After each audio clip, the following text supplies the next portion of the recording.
What's going on, everybody? I hope everyone's having a fantastic evening, a fantastic afternoon, a fantastic pre-noon, no matter where you are in the world. I'm Hasan Piker, and this is the HasanAbi broadcast coming to you live from sunny California, Los Angeles, folks. We are live and alive, and I hope all the boys, all the girls, and all the MBs are having a fantastic one, because it is Monday, May 2nd, 2022, 11:00, like 11 a.m. right on the dot, and I'm right on the dot, okay? Basically started the broadcast at exactly 10:50, because you already know what it is. I take a day off, I come back refreshed, I come back energized, I come back excited to stream, and you already knew that deal, so that's precisely why we're here at 11 a.m. and I'm perfectly on time. I hope everyone's having a fantastic one. Okay?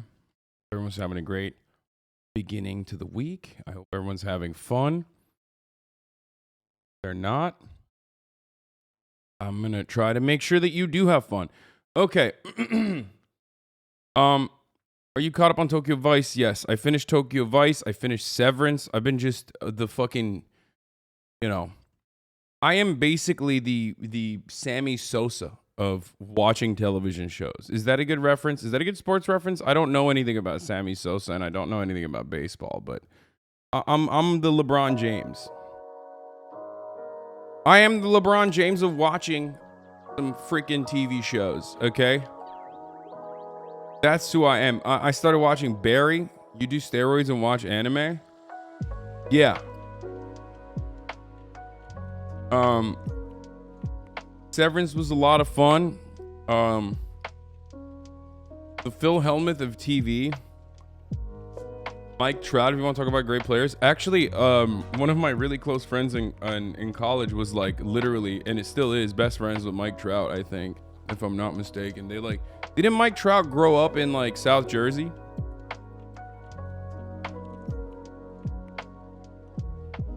Yeah. I know a bunch of homies that grew up with him and like played with him and are really, really good friends with him.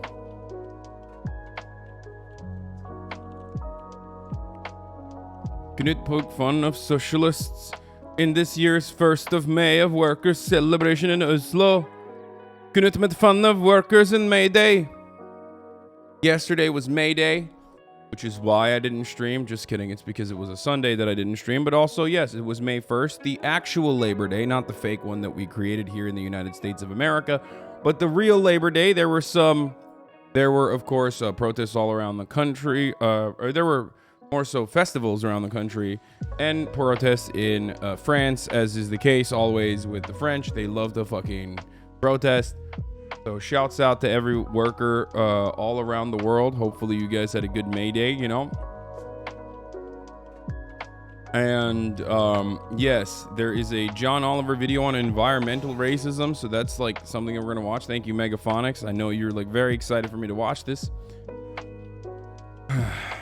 Anyway, our park in Bergen was stuffed with red flags. It was Pog. Yeah, so also, oh, Nesua raid. Well, thank you for the raid, Nesua. I hope you had a good stream. Also, Eid Mubarak to all the Muslims. All right, that's all I'm gonna say. Hope you had a good Ramadan. We obviously are going to be watching the new Tucker Carlson series on from the New York Times on why Tucker Carlson's a white nationalist. They had 1,000 hours and 1,000 episodes of Tucker Carlson watching or some shit. Basically, the New York Times needed 1,000 hours and 1,000 episodes. Chomsky has a hot take, so there's that. We're going to talk about that as well. It's motherfuckers needed 1,000 episodes of Tucker Carlson to be yeah, that guy might be a little sus. You could have just, I don't know, I would have told you straight up that he's sus. He's fucking white nationalist. I've been telling you. Also, one other last thing before I immediately blast off and go into fucking news because there isn't really anything going on in the personal news realm except for the fact that I'm going to take this COVID test again and probably test positive once again, which sucks because I feel a lot better, but it just doesn't matter. I think COVID is staying with me forever regardless. And I'm not gonna make a showing of the test. I'm just gonna take it casually while we talk, but there isn't really much going on the personal news front on the casual shit. Part of the reason why is because I didn't really do much yesterday. I did what you guys do basically. I've been chilling. I've been playing Nintendo Switch Sport. My cousin is leaving now. My cousin just left. He's gone. His wife are gone. So that sucks. But yeah, no, I just I swam and I played some motherfucking Nintendo Switch sports. That's all I did. And I'm a little underwhelmed by Nintendo Sports. I really thought it was gonna be better. It's fun. It's a lot of fun, but I really thought it would be a little bit more complex, I guess. There's not a lot of movement other than just whacking your fucking arm around, So that was interesting. But it's still difficult, to be honest, and it'll be fun. We'll probably try it. Wii Sports Solo. No, I was doing it with Chris, and he was whooping my ass too, so it wasn't, maybe that's the reason why it wasn't fun. This motherfucker was beating my ass cheeks. I hated it. At first I was like, oh dude, I'm gonna cook you, cause I can beat him in basketball, right? It would be difficult, but I can beat him in basketball. I'm much larger than he is, even though he's a better basketball player than me. So I thought maybe I could beat Cheeks, and he just picked it up, and I guess he's been playing Wii Sports and shit, so he just fucking whooped my ass, and I was like, oh, this sucks now. I'm not having fun.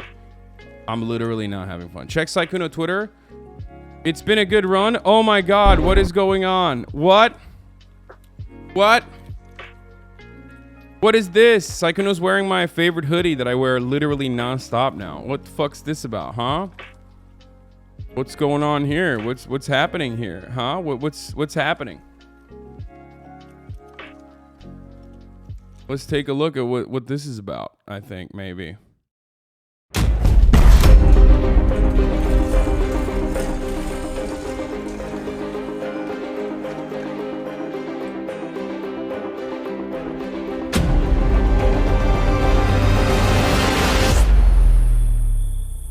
This is where it all started.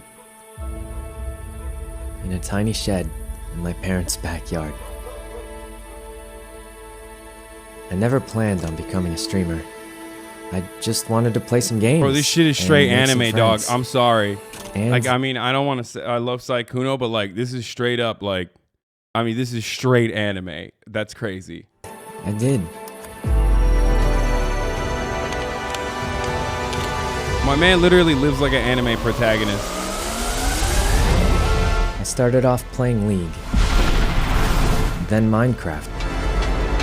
Valorant. You see this lobster? I'm casually Among doing a Us. COVID test. GTA. You know you have 24 hours. I met some cool people and made some really good friends. And I met all of you guys. Syke, are you ready to go? Yeah. No! Where's he going? Oh!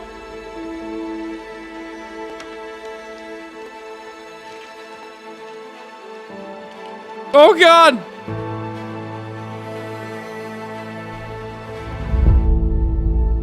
I'm gonna do what I've always done, just in a new place. Oh my God! Sykkuno's going to YouTube Gaming. Okay, so as Sykkuno's #1 simp, I kind of knew about it already. I'm gonna be honest with you. I can't fake it. I'm not very good at fake. I'm not very good at like fake shock. I'm not exactly the. I pre-watched this one. Sorry, boys. I mean, I'm really happy for him. Sykkuno's a wonderful streamer. He's awesome. I'm so excited that I'm excited that I've been able to get to know him over the past years, over the past couple of years, from just watching from afar to getting to know him. He's a wonderful, sweet person, and I'm happy for him. And that's it. And Twitch is gonna keep hemorrhaging good content creators if they don't treat him better. You know what I mean? YouTube still has a long way to go. Do not misunderstand me. Obviously, YouTube still has a very long way to go. They need to fix their community.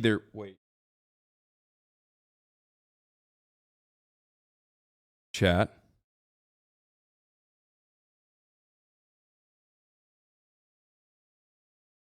Uh-oh. I mean, this is an indication of anything yet. Hold on. Hold on. It doesn't see. Wait. 1 second. 1 second. Look at this. Hold on.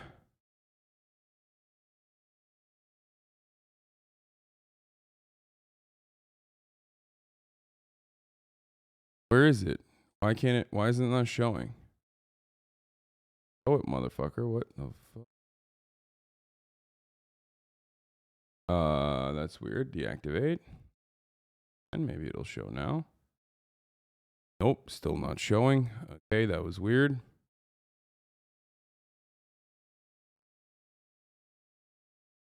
Uh-oh. What is happening? Something weird is going on. I can't turn on my cameras for some reason on desktop. I don't know what the fuck is that. What the fuck that's about, but wait, hold on. Oh, wait, hold on. I think I fixed it. 1 second. 1 second. 1 second. Boom, there it is. Anyway, I was wrong. I got excited thinking that it was fine, but the sample is still positive. No, I'm still positive. I'm not negative. I got excited for no reason too. So there's that. Yeah, it's bullshit. I'm still positive. Fuck it. What are you gonna do? However, this time it didn't turn red as quickly as it usually does. You know what I mean? Usually it's like boop, it's immediately red. You have to wait 15 minutes if the test is you're freaking out about. Yeah, but no. I mean, yes, but also no. Usually, the sample doesn't turn from red to not red. The sample is just red. If it's red, it's red. Hasan positivity week is extended. Wasn't Omicron just 5 days? Dude, Omicron is supposed to be like, what, fucking 5 to 2 to 4 days for it to take, to incubate in your body, and then like kind of out in like 5 days. But obviously it varies from person to person. I've talked about this before a million times over, both as my job and also now as someone with COVID. But basically the CDC guidelines are as follows. First 5 days, with day 0 being your first, with your first symptoms. My day 0 was Sunday. My first day of testing positive was Monday. Basically what CDC tells you is first 5 days you have to stay in isolation indoors. These are lowered quarantine restrictions, the new ones. After that, the CDC says for the next 5 days after, in the first 10 days, basically, the next 5 days you can go outside, but you obviously cannot go outside and and be maskless. You have to wear a mask everywhere you go. You shouldn't go outside if you're going to go to a place where you will take your mask off, like eating and stuff. So that's the situation, which means like by Wednesday, I'm fine regardless. I don't know how long I will continue testing positive. Testing positive, they say, isn't always an indication that you are spreading COVID, especially with the new ones, but I'm just being as careful as possible. My voice changed. What the fuck? Yes, because I have COVID. What is this? Use this to blast off. Yeah, I saw it, dude. I'm gonna use that to blast off. So yeah, the state of California says otherwise, doesn't it? The state said fuck it, basically. I don't care what the state said. I'm still trying to do what is adequate and what is right. And not just like fucking, you know what I mean? Like, I don't care what the state of California is saying, and I don't care what like anyone is saying for that matter. I care what my doctor says, and I care what the CDC says. And my fear is that people who are boosted tend to feel the symptoms sooner, so their most infectious period is later, usually 5 to 6 days, which is why the CDC recs are kind of bullshit. People are leaving isolation when most infectious. The rapid tests correlate well to how infectious you are, but PCR will be positive for weeks. I work in public health for reference. Yes, PCR can test positive up to 90 days. So that doesn't really matter. That's why there are differences in the restrictions. PCR shows, like, that's literally what that's what my doctor's office said. Like, my doctor's office was like, here are the CDC guidelines, you need to follow them. I just relayed that information back to you. And then they were like, listen, you could literally test positive on a PCR test. You literally test positive on a PCR test. TikTok says you're a false leftist. My brother and sister, or NB in Christ. Who cares? Please do not come in here with that nonsense. It's TikTok. Your leftist information from TikTok, then we're not a leftist at all anyway. Okay. What's my overall favorite cold brew? It's by this company, Valant. This is not an ad, by the way, but it's not this one. This one's the straight black one. I like the toasted coconut one. That's my favorite cold brew.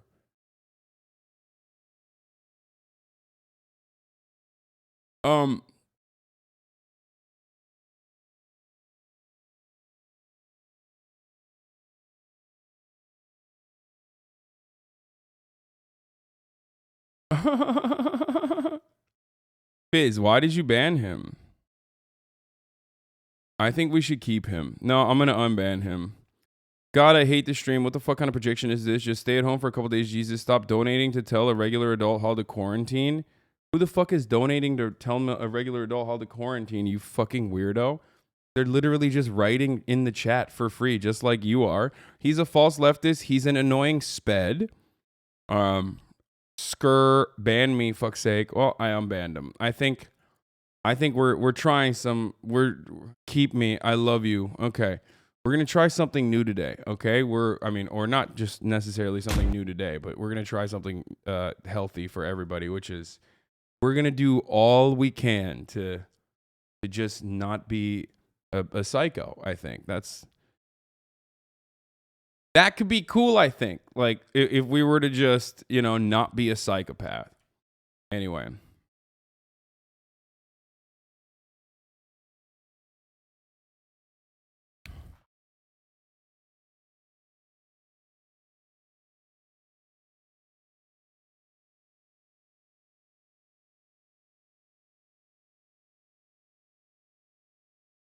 Very excited.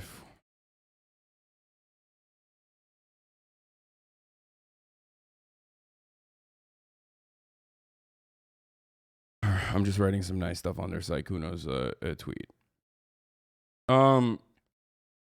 Anyway, it's special yeah, sped means special education. He's being ableist. What, TikTok reacts? Do that right now. Hold on. We'll do that in a second. Oh shit, I forgot to blast off as well. Here, let me just like tweet real quick that I'm live, okay?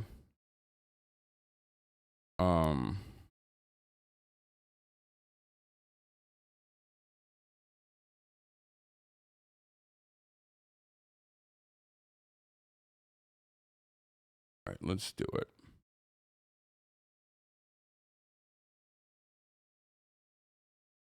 Okay. Back. Much to discuss.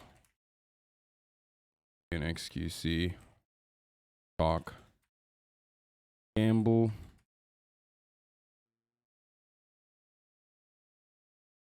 Or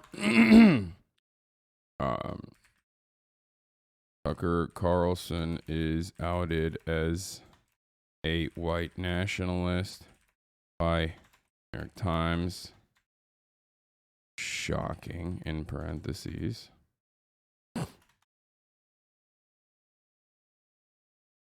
OC is in Ukraine. No psychos in the challenge? That challenge? Yeah.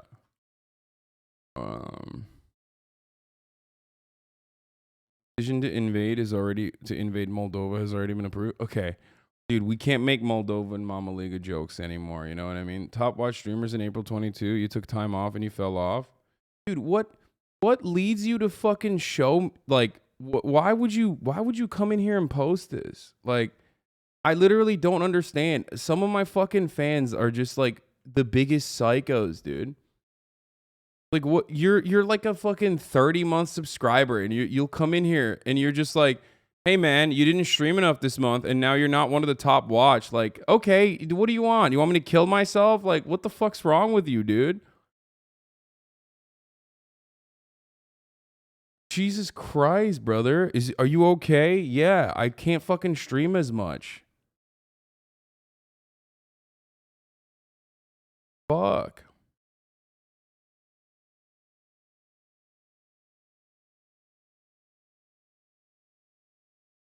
I've literally streamed through fucking COVID, and motherfuckers still are like, bro, I'm just letting you know, like, you know, I have issues.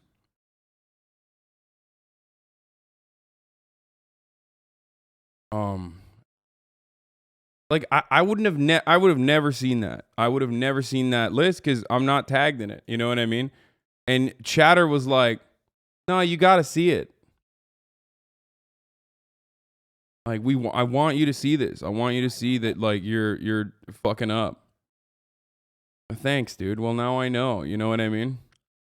Unironically making me want to stream less, which, you know, will lead to more of a fall off, I guess. So good job. Even if you're a fan, you're like a person who would want me to stop streaming.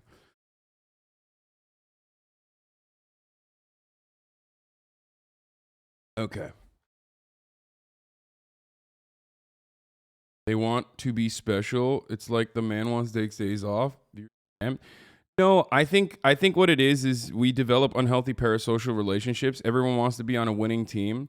So a lot of people personally turn around and think like, oh, this team is no longer winning. It's no longer on like the fucking up and up. So they jump ship and go to like whoever the top streamer is. And then they're like, well, now I'm a fan of this person instead. And because I feel happy when they're successful. And I think that creates this like really, you know, really sad cycle of I don't know, shitty content overall. I try to be above that as much as I can, but it's difficult, even though I am winning all the time. But that's what it is. I think that's why a lot of people you know, stream hop, and then I hate when you admit it makes you feel bad. Now all the trolls are gonna go harder. Stop being honest. I know. But yeah, just don't do it. If you're like a fan, don't do it. Well, and ultimately, because Twitch is so top heavy, it just leads to like literally whoever the number one streamer is being the largest fucking streamer on the platform, sucking up everything else. Which, I mean, it's the case. It's the truth.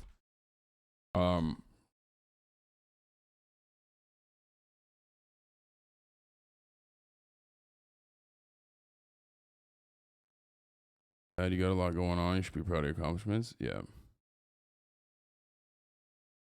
Wrestling fans on the internet do the exact same thing with ratings. Just the most unhealthy people on Twitter talking about which corporation won the 1849 male demo in ratings every single week. Yeah. Okay.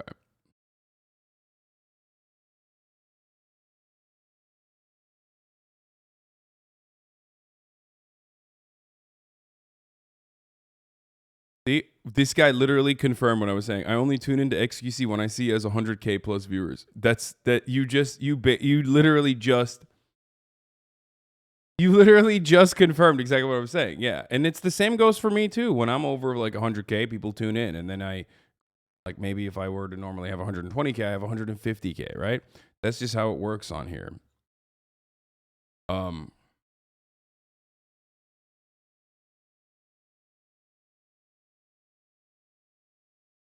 Dude, I watched Botez roll over three pro poker players, some of which took it in stride, and one guy who did not, and it's very exciting. Count Andy.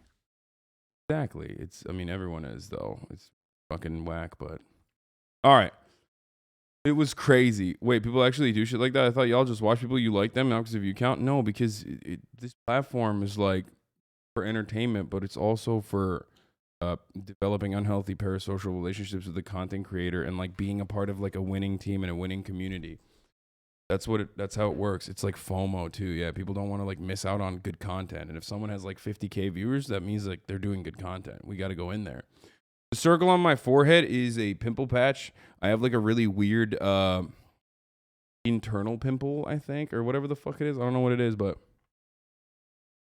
but look, the reason why I'm talking about this is because I'm going to be doing more like drama coverage and platform-wide news coverage again. We're going to get back to that.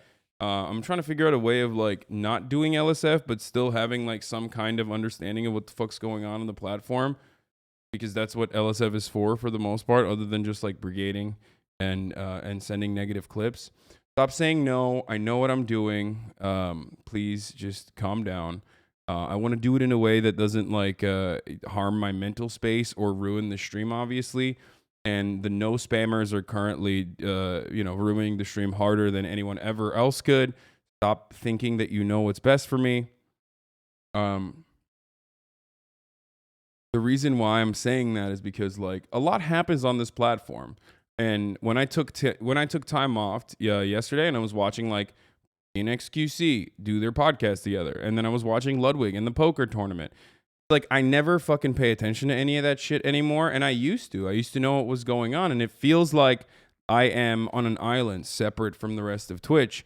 And now, of course, for a lot of people, especially a lot of people that remain in this community, it's great. Like you don't care, you just want full political coverage. You just want me to constantly offer you politics and news, and that's it, and nobody gives a shit about anything else that's going on. Like, why the fuck would we care about who the fuck XQC is or Pokimane is? I'm 35 years old. I'm working in a fucking, I'm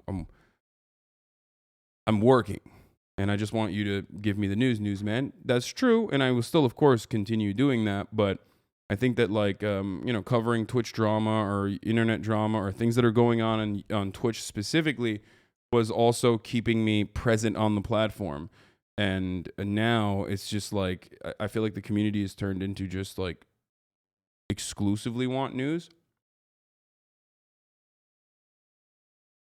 So anytime I do like collaborations, anytime I want to do like gaming or anything else that's outside of just like hardcore news, even reactions or whatever, people leave. People are like, nope, fuck that. News time is over. We're done. And back in the day, I used to have variety. Like for the past month or so, for the past 2 months, I would say, that's turned into just politics. And it's not rewarding, not fun, kind of boring. And also it is limiting growth of this community as well. So you also used to stream 10 hours? Yeah, no, for sure. I do 8 hours, but fine. Those mods want to keep being the hub for drama, but they plan to send the haters straight to your chat instead of their own sub. I used to come for news, but I've diversified my Twitch and take with a lot of cool creators. Thanks for covering culture. Yeah, it's just like, I'll be honest, I love your news coverage and gaming, but I really don't care much about Twitch drama at all. Yeah, well, that's you. So that's just, you're one person. And I think that the Normans, the reason why Normans and like other Twitch consumers come here for the news is because they see me in a different light. They see me in a different light when I'm covering Twitch drama and when I'm like fucking around and when I'm doing collaborations and whatnot. And they don't come around when news are popping off in any other capacity if they don't if I'm not top of mind. So it's part of the reason. Anyway, so that's, I don't know why I'm always like so open with my community, as you guys already know. Some of you appreciate that, but I think like it turns into it basically turns into like a thing that people can weaponize. But yeah, it's just going forward, you know, we're gonna go back to the react streams that I haven't done in a while, you know what I mean, like MasterChef style. I need to find like a new show, maybe 90 Day Fiance, maybe MasterChef. Like we're gonna go back to the basics, the shit that we've done. I do see myself orbiting the other streamers such as XQC and Miskiff more often since it's been so news heavy. See, that's what I mean. There's a lot of fucking Normans in here who are just like, yeah, this is kind of boring. I want to have fun. And I want to have fun too. I think it's like hurting my mental sanity and mental space.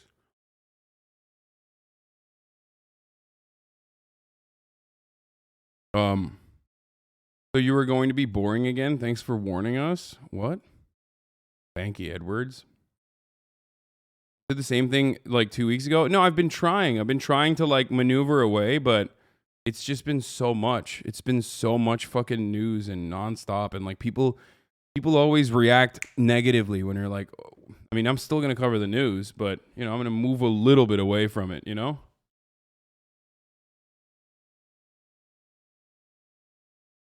I think your Ukraine coverage skyrocketed your normie viewer count, and they subbed and got triggered when after 2 straight months of almost uninterrupted coverage, you wanted to switch it up, and they criticized you for it, and that sucks. I'm sorry, Bart. Yeah, no.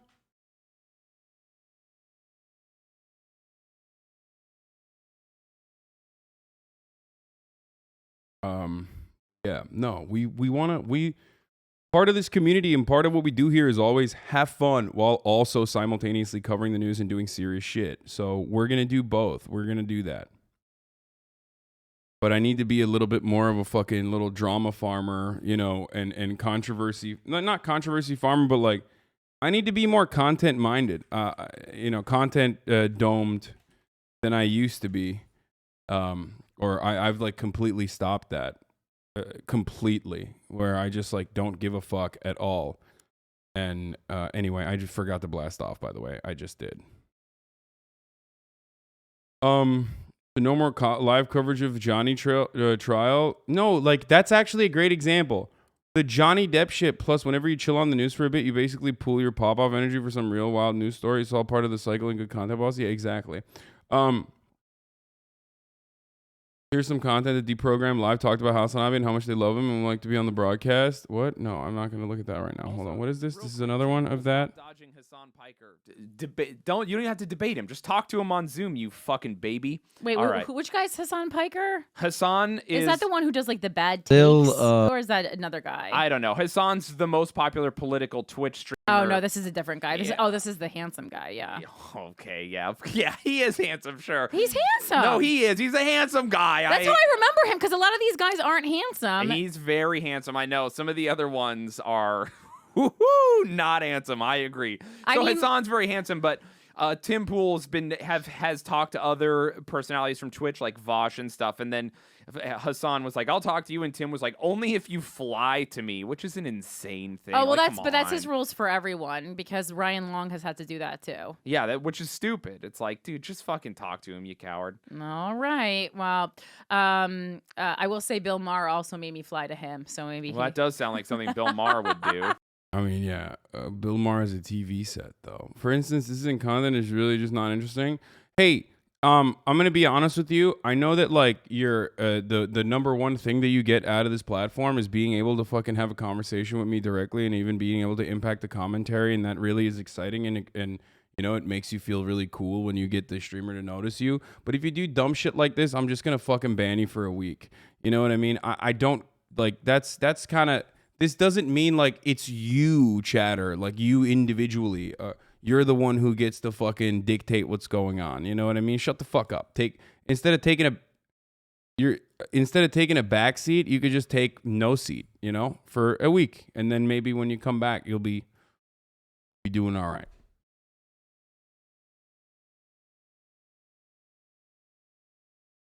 What is this one? Forward with the $2. Thank you so much. What do you think of HasanAbi? I really like HasanAbi. I think he's a great beginning of the funnel entry point for communists. And other than that, like other from the perspective of what me as a socialist think of him as a socialist, as like a perspective of like content and entertainment, I watch it pretty much semi-regularly, and I find it extremely entertaining. But I like streams. That's why I like it. And him specifically is like the kind of the only streams that I watch. So I mean, these guys get it. I'm a fan, and I've been watching him for a long time. So when he fucking, I'm gonna fangirl here now, boys. I'm really sorry. When he followed me on Twitter, I just fucking died. I was like, it was fucking weird. Because obviously I don't idolize anybody, especially that Porsche driving, big house living class trader. I'm kidding. Solidarity between BMW driving communists and Porsche driving communists. Till I die. Buying bad German cars that break down for no reason. What about us with French cars? I know I hate the French, but French cars are non-existent. Your IRL stuff with Ludwig was awesome too. Yeah, no, we're gonna do more IRL stuff as well. Don't worry, that's coming for sure. Here you go, boys. Blast the fuck off. Let's let the people know that live and alive. Okay. So like I said, there's a lot to go through today on the news cycle, on the news front. Obviously, Renault and Peugeot are dog shit cars. I mean, I'm Turkish. There's hella fucking cars like that in Turkey. Did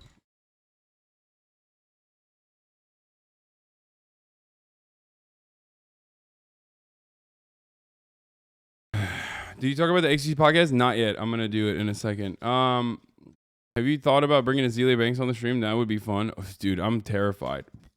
I'm afraid of what she would do. If you didn't have COVID, would you have considered going to Korea with the OTK gang? First of all, Miskiff did not invite me or ask me at all. I found out about it through Austin. But I probably would not have gone. I'm gonna be honest, because that's like a really big trip, and I wouldn't have wanted to go like on short notice. I would want to do it on my own terms. You know what I mean? No, they're saying if you didn't have COVID, and even then.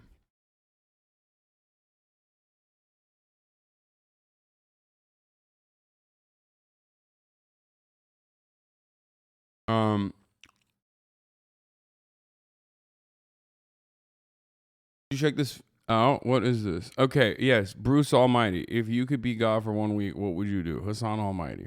Thank you. This is good. This is great, chatter. Thank you.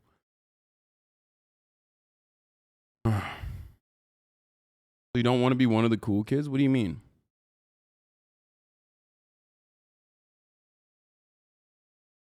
Big Sykkuno news. Yes, I'm aware. Sykkuno is going to YouTube. I mean, I don't know what to say about that other than like it makes sense, you know? Streamers are going to do what makes sense for them. Streaming in and of itself is, regardless of what people think from the outside of how easy it is and how fucking, you know, we are living the dream and we make an insane amount of money and all of that is true. Streaming on the entertainment spectrum is literally on the lowest, like on the fucking bottom of the barrel. Why? It requires the most amount of hours, okay? The pay is like pretty decent in comparison to how many hours you're putting in. It's still better off than most other forms of entertainment, unless you're in the top echelon of like YouTube or top echelon of fucking, Hollywood and stuff like that. No. When I say decent, I mean for the amount of hours that you stream. When you break it down to how many hours you're working in comparison to how much money you're making, the payments are insane, right? I mean, they're really, really good. But when you think about it from the point of view of like trading time for money, right? When you think about it from the point of view of trading time for money, the amount of man hours you're putting in to basically streaming non-fucking stop, to be present all the time, to be entertaining all the time, in comparison to other kinds of entertainment, it is not that great. The reason why I say that is because like it requires you to at the very least be present and on camera for a minimum of 4 hours every single day. Like that's the minimum, right? The minimum is every single day. You have to be live and do a one-man show, and there's a barrier of entry, there's a technical barrier of entry, all that sort of stuff. Now, at this point, I feel like you're gonna quit in a year, lol. No, I won't be, because I do love streaming. I love my community, and that's what makes this so much. That's what makes it so much fun, regardless of what people say. Like when they do this, even though there are like idiots in here that do this, and they're just joking. Obviously, like react omega lol or reaction is not work omega lol, whatever. You're right. But you can say that about everything. Oh, it's just you're just taking a photo on Instagram and you're getting paid $500,000. Oh, you're just sitting in front of a screen and like reciting lines that other people wrote for you, and you're looking hot and you're getting paid $10 million, right? Like, oh, you fucking are putting out music, like you're just literally your fingers are touching a guitar string and people give you $1 million to go listen to you and watch you. Like, you can try to fucking devalue any kind of work or any kind of part of the entertainment sector. Ultimately, it doesn't matter, because like obviously we're not comparing this to people sitting around and acting like they're actually working by looking at an Excel spreadsheet while secretly listening to me. I know a lot of you motherfuckers are doing that right now. Shouts out to all of you. There's no problem with that. Keep it going. And I'm certainly not comparing this to someone in the service industry who actually is like literally fucking hands-on, emotionally exhausted all the goddamn time, has to suck the shit directly out of these fucking tyrants that come into their place of business and take advantage of the dynamic that they have for a brief moment, like they're a goddamn feudal lord over them, right? I'm not talking about that at all. I'm simply comparing it into Twitch streamers, where they are on the entertainment spectrum in comparison to other people in entertainment. And on that level, Twitch streamers make a lot, but the hourly compensation for how many hours of work they need to put in is not that great. So, why am I saying that? Well, because that is the reason why some other platforms will literally, because there's hourly minimums, right?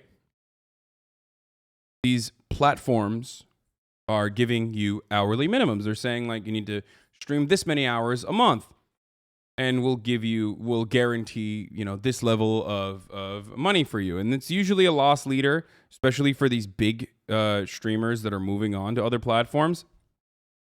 And I don't know what Sykkuno's deal looks like. Obviously, I have no idea, but I would suspect that it is most likely. XQC had a good point yesterday. He said half the streamers were given his spot, they'd cancel themselves because chat. What is that? I don't know what that means, but send me a link on that, and I would like to look at that.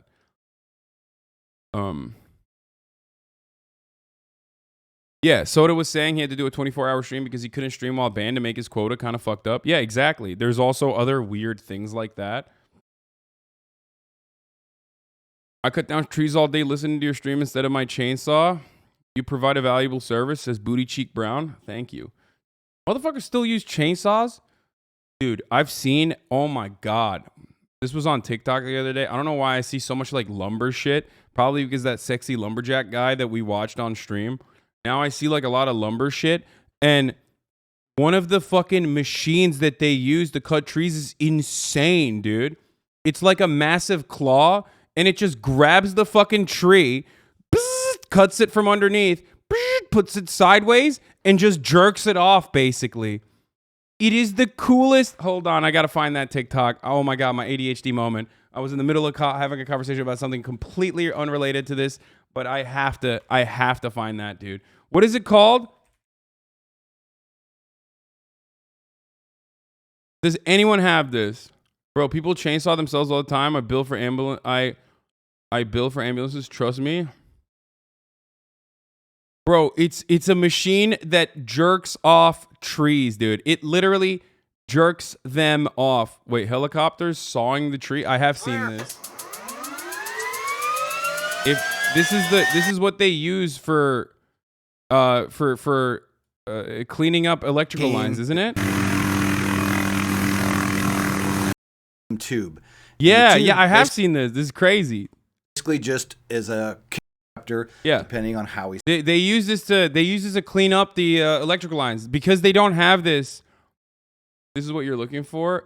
I think this is what I'm looking for. Yes, that is what I'm looking for. But I need like the TikTok version, which was much better. It's called a Feller Buncher. Blogger Mac. This is it. This is the TikTok. This is the TikTok. Boys, girls, NBs, feast your eyes upon this fucking marvel, okay?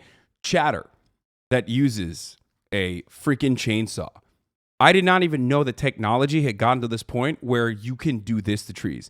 My man is out here literally sitting in this machine that jerks off trees, dude. Look at this. The Industrial Revolution and its consequences have been incredible on mankind, okay?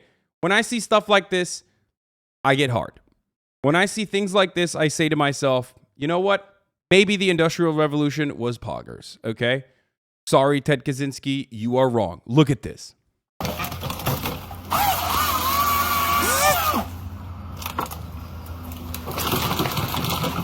That is insane.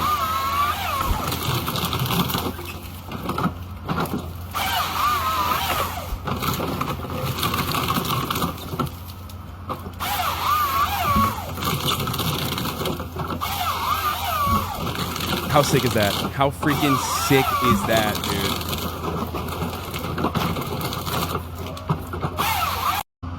That is so fire. Okay, that's so fire. Now you guys all know this as well. It's so sick. If this is being jerked off, I don't want it. I mean, you know what I mean. It looks like it's like jerking off the tree, but it's like actually clearing all the branches and shit and making it so perfect for logging.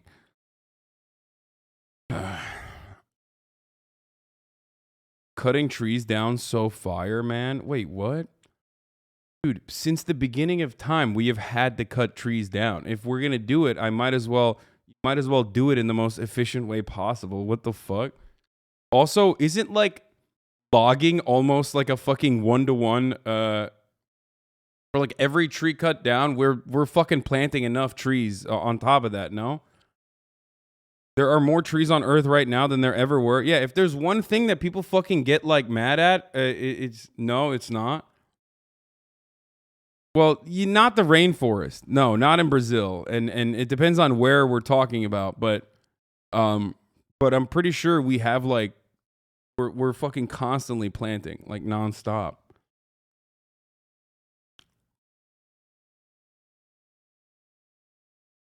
Of course, the anti-vegan doesn't care about cutting trees. Dude, with respect to any kind of fucking natural resource that we are extracting from the earth, I'm going to go ahead and say that like logging is one of the more renewable ones. I mean, it's quite literally renewable. It takes some time, yes, but ultimately every part of our industrial development has been a burden on the earth, but you're getting upset at like one of the least impactful ones.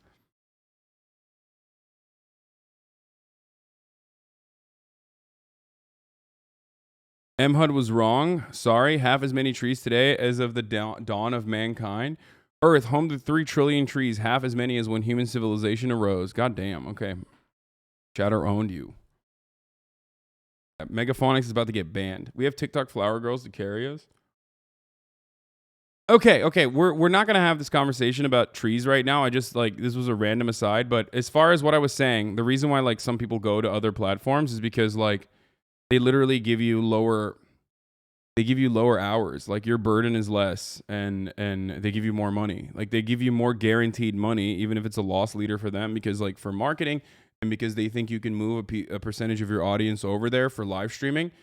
So they'll go after top talent on platforms and they'll offer you less hours.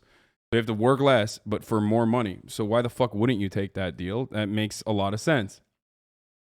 Unless you're a psycho like me. But other than that, it makes a lot of sense. So I get it.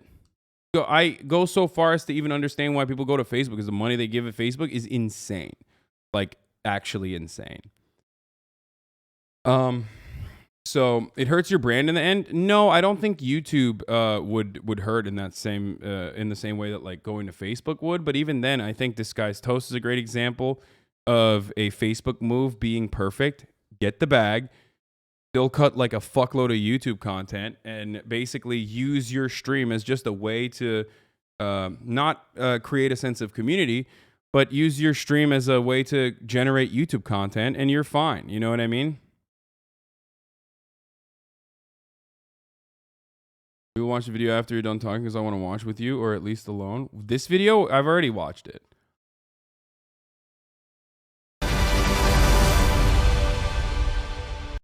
I watched it earlier. If you went to Facebook, I would not watch you. Sorry. No, I understand. I understand that. Update your Facebook. Yeah, I mean, I have a gigantic fucking Facebook. I had a huge Facebook following at the time. I kind of first popped off in the 2016 election cycle on Facebook, but I also deleted my Facebook and don't like Facebook in general. Like, I literally just don't have a Facebook account. I don't. I have an Instagram.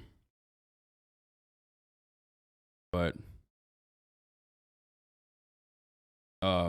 yeah, no, people that go there go for a lot of money, a lot more, and it's an understandable choice that they're making to make more money and for way less hours that they need to stream. And you can do it. You can do it in a smart way, like what Disguise Toast did. And you can do it in a smart way to go on YouTube as well. For me, though, the number one thing that gives me brain disease, but also the number one thing that keeps me going, is this. The back and forth interaction that I have with you guys. Being able to constantly talk to you, being able to have you show me fun shit, being able to watch it together. And as it stands, it is... You know, YouTube doesn't have the best method of doing that. Like, YouTube chat culture and YouTube community is like difficult. YouTube live streams are hard to find. So that's another thing, I think. Like, there's a lot that YouTube needs to do to fix its platform and the way that it deals with like live streaming for it to be like a viable alternative. But that's for someone like myself. If you don't care, why were they making it seem like Sykkuno was retiring when he's just moving to a different platform? Like, good for him and all. I get why Sykkuno himself would be emotional since he's been on Twitch for a while. But yeah, I mean, I don't know why they're saying he's retiring.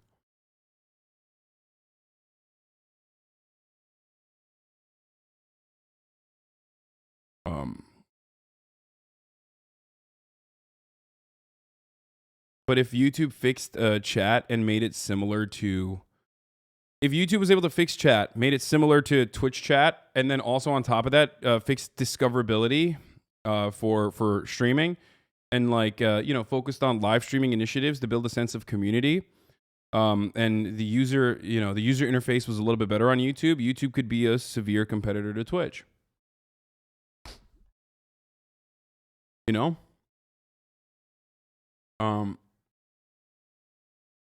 For monetization purposes, YouTube also still needs to go a long way. I think Twitch is still better at monetizing, even though Twitch itself is like, personally, Twitch itself is like basically saying, hey, like, we're really good at monetizing in comparison to other platforms, and it's the truth, right? I mean, there's obviously still a fuckload of problems for affiliates, a fuckload of problems for mid-tier and lower tier partners in the partnership platform with like 55,000 fucking content creators on there. And even then, it's still significantly better than all of the other platforms. But Twitch is like, we're going to change that.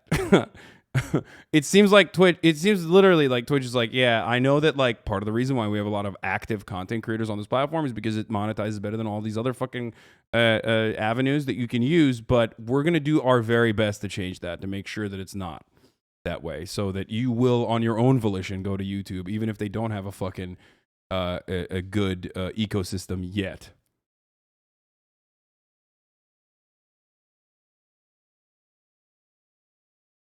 No shot they make YouTube chat similar to Twitch's. There'd be zero modularity and the emotes would suck ass, I think. Yeah.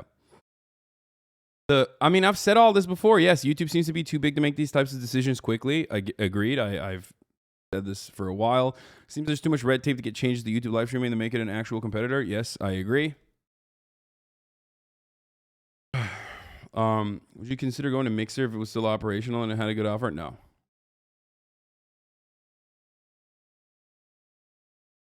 Growth on Twitch and Twitch alone is non-existent. It doesn't matter how much better it pays if you have zero chance to grow here. That's why YouTube is better. YouTube is unlimited growth.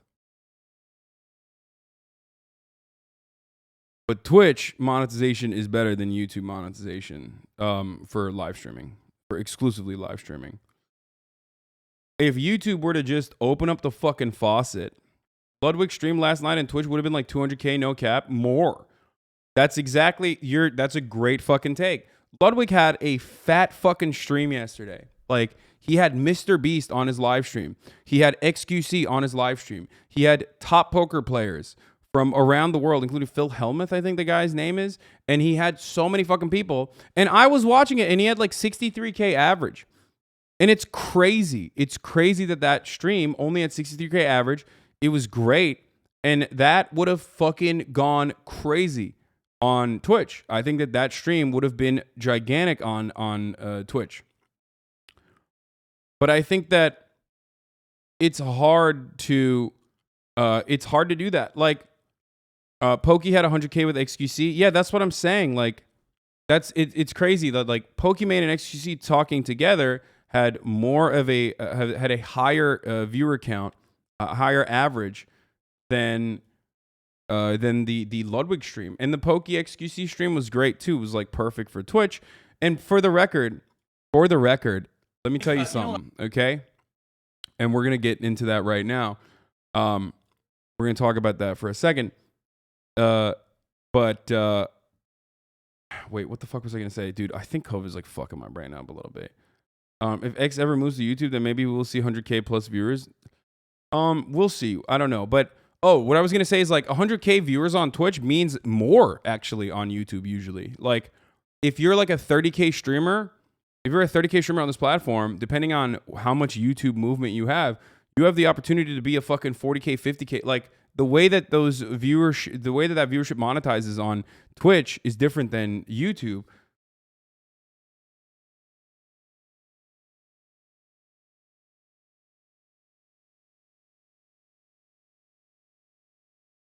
A view count or a view is worth more on Twitch.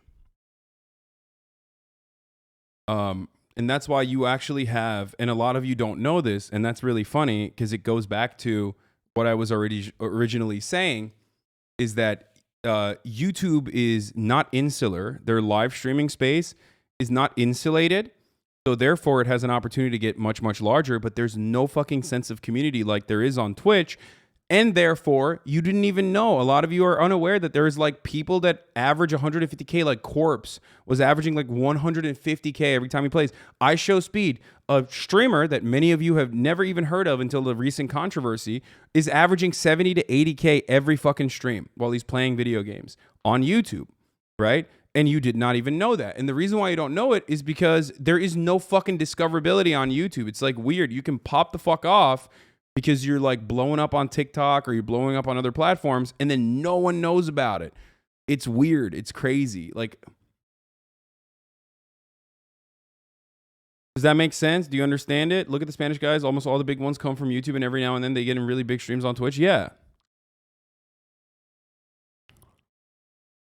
So, did you see that Botes made $500,000 after starting with 50K? I did. If you stream on Twitch, you can grow on YouTube too, but if you stream on YouTube, the same platform has the only way to growth, which may be harder. Yeah, don't live streams come up on the recommended tab when you're watching YouTube videos? I don't know. I don't know how like it works. I'm not entirely familiar with the interface. All right, so let's see. I watched pieces of this. This was like pretty good concept overall. I think like Poki originally was going to do something with Misgift. I don't know what happened there. But you know, she's doing this podcast now with XQC, I guess. I don't know how much they'll be able to do that because, you know, it's really difficult to fucking schedule anything with this goblin, but I don't know why you guys are pepe-laying. I legitimately do not know what the information. I feel like you're saying something, but Miz is going to North Korea? Dude, that's some real fucking content. She said getting Miz in LA every time would be too hard. Oh, that makes sense. All right, let's I don't know. Getting XQC in LA is fucking hard too. XQC could literally live in your house, and getting him on a fucking podcast for 4 hours would still be probably just as difficult. But hey, I guess this happened for once. That unreliable motherfucker. We were supposed to do a drip stream like 7 years ago. I've already my style has changed. You know what I mean? Since the last time I said like we need to do a drip stream.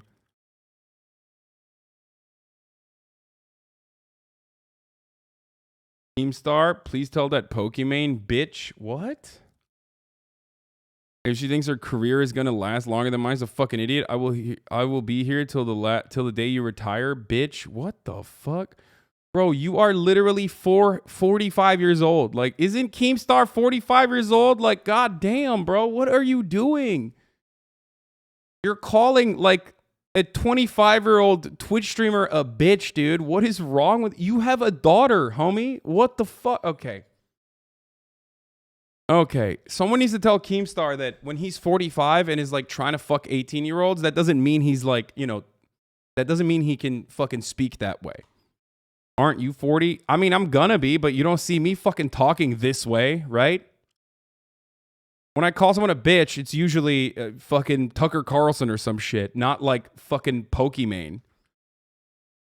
I'm 30. I know that a lot of people love saying like, oh, bro, you're fucking, Hasan is 48 years old and like, thirst traps like a fucking teenage e-boy or whatever, but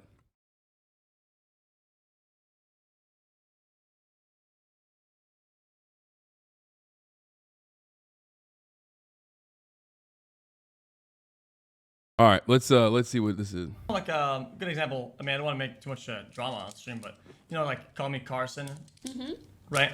People said, "Oh man, like he got canceled over."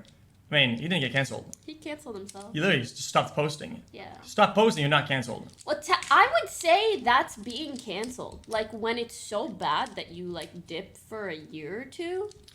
Okay, it being bad, technically. This is going to be an interesting conversation because like you have two people that I think do a way better job than myself individually who also have a fuckload of haters. XQC obviously does not have as many haters as Pokimane and does not have as many haters as I do, and they're not as dedicated because the type of content and commentary he creates is like just usually in line, even if his own personal point of view and his politics might not be.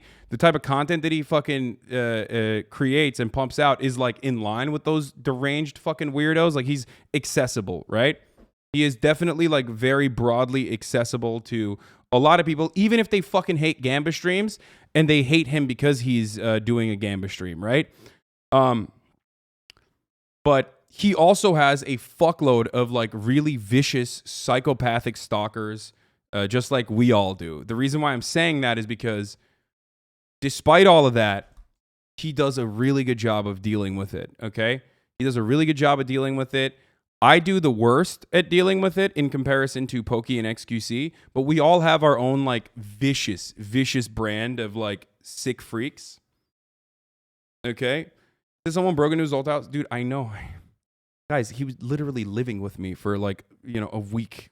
I know. I'm familiar with what happened in his life. I think you don't have to tell me in the chat. Like, what are you talking about? What, you think I don't know? I mean, why do you think he was with me? Anyway, listen. But ultimately, okay, he does a really good job because he doesn't fucking respond to trolls as much as I do. And his trolls don't like cut fucking YouTube essays. Okay? His trolls don't cut fucking YouTube essays about him like being like the truth about XQC and why he's a grifter or whatever, right? But with Pokimane and I have like similar types of haters where they literally make money and a fuckload of content and commentary off of just like writing negative shit about her, even if it's all a fucking lie, right? Even if it's all completely a lie. XQC will literally just get a fuckload of hate for toxic shit that he does, and pops off. You know what I mean? Like whether it's GTRP or whatever. But he's the only person I've ever seen that has been able to ride the negative wave and say fuck all the haters and thrive as a consequence of that. I've never seen anybody else be able to fucking surf on the backs of his haters as well as he does. So he, in my opinion, is the best at farming angry haters and still coming out on top. You know what I mean? He's incredibly good at it. I would say he's the best at it. That's why he gets 70,000 people watching him. Half of that chat is fucking despising him, and they're like, "You fuck you, you're despicable." But he's able to farm him non-fucking stop. Right? I break down when I have an overwhelming amount of fucking haters. XQC farms haters well without becoming a lolcow. Also, yeah, exactly. He does a really good job of farming the haters. Because his community has like blind loyalty to him, and also because he doesn't respond. He doesn't let it get to him, I think, in some ways. Right? So I really respect him for doing that. And same with Pokimane, who has a fuckload of haters too. More similar to me. Like her haters are more similar to my haters. Right? And people do make like videos about her being like, the truth about Pokimane, like she's awful or whatever the fuck, right? In the same way that dude, your haters are dedicated as fuck though. I've had fucking weirdos in my DMs or even being in your chat. Yeah, that's what I mean. Like we have more pathological and more obsessed ones. I think we have more pathological and more obsessed haters because one, she's been the top female content creator on the space for like a very long time. She's the face of Twitch. So obviously there's like a lot of fucking weirdo psychos who are like pathological in the way that they like obsess over her and everything that she does and like tries to try to bastardize everything that she does to be like, oh, she's bad. Look at that. Like she, and the same for me as well for my politics, right? XQC had to stop hosting raiding people for a while because of his chat. Yeah, I know. I mean, but there's a reason why I don't host and raid everyone and I only host and raid specific people. Yes, because that is true. No matter what happens, like, think about it this way. I bet yours and Poki's hater overlap is massive. Conservatives and capitalists hate you just for being socialists. Those same conservative incels hate Poki for just being a woman. Exactly. No, for sure. When I started watching you had dudes in here tracking the time you and Poki were offline. Yeah, there's like a lot of psychos. Anyway, so wonder if that crazy incel sexist dude we listened to, Saturday has a video on her. Yes, he does. But even then, she deals with them better than I do as well, where she just literally does not respond to it. Or if she's going to respond to haters, like she will literally make like a big... She is able to stop the flood of commentary by responding to it one time and then never again. And I really respect her for dealing with it appropriately. And does a really good job overall. Like she doesn't give a shit that there's like constantly people writing fucking essays about being like, Pokimane breathed differently today. What the fuck? Right? He never responds for the most part. He never responds or literally will double down and fucking ride the wave. She doesn't usually respond, but when she does, it's like a one-off. And then on the third rung, I have myself, who does it in the absolute worst way possible, where I'm constantly responding and constantly addressing and not just doing it one time to point to that one-time thing that everyone could just point to be like, this is the addressal of all the haters. Shut the fuck up. Go watch it there. Stop talking about it. So, there's definitely so much more that I need to learn from my fellow content creators and the way that they deal with their fucking haters and farm them and shit. So I am aware of it. Like I'm self-aware and I try to stop myself. And it's like it sucks. And it takes forever. Then you're sad for the rest of the day. Yes. So that's what I was gonna say is that I let it get to me. And that's the point. And then it cucks the content and it makes it awful. And I give personal responses to each and every hater's post. Exactly. Like, it's just not great. Chatters, whenever they get your attention in any way, I captivated the guy who captivated 1,000 guys. So yeah, that's part of the problem. That's part of the process. It is what it is. But let's see what they had to say. XQC's right though. And so is Pokimane. XQC's right that like in this day and age, you don't really like get quote unquote canceled. You cancel yourself basically. And Iman is right when she says, well, technically, people driving you off the internet is what we consider to be a cancellation. So it's still usually up to you and how you deal with it. Okay? Like what makes a cancellation is like how you deal with it. And people rarely ever like get full-blown canceled, right? Unless they've done something that's like, you know, canceled by the government, canceled by the federal government for, you know, violating laws. But other than that, like, you know, it's rare that you let people fucking go buck wild on you and then, you know, and drive yourself off the internet ultimately. I think is a matter of perspective. Canceled has become such an over. I think the hardest thing for you is that you were completely able to tolerate conservative Nazis that hate you. But when it started coming from the left, that's when it got to you. So in a sense, I think Poki and XQC haters are still different from yours, if that makes sense. Oh, 100%. That's it. That's what kills me. That's absolutely what it is. It's people that like are supposed to be my allies and supposed to see the world in the same way that I do, that fucking turn around and they're like, fuck you, you're a piece of shit, you're a villain. That's what kills me. It literally fucking kills me. It's like a fucking gut punch. It's like being stabbed in the fucking heart every time. Every time. Because there's a broader consequence of that. Because it's a constant reinforcement that like, it's a constant reinforcement of the attitude that like the left is cannibalizing itself once again, or people who would otherwise become like more progressive by being open-minded are turning around and thinking like, fuck this guy. I don't give a shit. I get shit on by the conservatives regularly. It sucks. I get death threats. You know, they fucking harass me, whatever. Again, that, dude, come on. Yes, we're all getting paid. Okay. We're all getting paid in this cycle. Okay. That doesn't try to focus on a broader point that I'm trying to make here. I'm not saying I'm not getting paid, please. Like your input in this situation does not, you know, it's not warranted.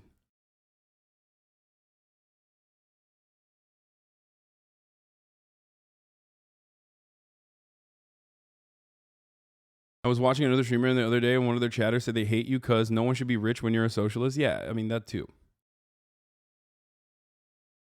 XQC used to be super hated in the early watch days because he was toxic as fuck in his controversies. Now he's the most loved streamer on the planet. Cancellations only matter if you let them. Yeah.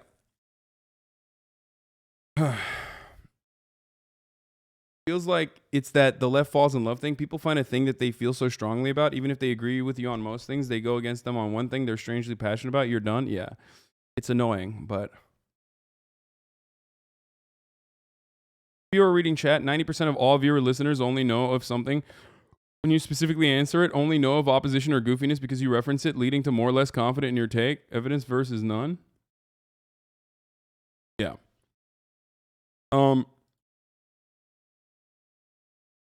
Yeah, I mean, look, and as far as the payment goes, like, look, at the top of the hour, I serve a 60-second ad break. I'm sure that is, you know, controversial for many.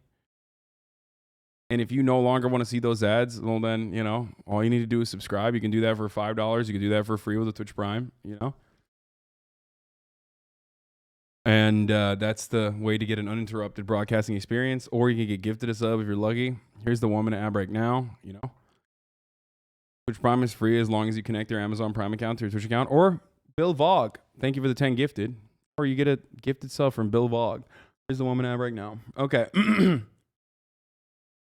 Overused and shitty term that it no longer has a definition. You're not wrong.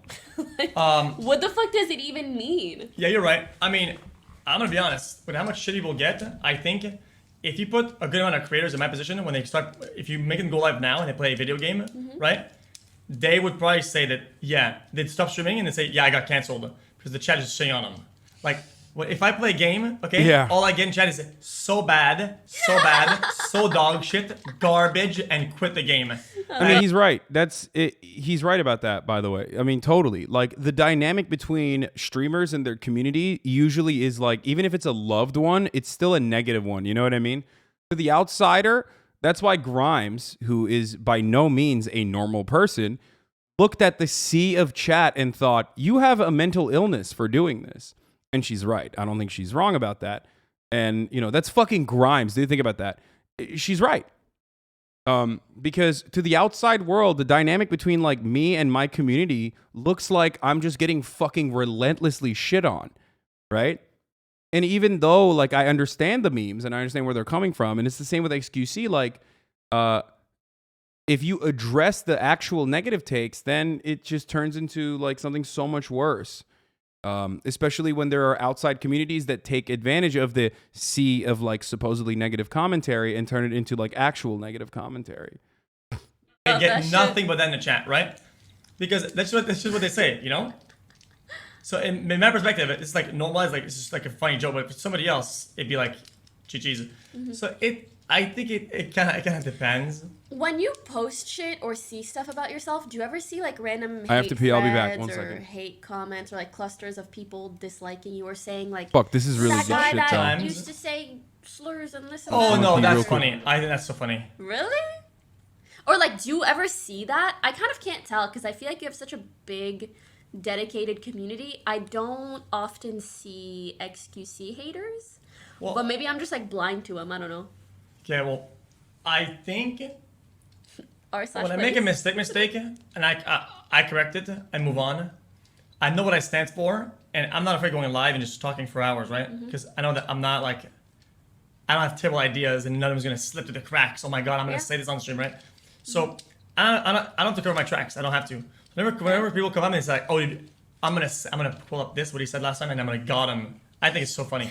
Got him. Because it's just like Keemstar when he pulled out the article, I'm like, dude, we know this. We see this. Oh my god, wait. Can I just say, when you replied to Keemstar, you fucking buried him. Like, me and my friends were talking about it like it was a national holiday. Like, guys, today, the gnome's career has ended due to this.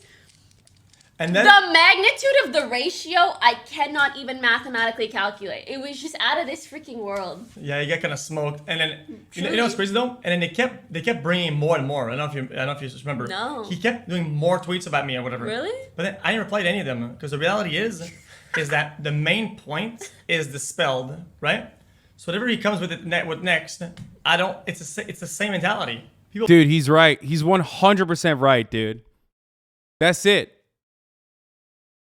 Like, you know, you come in one time, you pop off, and then you never respond ever again, and then it's over. It dies down, it goes away. But if you fucking do respond endlessly and non-fucking stop, then you're making more fucking commentary, and you're feeding an entire cycle. Also, but there is a difference, though. I'm gonna be honest. The difference between like me and someone like XQC is that XQC doesn't have like entire communities. Like me and Pokimane have entire communities dedicated, like other content creators and their own communities literally dedicated to cutting content and commentary. So there's like a self-reinforcing cycle. Whereas with XQC, someone like Keemstar is not gonna fucking, you know, someone like Keemstar has more people in his fan base that like XQC than they like Keemstar. You know what I mean? But he's right though. He's right as far as like not responding to the fucking psychos, the psychotic haters. If I hadn't, like, in Ethan has a lot of fucking haters too in a similar way. Like if you are literally just a like if you're functionally on the left politically on the internet, like you're gonna get people up your fucking dick hole nonstop. And it's not just going to be right wingers, okay? There's going to be other leftists who are up your dick hole like a goddamn little worm, okay? Just like crawling into your penis hole and trying to eat you from within. Really fucked up and really weird. Leftists want to be cool and punk rock, and now you're too mainstream for them to admit liking you. That's another part of it too. Like they want to be fucking hipsters and they're annoying as shit when they're like, but that's different. That's like, who cares? But Kevil's hate is so fucking bizarre on Twitter. No, it's not, dude. It's not. She had a fucking quick boom bust cycle. That's it. She blew the fuck up really quickly. And when she did, of course, immediately people were like, all right, she popped off. Now I hate her. Because a lot of people are ideologically unsound, okay? They do not have like moral consistency. They only like leftist politics from the point of view of aesthetics, okay? They don't think about it beyond that. So then, aesthetically speaking, if you pop off, then boom, you're bad. You're fucking bad. You're successful.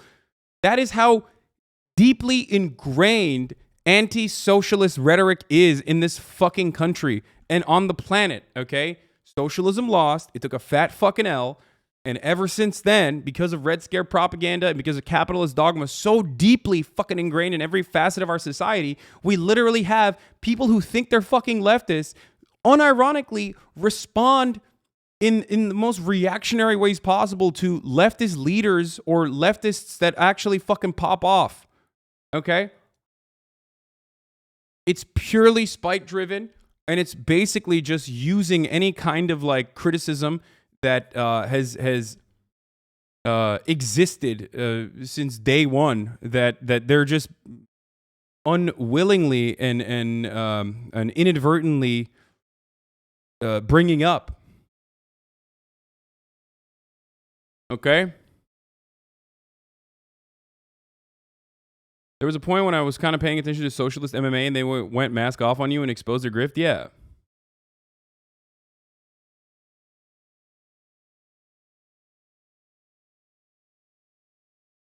Like, I'll be real. I legitimately think this, like, this is going to fucking piss people off, but there are few content creators out there. I mean, there are content creators out there who are further to the left than me, I guess, if that's like a real, that's a real dynamic on the spectrum, but not a lot. Okay. Definitely not a lot. And I think I do a pretty good job of like having a reasoned and balanced approach to the way I cover politics. And that's part of the reason why a lot of Twitter hammer and sickle weirdos will turn around and be like, Hasan is a fucking social democrat. Like, he's just a social democrat. It's like, shut the fuck up. We're not effective. I'm sorry. You might be a great community organizer or whatever in your local community, but you're not good at like covering a broad spectrum of news from the point of view of like a progressive person that is making leftist politics accessible. Like, you're not doing it. You're not doing a good job. I'm sorry. It's cringe. Leftism is really fucking cringe, or the leftists oftentimes are really fucking cringe, except for the leftists that I like and promote all the time. So, I just think the leftist community isn't welcoming and find joy in not engaging in incremental change. Yeah. So ultimately, all of that stuff is just noise, and I just wish people would, take a deep breath and just stop focusing on that sort of stuff, because to the outside world, to the uninitiated, and that is the broad majority of normal human beings on this planet, the only way we come across as leftists are cringe, annoying, woke scolds who can't shut the fuck up and want to suck the joy out of every single thing. That is what being a leftist is about, unfortunately. And since day one, what I've tried to do is fight back against that. And I know that we all have those urges inside because we want to build the best possible universe, okay? From a point of view of empathy. But it's really, really difficult to just, not center yourself in this dynamic and try to understand that, like, it's also important to show your best face forward. Right?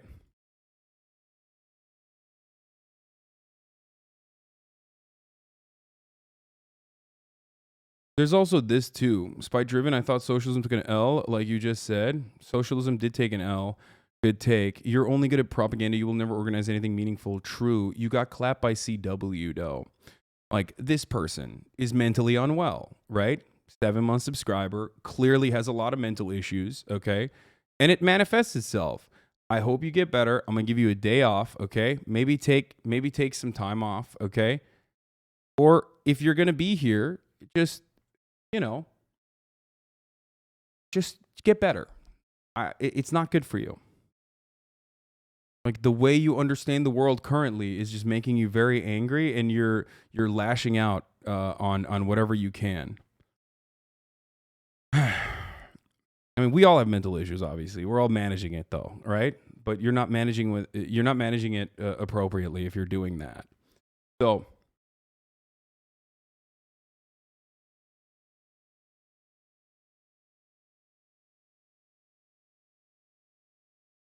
Anyway.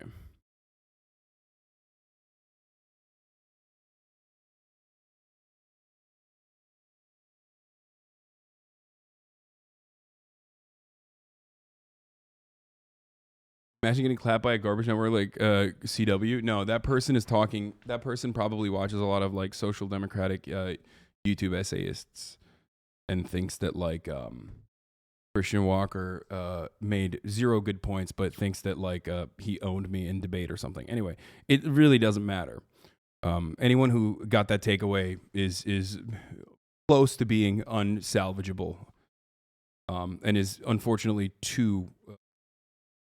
They're just too malleable and do not have their own worldview or their own perspective.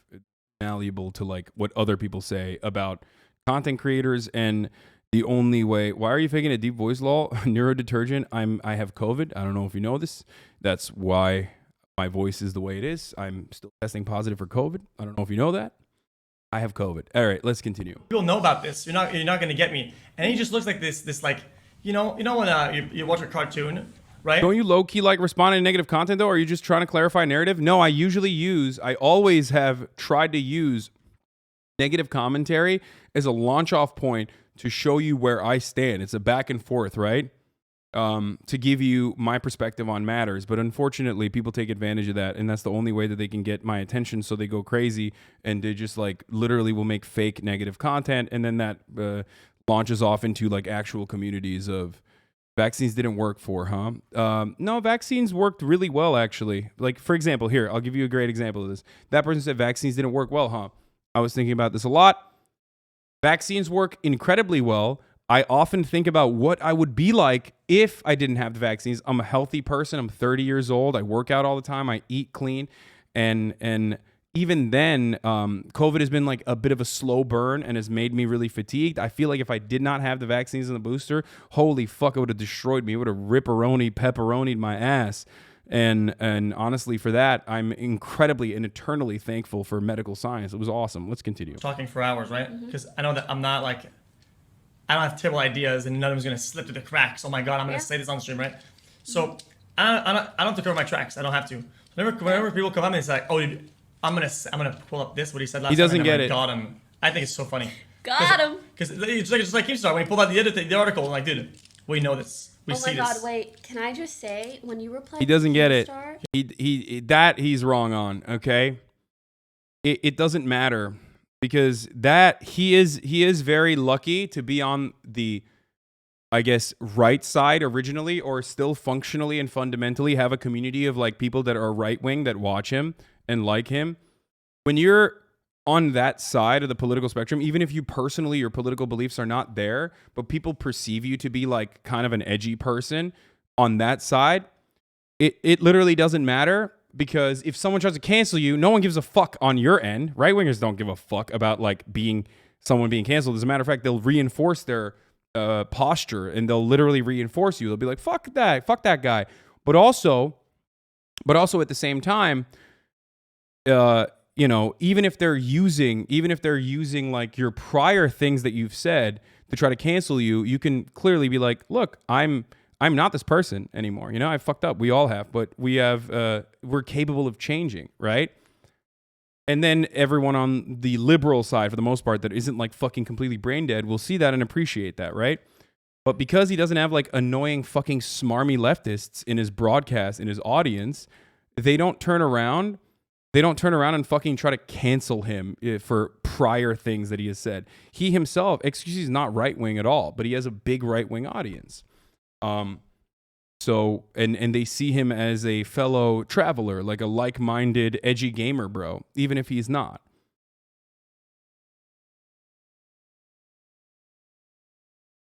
Yeah. You fucking buried him. Like, me and my friends were talking about it like it was a national holiday. Like, guys, today, the gnome's career has ended due to this. And then, the magnitude of the ratio, I cannot even mathematically calculate. It was just out of this freaking world. Yeah, you get kind of smoked, and then you know what's crazy though? And then they kept bringing more and more. I don't know if you just remember. No. He kept doing more tweets about me or whatever. Really? But then I didn't reply to any of them, because the reality is, is that the main point is dispelled, right? So whatever he comes with next, it's the same mentality. People know about this. You're not going to get me. And anyway, the reason why I mentioned that is because, like, yes, that doesn't work if you have like a apolitical fan base, I guess, which ultimately means like you have a lot of fucking right wingers who love you too. You can dispel the main point and then move on. Whereas, like, if you have a leftist fanboys, if you have a leftist fan base, then they will literally take things that you have said 8 years ago and be like, "Wow, I didn't know about this. What's up with this?" And I'm like, motherfucker, just because you haven't been here for like the millionth time that I've addressed this talking point doesn't mean that it still impacts, like, doesn't mean that that's still me right now. You know what I mean? Like, people try to do that all the time. There's like a million different fucking idiotic essayists that are like, look at his older videos or whatever the fuck. And I'm like, dog, you know, like, if I'm 320 pounds in a fucking video that you're showing and it's 10 years old, you're a psycho for mentioning it. You're a psycho for fucking posting that. You know what I mean? And there are plenty of people who do that. There are people who still do it in the chat. There are people doing it right now. Like, it's very strange. And it does have some staying power because if we're being honest, because people people on the left do jump on to it. You know what I mean? People on the left do jump onto it and go, wow, you're not perfect morally. And it's something that I try to address regularly, right? It's something that I try to address, that idea. Not for me personally, but that idea in general since day one. Since day one is something that I have tried to address and be like, you need to stop. You need to stop.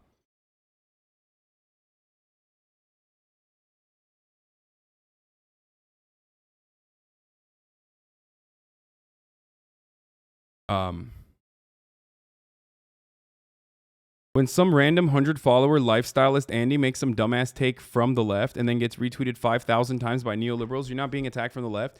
No, I am.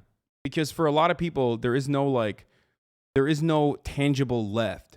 So a lot of random people who themselves are lifestylists or themselves are like trying to understand what being a leftist is about, they'll see that and go, what the fuck? Other leftists hate this guy. Maybe I should hate him too. Because they don't have like a foundation. They don't have a good foundation. And it's really difficult. And it's really difficult to build a foundation off of it. Okay? But it's fine, you know. We still champion on and we still move on. It's always important. That's why I always say, just be charitable, just be charitable, just be charitable. Also, the types of leftists who bring those 10 years old clips were themselves fucking Sargon of Akkad fans back then. And it's wild how insane the converted zealots are when it comes to proving their bona fides. Like, yeah, I know.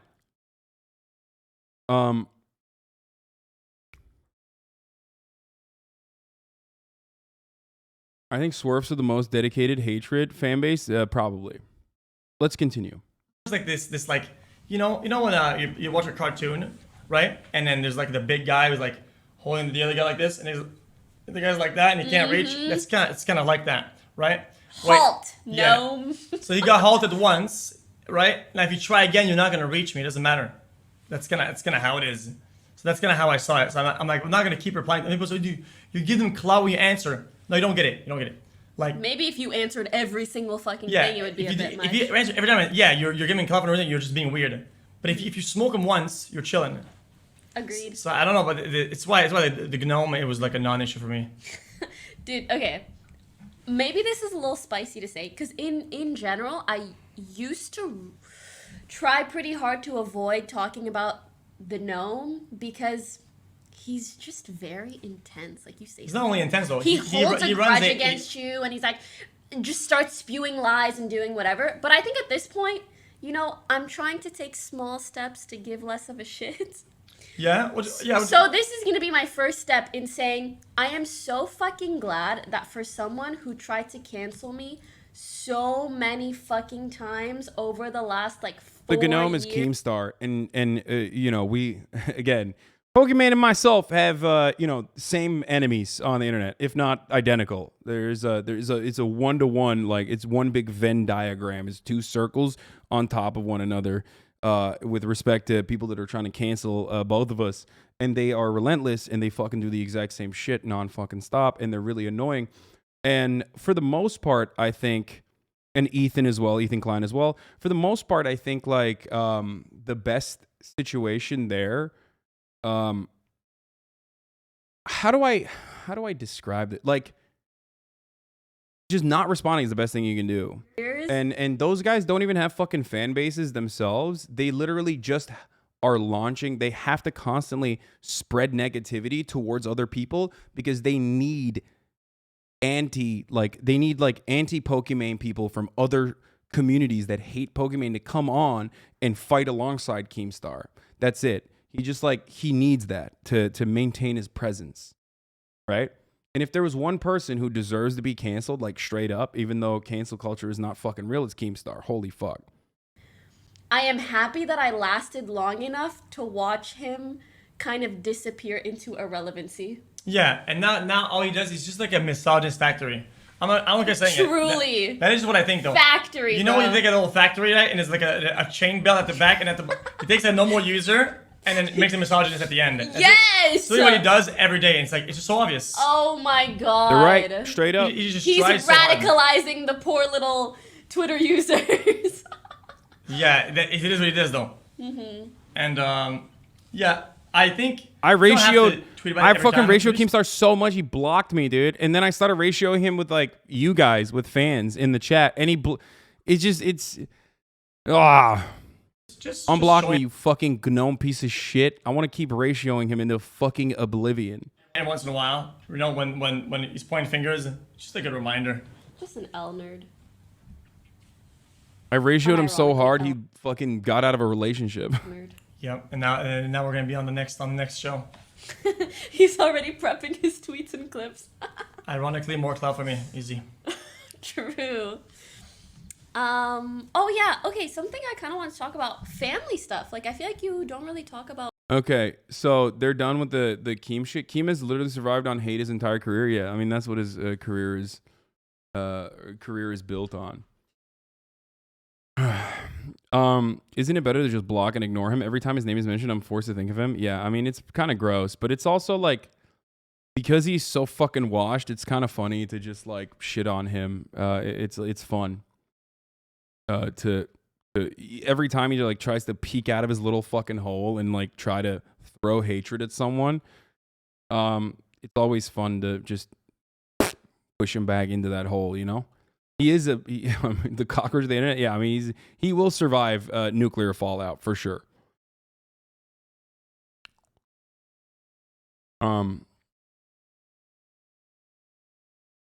Check out what Trump said about LeBron. I'll say this to LeBron James. Oh my God. Are you serious? Oh, my worlds are colliding. You're saying Keemstar's the Ted Cruz of...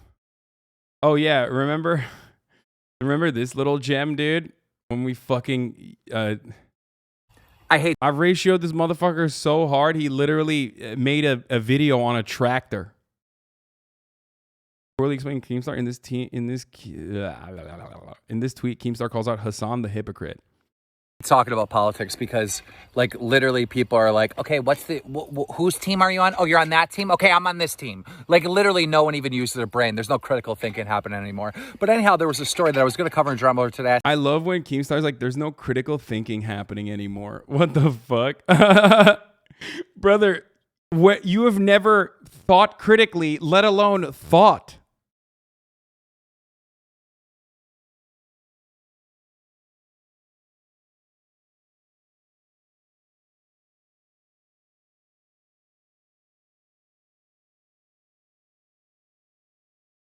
Anyway, the bros are coming around.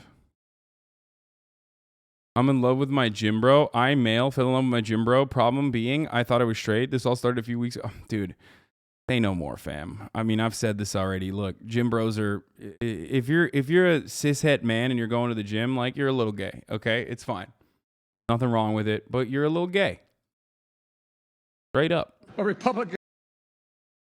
It's a tale as old as time itself. Yep.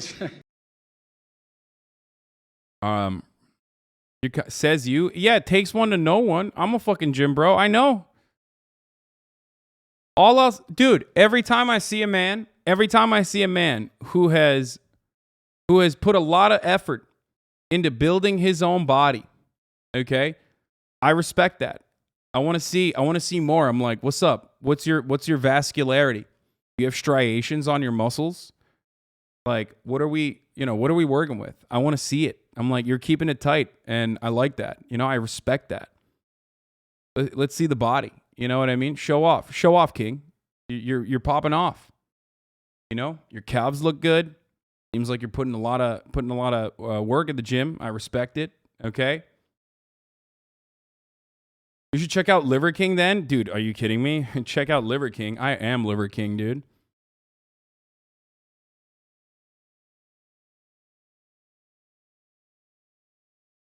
I straight up love seeing ripped dudes at the gym. I look up to them and it inspires me to work harder. Oh, 100%.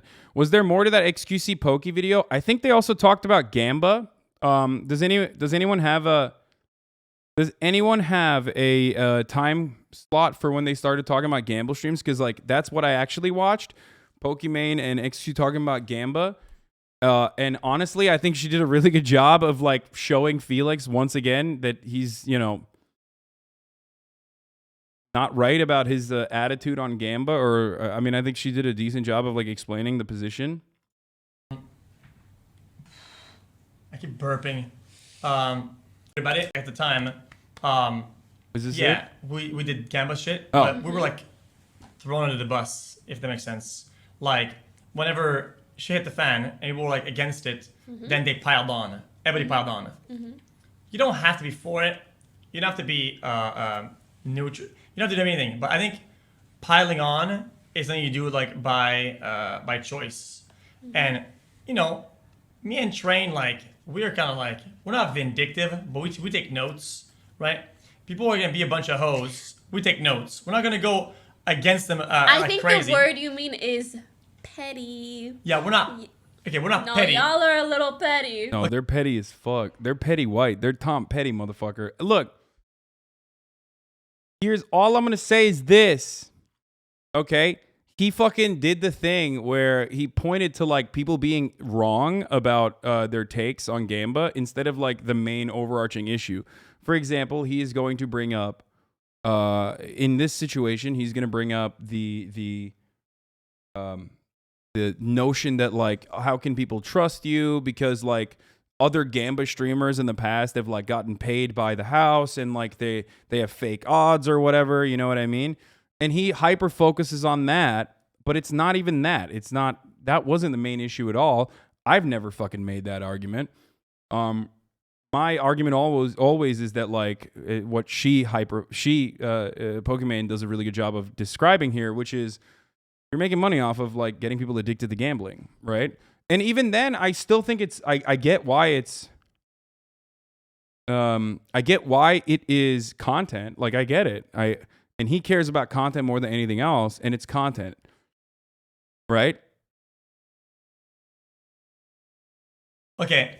You're Sometimes not we're petty. vindictive and vengeful, but you're a little petty. We're not gonna take action. I think all streamers are a little petty, low-key. But I take notes though. All I do is take notes. Noted. Noted it. So I'm gonna say, because generally, if you're kind of wrong, then you're wrong. But if they're piling on, it's kind of like, okay, I'll note that, right? And then maybe next time when they're in trouble, I'll pile on it, right? But then it felt to me like we got piled on and then a 180'd on. That was my concern. So that's why I talked to him off stream, and I was like, see, at the time you piled on me and you piled on us, but now you're 180ing. So it's like when you're piling on, you act as if you know better, in my opinion. But then comes up later that you don't. And that's the only thing I didn't agree with. Well, I mean, didn't Miz do a gambling sponsorship before? So I don't think he ever acted like he knew better. I think. I don't know. Oh, he's talking about Miskiv. Okay. I don't know why. Dude, the main fucking drivers of people who were criticizing XQC and Train and all the other gamer streamers were not Miskiv. Miskiv did what Miskiv always does. I think he did a good job of like not taking on additional Gamba streams, right? He fucking did one and then was like, okay, this is not for me. And then he, added himself into the conversation a little bit by turning around and saying like, I did one, I no longer do it. And I respect him for no longer doing it, right? But he just inserted himself into the conversation in the same way that he does. But the main argument wasn't coming from Miskiv. The main argument was always coming from someone like myself and someone like Ethan as well. I don't remember. Anyway, I ended up being kind of wrong about it because I talked to him about it and I was like, yeah, like I was just mauled, like because we got paddled last time, whatever. So we cleared it up. It was fine. Okay. But at the end of it, we kind of hashed it out. Like it was like no problem. Yeah. Yeah, I kind of felt bad. I kind of hard snapped because one, he didn't take it, or whatever, and it doesn't matter anyway. It's. Oh, yeah. I think you reacted that way because you thought he did take the. Yeah, I did take it. And you thought that would be hypocritical. Which would have been fine. Also, I would have been. I'm gonna be honest with you. I'd have been out of my depth anyway if I got mad about it. You may be unaware, but Miski recently said he was offered 10 million for slots and he thought about it. Oh, that makes sense. Yeah. Dude, slot guys give so much money. I don't know if slot guys give so much fucking money. They offer a fuckload, dude. It's crazy. I don't even. I mean, Miskiv has a tendency to exaggerate, but I'd be honest, like, I wouldn't be surprised because how much motherfuckers give money. Like, and let me tell you, for those of you who don't understand, okay, there's a couple things I need to mention here. I personally think there's a distinction between, like, poker or even fucking playing blackjack on stream, which they themselves are still, addictive and it's still gambling, right? But slots are the absolute fucking worst, okay? Slots are the absolute fucking worst. They are mathematically created so that they are the most addictive. It sucks you in. And the way that, I mean, there are a lot of studies conducted on this. I want to really bring on Brace from TrueAnon and Liz to have this conversation at some point because they have read into this a lot and they've talked about it a lot. But like they are... Specifically, slots on the internet are really, really, really fucking nefarious. And apparently, and it goes all the way to like DraftKings, right? Like it starts off with like DraftKings and a type of gambling that DraftKings does, all the way to like actual fucking slots. Slots being on the worst side of that, where most people, the reason why like you get free money to fucking gamble in all of these websites is because these guys are functionally looking for the one guy that will stay on, okay? They make most of their money off of what they consider to be whales, people who are fucking going to lose everything, okay? The websites are designed in a way for like, 10% of all of the people that you're targeting to stay there where they make 10% of the people that you are basically sucking into that gambling stream, to that gambling cycle, are going to be making up 100% of the revenue, straight up. And it's so good, it's so viable for them that they can spend tens of millions of dollars on streamers, on everything else that they possibly can, because they can spend tens of millions of dollars on a streamer and they have a massive audience, but then, even 1% or 2% of that audience is going to become the big whales in that situation, and they're going to pay for the fucking marketing tenfold. They're going to be paying for the marketing because they are compulsive and they can't stop. Same thing with the crypto scam projects targeting compulsive gamblers. Yeah. That's how it works, okay?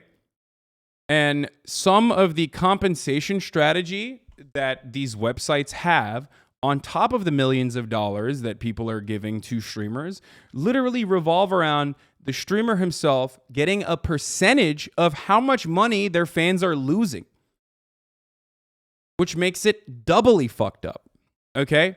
That's how it works. You're literally making money off of how many people are using your code to gamble to get that fucking free, to get that free, like, first $75 or whatever.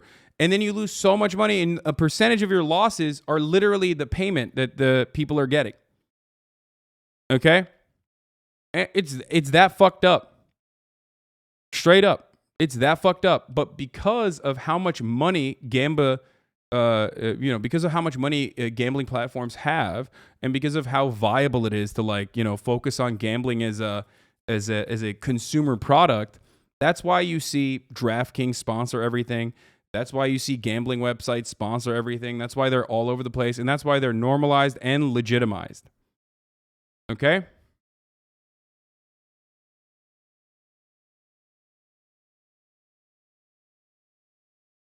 Fake sign of Drake, so Canadians have seen. This was in my grandpapa's paper mail. Yeah. I would have been out of my depth regardless. I mean, I don't know. If I was you and someone... It's amazing to me that Twitch hasn't stopped it or that a tech journalist hasn't capitalized on what would be a very juicy story. I think the reason why they haven't done it, is because gambling is so commonplace as a sponsor, as a main sponsor. Because if you're going to tackle gambling, you're creating like a really you're creating like a weird environment where it's kind of like, if you were to consider hot tub streams to be degenerate, right? The way to tackle that is really difficult. I don't personally think hot tub streams are degenerate, but some people do.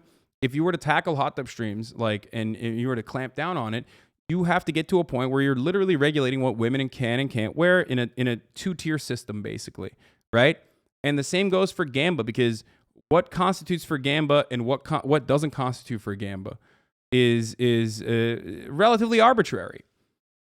And also on top of that, there is a degree of legitimacy that comes from the billions of dollars this industry is cultivating, this industry is generating, and hundreds of millions of dollars in ad sponsorships that this industry gives to all of these other sports, where the sports themselves kind of become a vector for gambling, which is what the TrueAnon episode on gambling was focusing on, specifically looking at like DraftKings and its relationship with the NFL, for example.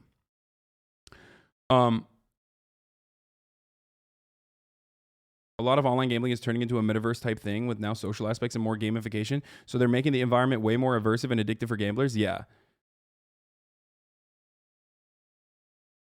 Train is in a unique predicament, I think, because and I've said this since day one, I think he himself is like straight up fucking lost in the sauce. That doesn't excuse it, but he is like unironically lost in the sauce personally, if you know what I mean. He's an addict. He's a fucking addict. And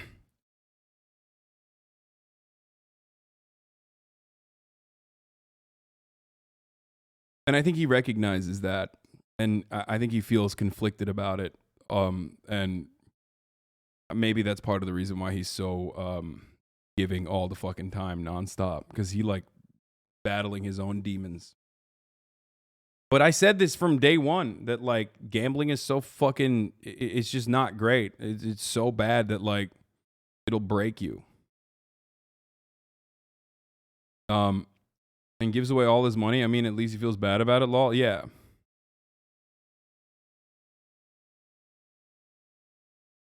Dogpiled on me for doing something. For the record, gambling is, I've talked about this before, but like gambling is literally the worst addiction.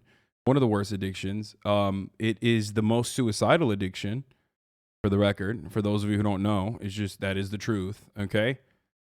And it is, it's incredibly, incredibly hard to deal with. And it leads to debt. It ruins lives. It ruins families. It is really, really, really fucking hard. Yeah, gambling is the addiction with the highest rate of suicide. Yes. Went to a casino once for my grandma's birthday and was given money earmarked for gambling. It was so depressing seeing elderly people like hooked up to oxygen playing nonstop. I mean, at that point, I don't really give a shit because they're not losing like too much money. As long as they're like fucking having fun, that's whatever. Who gives a shit? They're gonna die anyway. But I'm talking about people who are like in the beginning of their lives. You know what I mean? People who are watching Twitch and then they start fucking crypto gambling, and then this is just it. This is a demon that will haunt them for the rest of their lives.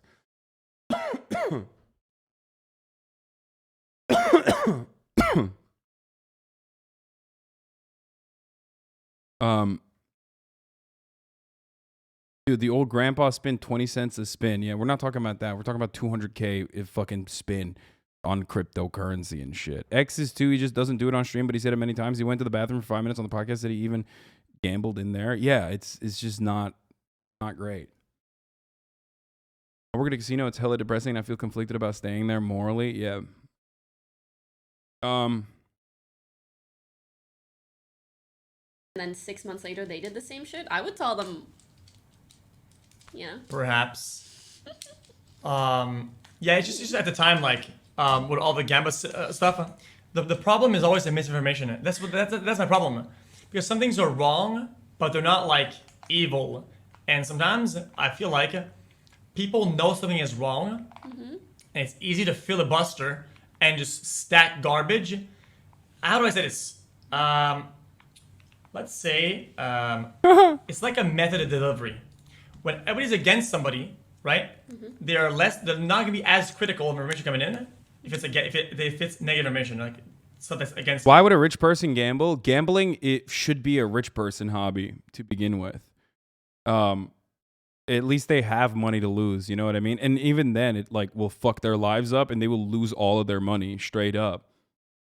You don't have permission to watch this? Get your own content? What? Are you okay?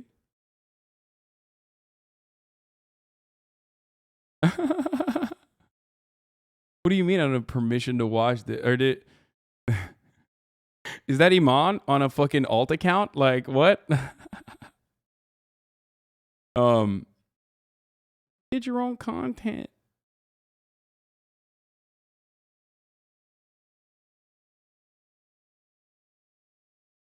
Also, I mean, what do you call it? I've done like, he's defending his queen's views. I mean, that's ridiculous. This is literally someone else Juice Extractor who posted this. And not only that, but also like, I'm pretty sure, I don't think Iman has a problem with me watching this.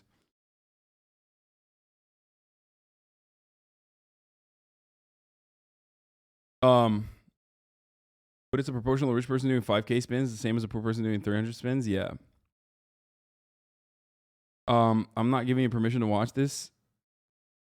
Okay, let's see.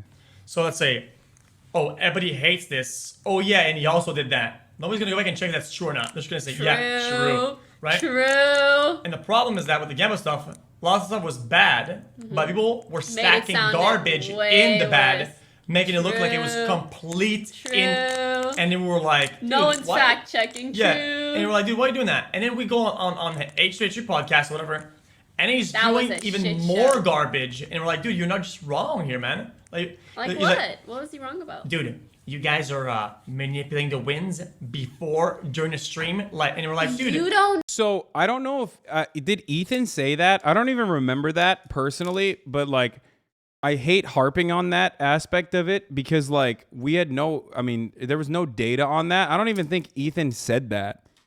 I think it was more, I never said it first and foremost because my attitude is I don't really give a fuck if you're like, if you're padding the fucking deck. You know what I mean? He absolutely did.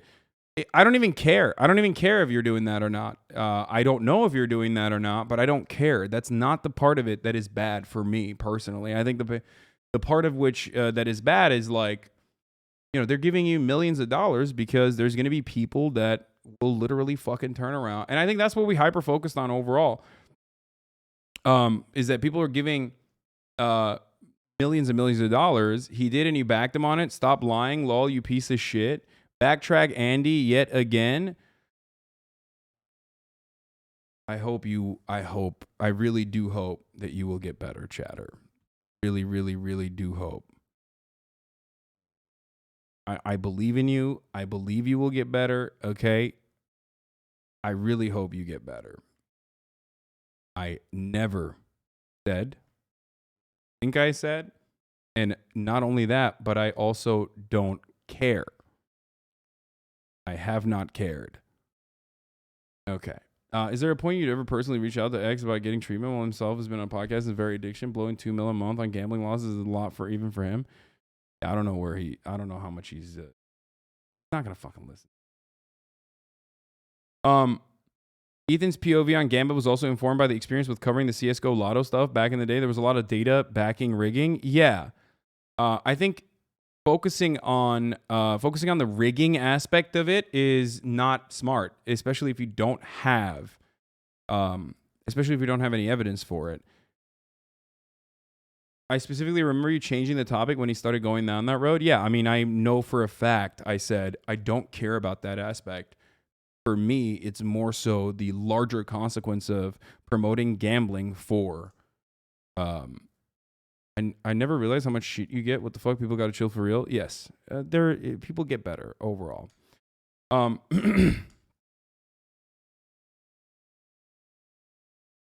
argument always revolved around the reason why people pay you money when you're doing a Gamba stream might be doing it for content. And I know XQC is doing it for content because he already makes fucking millions, okay? He's not doing it because he's going to get like the bag. He's doing it because a lot of people watch him. I know this because I know him very well. Him and I have very similar attitudes about like community management and also caring about content, okay? He wants to entertain people and he thinks Gamba streams are entertaining. And he's right. They are entertaining, okay? So I already know that like his attitude is because one, it's entertaining. He sees other people pop the fuck off. So he's like, I'm going to do that. I'm going to fucking do Gamba streams. I'm going to pop the fuck off doing Gamba streams. And then if they give me money while I'm doing that, then great. That's a win-win, right?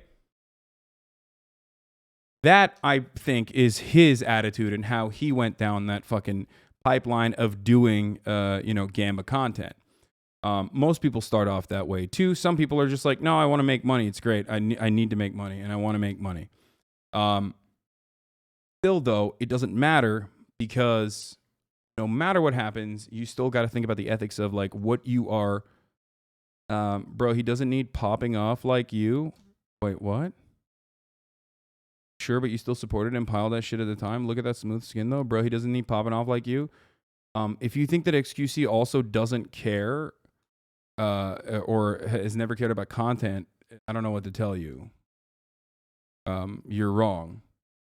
Why are there so many haters in here? No, they're not haters. I think they're just like XQC's little Zoomer juicer fanboys who are trying to explain his position away when I'm repeating what he's going to say here, no matter what. And then it turns into a personal addiction regardless, by the way. So ultimately, okay, I think Zoomer Juicer supporters are not understanding my position is exactly the same as his. I'm just criticizing him for it, and they think I'm in the wrong. But it captures you. It turns you into a fucking addict, and it's not good. It's really, really difficult to get out of. I don't know that. Sorry, he doesn't know that, but you also don't know that. Okay, so... Which I think is, I mean, like, you can't really argue that one way or the other. This is a genuine misconception because there's two layers. I hate talking about this that much, but there is the host, the website, and there's a provider. These are two different entities. Provider makes games. They just literally make the game. And then now they're talking about the distinction between the providers and the website because now they're having a conversation about like how the games are not rigged by the providers. Again, something that I do not. You would suck Trump for content, lol. Yeah, totally. Am I being like posted on a different platform or something? I am realizing that we're getting a lot of fucking weirdos in the chat. I think it's probably because like I would suck Trump off because, I love that bussy. I want to see what that bussy do. Not because of the content. The content would be extra. Hold on 1 second. You're really going to tell me? You're really going to tell me, chatter, that you wouldn't want to see what this is about? You're going to sit here and tell me a fucking lie that you wouldn't want to see what's going on, what that butt do?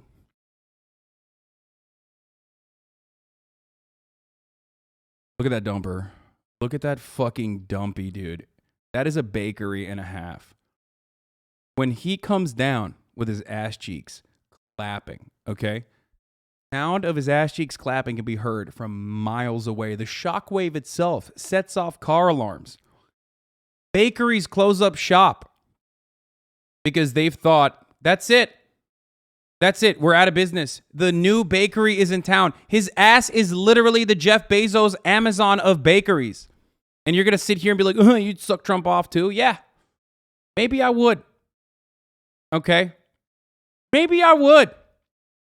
Make asses fat again. You're right, chatter.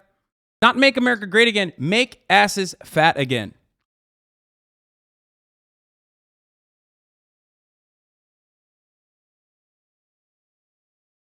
Back shots sounding like a gun range. 50 cal. Beretta. Look at this slut. showing off his little panty line too. Okay. Cover it up, slut. Okay. Okay, all jokes aside, let's get back to the main issue at hand here. Okay? Right? Just has the game and gives the game. Does that make sense? So saying, oh, dude, they're just manipulating the whole juice and it's like, dude. Someone said not on stake. Yeah. I mean, it's all different companies. Plain Go, Pragmatic, whatever city. There's like a bunch of them. People are talking about the live games. I'm talking about more about the slot version of it. The slots all have a provider. Hacksaw Gaming, Pragmatic Gaming, I get what you're saying, and maybe that gives like your situation credit, but it doesn't discount the fact that there can very easily be scams on these games, and I'm sure that there are. No. Or I mean, we know it's a scam. Percentage. Everybody knows it's a scam. In the back. Not a scam, but everybody knows it's rigged. It's Sorry, no, I mean, I think they can very much rig it, benefit someone as well. Stake? I wouldn't be surprised. I don't think that hosts can rig providers. Maybe there are certain like that. But if someone's telling me, well, on stake they don't do it like that. Again, it doesn't matter. It's like frustrating that he is hyper focusing on like hosts rigging providers and stuff when that is like not important. I think like the main issue at hand, at least from my point of view, at least from where I'm standing, the main issue at hand has never been about like whether there's rigging going on or whether hosts are rigging. But more so, and always has been about like feeding addiction to your followers. And I think Iman is going to do a good job here. From what I saw, the brief moments that I watched, that she is going to do a good job of like, hyper focusing on that as being the main issue. Like it's all one platform. I'd be like, well, I can't trust it because it's a misdirection because like other people have brought it up probably. I was not one of those people, no matter how much people fucking point to it and be like, you did it. Okay.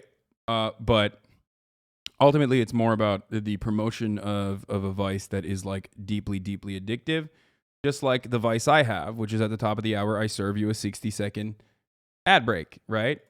Just like the vice I have about showcasing Trump's bussy, having that readily available to show you very quickly and very easily, okay, at the top of the hour. And now, if you want an ad-free broadcasting experience, regardless of that 1-minute ad break, all you need to do is subscribe. You can do that for $5, or you can do that for free with a Twitch Prime. Twitch Prime is free as long as you have an Amazon Prime account connected to your Twitch account, where you get one free Prime subscription a month that you can use on your favorite streamer, or you can get gifted a sub if you're lucky. Here's the 1-minute ad break now.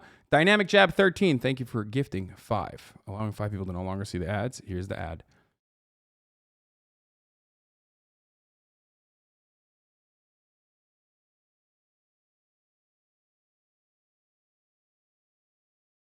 In the past, it's been proven that these kind of websites do rig shit.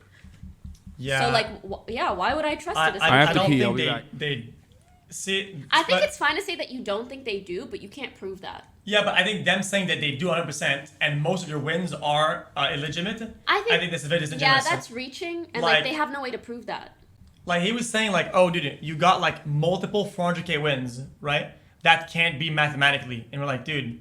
But overall, you've lost like millions. Yeah, like we spin like fucking like 8,000 times to get fucking 10x bonuses. Yeah. I get 1,000x. Like it's real. It's not like made. I don't know what the fuck you're talking about. Yeah. I get what you're saying. It's why it was upsetting that they were just stacking lies in the middle of the thing. What's your take on gambling now?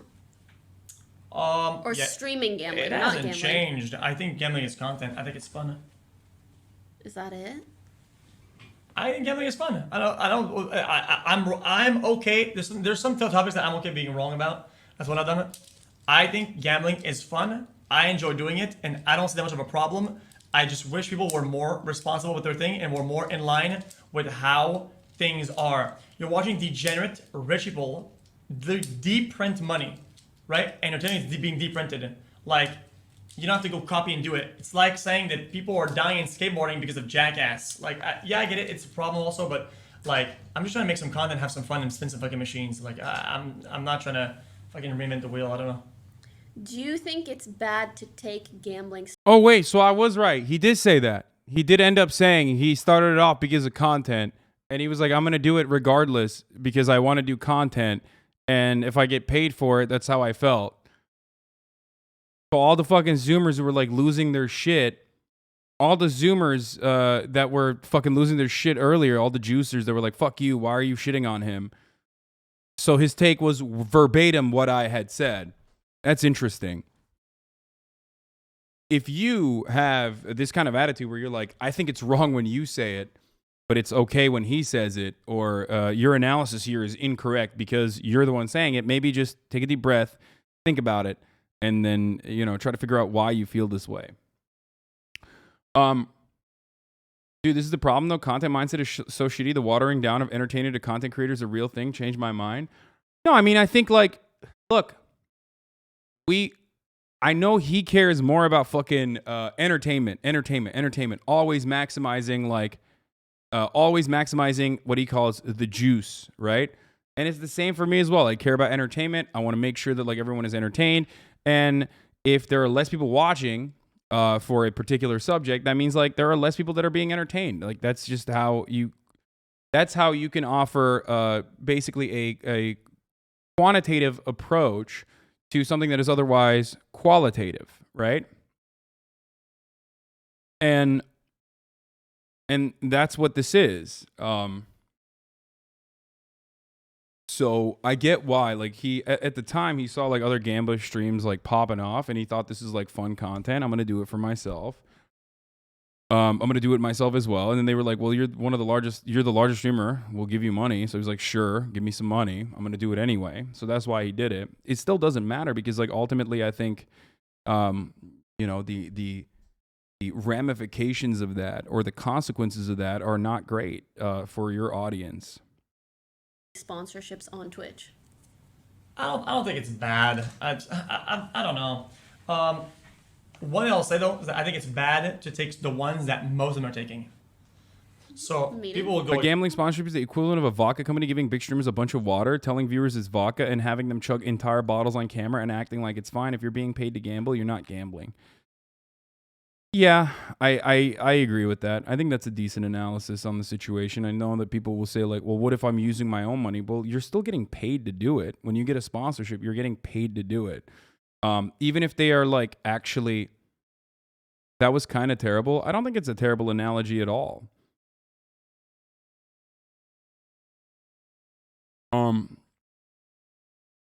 Like you're basically, you're sheltered from the most significant repercussions, except like, it's like really watered down alcohol, I guess, because in the long run, like you can still be impacted by it. You can still be impacted by it in the long run. You can become an alcoholic as a consequence of that. You can become a gambling addict as a consequence of the Gamba streams you're doing yourself. That's a really, really good analogy, actually. God damn, we've been talking about this issue for such a long time, and I never thought about that. Once again, Chatter's significantly smarter than me, more creative, and funnier than me, as always. If you're receiving money from a sponsor, it cancels out your own money. You're using the gamble regardless. Yeah.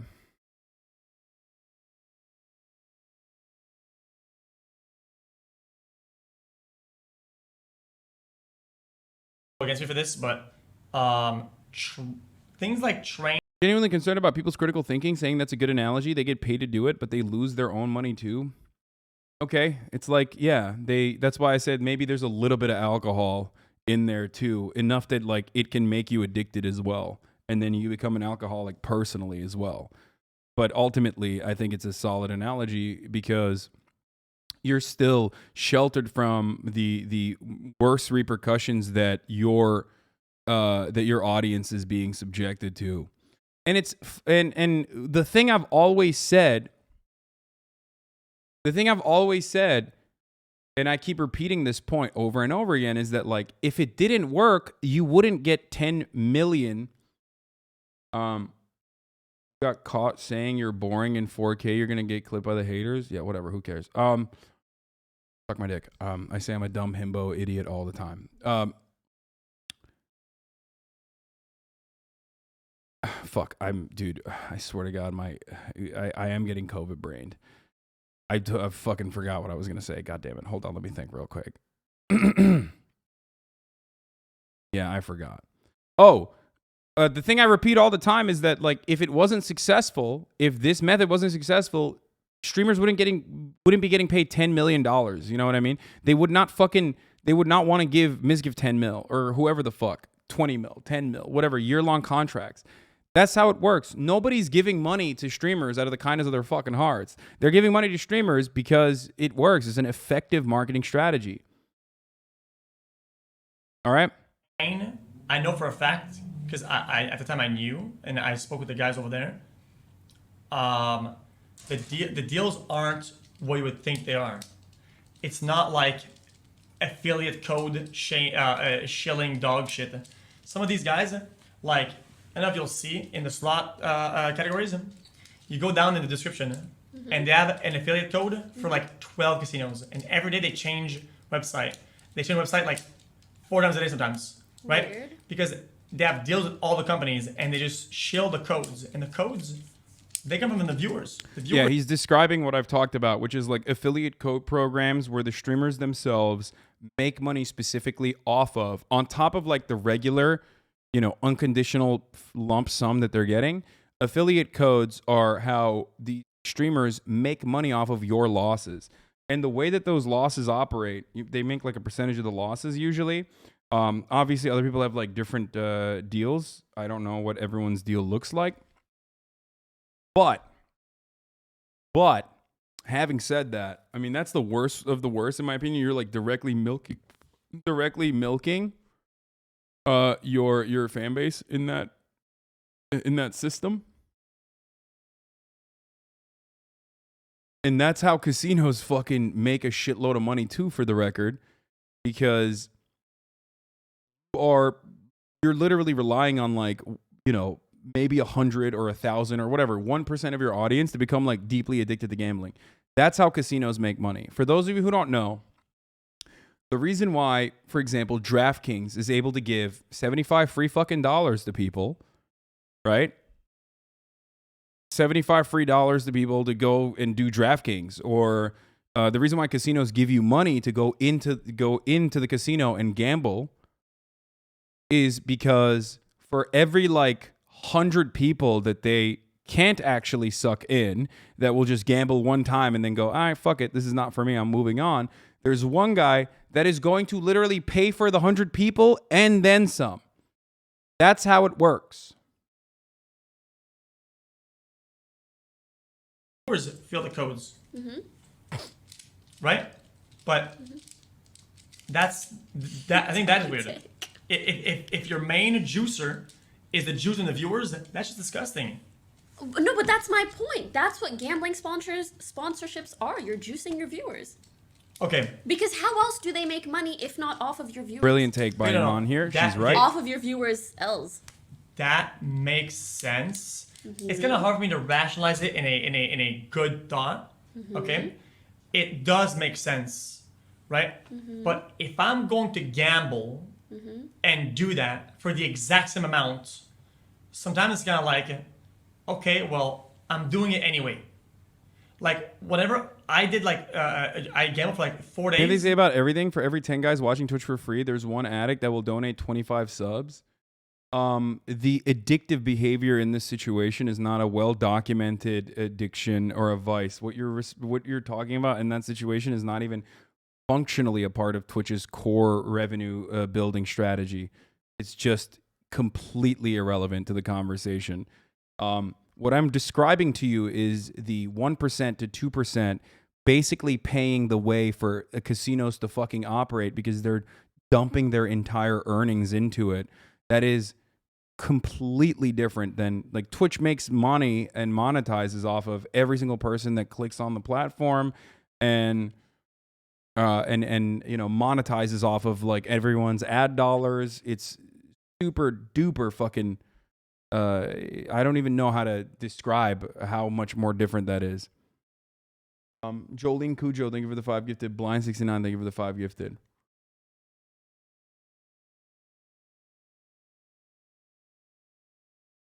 I don't know if that was a joke or not, but... And nobody had any problems with it, right? I gambled the 5th day, right? With a sponsor, and everybody got mad. I was gonna gamble regardless. Like, people who gift subs do not give subscribers with the hopes that, like, it will be a return on their gifted subscription investment. You know what I mean? Like, there's nothing. It's not even remotely comparable. I don't know if I took the bait. How's that? Okay. It's like a spectrum, in my opinion. And in my opinion, when you take millions of dollars in order to gamble on specific websites and platforms, you are on the end of the spectrum where you're teetering between bad and evil. Why is it that every time you talk about dollar stuff on stream, chatters find a way to try and make you look shitty? Because socialism. Socialism means poverty. In my opinion. You gambling for fun on multiple platforms, I'd put it in a gray area in the middle. Someone doing a poker tournament or gambling IRL, I put that, like, you know, much further on the other side because there are way more barriers of entry. You're saving one for a duck. Okay, good. Oh, okay. I'll save the last one for sorry. No, there's that last one, so you can eat the third one. Okay, because, like, if you're like, hey guys, if you end your stream, you're like, I'm gonna go gamble. Like, I'm not mad at you for saying that, even though... Earlier, when I went to the bathroom, I gambled in your bathroom. That's crazy, I don't care, because, like, it's very different from streaming yourself on a platform that people can access very easily. That's not good. Versus, it's not like, good. casinos, That's like... there's a reason that that's there's so much far in unhealthy. between. Sexy And it's Panda hard to Bear, get- thank you for the gifted subs. Please do not unhealthily gift me subs, which is similar to a gambling addiction, according to some in the chat. Not, but anyway. We got a gift sub addict, dude. There, you need your ID, you gamble with cash. Like, there's all these barriers that make it less likely for people to lose money or become addicted. You're not wrong. But sorry, wait. Can I just say one last thing? Yeah, I just mean at the same time, doing the gambling does that as well. But it doesn't exacerbate that. But go ahead. Especially when you are taking money from a sponsorship, the only reason they're giving you that money, like, what is their business model? Their business model is to profit off of your viewers. Okay, no, yeah, so that makes sense. they get that money and they give you some of that money. So you're just juicing your viewers. Okay. Thank you, Catalina's Red Era and Rufio Overwatch. I agree. Thank you, Catalina's Red Era for the 10. Okay. Let's say. Overwatch for the 5. Not even let's say. Okay. I buy 500K worth of crypto. Right? And I load up my account. And I'm saying I'm gonna gamble for 4 days. And Manny Kun for the 7. Yep. So I gamble for 4 days. Yep. And I lose 20K over 4 days. Okay. My 2 last days were sponsored, so they paid me for gambling. I didn't even use the money. It was raw balance the whole time. Okay. Was one right, one wrong, or both wrong, or both right? I think What's if you're distinction? gambling on your own time, that's your decision. I don't really give a fuck. If you're streaming yourself gambling, especially a lot of money, you need to accept that you are having a negative impact on your viewers. Yeah, absolutely, 100%. Yeah, right? Okay, yeah, I and can then the fact that yeah. that company is giving you money on the 4th or 5th day. Bro, I swear to God, she's doing a great job. I feel like I've literally described it as this, no? Like, when me and Ethan talked about this, like, isn't this how I described it? I feel like I said, like, there are varying degrees of, like, wrongdoing in this situation, and it's, like, at the height when it's literally getting paid for an affiliate program. Yes, you have 100%. She's doing a great job, by the way. They're just telling you this is how much of a negative effect you're having on your viewers. Oh yeah. It's this much millions. So basically, it is like an agree. Thank you, D Design, for the 10 everybody gifted said subs. they're both wrong. And you know what? You know what that means, right? It means that they just are against the fact they're just against gambling and promoting gambling, or just even just doing it without a sponsor, which I think is streaming gambling is what. Yeah, exactly.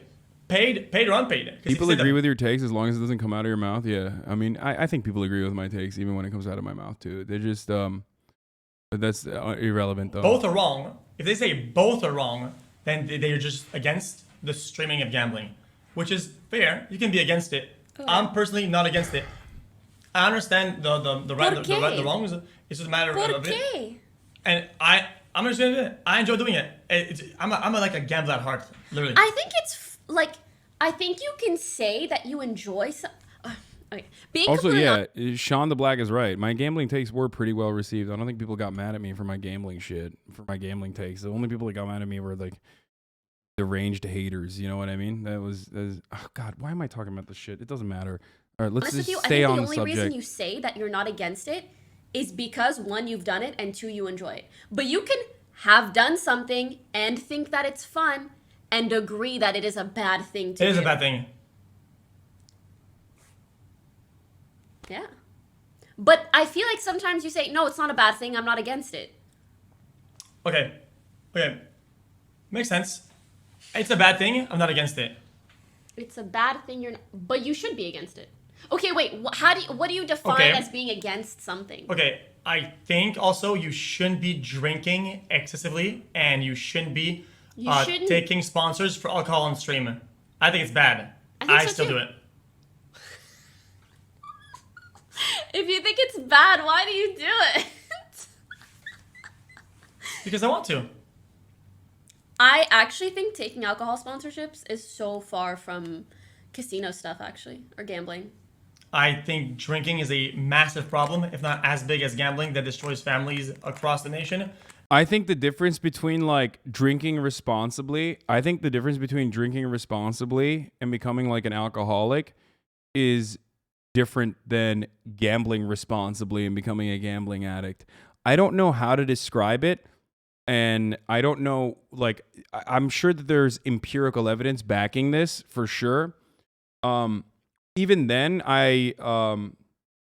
like, the reason why I liked what the chatter said about alcohol sponsorships is because, like, if you literally fucking did the, $200K per roll equivalent, you know what I mean? Like the pumping $50,000 into a stock or into a fucking stock.com or whatever the fuck, like stake.com gamba machine, slot machine, and hitting it over and over again, the equivalent for alcohol on that would literally be to down an entire fucking Fireball bottle. Okay? Just like straight up, just down an entire bottle and be like, you should do this too. You know what I mean? And also, if you want to move on to that analogy further, you're not even drinking a real fucking bottle of alcohol. You're drinking a fake bottle of alcohol with a little bit of alcohol in it. And also on top of that, there is the same fucking safeguards that exist in society normally that would stop you from being able to gamble when you're underage, for example, are completely taken away because you can buy the alcohol directly off the stream by using a VPN or something and have it delivered to your house immediately. Like, the accessibility of online casinos and the way that you can get around the safeguards that otherwise would normally make it impossible for someone who's under the age of 21 to be able to go out and fucking gamble their life savings, the ease and accessibility of online casinos make it so much worse, I think. Does that make sense? And from an excessiveness equivalent, yes, it would literally be like fucking downing an entire handle and being like, look, I can do it. You can do it too. When you're pumping fucking, 50 racks into every fucking spin on what you're gambling. Gambling is like slapping your homie on the ass. Like, you're not gay, right? But you still can't resist. What? No motherfucking soul that watches Train is going to gamble with anywhere close to this money. Yeah, you're not understanding that though. For someone who doesn't have a lot of money, Train is gambling, what, $50K a fucking spin. You're not going to do that, obviously. You don't have that kind of money. But you're seeing his wins. You're not really recognizing the losses. The wins are significantly more important to you. Actually, no, it's not even true. Hold on. There is evidence on this. Hold on. This is, again, I'm remembering information right now. Let me describe something to you. Gambling addiction is not about wins or losses. It's about reaction. And it's about the weight. You get the dopamine not when you win. You don't get the dopamine when you lose. You get the dopamine when you're in that brief moment when you're waiting to see if you won or you lost. Did you guys know this? It's actually the chase. It has nothing to do with the wins or the losses, which is why it's such a damaging and crippling type of addiction. Many people think, oh, no, I'm gambling because I love the fucking wins and I'm gambling because I want to make money. No, you're gambling because the anticipation of whether you lost the money or you won more money is what keeps you coming for more. That's why gambling addicts like Michael Jordan, for example, will gamble on like insane shit. You know what I mean? If you've ever had like a gambling addict in your life, if you know anything about gambling addicts, like they will gamble on anything. It's not about like making money for them. It's about literally trying to create that same anticipation over and over again in your life in every capacity. Yeah. By the way, that's 100% a fact. This is like people have what do you call it? Like people have been studied. This has been studied endlessly. Like what people to gamble and what people are trying to get out of gambling.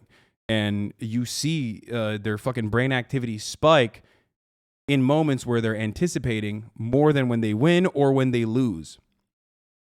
So, it's a really, really damaging aspect. Addiction is about how you feel and less about what you're doing and its consequences. Yeah.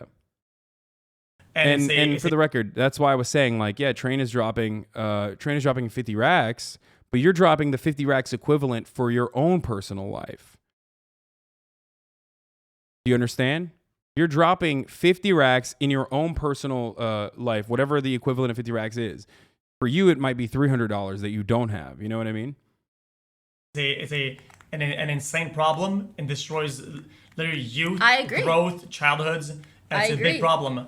But yet one is okay and one is another. No. I think they're both bad and I still do both. I think they are both bad. One is more normalized and the other is just like, holy shit, why are we making something that's bad even more normalized? I think they're both shitty. But I'm very surprised that like you're so willing to exclaim why it's so bad, but you'll still do it just fine. Like why? Okay. That's kind of surprising to me. I understand. Like if anything, you sound passionate. Like alcohol ruins families. So does gambling. Gambling is worse for addictive behavior than alcohol is in some ways. At least it's the most suicidal of addictions. That's a fact as well. For the record. But I think part of it is because like the accessibility of alcohol and how many people can actually socially drink without like becoming an alcoholic creates this like weird headspace where you legitimately think like, well, alcohol has a larger impact on society. Yes, that's true. But the people that do actually end up getting addicted to gambling, people that end up getting addicted to gambling, it's like really, really difficult to get out of it. And also, like the way that they get addicted is somehow alcohol destroys your body. Why compare them? They're both bad. I mean, I agree. I do agree. I think alcohol addiction is horrible too. Do not misunderstand me. I'm not saying that one is better than the other. I'm saying that both are bad, but one can have worse consequences.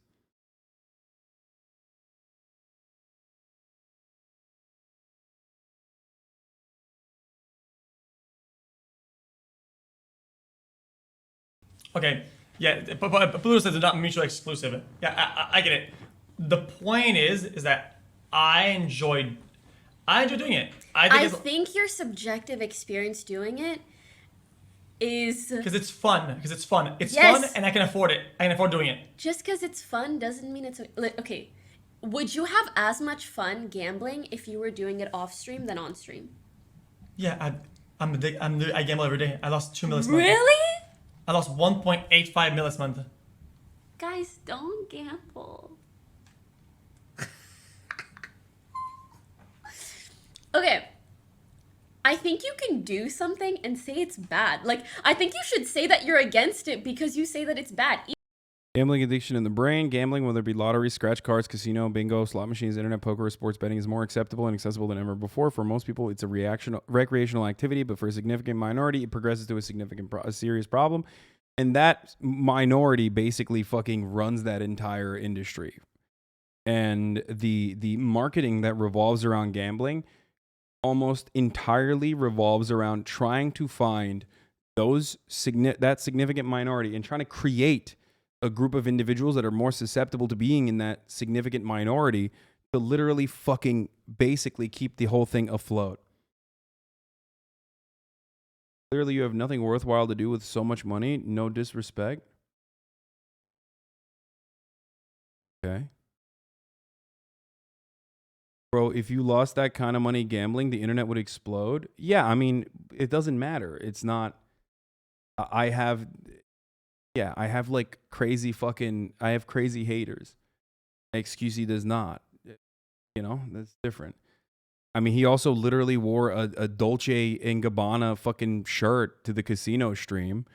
And you don't see motherfuckers canceling him over how much money he spent on that. He has a McLaren that he can't drive. He can do things that I can't. It's just how it is. We know this already. You just have to like live with that. And plus, I don't even want to I don't want to become a gambling addict and lose $2 million a month on gambling. That's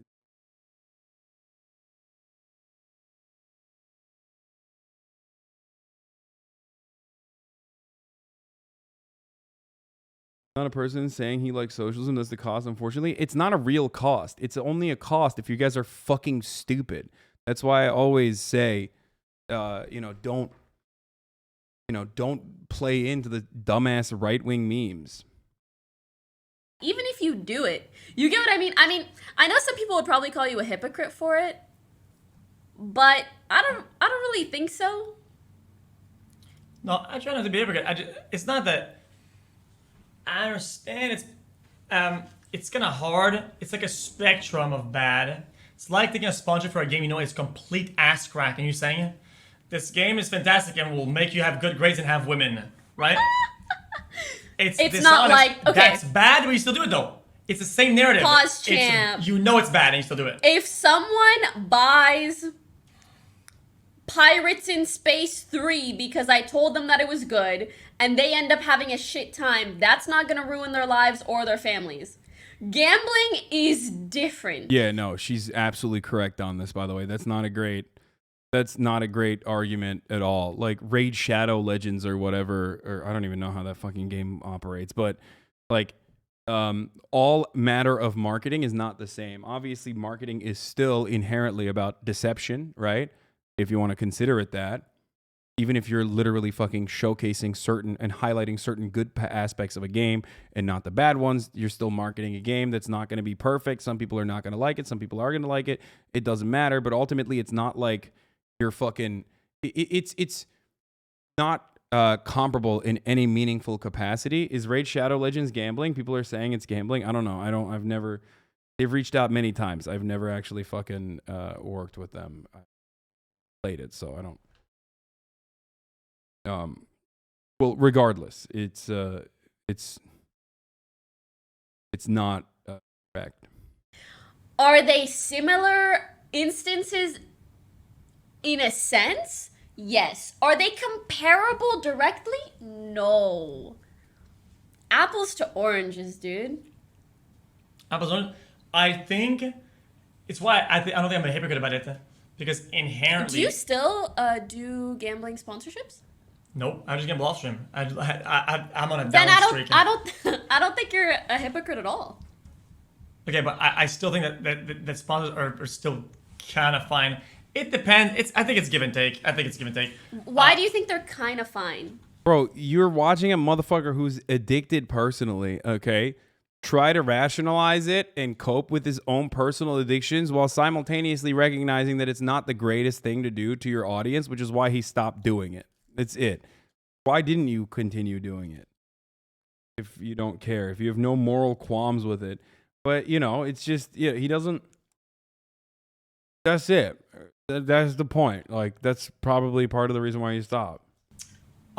Because at the end of the day, at a certain point, I think people can claim a certain amount, not all, of responsibility for their own actions. And people can, if you try your best. Ray just brings up the question of whether or not gacha games are gambling or not. And knowing someone who spent $800 a month on Genshin Impact is definitely gambling. I don't know what gacha. I don't even know what gacha streams are or gacha games are, to be honest. So I'm not aware of what raid is. But if you understand that, like, there are some games that have gambling in them, right? Built into them, like loot boxes and shit like that. Even then, it might be seen as a gateway drug into like hardcore gambling. And for that reason, it's like still bad. However, we're talking about the difference, for example, between like poker and poker streams, right? Which I watched last night and it was very entertaining. And like straight slots. Poker still requires some degree of skill. It's still gambling because of the cards that you get. The cards that you get, you have no control over, right? But in that situation, there's no method for slots. It's just slots. It's just pure luck. And it's created in a way to like suck you in with the colors and the expectation itself. And it's literally like, it's the difference between like doing microdosing mushrooms and you're like fucking mainlining heroin. You know what I mean?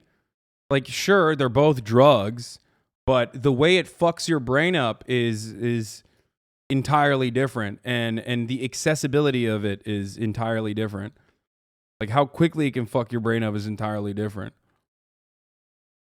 Gacha is slots, but for anime? Oh, gacha is slots? Okay. I don't know what gacha is, so I can't, I can't speak on that, but I'm talking about, like, loot boxes and shit. And even then, I don't like that either, like the loot box stuff. To mitigate some of the influence and some of the negative one, I think people still have a brain in their heads, and when they basically loot box games that directly affect your competitiveness within the game. Oh, okay. So gacha is weeb loot boxes. Is that what it is? Gachapon, the little capsule toys in Japan. The other Hasan is coming to speak at my uni. Should I buy tickets? Yeah, he's great. Okay.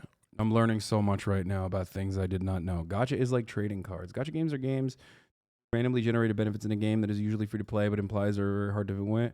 Pay to win mentality that encourages players to spend larger sums of money and a chance to win a rare item, very small chance, in order to progress yourself through the game further. These games also make it super hard to progress if you do not spend cash.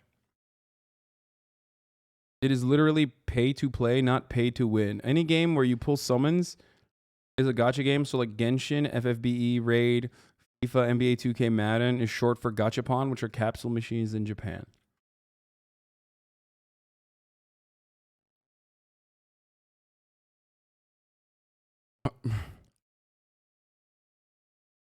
Okay, got it. Dude, as soon as I said, I don't know what gacha is, I know that there's someone in the chat that said, you talk a lot for not knowing anything about the things you're talking about. Let me guess. Someone say that? Not knowing anything about gacha doesn't fucking... All right, let's see.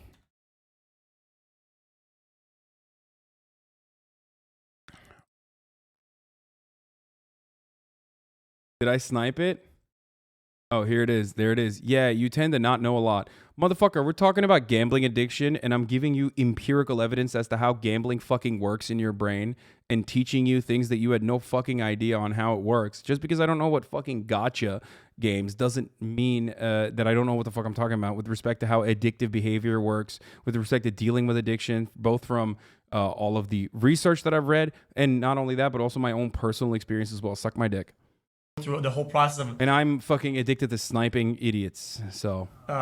buying crypto or buying whatever and putting it into a system that's extremely voluntary and has a bunch of gates and steps behind it, and then that's very voluntary. And I don't think they're getting like mind controlled for it.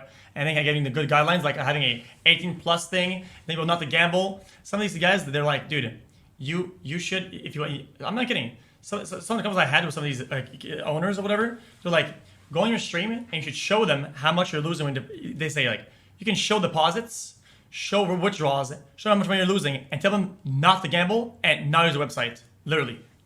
But they know people are going to do it regardless. They don't mind you doing that. It's like if a game told you that you can play their game and say the game is dog shit.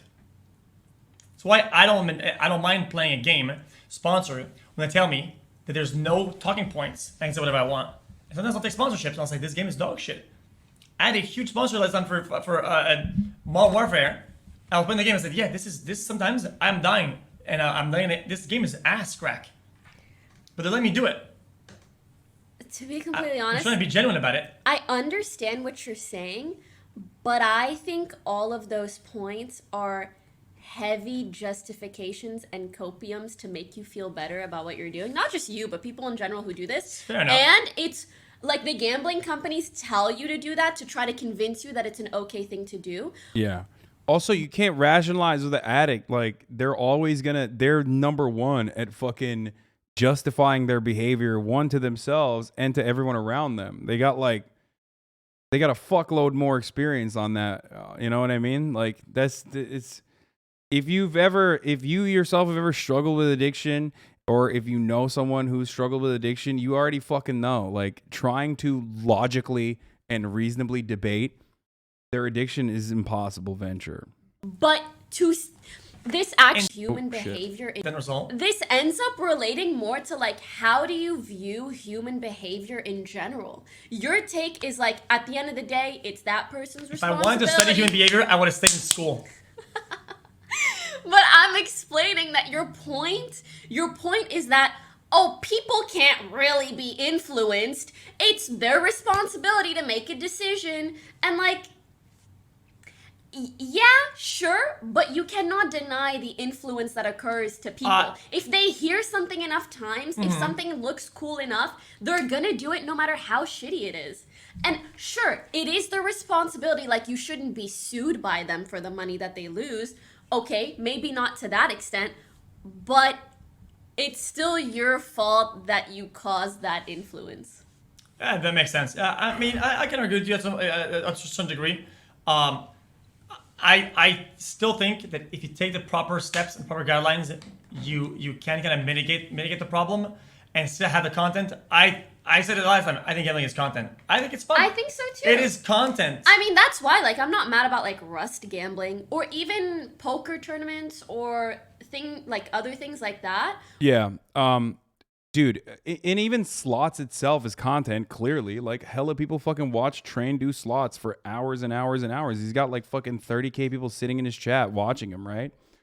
So it's a really weird situation if you're like hyper focusing exclusively on maximizing the juice, maximizing the content, making it as like fun as possible for your audience as an entertainer. It's like doubly addictive because you're addicted to the built-in audience that has. You're addicted to your overarching goals are aligning in this like really damaging and nefarious way, because like your ultimate goal is to make as much content as possible and, you know, make it as fun as possible. So when you got fucking hella people, it's like reinforcing you to continue doing that. No one would watch people do slots if they were doing $1 spins though. I mean, yeah. Yeah. But when it comes to like taking gambling sponsorships, literally that is just your viewers' money. Yeah, but sometimes I think people like and they enjoy seeing money being de-printed. Sure. I don't disagree with you. I think deep printing money is also fun. I'm surprised. Something being content doesn't make it okay. Lol, what? Wait. How did you arrive at that conclusion? I'm not saying it's okay. As a matter of fact, I don't think it's okay, and I've talked about it a lot. I've talked against it a lot. I've always talking about what XQC is saying. If you're saying that that's what XQC's take is, and you're arguing with him, then like the heavy copium in the chat, likely from people that are. I mean, he's added me, so I thought he was talking to me. My bad. Even gamble that are like, she's missing the point. I understand it's people's responsibility, but that doesn't detract the fact that I'm influencing their actions. Okay. Do you get what I'm saying? True. In that case, I wish people advocated harder and stronger against smoking, vaping, drugs, talking about drugs, alcohol, consuming alcohol, sponsors for them, the whole scope. I wish people that were as adamant but about just all these because- products across the board, not be a nitpick Andy. I agree, actually. What is this? Hasan and Mali donated. What the fuck is this donator? Hasan Anomaly donated $2. Okay, sorry, that was just random. But yeah, that's whataboutism, and it's a deflection method, and I'm the referee now, dude. However, I will say that just because all of these things are bad doesn't mean we should allow more bad stuff. Not wrong. Not wrong. I'm just telling you that. I do think if someone is like, smoke whatever every day and like drinking and doing all of this shit, and then they're like, oh my god, but gambling, no. Yeah. Like, so, I understand how that can feel high road-ish. So I'm kind of wrong, and I'll double down about being wrong, but I won't take getting high roaded by people who do dog shit.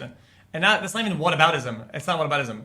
I'm not saying what. Part of the reason why they never mentioned what I have to say on this regard, because like I don't do any of the other stuff, but then they'll hyper focus on any of the fucking retractors like Misgift that have their own personal have their own personal like Fireball Fridays or whatever. It's like, okay, but that doesn't matter. It's still you're not hyper focusing on the main issue at hand. What about this? What about that? I'm saying you're not personally gonna high road me as somebody who does the other shit. I agree that it is wrong, and I'll double down on it. But you're not gonna act superior, or some of the people are acting superior. You're not gonna do that. You do nicotine gums? Yeah, dude, it's fucking incredible.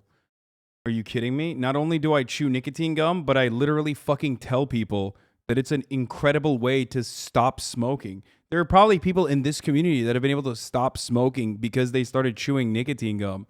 Are you insane?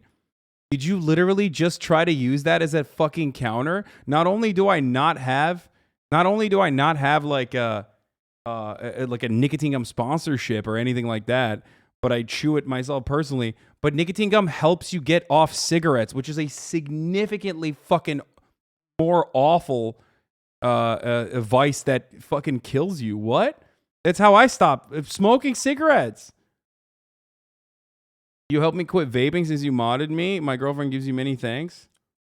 I'm the one who stopped smoking because of your recommendation of Nick Gum. Thank you for adding years of my life. Yeah, what? Dude, what the fuck? I can't believe you just fucking did that. I can't believe you just used nicotine gum as an example, dude. Are you kidding me? It's literally fucking... It's awesome. I should promote nicotine gum further. Your whole brand is you being fucking high. What are you talking about? I think he's talking about Ethan. Is that what he's talking about or something? I'd rather someone promotes weed than gambling, though. I'll be honest. I would much rather.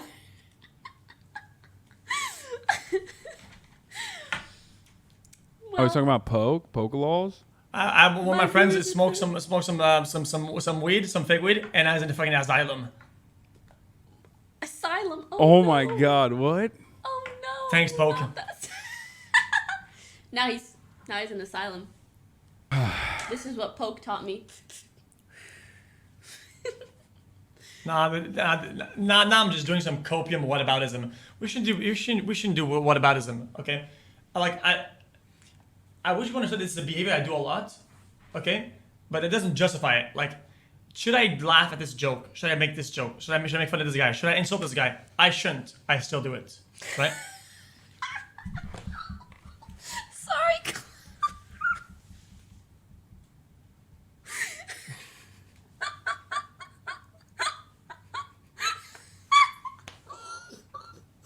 It's just so funny to sit beside you and listen to you sometimes because you're like, should I laugh at this guy? Should I shit on him? Should I be an asshole? I shouldn't, but I do it. It's like the inner monologue. Sorry, go on. Okay. How do you understand a word he says? That's gonna happen about these things. Enough. And I just wish that people understood Nicotine gum sometimes. is just another ploy to get people addicted to nicotine. The real nasty shit that got me to quit was pouches for 2 weeks. They're disgusting and got me off nicotine completely. Fuck no, dude. Pouches are fucking awful. Pouches are really addictive. What are you talking about? I literally started smoking cigarettes. I started chewing tobacco first, and then I started smoking cigarettes. No, you're absolutely wrong. And pouches still have carcinogens in it. Nicotine gum, at least, the worst part of nicotine gum is just nicotine. No, you're wrong about that, chatter. Ugh, pouches are terrible.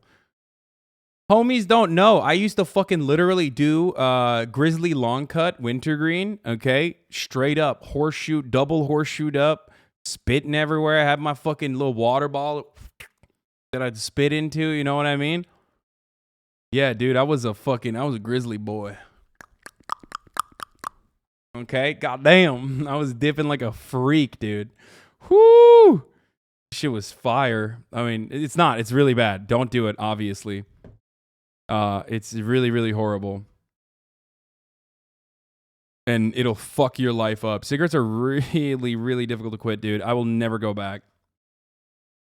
Nicotine patches are better, though, because the gum still reinforces the addictive highs and lows. The patch gets you out of that. I have heard of this, but the reason why gum is actually pretty good is because you can substitute it for regular chewing gum, because I have an oral fixation. Stop saying Florida man. Stop saying Florida man. Stop saying Florida man. Okay, it's not a Florida man thing. They're talking about salt, nicotine pouches, not chew. Wait, pouches are like still, they have tobacco in them, right? Are there actual like nicotine pouches? Just pure nicotine? I don't think so. It doesn't come across, or does it come from another narrative in my head? Some ulterior, other sort of mind pattern. That's where it comes from. Snus still has tobacco in it. That is something I replicate a lot, right?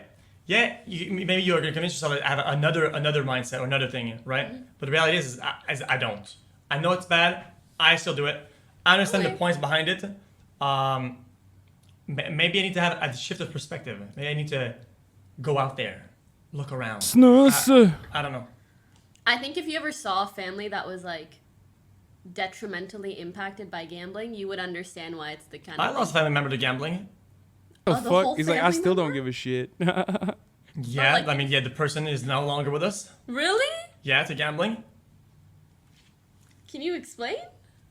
Yeah, but I understand that. What? Because you know. But then why wouldn't you want to minimize the influence that it has within a society? And I feel like allowing it to be something that you can do online, it's something and I it's like so doing, accessible. and I want to do it, and I can afford to do it. And so I'm trying to tell people is that. Yes, but when you're streaming it, you're encouraging this to people who cannot afford to do that. Yeah, that's the issue. I think to an extent. I'm not mad at you for doing it on your own time. Doing stuff on stream influences people overall. Yes. Right. Yes. And it's kind of hard to dodge that. Yes. And that's going to happen. Yeah, I don't know. I think it's content. I think it's fun to do. I think it's generally fun to watch. But I understand the problems about it. So I don't know. It's kind of like a. Yeah, I don't know actually. Yeah, I have to have more thought to it. Okay, I would think spinning for hours, dead spins, getting absolutely nothing. You know, sometimes it's a good anti-gameplay ad, but I understand that people, gorillas, will still be influenced by the one win or the one fucking 1000x on fucking Razor Shark or whatever. Like, oh my god, dude, seaweed, ding, ding, ding, ding, ding, ding, ding. But it's like, dude, I spun for 8 hours only dead spins to get there. And they'll only get that segment. When you say, like, we should talk about it more, at the end of the day, the proof is in the pudding, and the pudding is how much money these companies are willing She's to right. pay. So, y'all are mad at XQC for streaming gambling while Tucker Carlson streams to millions on Fox. Wait, what? What kind of fucking insane take is this? Do you think we're not covering Tucker Carlson regularly? What the fuck? What? That was a wild one, dude. Especially here of all communities. Like, there's got to be a joke. Anyway, this community famously loves Tucker Carlson. We love Tucker Carlson, famously. He's brain damaged Hasan fan. If you think that a person who comes in here and says Tucker Carlson is streaming to millions and y'all don't talk about it, if you think that they're a fan, I don't know what to tell you. There's a lot of focus by XQC on the wins when the chase is one of the greatest factors in developing gambling addictions. Yes. So this is why it's important. And this is something that I did not know originally, and I learned, right? And I am describing it to you. It's not the wins and the loses. It's the chasing of the high. The moment where your fucking brain starts firing up all of its synapses is not necessarily when you win, and it's not when you lose. It's the anticipation leading up to it. That's why gambling is so damaging and so nefarious and so awful. I did not know this. I did not know this originally, okay? But there's plenty of evidence that showed it to me. Even before I knew this, however, I would tell XQC in the conversation that we had that it was more so about, you know, people hyper-focusing on the wins and not necessarily the losses, and that possibility is what drives people to go and do it, because they don't remember the million fucking losses that Train had, and even if they do see the losses, they think, I'm different, I'm built differently, I want to fucking recreate that big win. That's what fucking drives them into going and doing it. That's what is the starting point for so many of them. But once you are sucked in, once you're already a gambler, the mere mention of gambling itself, even when you're talking about it in this regard, kind of fucking gives people that craving where you're like, "Ooh, I'm reminded. You know, maybe it'll be my day today." So yeah, that is how it works. I knew this because I watched Kakegurui, the anime version of Mean Girls. Yeah, Kakegurui. Wait, they talk about that? That's wild. They talk about the top of the hour ad break at Kakegurui. At the top of the hour, where there's a 60-second ad break that if you no longer want to see, all you need to do is subscribe for $5 or for free with a Twitch Prime. If you want an ad-free broadcasting experience. Did they talk about that, or did they not talk about that? Because it's coming right now at the top of the hour. Yeah. Throw your fucking tomatoes at me. Okay, they do talk about that? Oh, nice. Okay, cool. Well, you know, it is coming. Or you can get gifted a sub if you're lucky, but, you know, sometimes it's better to make your own luck. Here's the 1 minute ad break now. Boom. That's a form of gamba. The luck from getting gifted a sub. Are rappers bad people for influencing drugs and gangs? Great question. Now, here is the reality about art and culture. I'm not going to sit here and fucking complain about Casino or any number of different movies that have gambling in them. That is, because I have a brain cell and I can figure out that there's a difference between people literally directly gambling for 8 fucking hours, someone that is profoundly influential to a broad audience, and like seeing gambling in movies, okay? As far as rappers promoting drugs and gangs or whatever, they are describing their livelihood, their lives, their lifestyles.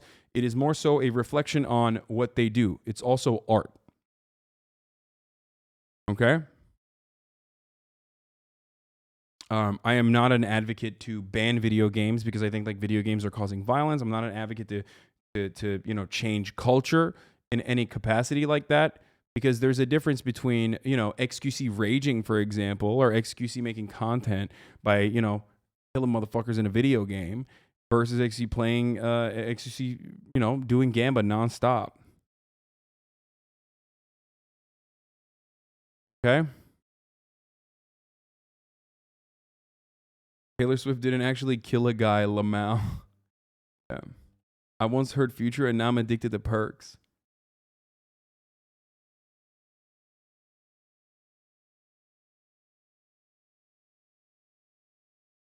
Seeing the professional poker player on Ludwig stream act like a baby was funny as fuck, bro. I love Gamba streams. No, Gamba is good content. And like, even then, poker still, while it is gambling, okay, and you should not do it, you know, you will fuck your life up. It still requires a degree of skill in comparison to just fucking doing straight rolls. You know what I mean? Like straight fucking stake.com rolls nonstop.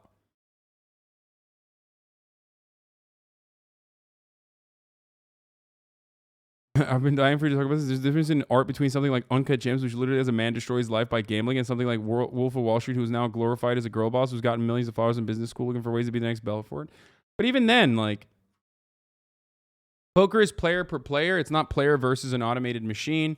There's a degree of skill involved in it. Even with blackjack, I would say there's a degree of skill involved in it. No such thing exists for just clicking a button. So on the varying degrees of bad, I would say that is so much worse than the other ones.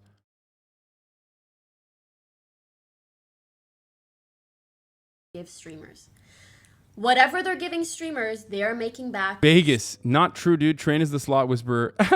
so much more, and everything they make back is your viewers' losses. Okay. Like that's the only I gotta pee again. actual Holy piece fuck, of I'm peeing a evidence lot. we have regarding this. We're not running trials on like God damn it. how much are people being addicted, how much are doing this, moderately. Yeah. We can't we just don't have enough data like that. That's the only point that we can actually go off of. If I were to have this perspective right now, then I can genuinely tell you with absolute certainty, and I feel bad about this almost, that I've taken game sponsors that have, because I know the stats behind it, that have been actually worse than some of the Gamba shit. Just because I think games are no big deal. I played and got sponsors to play games that are absolute dog garbanzo, right? For insane amount of money. Yeah, I really don't think that's a and big that deal. money that money's people's money. No? No. They're very different things because listen, do I think it's good to promote something that you hate? No. But is it as detrimental as promoting gambling? Not even close. Because again, if someone spends $20 on a game and it ends up being shit, oh well fuck, that's $20 down the line. If someone ends up doing what you do and gambling and then loses their entire livelihoods, that's their life on the line. Okay.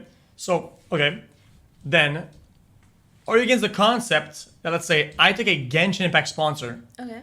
right? For it was It's a great game. Was it 2 hours? And it was an absurd amount. Yeah, but And I Genshin is spent great. every minute gambling in the menus with packs. But wouldn't the people who get influenced to gamma by a Twitch stream be the same person who ultimately ends up making a life full of bad decisions because they're easily influenced? Where's the personal accountability? Some people can't be helped. No, I think personal accountability factors into this. It's just more so about the personal accountability that us streamers have in this circumstance of pushing people towards that lifelong, making it easier for people to fuck up. That's it. That's the point. So yeah, personal accountability is important. You should take personal accountability, but what you also should recognize that we as content creators also have personal accountability in pushing people towards that, making it easier for them to get involved with, bad choices, a life of bad choices, especially considering that again, and I don't know how to describe this to many of you, but gambling is a multi-billion-dollar industry. XQC is better looking than you. I agree. I think he's a beautiful person. He is a very good-looking guy. Anyway, as I was mentioning, gambling is a multi-billion-dollar industry that mathematically is designed in a way to suck in those people who are susceptible to becoming gambling addicts that will destroy their lives and that will, go so far as to make them kill themselves. That makes sense? I hope you guys understand that. So it's really, really, really nefarious. It is much, much more serious than you understand. You think you're built differently. You can think that you're above it. You can, say oh, well, it's the person's fault. But ultimately, not all things are the same. The impact that certain things have on people's lives is a little bit different. All marketing can be considered to be nefarious or bad, but ultimately some kind of marketing is worse than others, especially when you're marketing gambling in the same way. Right. But again, so is the drinking industry, so is the cigarettes industry, so is the consumer industry, all which I love apart from the cigs. No, consumerism industry is not the same as deeply addictive substances. Every single thing that you just mentioned have a varying degree of problems. And by the way, it is bad if you're fucking taking a vape sponsorship or if you're taking a fucking cigarette smoking sponsorship. And people would be way more fucking angry at someone who is taking a cigarette sponsorship if such a thing even fucking existed. But there's a lot of rules around that. Okay, there's a lot of rules around what, even with alcohol, there's a lot of rules with what you can market and how you can market it. On television, for example, you will never see someone drink beer, right? You won't see someone put alcohol on their lips. Why? Because we're fucking halal? No, it's not, because it's illegal, because, that's a visual trigger. there are rules that you are unaware of that you probably take for granted. There's a reason why you can't just like fucking walk into a casino and start gambling at the age of like 12. You know what I mean?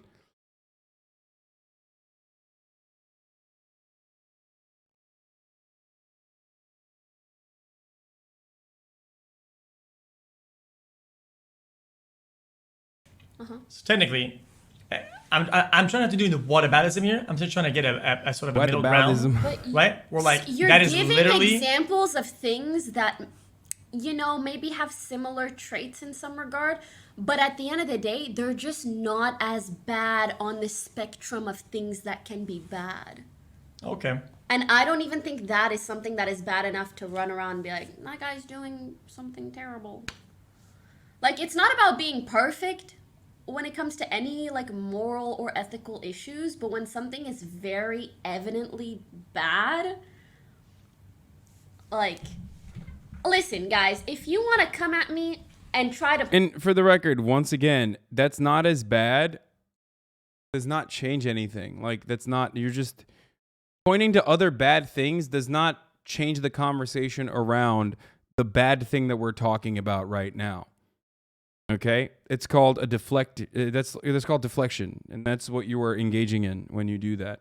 What about this? What about that? What about this? What about that? Well, you know, that's again, you're deflecting away from the main conversation. You don't want to have the main conversation. Gambling is not evidently bad. Bad take. Prove that there are just as many.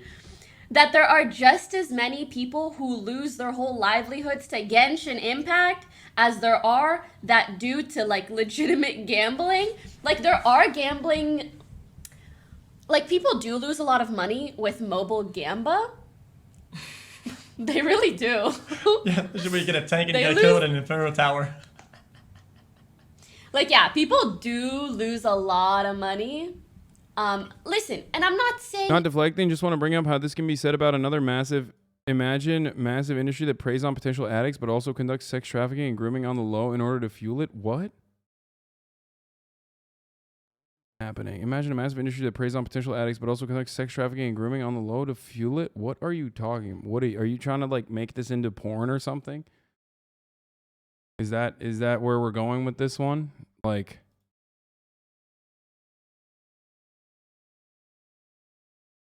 Yeah, no, they should deal with that for sure, obviously. He's talking about pizza restaurants. He's talking about Hillary Clinton chatters. Talking about sex work. I know what he's talking about. He's trying to say that sex work across the board is an industry entirely built upon sex trafficking and grooming shit because he's a swerve.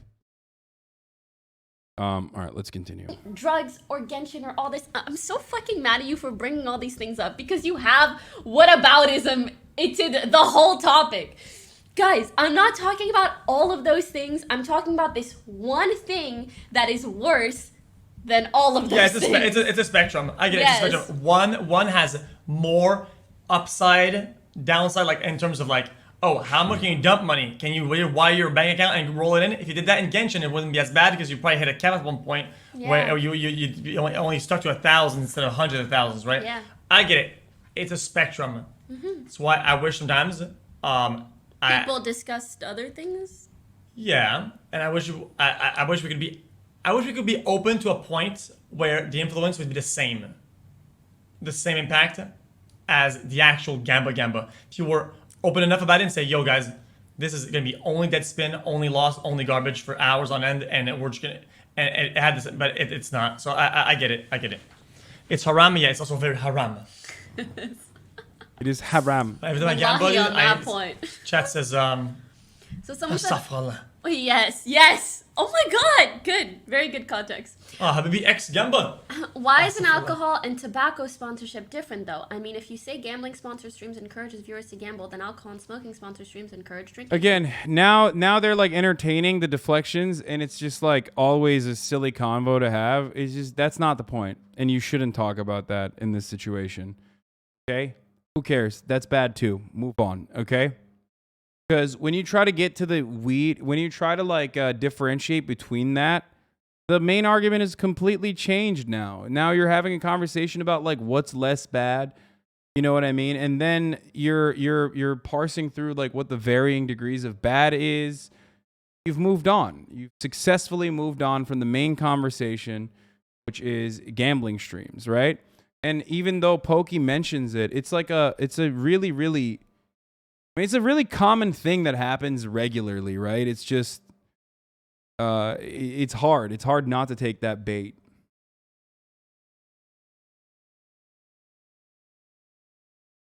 Would you disagree? I wouldn't disagree. I mean, even XQC has admitted that it's whataboutism, but they still go back into it because it's like a fun conversation to entertain. You can argue all day that they are bad, but they are just not as bad as making gambling accessible via computers and then encouraging people to do it. Yeah, that's why, like, all this comparison shit, it's like, you guys really must have no good points to defend it on if you're comparing it to a billion other things instead of talking about the actual issue at hand. Yeah, you're not wrong. There's also I just feel like from my perspective, whenever I try to do it on my own, there was, as somebody who was like 20 whatever years old, there's so many steps to get to the point where I actually gambled that I actually gave up because it's so fucking annoying. And I feel like that's where like my personal like, oh man, look, man, if you want to do it, like you actually have to fucking go all the way, and you have to, it's so many, it's like. And there's a reason for those things. Yeah, exactly. It's just a lot of barriers. Like you have to put money here, do this, plug your bank account, verify your identity. Yeah. It's like fucking dude. Like it's a lot of steps. So I don't know. Moving on. Yeah, but I'm glad we talked about it a bit. And you know what? Maybe some things will change. They did a very productive convo. I think like XQ was a little bit more aggro when he was talking to me and Ethan because he like doesn't know who Ethan is, and he was like coming in hot. And like Train was involved in the conversation too. It like kind of went all over the place, but this was a good conversation because it was like cordial, you know. Vegas says download NordVPN, send crypto isn't a very big barrier. I mean, yeah, you're right. Yeah, good job to Pokimane for you know doing a really. She did a really good job at. Poki also is much better at trying to get them to see their point, to be honest. Yeah, no, she's did a really good job.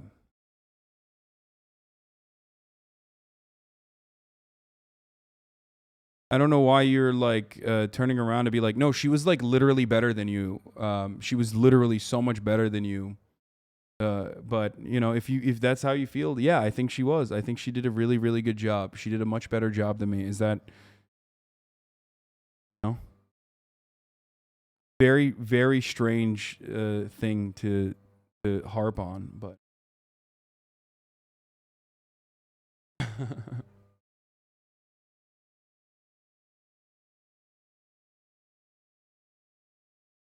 better than you. That shit was like 8 months ago. Chatters need to move on. Yeah, I mean, I made the same takes. I made the job of staying on convo.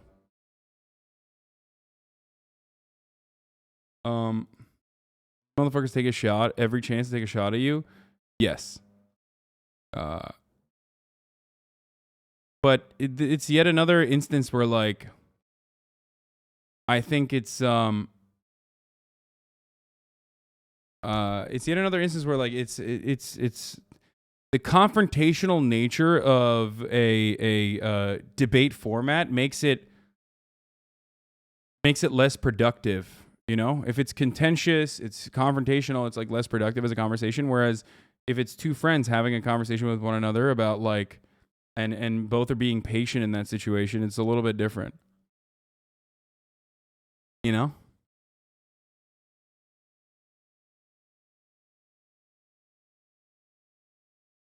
You blame your problem gambling on XQ and Drake, you weak though? No, I think it's not about that.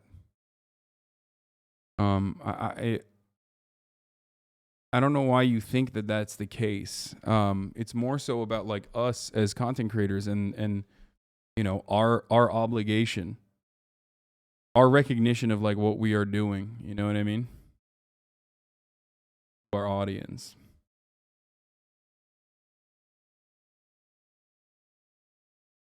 From here on, from this point on, we're gonna move on to one other brief moment on the fucking Gamba stream that I watched after this, ironically, which was the poker tournament that Ludwig threw, which I thought was very entertaining. Okay, I don't know anything about poker. I'm not good at poker. I suck.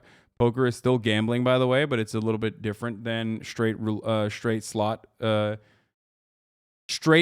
gambling. And so Ludwig put together this tournament at a casino, and he brought in like Botez, who was a goddamn beast, by the way. She went fucking beast mode, okay? She went girl boss and fucking beast mode on this shit. It was crazy to watch. Against professional poker players like Phil Hellmuth, who apparently is like one of the most famous professional poker players out there. Okay, Ninja, Mr. Beast, and numerous other people, including Slime, who's there as well. And honestly, it was wild to see her clean up. She literally milked. I mean, fucking milked the famous poker players. Like, she literally had a direct fucking line. It was insane. She made like $500,000 off of them. It was crazy. Update, Hellmuth scorecard. Angle shoots a wreck 5K in front of the pot. He would have lost 70K and then proceeds to dance and gloat about it. Oh, yeah. So this is... Wait, is this the one where he fucking fakes? Yeah. This is really fucked up. He faked Slime with like a fake fold and then literally fucking ripped him. It was wild to see. I'm going to show you. Now, I don't know anything about poker, but like even I recognize it. Here, watch this. The guy who's doing this to Slime is literally a professional poker player. I'm all in.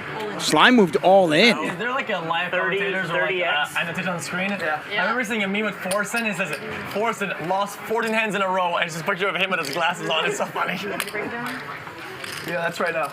And then the camera gets close and they're talking about you while you're doing it. Fuck. I just have no idea what to do here. Isn't that a fucking fold? Like, am I crazy?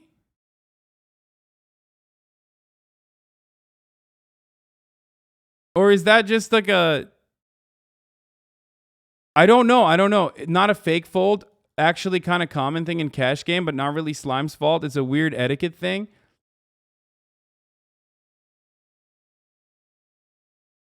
And then the graphics say he folded as well, right?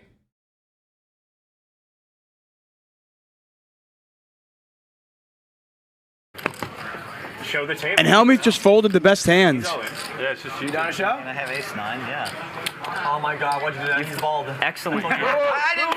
Oh, wait. No. I thought you folded. No. Did you not fold? No, I didn't.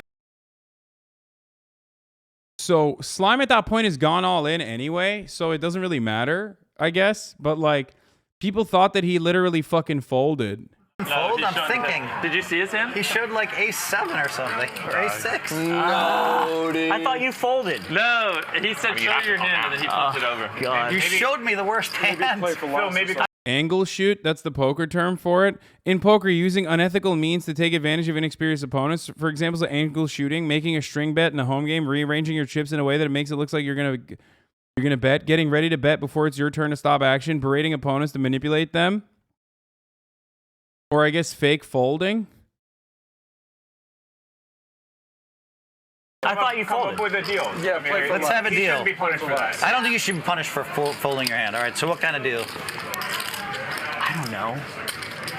I guess just take your money back. Or put in 5K. Yeah, put in 5. Put in 5,000 fair. What do you think's fair? 5? Yeah, 5 or 10 or something. This is a professional poker player. Fucking milking 5 racks off of Slime, who himself doesn't have like a lot of money. You know what I mean? It's not like all these other people like Mr. Beast has a lot of money. Everyone else there at that table is like fucking caked up. I don't think Phil intentionally angled him, but multiple angles to get an amateur to show occurred. Cards push forward, finger wiggle to turn over cards, turning your hand face up. He never called. At worst, this pot should be chopped, in my opinion.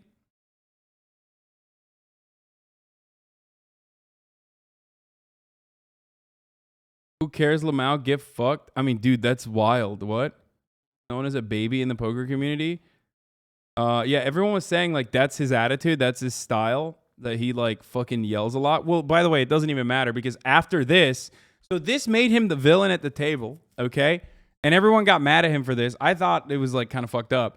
But after this, dude, after this, he got fucking milked, okay? He literally was like a cow with his fucking titty out, and Botez was just suckling on that titty, okay? And the milk was just hundreds of thousands of dollars, okay? And he got so pissed. It was awesome. I've just never seen someone show and then We've literally been doing it the whole game. I know. I'm just not used to it. I think it was confusing that the hands were in the that's a good deal if you call it during really I gave you a pretty good deal. All right, I call it. So next card. He's like, I gave you a pretty good deal. I mean, you fucked him, dude. Nice deal, brother. No, you're just conceding the pot. No. What happened? I just folded up.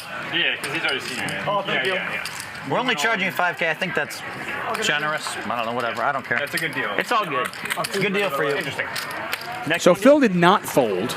He did show his cards, which is totally fine in the cash game. Slime thought he folded. Don't run it out. We'll get all pissed. And a little bit of business going there. Oh my God. How lucky am I? Oh my God. Nice fold. Fuck just happened. Wait. Oh, I didn't even realize. Oh, wait, does that mean Slime would have won too?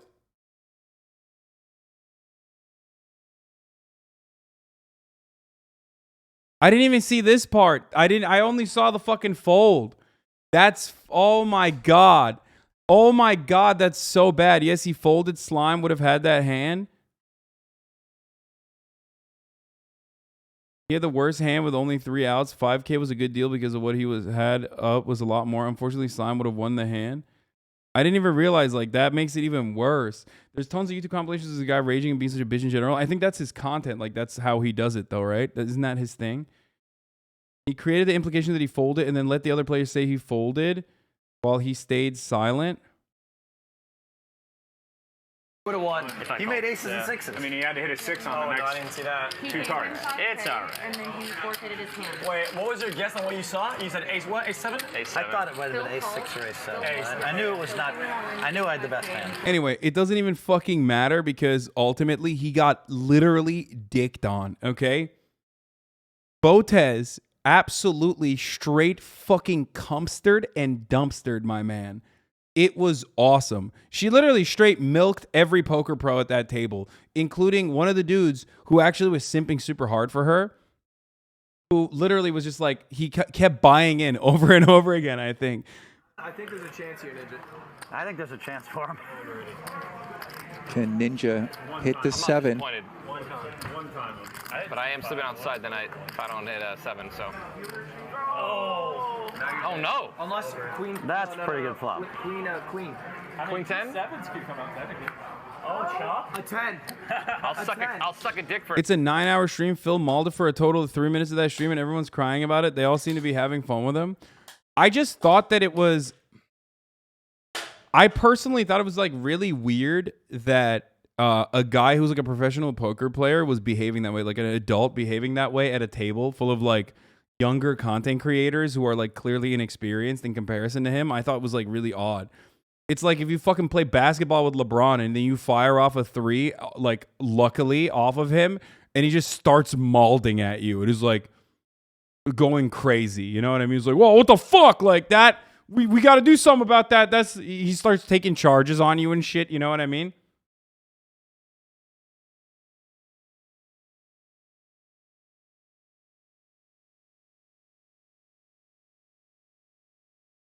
He also mauled the entire stream. He said like crazy stuff. I mean, he mauled throughout the process where I was watching. He was definitely big mauling. You know what I mean? He was big time mauling. He literally was just saying like, he kept calling like Botez chess lady or whatever the fuck. Bill Hellmuth freaking out. If you guys want me to figure it out, I can. I think it's easiest if everyone just pays. 3,000. Sure. But I just realized I just basically said, screw you, take all the work. Yeah, it's okay. Don't worry, I got it. Maybe get his attention. Do you want to write it down, Botas, come get it. 3 more thousand. Fuck it, dude. Can you just bring a pen and paper? Botas, play this hand and then write it down. Okay, yeah. Play this hand and then write it down. 3,000. So you're good? Yeah. She said, Okay, I raised to 30. 30,000. Holy shit. That's the spot Phil's been waiting for. So Jimmy, you're at 250. Yeah. Alan, you're at 2, right? One of the parts where he was literally like, I'm better than all of you. Like, I mean, he straight up said, I am better than all of you. What did he say? He literally was just like, I'm better than all of you. He was like, I'm better. I'm so much better than all of you. Like, he kept repeating it over and over again. And it was like, okay, dude, calm down. Like, it doesn't seem like it currently. It seems like Botas is fucking ripping your dick off right now. It was awesome. It was great. And Ninja is at 50. How much do you owe me? 100? 100. Okay. After this, I'm just gonna give her 100. You can transfer your debt to her and I'll owe her 300. Yeah, that'd be easier. I'll do it after. Well, yeah, no one has this many chips, so I'm just gonna go ahead and give her 100 now. It doesn't matter. No, she also bet 30,000, so you got some thinking to do. Play your hand first, Jimmy. Okay, after this, I'm gonna give her 100. I wish I had X-Stats, if I have good luck. What did he say? Good luck? Fuck it. We've been doing good. Call 30,000. You gotta be kidding me. 10s, queens, and kings. What do you have, Botas? Big bear? Good content. How big?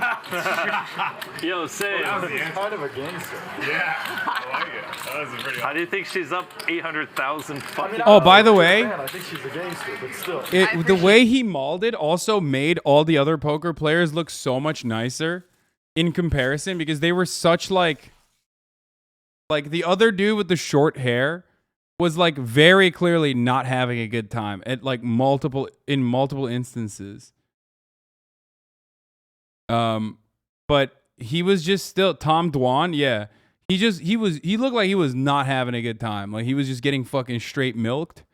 And honestly, like he was still super chill about it. You know what I mean? He was like he was fine. I don't know how else to describe it other than like he just looked kind of upset, but he was like clearly doing a decent job like dealing with it. Whereas like she's a little extra again. There's probably a high correlation between you have people good ace at king, chess Botas? and good at poker. Botas, you have ace king, don't you? It's not bad. Yeah. I mean, I don't know. Our case study here. I don't think she's that good at chess, though. Ooh. Thanks, Lud. All right. Well, that was a conversation that sounded different. I mean, like, she's good, but, you know. What the fuck, Phil just Lud? called. I think you beat Hikaru in poker. Oh, and what a Thank you. terrible flop for action. That's going to kill all the action, you'd think. Nobody likes the ace in the flop. Value that. Fucking Lud, dude. That's like Ovaly. When she was in the, she played with her last week. Yeah, she'd like $25. Yeah, she would do the min bet. I think Tom Dwan really likes Botas too. He wanted to like. King's still good. He thought she was really cool. Is Phil still betting? I'm being parasocial. Can you be parasocial if you know that if you're friends with the people on a camera? Except for, I mean, I don't know Tom Dwan, but like, I thought he was like, it seemed like he was hurting, but at the same time, he was like, you know what I mean? He was like, all right, it's whatever.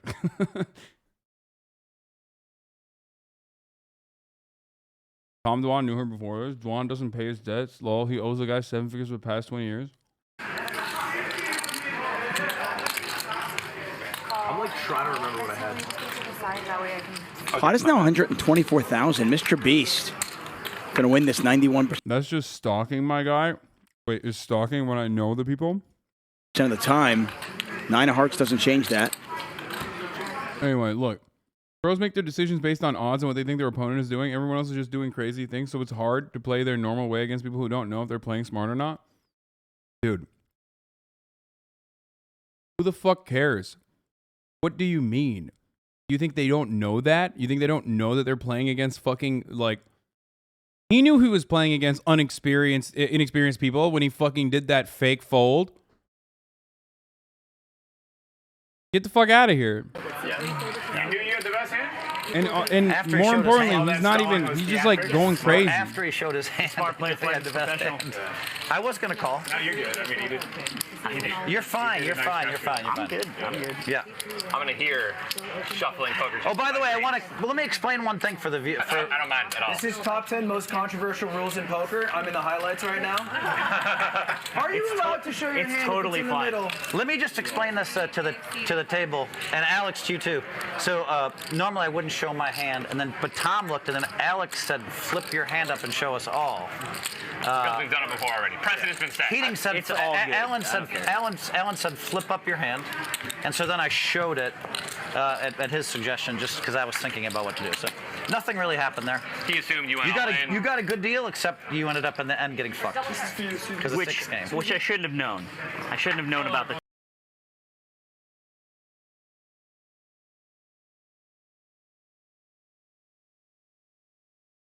Bota's best moment, 340K. I saw this live. This was fire. Let's fucking go. Yeah, this part is 252,000 and growing. 277. This part is fire, dude. We need money. There are 0 aces, and I had an 8. Oh, he's stalling. Oh my god. And queen. Oh, that's a 3. Wow. So she's winning. Everybody pairs but Beast. Everyone but me. What is happening? Everyone but me. That means there's 6 left for you, King. How in the hell can someone? That's fine. It's a queen. I'm calling it right now. This is a queen. I'm calling it right now. This is a queen. No queens. I will literally tip you $20,000. 9, 3, 8. He's praying. He said, "I'll give you $20,000 right now if you pull the queen."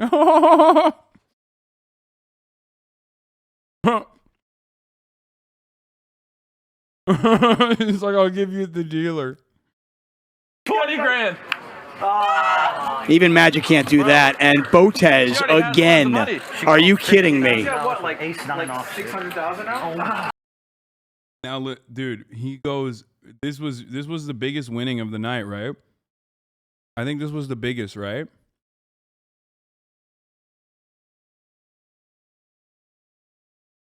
I mean, I'm uninitiated. I don't really know how, like, poker. I don't even know the fucking rules. But it just seemed like he didn't take it in stride. Top 100 female poker earners. That's it. Did you crack it just now?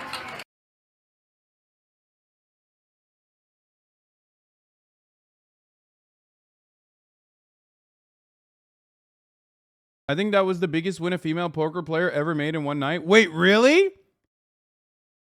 That's wild. At one point, he was talking shit to Botez, and he said, "Sorry, I can't hear you over all these chips." It was crazy.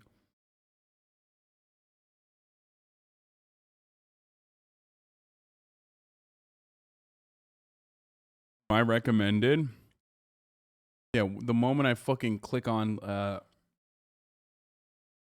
By the way, is this not hypocritical to have just been saying how bad streaming gambling is? Oh, fuck. I didn't realize I was literally fucking saying gambling is awesome. You should go do it. Or gambling is bad, but you should do it with my fucking sponsorship code. Let me go play the slots a little bit. Remember when I literally said, I think that, one, even if I was doing a poker tournament or some shit, it's still different than like direct slots when I said a million times over. But also, I'm not even doing it right now. I'm just watching other people do it currently and making jokes about what the content was. This is more so the dynamic between my friends who are streamers and professional poker players. But again, of course, I will do it as I always do. I will describe to people who have absolutely zero fucking capacity mentally to understand nuance. I will, even if they're being disingenuous, I will describe it to them. Okay? Just like I describe to motherfuckers the joke half the time when they're like, "I don't get it. What's the joke?" It's like, I think murder is abhorrent and wrong, but I watch fucking JCS videos, as one of the chatters pointed out. Does that mean I'm hypocritical about my takes on murder? Is that what you think is going on?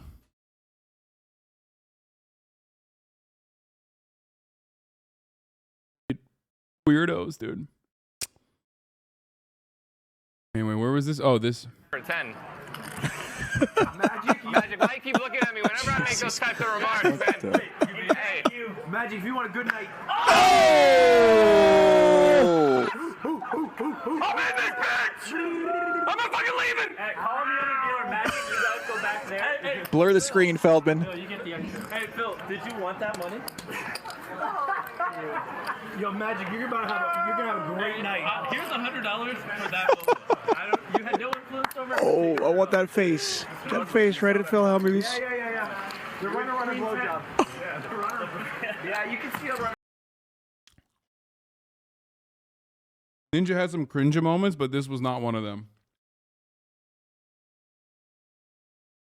This was an off the perk moment.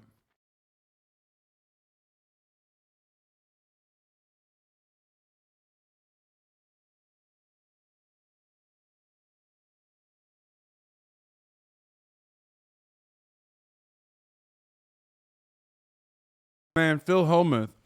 As a fan of poker, I was excited to watch you help grow the game into a new audience. Instead, I watched a grown man baby blame everyone but himself for getting rolled by streamers who were having fun. Alex smoked you in poker, and she'd smoke you in chess. I'm seeing people try to tell me it's been his brand for 15 years. I know that. He's been one of the faces of poker. He is not the face of this table. I'd argue most people tuned in haven't watched poker before. Just tone it down. Laugh at the hilarity of the table. Don't berate it. Great take by Courage, by the way. Because, like, I don't fucking know him.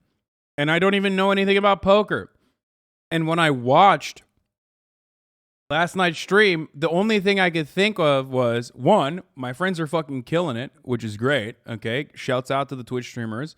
Respect. And two, oh my God, it's fucking bananas how much this grown ass man is like losing his shit. He is so tilted.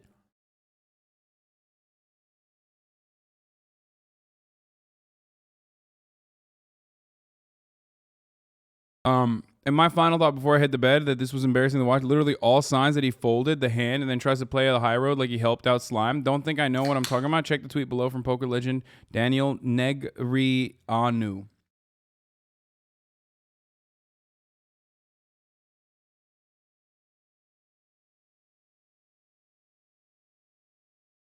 He's made a fool of himself, losing all that, complimenting himself, and now stop braiding Alex. Yeah, he did. He did do that.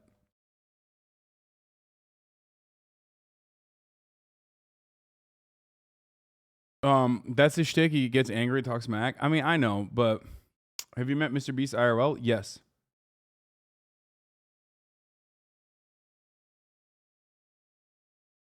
She took 50K from the guy who was into her. Oh, wow. And Keating has just stepped in it again. Alex picks up kings. I can't tell if this is tilt or this is real. World Series Poker, you let like. Wait, what are you talking about? I mean, they're not. Yeah, she could have said what she had. Once. Oh my God. Oh, I thought I was being clever. Oh, dude. One jack left, and that is not a jack. 10 of clubs on the river, and Alex is now doubled up. She wins herself a $102,000 pot, and Keating on to bullet number 3.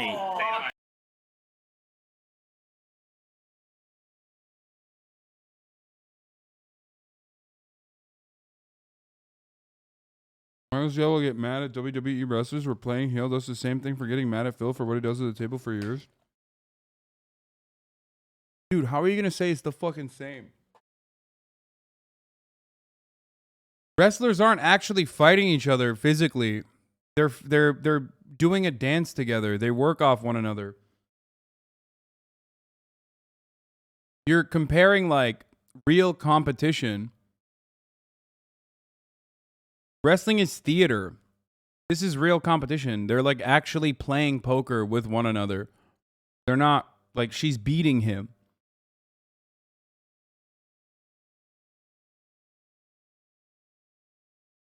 And he's not even playing against pros. He's just literally playing against, people like Alex.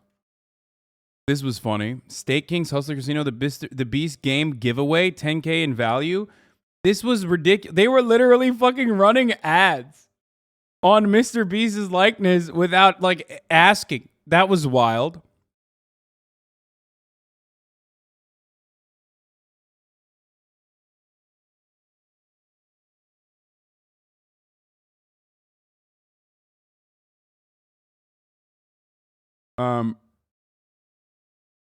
Ludwig tweeted on Phil Hellmuth Twitter without him knowing. Check it. They ran ads using you too. Wait, what? What the fuck is this? Dude, stop. What the fuck is this, dude? I don't even know. Stop, you're an idiot. People are gonna see this and be like, this is real, by the way. Like, you just got me. Here's what you did, chatter. You got me canceled. All right, let's hear it. White House Correspondents Dinner, which is like Nerdchella. Okay, worse than Coachella. The only event that is literally fucking worse and more evil than Coachella happened this past weekend. I couldn't go to it because I have COVID, but also because I hate the White House Correspondents' Dinner.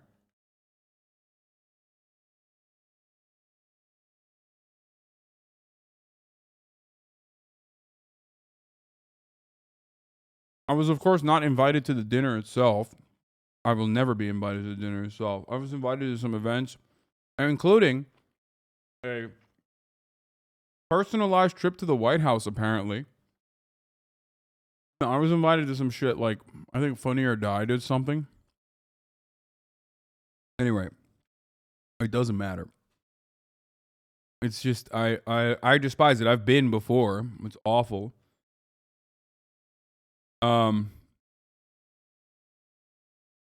Here are the top jokes from Biden's set. Yeah, Biden popped off. Brandon, in his glory, popped the fuck off. Let's take a look at one of his highlights. Well, Republicans seem to support one fella, some guy named Brandon. He's having a really good year, and I'm kind of happy for him. This is the first time the president attended this dinner in 6 years. It's understandable. We had a horrible plague, followed by 2 years of COVID. I know there are questions about whether we should gather here tonight because of COVID. Well, we're here to show the country that we're getting through this pandemic. Plus, everyone had to prove they were fully vaccinated and boosted. So if you're at home watching this and you're wondering how to do that, just contact your favorite Fox News reporter. They're all here, vaccinated. I did. Call me a liberal, but I did like this one. And then the camera fucking zooms into Ducey. No, this one was actually good. Yeah, I'm a lib. I'm a lib for this, but like, he said that, and the camera literally zoomed into Ducey malding. And boosted. All of them. Wait. Will they show him? Yeah! Yeah! Look at him! He's like, Fox News, I'm really sorry your preferred candidate lost the last election. To make it up to you, I'm happy to give my chief of staff to you all so he can tell Sean Hannity what to say every day. In fact, Ron Klain is here at the CBS table, which hired Mick Mulvaney. Mick on CBS, I was stunned. I figured he'd end up on Masked Singer with Rudy. I'm not really here to roast the GOP. That's not my style. Besides, there's nothing I can say about the GOP that Kevin McCarthy hasn't already put on tape. But Republicans seem...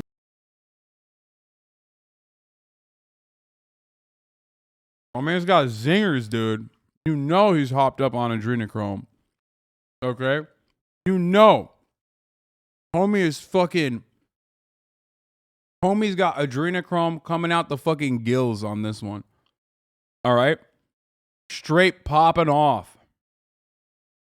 The economy's pretty bad these days. Wait, oh, this is not real. Did anyone else notice the theme of Biden's jokes? When Sonic gets hit, only one ring comes out. Ted Cruz is here. He's like if Big the Cat had his own Shadow the Hedgehog. That'd be pretty funny if he just made only Sonic jokes. Or at least 10 babies' blood were consumed for this event. No, he was popping off. But meanwhile, here is my favorite comedian. Honestly, slept on joke. What is this? And folks, it's been a tough few years for the country. There's one reason why it's great to be here again. Everyone at the White House is so excited. I told my grandkids and Pete Buttigieg they could stay up late and watch this show tonight.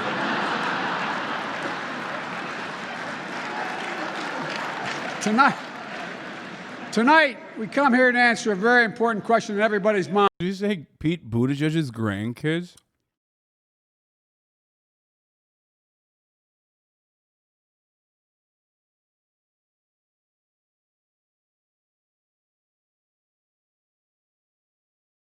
Oh, he said my grandkids and Pete Buttigieg. This show tonight. And everyone at the White House is so excited. I told my grandkids and Pete Buttigieg they could stay up late and watch. Got it. He's saying Pete is a baby. My bad. I didn't understand it. There was a Bernie joke. How dare they? How dare he make a Bernie joke? I will fight him. More importantly, First Lady Dr. Jill Biden is here, everybody. Give it up for her. You know, interesting fact, even as First Lady, Dr. Biden continued her teaching career. Yeah, the first time a presidential spouse has ever done so. Ever. Congratulations. Now, you might think it's because she loves teaching so much, but it's actually because she's still paying off her student debt. I'm sorry about that, Jill. Yeah, I guess you should have voted for Bernie. Oh! More. Okay. Okay.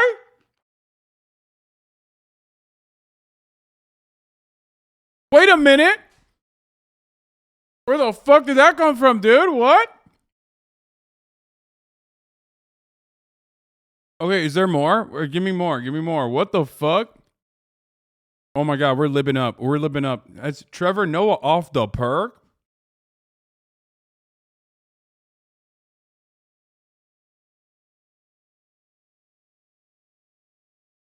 Trevor isn't a super bad lib. Trevor made an Epstein joke to them. It was insane. Wait, what?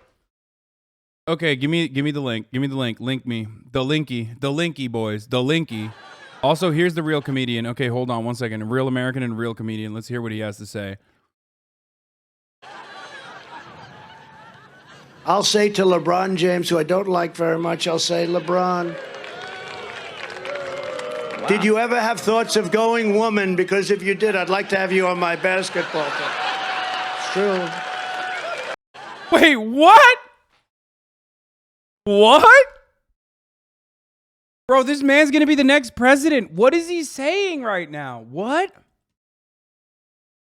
What does that even mean? What I am what?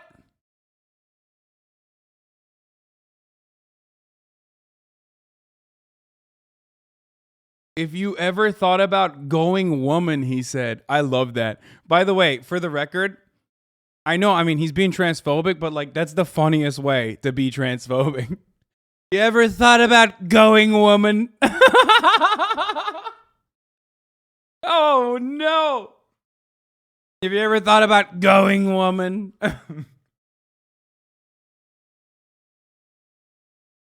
Try that on for size. Oh, that's awesome. Oh, Jesus Christ. Wait, Senator McConnell, don't you think? Wait, hold on. We'll watch Trevor Noah's remarks. We'll see it. Going woman. He's so fucking. The only thing that would have been better if he called him a le woman. Le woman. LeBron, more like le woman, am I right? Maybe le bisexual, believe me. Le baby girl.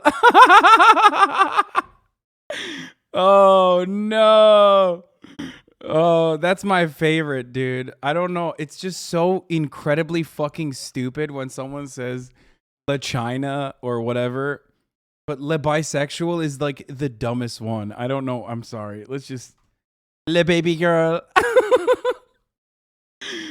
Oh. The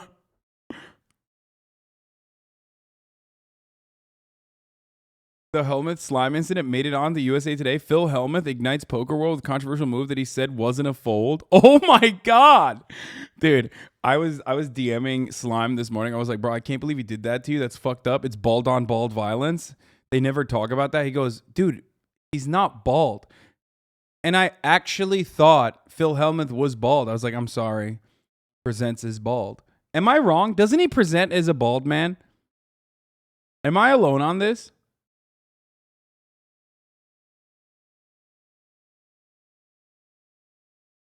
He's bald presenting, right? He like carries himself like a bald man. He is bald coded. He's bald. No, he's not even bald passing. He's bald coded.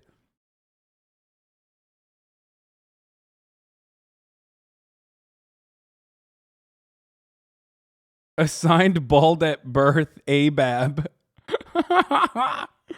Oh, okay, dude. Let's. I mean, I'm ABAB. Straight up. I'm ABAB.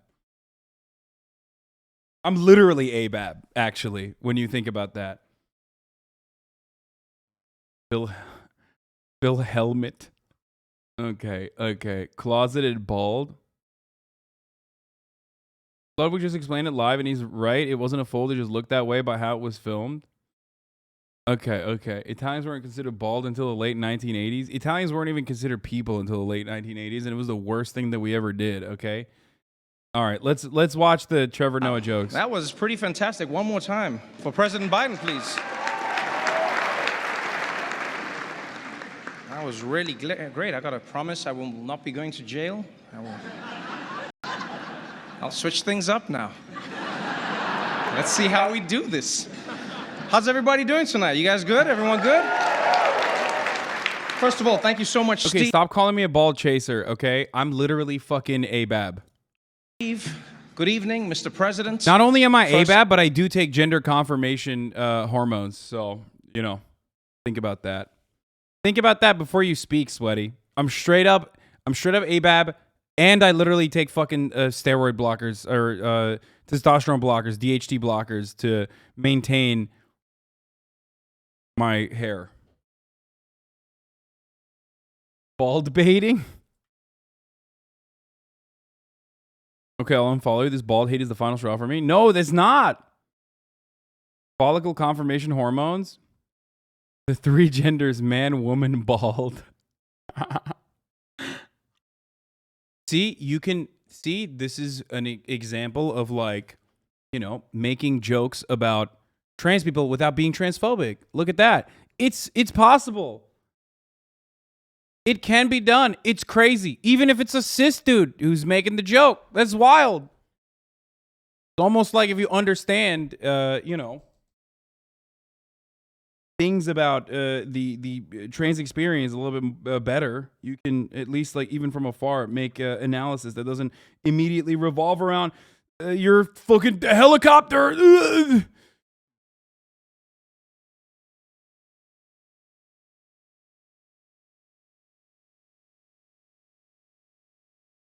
It's crazy. Please stop bald profiteering.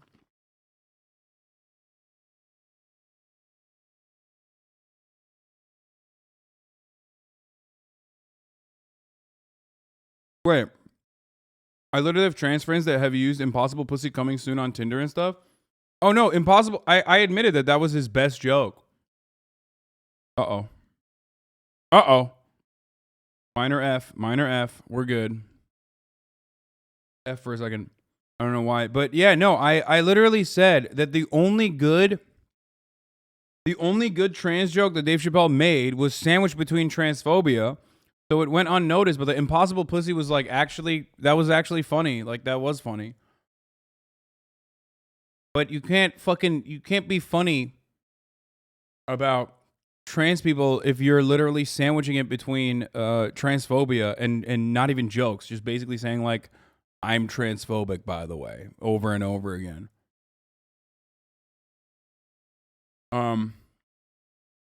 That's the point. All right, let's watch. Lady, members of the media, and all the men relieved that Ronan Farrow isn't here tonight. It is my great honor to be speaking tonight at the nation's most distinguished super spreader event. No, for real, people, what are we doing here? Let's be honest, what are we doing? Did none of you learn anything from the Gridiron Dinner? Nothing, huh? Do you read any of your own newspapers?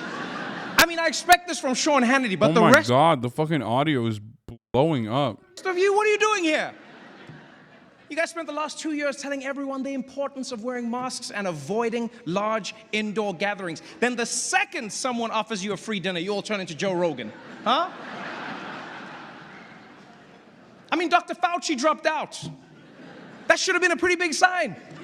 Fauci thought it was too dangerous to come tonight. Pete Davidson thinks it's okay. And we all went with Pete. Okay. All right, then. Now, for those who don't know me, my name is Trevor Noah, and I'm really honored to be here, honestly. You know, because you could have picked any comedian. You could have invited any... Oh. Pete Davidson there with Kim Kardashian. Yeah, Pete was there. But you went with the South African variant. Very on theme. I appreciate that. And COVID risk aside, can I just say how happy I am that this event is happening again for the first time in 3 years. Yeah.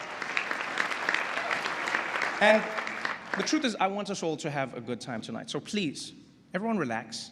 You know, I know everyone in this room is worried about who catches you laughing at what, but just chill, just chill. We're celebrating, we're out. You know, get comfortable. Not too comfortable, Jeffrey Toobin, not too comfortable. No, you know what? No, don't ooh him, bunch of haters. You know what? So what, Jeffrey? You made a mistake, you whipped it out in front of your coworkers.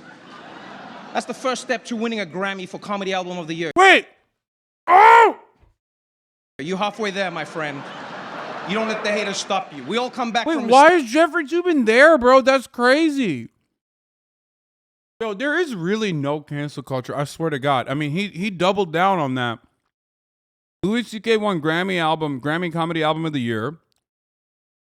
And Jeffrey Toobin's at the fucking White House Correspondents' dinner, like...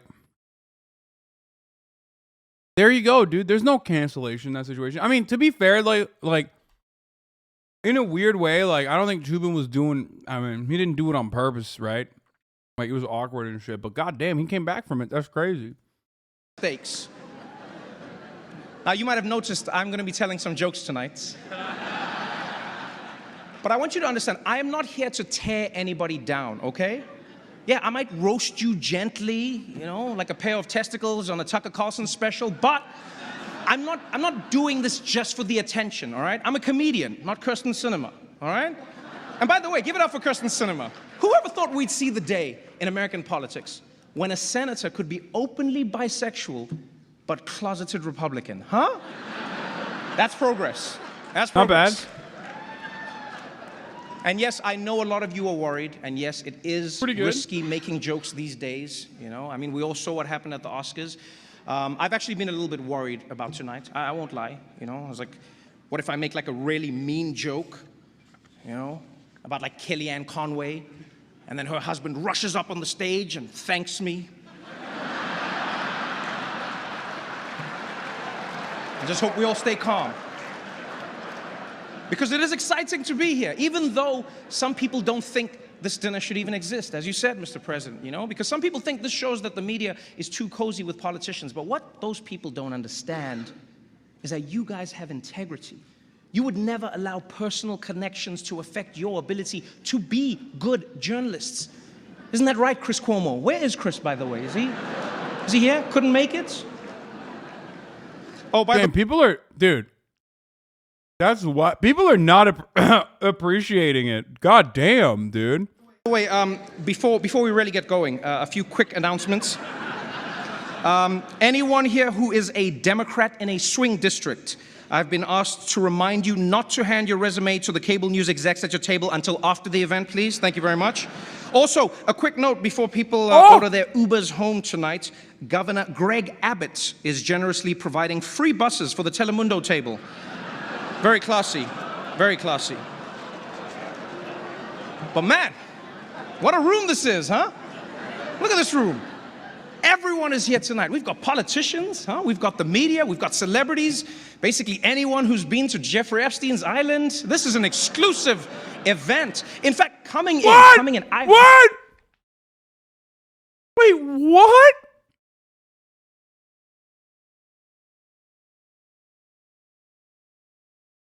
Bro, Trevor Noah is fucking normally so bad on The Daily Show. This is like wild. Obviously, I'm not talking about the ones where he like really pops off, like BLM related. You know, those videos are like really good. Those are, bro. This is like actually unhinged. He said, "I was given the opportunity. I will say it." Wait, what? I mean, I've seen his like earlier stand up where he's literally fucking talking about like how was it he's actually like shit on like fucking miners on strike, you know what I mean, like coal miners or whatever on strike in South Africa like back in the day. His stand up stuff is like not great, but he is actually popping the fuck off on this. Like the Epstein mention is great, dude. Are you kidding me? He literally said half of you motherfuckers are pedophiles. Like that's awesome and true. Yeah, he mocked South African miners on strike for getting murdered by the police. But even if that's like old stuff, even his new stuff is like not exactly all that cutting.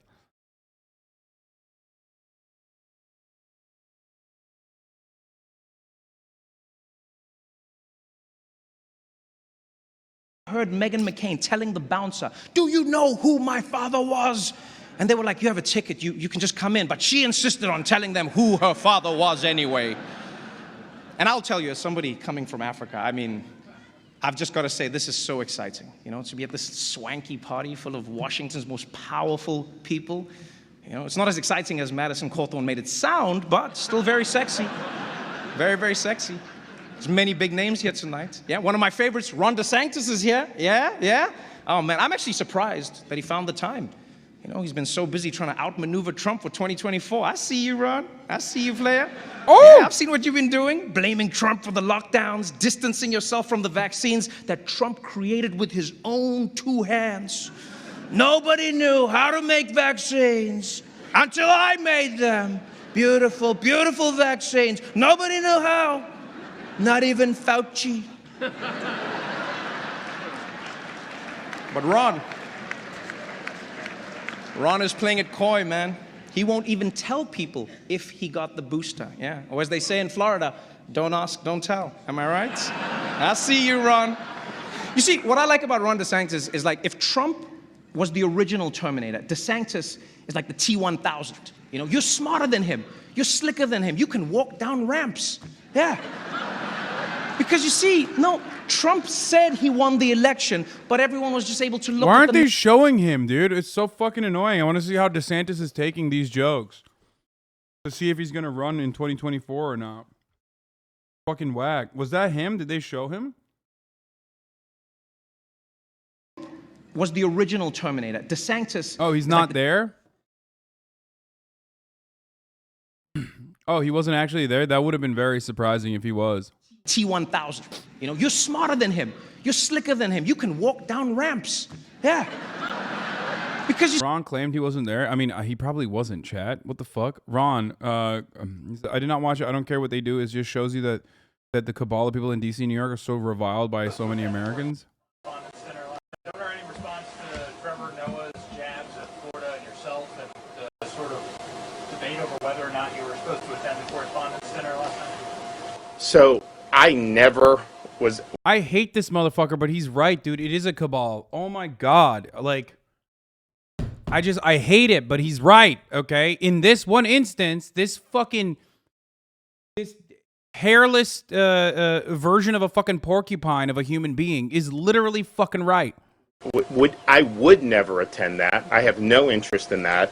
I did not watch it. I don't care what they do. But for them to advertise me when that invitation was rejected by my office, that is a lie. And so here they are saying how... Holy fuck, he's running, dude. He's so running. Look at his hands. Look at his hands. Chat, don't listen to anything he's saying. Just look at his fucking hand gestures, dude. He's literally trying to be the Italian Trump. Oh my God, look. Me when that invitation was rejected by my office, that is a lie. And so here they are. Look.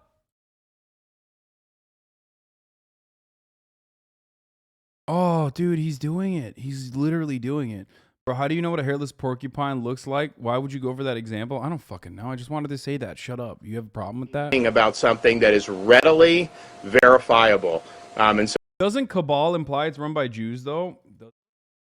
I don't think so. Isn't it like deep state? I don't think it means that it's like run by Jewish people. I think it just means like it's a it's like a conspiracy of people getting together and shit. But I also don't think that they're like, pedophiles, all of them. You know what I mean? I'm just saying that, like, not wrong when he fucking says that these guys are like all getting together and jerking each other off. Yeah, secret political clique or faction. Yeah. There you go. I think that's what they're implying, though, right? Just they, them, Ron DeSantis. Ron DeSantis got that they, them pussy. They, them pussy hit different when it's coming from Florida.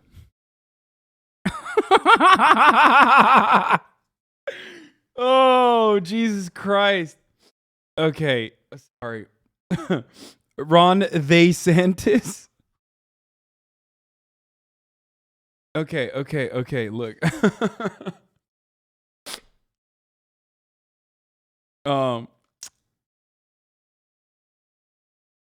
So I can't stop thinking about this now. God damn it. Okay. I'm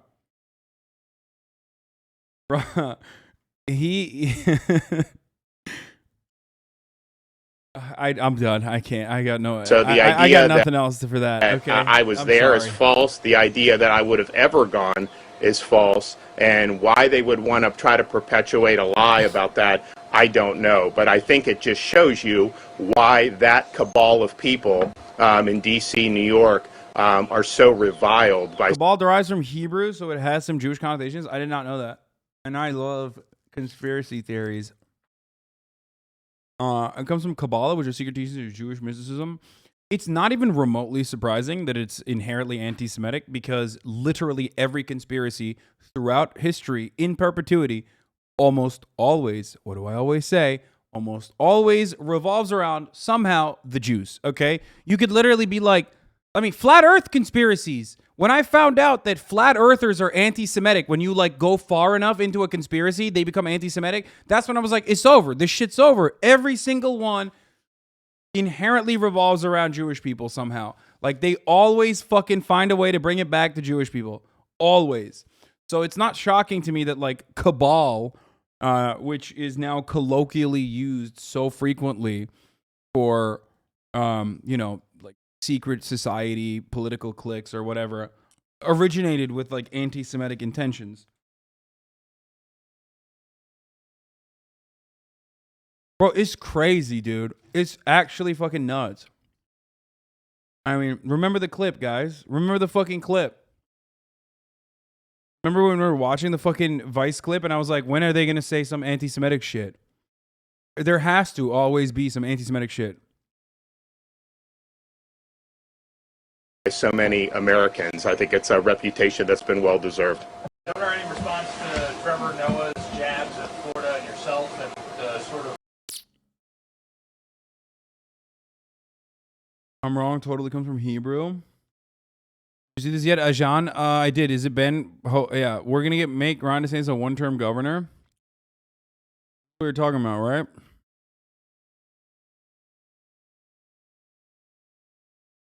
Yeah. I mean, it isn't inherently anti-Semitic. Its etymology is Hebrew. That's all. Yeah. Followers of the chosen people, everyone else around you will shit on you until you feel like you're not. What? Dude, this is awesome. This is the stupidest thing I've ever heard, dude. Yeah, the Holocaust, it happened because you called yourself the chosen people. That's dope, dude. Are you aware of what you're just saying right now? What the fuck? This is literally the fucking Holocaust version of victim blaming, dude. What the fuck? You think anti-Semitism is or historically blood libel and all this other shit happened because Jewish people called themselves the fucking chosen sons of God? Is that why? What are you, insane? I mean, I don't even think he is aware of what he's fucking saying right now. Okay? Like, there's no shot this dude is like aware of the ramifications of like what he's stating. Like what the meaning is behind what he just said, because it's so psychotic. He said Jews have bad optics. Yeah. Sweaty, the Holocaust happened because of bad optics, okay? All the fucking pogroms, bad optics, Sweaty. Shouldn't have called yourself the Chosen. Also, what fucking religion doesn't believe that they're like the main character?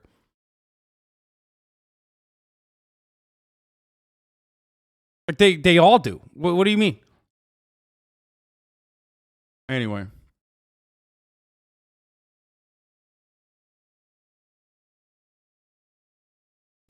Not banning him? I want to see what he says. I want to see what his response is before banning him.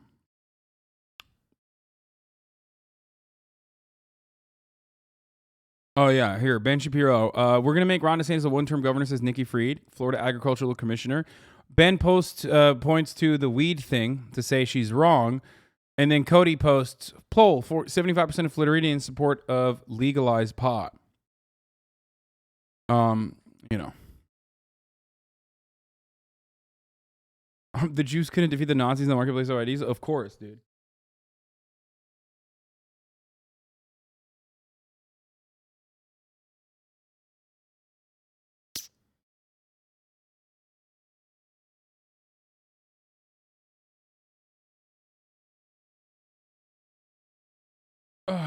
Yeah, the Open Bible Church my grandma made me go to say were the words of God at youth services.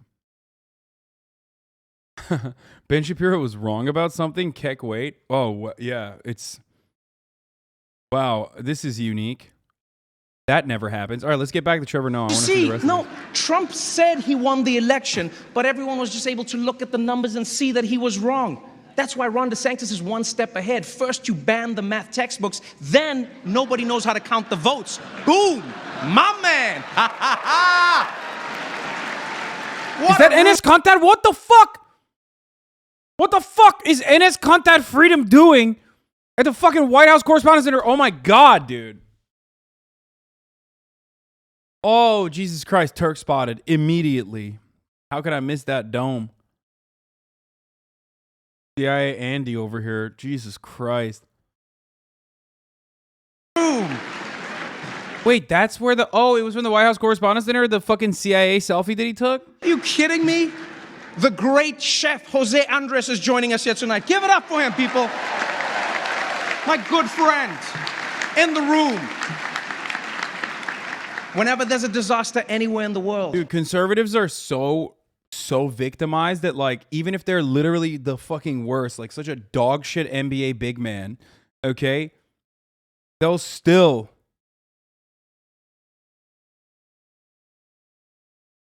turn around and invite you to the White House Correspondents. Sorry, I just got an email. Makes me sad. Chad, I just got an email. It says, as you may have seen, Sykkuno will no longer be partnered on Twitch as of May 2, 2022. In recognition of your support as a current subscriber to Sykkuno, we are extending you a one-time limited offer to obtain a free 1-month subscription at your current subscription tier. Please note that this offer is available only for channels to which you are not currently subscribed. Damn, dude. Damn, shit hit different. Of course, you should use yours on me, obviously, especially at the top of the hour when there's a 60-second ad break, which I forgot to run. So at the top of the hour, there's a 6-second ad break that I run. If you no longer want to see those ads, all you need to do is subscribe. You can do that for $5 or for free, baby. That's right. Literally farming our laws? No, I mean, I also did forget to run the ad break, so I'm running it right now. Shameless? Yeah, well, still makes me sad. I mean, it's not like he's dead. I don't know why I'm saying this. I can still hang out with him. What the fuck? He's not banned. He changed platforms. He went to YouTube.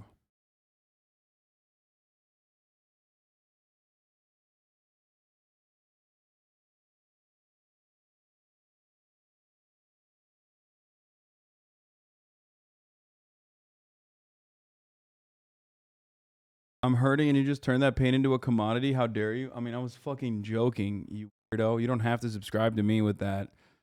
But it was a good way to remind myself that the top of the hour ad break is upon us. Okay, here it is. Here's the 1-minute ad break now. Don't believe his claims that he got kicked out of the NBA for no reason. He's a slow and awful defender and couldn't shoot mids and 3-pointers. No, I know.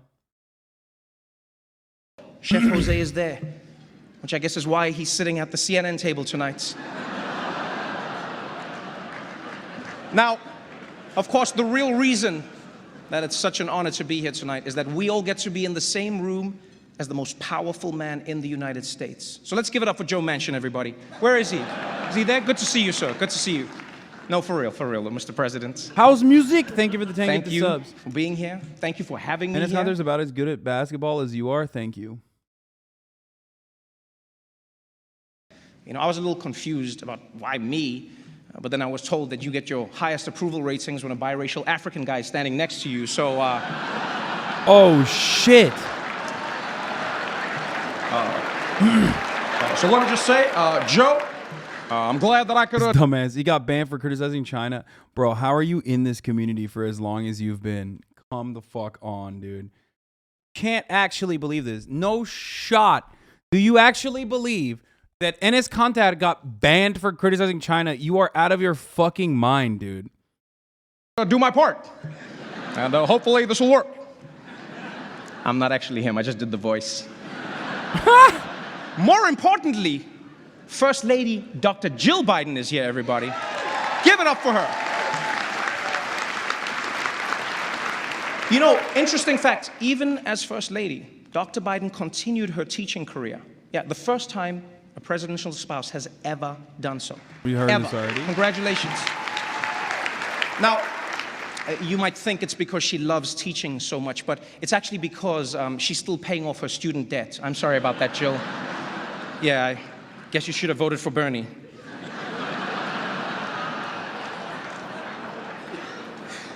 You know, sir, can I just say, I think everyone will agree that it's actually nice to once again have a president who's not afraid to come to the White House Correspondents' Dinner and hear jokes about himself. I'll be honest. If you didn't come, I totally would have understood. Yeah, because these people have been so hard on you, which I don't get. I really don't. You know, I think ever since you've come into office, things are really looking up. You know, gas is up, rent is up, food is up, everything. No, it really has been a tough first year for you, Mr. President. And surely you must be a little worried about 2024. You know, there's a lot of passion on the Republican side. There really is. You know, it's going to be an interesting time. And as you all know, President Biden's lack of a filter does get him into hot water sometimes. You know, last month he caused a huge international incident saying that Vladimir Putin should be removed from power. It was very, very upsetting to Russia. This event is always a cheeky roast, until someone explained to them that none of the stuff Biden wants actually gets done. Dude, what are you doing? Stop. But despite some hiccups, President Biden has led the country through some really dark times since he took office. The COVID pandemic, the war in Ukraine, the launch of CNN+. And don't forget, he's also had some major legislative successes. You know, in his first year in office, I might add. You know, he got a bipartisan infrastructure bill passed that would do everything from fixing America's roads and bridges to modernizing... Wait, oh, dude, he fucking ripped it. Wait, I have a question. Is the Met Gala tonight or something?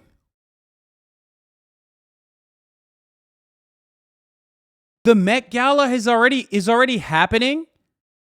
It's been 1 fucking year since the Met Gala happened? It's been 1 entire year since I got fucking canceled for not even going to the Met Gala, but then people were like posting the photo of me from a while ago. The photo from like 2014 or 2015 or something where I'm wearing the Make the Rich Pay, and then people were... No shot. That hasn't been a year, right? When was the last Met Gala?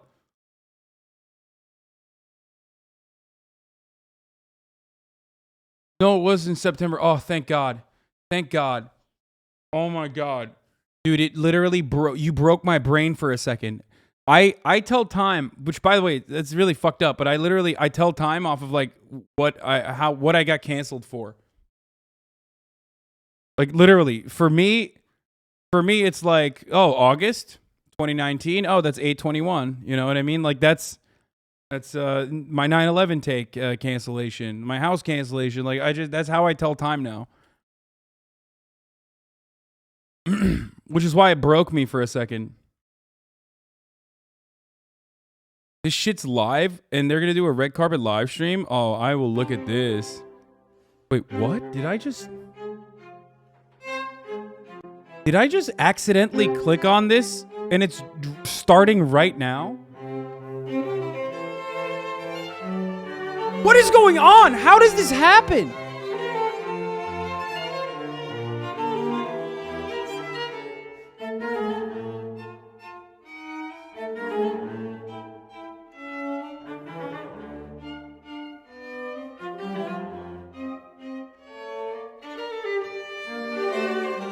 Like Lively killed.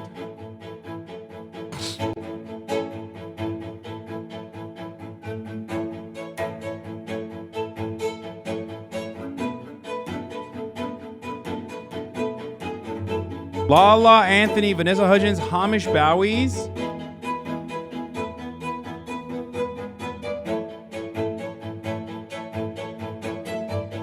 I think the last one was delayed because of COVID. Hello and welcome to the 2022 Met Gala Live. I'm Vanessa Hudgens and I'll be your co-host for tonight's red carpet here on the steps of the Metropolitan Museum of Art in New York City. I am joined tonight by Hamish Bowles, Global Editor-at-Large of Vogue magazine and Editor-in-Chief of the World of Interiors. Hello, Hamish. Hello, Vanessa. You look wonderful this evening. Thank you so much. I'm wearing Sykkuno, designed by my dear friend Jeremy Scott. I am giving my most gilded, gothic, witchy fantasy. It is honestly a dream being here right now. The Met Gala, what's the vibe? Is it gilded? Are they just flexing at this point? Like straight, they just gave up on like any kind of pretense of like trying to not come across like they're just fucking like we're in the Gilded Age again. Oh my god.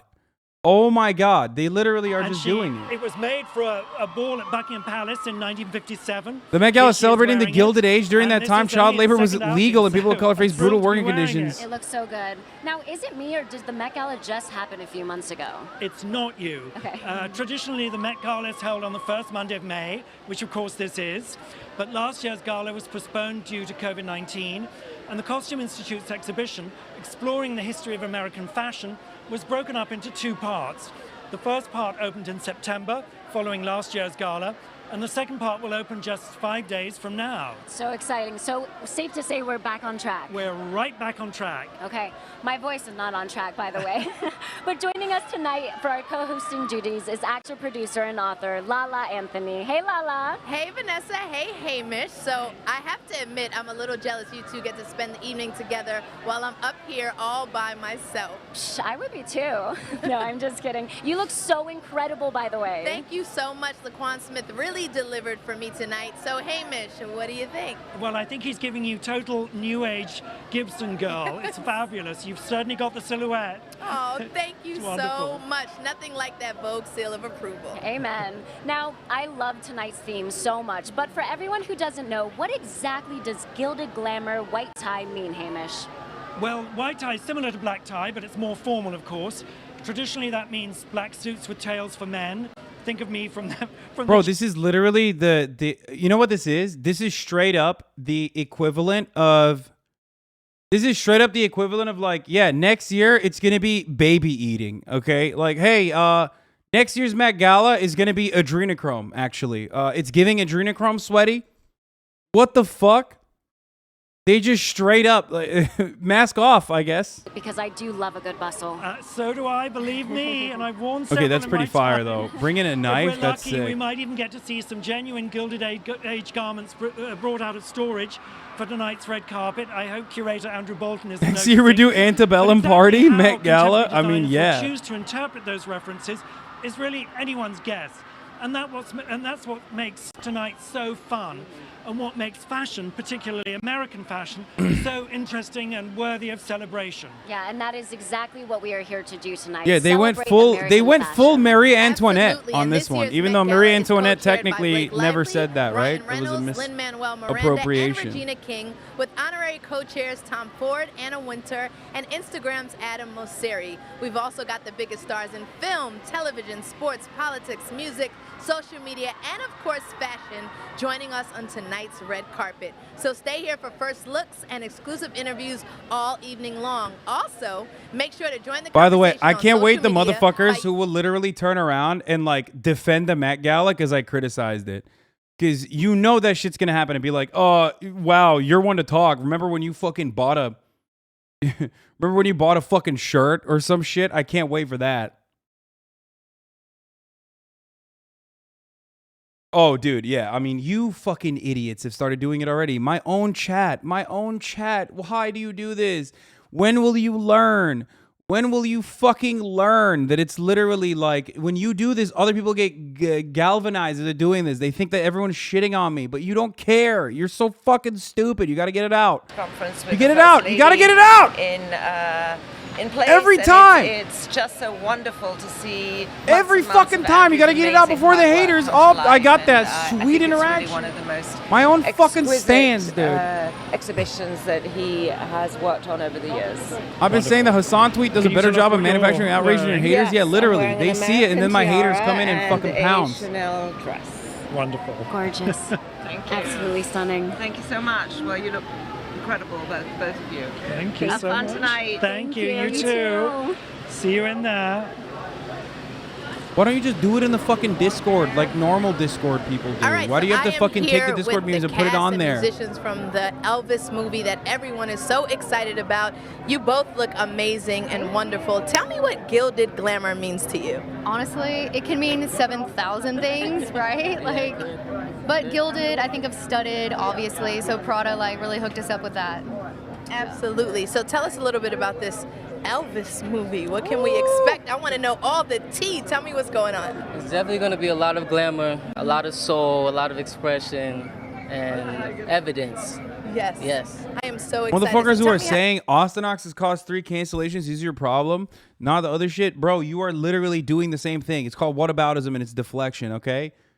Oh, Austin Ox cost 3 cancellations, so I'm going to cancel you too? Is that what you're saying? Okay, got it. That's great. This dude's awesome. I've been following him for a while. He's got great style. It's Alton Mason, right? Someone said. What can you tell us about it? Everyone is just so excited. Hi, introduce yourself. Hello. Everyone Hi. jump in. We're taking over now. My name's This is fun. Olivia. I played Priscilla.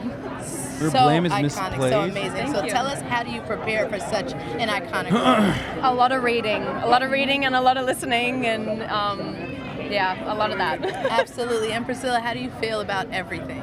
I feel great. I love the movie. I think that the young generation is going to be able to see and know what Elvis is all about, learn a bit more about him. And I think it's a movie for everyone, even the people who have heard stories about Elvis before, they're going to learn something.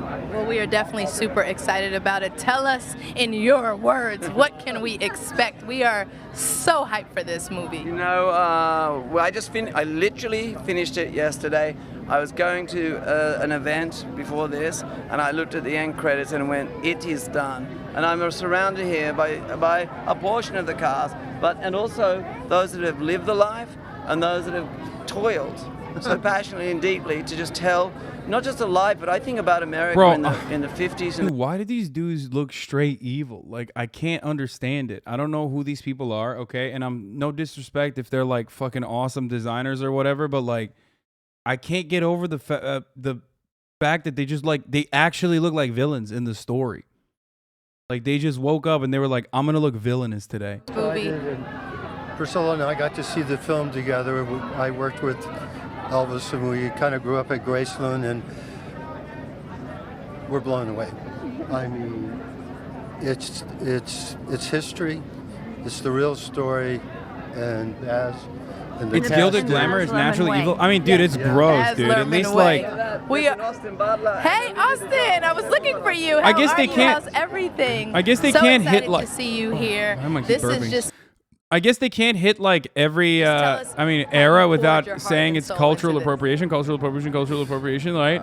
I mean, the thing is, and I've said this to Priscilla and Jerry here, making them proud was really at the core of it all for me. Making all the people who loved Elvis so much proud and do him justice.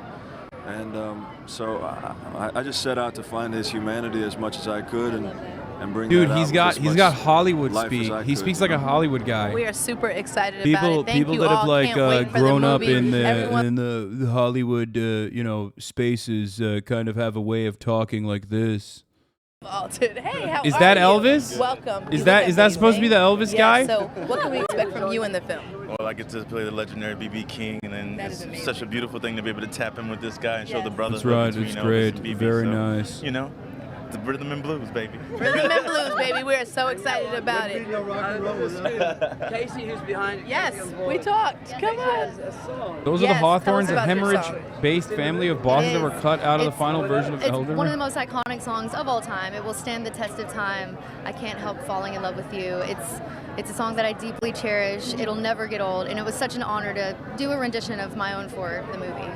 Well, again, we are so excited. I thank you all so much for coming to say hi. Enjoy the night. Everyone looks amazing. How do people and not hate wonderful. capitalism And after everybody this? check out Because this Elvis. is like It's for coming a soon, lot and of I'm sure we're normal all gonna people, be I blown think. away. Well, I mean, because most normal people don't think like when they think Gilded Age, they don't think of like child labor, slavery, racism, Great Depression, income inequality, oil barons, monopolization of every fucking facet of American life. They think, oh, the glitz and the glamour. You know what I mean? Like they think, yeah, no weekends. Again, child labor. They think like glitz and glamour and glory. You know what I mean? It's like motherfuckers that look at, damn it, what's the story of the guy in the lake and he throws parties and there's a green light across. What the fuck was it? The Great Gatsby. Like they don't think of, they think of Great Gatsby as like a good story. You know what I mean? They think of like, They look at that and go, wasn't that sick? It was a guy who threw great parties. It's like, oh, Fight Club. Like it's a guy who's just really cool. Or Jordan Belfort, like Wolf of Wall Street, is a guy who is a industrious person who was able to, do a lot of drugs and fuck models and stuff. It was sick. Everybody just constantly misses the point and only thinks about like the positives of it. They think because we all have. Okay, we all have, whether we like to admit it or not, but especially in America, we all have like the accidental, temporarily embarrassed millionaire mindset. Okay, people straight up think that they are temporarily embarrassed billionaires, like they will become that. The American dream is real, and that they will eventually become that billionaire. So, this is how the billionaires party. We're gonna watch them, and I'm gonna learn from them.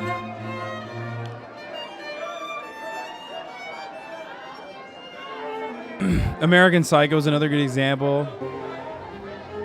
Which of those fascinating fascinators was your favorite? Head to Vogue magazine What on the Twitter fuck? to cast your vote now. Yo, Rihanna got the Pope hat on. What? What the fuck?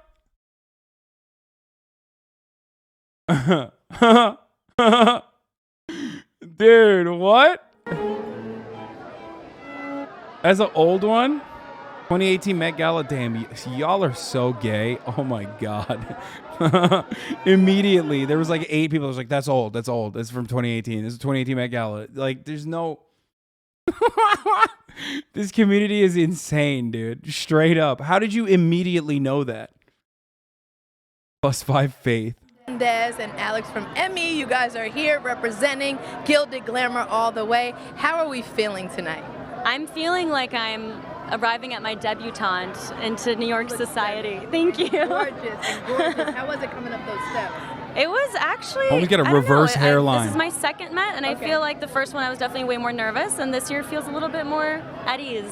And how are you feeling, Alex? It's my first one, so I feel like very intimidating. A bit. I'm very well surrounded. I have the best partner in town tonight, and I feel we are in a date. We're on a little date tonight. A little date. My fashion husband. Yeah, I love that. I love that. Well, you both look beautiful. What do you have coming up?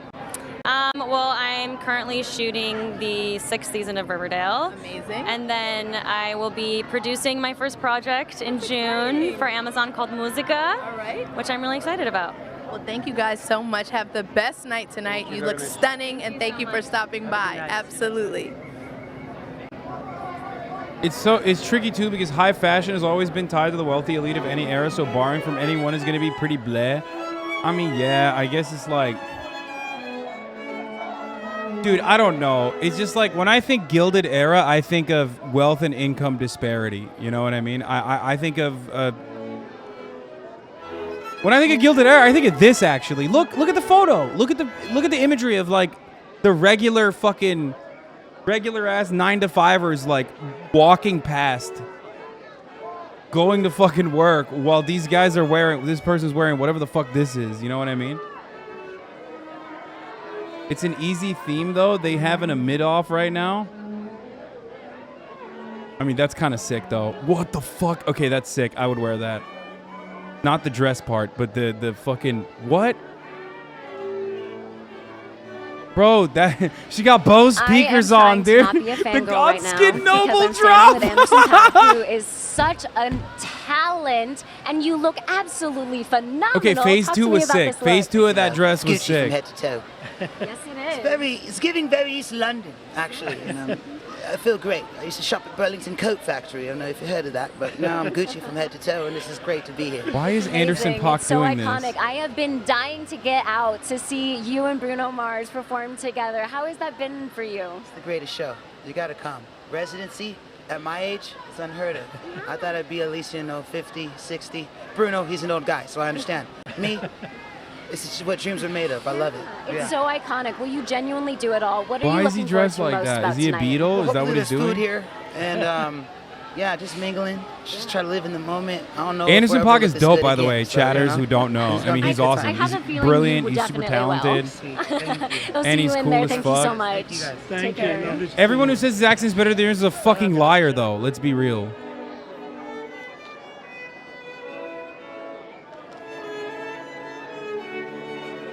Anderson .Paak is awesome.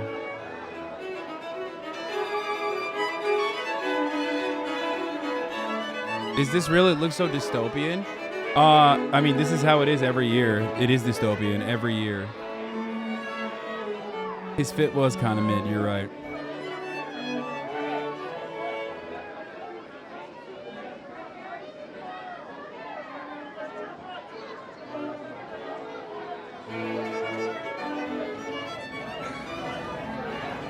So I'm here with one of my favorite actors on the planet and one of my favorite I tell you that all the time. People on the planet. Ashton Sanders is here, so let's talk. Yeah, let's talk. Who are you wearing? Because your outfit is perfection. Thank you so much. So I am wearing Lala Casablanca with custom things. Yes, that looks so What good. the fuck? We have the custom contacts. We have the custom boots. And yeah, man, we're wearing Casablanca. That And you're outfit's such pretty cool. a fashion person. Like, you've walked runways before. You really embody it. So how do you prepare for something like Gilded Glamour tonight? Yeah, well, I actually only had a week to Pulled it together. pull this together. So yeah, man, I think this is my interpretation of that. Recently, I've been on a blade tip, a vampire tip, so I wanted to embrace that with the eyes, with the fangs, Bro, and he's of wearing a course, quirked up staying World true War to I the uniform. I mean, it's Gilded cool. I Glamour like it. aesthetic. You know what I'm saying? Well, you look amazing. And I know you're filming Wu-Tang, so everybody be sure to tune into also that. Look out for the Whitney Houston biopic coming out too. I'm playing Bobby Brown. You are. am. Okay, that's amazing. Well, thank you It's the so much. You JoJo know how much I love you. convention? Have Oh a my great time, God. and I will see you soon. No, All right, Vanessa this- and Hamish, who do you guys have down there? What? We are here with Daisy, looking spectacular. It's absolutely stunning. Talk to us about this look. Yes, so this is Oscar de la Renta, and yeah, I just feel like a disco ball from the 70s. So, Wait, it's disco ball gives me a little bit of Daisy Damn, girl, you didn't try at all, huh? Great what we were Gatsby. going for. So thank you. It's so beautiful. What inspired you about this theme? I feel like you definitely hit the nail on the head with it. So was that something that you I'm thought out just, come on, beforehand, or chat. just Really? worked out Am I that way? wrong for this? Am I wrong for saying this? I wanted wanted to kind of like have some fun with it, and I feel like, you know, it's quite easy to move and it's not too scary to go up those stairs in. So I was like playing it safe. Thomas says she's giving nothing. It's great not to have to deal with a train. Yeah, I'm a mess over here. I'm getting stuck on everything. What are you most looking forward to about I tonight? can never win with this chat. If I said she looked glamorous, you'd be like, "Oh, you love every white girl." And if I'm being honest, I think this is not great. This is like not even a mid fit. This is like. So just really the people watching, and yeah, just amazing. We should have gotten you some binoculars. It would have been appropriate, and you could do really good people watching. She's giving Zara. I mean, yeah, she's hot, but that doesn't matter. This is like the glamorous fucking Met Gala.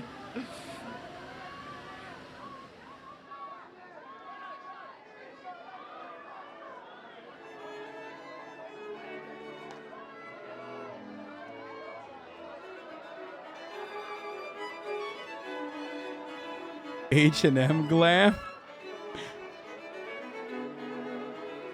That's something. That's cool, I think. That's a cool look. I like it. Very cool dress. Wow. We are here with Riz Ahmed. You look so amazing. Just super classic, pulled together. What inspired you tonight? He's just like, yeah, whatever. I guess this is an homage to the immigrant workers who kept the Gilded Age golden, you know? This is, we've got some kind of workwear over here done in silk by 4S Designs. You know, got my uncle vest on. And, you know, a little homage to some streetwear with the shoelace. And this over here, this is a Cartier piece that's actually, you know, very much inspired by India and some of the jewelry that comes from. I mean, Riz Ahmed is cool. He's just, this is, you know. So yeah, just trying to elevate and celebrate those working class immigrants, you know. He's cool. It's He's so amazing. cool. And I your think. short was nominated for an Oscar, and it was so incredible. Talk to me about what that meant for you to receive that honor. Well, yeah, we won the Oscar, Yes, which was fantastic. I'm so sorry. No, say sorry. It was so beautiful, and I watched. I can hardly believe it myself. No, it was. It meant a lot. It meant the world to us, and particularly when you make something so personal, for people to connect with it that way, it really meant the world. And you know, it had a tough message at its heart. But I think what's really interesting is to see. I love people are 4 ready for Lines. that. It was They wanna have great. those conversations. They don't want to kind of shut their eyes to what's going on in the world right now. And if you can present that, then you know, there's an audience for it. It's so amazing. Well, congratulations. Have the best time ever. And Lala, you have Amy Schumer over there. What's going on? Uh-oh. Yes, I absolutely do have one of my favorite people in the entire planet. Amy Schumer's in the building. What's going on? Nothing, just at the Met Ball, not a big deal. And this is our friend Shia Bastilla, sorry. Hi, I'm Shia Bastilla. She's a climate activist, and I'm just in the climate. I love everything about you. I love you so much. Gilded glamour. Tell me what that means to you. A vibrator. What do you think? What does it mean to you? I mean, you know what I'm gonna say. It's ridiculous. You look amazing. I want know. to hear like the inspiration behind this look. Okay. Shia about her jewelry. Oh yeah. This is jewelry. Yeah. This is Otomi, which is indigenous community in Mexico. Amy's wearing an ankle bracelet, and I'm wearing the necklace. It's a ceremonial piece. It's jade. Okay. And yeah, we're here. I'm a climate justice activist, and I'm here because I think that climate justice should be present in every space. We don't I mean, see at enough least she of brought that, someone who and we like are in a will planetary fucking crisis. make the most out of That it. is amazing. Thank you so much. And I'm also here for the drinks. And tell me, each year when you attend the Met, your style evolves. You do You know what I something mean? different. Like, that's How do you chill. keep coming with the heat every single year? Everybody's always at home. Just what is Amy gonna wear this year? You know, they're on the edge of their seats. And when Gabriella Hearst says she's gonna dress you, you put your Spanx on right over your C-section scar, and you get on that carpet. Am I right? You are right. Am I right? You are right, and I love you so much, and I will see you inside and have the best time. Bye, see you later. Thank you so much. Never a dull moment with that one right there. Love Amy Schumer so much. That's a fucking fit, dude. All right, so joining me now, I've got one of tonight's co-chairs with me, Blake Lively. Welcome. You look incredible as always. Very much. So do you. Look at you. My goodness. Thank you so much. So I saw like That's a fit. color change, the dress change. Explain to me what we just witnessed on the carpet right now. Patinaed. I arrived copper, and then like New York City classic architecture, I patinaed. This dress is an homage to New York City and so many of the classic iconic buildings. This is detailing from the Empire State Building, some of the draping from the Statue of Liberty. This is the constellation. Bro, she getting from, rusty? Grand She Central says she's Station rusty? came in there. This is and my then fit. My crown has 7 spikes because the Statue of Liberty, she has 7 spikes representing the 7 seas and the 7 continents, which represents inclusivity, welcomeness, and freedom. So I thought that was sweet. And then she has 25 windows. So I was like, Lorraine, Yo, can you I put swear to 25? God, pretty people could get away with everything, Counting dude. the stones, It's just like fucking me. nuts. I'm a Virgo. She's like, I'm America's crumbling infrastructure, and everyone's like, y'all are eating it up, dude. You're like, oh my God, we love she's Lorraine giving Force. Now, rust. Blake, you've been to the Met. She's giving rust, sweaty. No, you didn't, but we knew. Versace. It's beautiful. So you've been 6 times. Tell me, what is the process like when you first receive the dress? She's giving code? rust, What goes bestie. on in your mind? She's eating all the It was crumbs. especially nerve-wracking because She being ate. one of the hosts, you know, you feel like you really need to bring your A game. And, you know, when I work with Versace, all the designers I work with, but Versace especially, every time they bring their A game, and I'm like, how can you guys get any better? This is a problem. You've been too good every time. So yeah. She's giving you know, rust. always She's kinda honor the serving theme, but having pothole. the perspective of actually looking at the city that I love so much and the architecture rather than Tetanus just queen. Amazing. You did an amazing job. So thank you. Have a great night. See you inside. Have fun. You look absolutely stunning. Absolutely. All right. So Blake recently sat down with Vogue to share some stories behind some of her most memorable fashion moments. This is Blake Lively's Life in Looks. You see his fit? I was looking at, it's the Gilded Age, but rather than looking at fashion from the Gilded Age, I wanted to look at architecture. New York has been such a critical part of who I am. It's the place I choose to live. It's the love of my Dude, life. honestly, my family. okay, I don't give a fuck about this. Honestly, it's hard though. Like Riz Ahmed tried to do the right thing, right, and try to do something that like matters and try to have a message, but like I think failed in its execution. Because like when you're rocking fucking Cartier boots to be like, I'm with the working class, like I mean that's, you know what I mean? Like even Amy Schumer at least like brought like a climate activist or some shit. You know what I mean? It's like a little bit more. I don't know. The Gilded Age thing is not it. Okay, it's not. You literally fucking can't make that work in a way for people who understand the concept in a way where it is literally like not optically disgusting. Or maybe it's just me. I don't know. Who would your activist plus one be?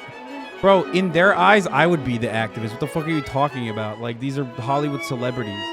I would never be invited to the fucking Met Gala on my own for my own celebrity status or whatever. I'm not that big of a celebrity at all. I'm no one. You guys always fucking forget that, like, Twitch isn't the world.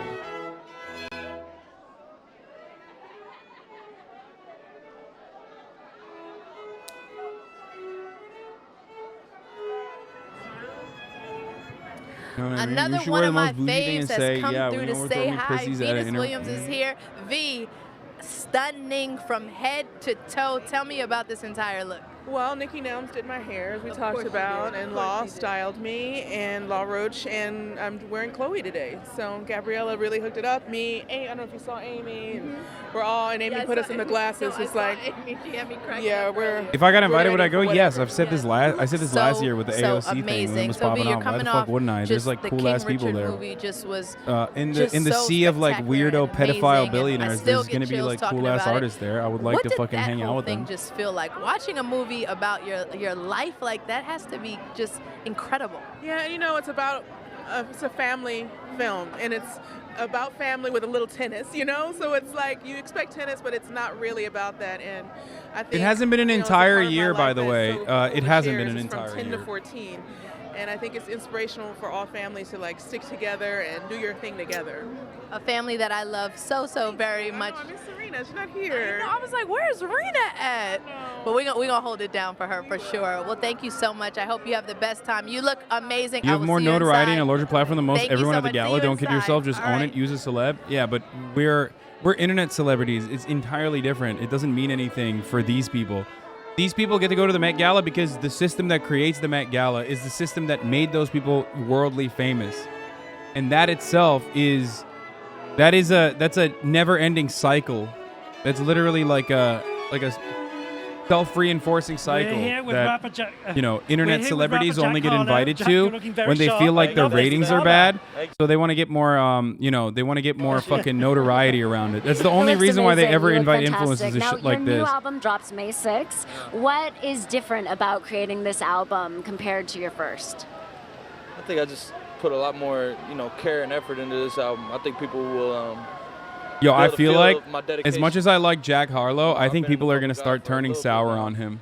And I get a weird feeling that people are going to start turning on him and start fucking criticizing him Everyone who knows you and knows say that. he's like mid. Maybe so. Maybe I'm just in my own head. Who knows? And you're also set to star in White Men Can't Jump, the remake, which is so iconic. Were you familiar with the original movie? He's like too present. He's too present and he's been popping off too hard. Yes. He's I too was popular. obviously People are going to familiar with it. fucking It's a start. iconic People title. are I'd seen the movie poster, but I didn't watch it until I got offered the role, and I see why it's called. Bro, I'm black and we're tired of him. That's so I know. amazing. Well, good. Okay, I'm cheating. Yes, Black Twitter is already turned on him. They already fucking don't like him. I know, but I'm saying like the hating Jack Harlow is gonna be the normie thing soon. I think. You be looking good. Oh my gosh, I'm here just having a little girl talk with another one of my favorites. Janelle Monáe is here.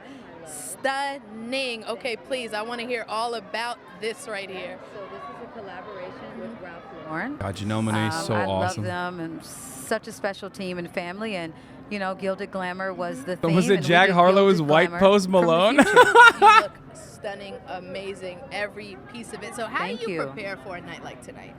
Man, this is so fun. Like as an artist, I love the creative process. So I love being able to work with my team and, the little details like, ooh, but what if we did this, this, this? I'm like still an art school kid, student. So this is always great to go through the experience. I listen to a lot of movie themes. I'm listening to Henry Mancini. I'm listening to Les Baxter. Like, I feel like I'm in a movie right now. That's what I'm on. That's the trip that I'm on. And you're looking like the movie star. You love that how you are. So overtly tell me, superficial these events are. I mean, the music, entire acting, all point the of these incredible events things that you're is doing. the superficiality. So yes. Well, I just released my first book. It's a book of sci-fi, short story collection. By the way, and that it actually person just that made the New York Times bestseller the person that list. Jack Harlow was like So, fucking with, the please. camera, he's getting canceled for that right now. The person herself, I found her Twitter. Like she didn't have a problem with it. She was just like laughing about it. I know that people got really mad at him for doing this. But it seems like yet another incident of like he's fucking around, and what he's doing normally would be like really inappropriate if the other person is not like, if the other person was completely upset with it. She says he owes him tendies. That's what she said. But everyone got super mad. Everyone got super mad at Jack Harlow for doing this. Why? Why? Do you want to know why? Because of what I just said. Jack Harlow is on the downtrend now. His rise, his peak is behind him. She literally fucking what's her Twitter? I forget her Twitter now, but she basically, everyone has been like fucking shitting on Jack Harlow now, saying like they'd kill him, they'd fucking smack the shit out of him. Whereas she, Boston Tam Cam, said, I just want to share that I'm camera woman. You can see my red gel nails. I sometimes freelance photography too. And no, I did not get fired, lol. I also don't want to be harassed while I'm working at games concerts, so I may not attend the next few playoff games. Stay safe, everyone. But but literally, like she said this. Look, hi Jack Harlow, you owe me chicken fingers.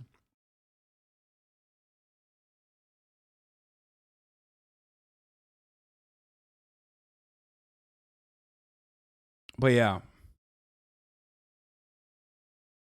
It's already happening though. Not on the first day of Asian Heritage Month. Bro, I'm Asian, but what the fuck is Asian Heritage Month?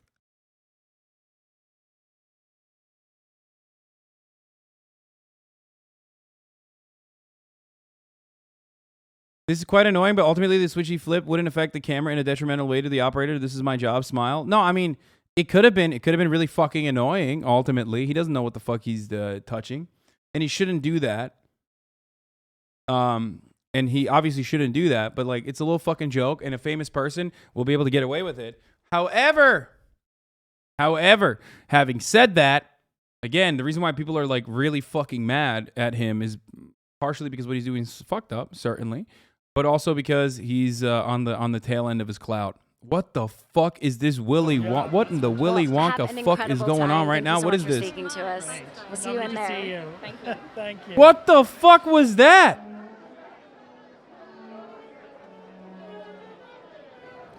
What Charlie and the Chocolate Factory shit was that, dude? What the fuck?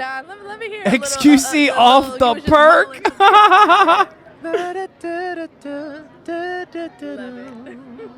That person showed up was like, I own the factory. You guys said gilded. I went gilded, sweaty. I am literally a fucking robber baron. There's a little man under that hat. Doug Dimmadome, owner of the Dimsdale Dimmadome hat.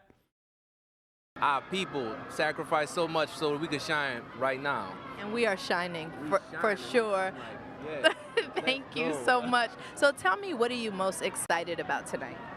I'm excited about the camaraderie, everybody coming together, being in these public settings again after the last couple years. It's exciting to see friends and to meet new friends. So really it's just a camaraderie, and I know our industry has all kinds of ups and downs, but it's really just a bunch of people who really want to share their love for creativity. And I'm excited to come together with everybody. Same, and thank you so much for coming to say hi. I wish you nothing but the best. I can't wait to see you inside for a little party. We're gonna be in there. Hey! No one's on theme. I mean, yeah, because the theme is fucking whack, and also that is on theme. That fit like a regular tux like that. That's supposed to be Gilded Age. That's like, you know, think fucking Great Gatsby. They're all wearing Great Gatsby shit, kind of. I mean, a lot of them are not going balls to the wall, which they should be doing, because this is the one opportunity where they are able to do so. So here we are with Hugh Jackman and Deborah Lee. Wonderful to see you. Great to see you too. The music man himself.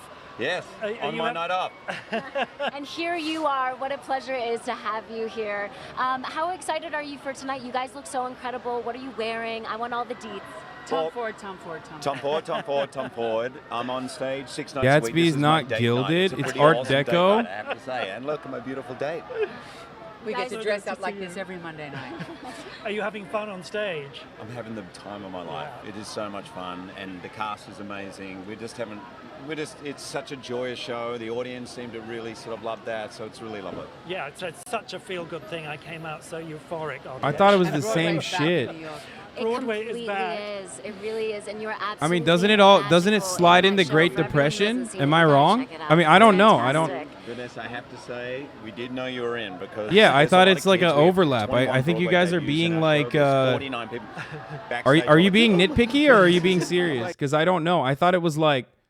I thought it was like literally fucking all of it. Everything prior to 1920s. Or not even 1920s, like 1935 to like 1850, 1870. I thought. But maybe I'm wrong. I thought, like, isn't it Gilded Age, Edwardian mostly? Okay, wait, hold on. I got to learn more about this outfit. First of all, you have the best body in the game. Everyone knows that. I think it's that Pilates. Shout out to McKenna. I love you, girl. I mean, you look so good. So tell me about this look from head to toe. Yes, please. Well, I'm so honored to have come with Christian Siriano, you know, an artist and designer that I really, really look up to so much, and I just love. I thought the look. Roaring Like, '20s also could be portrayed as like Gilded Age. Am I wrong? I mean, like everything prior to the Great Depression. And I love the fact that, you know, he was willing to go. But I guess I'm wrong. According to the Wikipedia, they're saying Gilded Age is Thank you. 1865 to You definitely 1901. brought all the gilded glamour to the carpet tonight. So on a night like tonight, what is something that you are most looking forward to, or someone you're looking forward to seeing the most? I want to see Cardi. The Gilded Age, the term for period economic boom which began after the American Civil War and ended the turn of century, was applied to the era by historians of the 1920s who took the term from one Mark Twain's lesser-known novels, The Gilded Age, A Tale of Today. Thank you so much. And wait, on the music front, I mean, always crushing it, always killing it. Tell us what else we can expect. You can expect that up-tempo that you all are waiting for. With a lot of dance? You already know. I know what the people want. The last record, that was for me, I know. I love that record. It was so vulnerable and so passionate. I love that record. We love to see you dance, but we love to see you vulnerable as well. And I'm so excited for you. I'll see you inside. Thank you. Thank you. I'll see you inside. We're going to have a great time. Love you. All right. Love you too.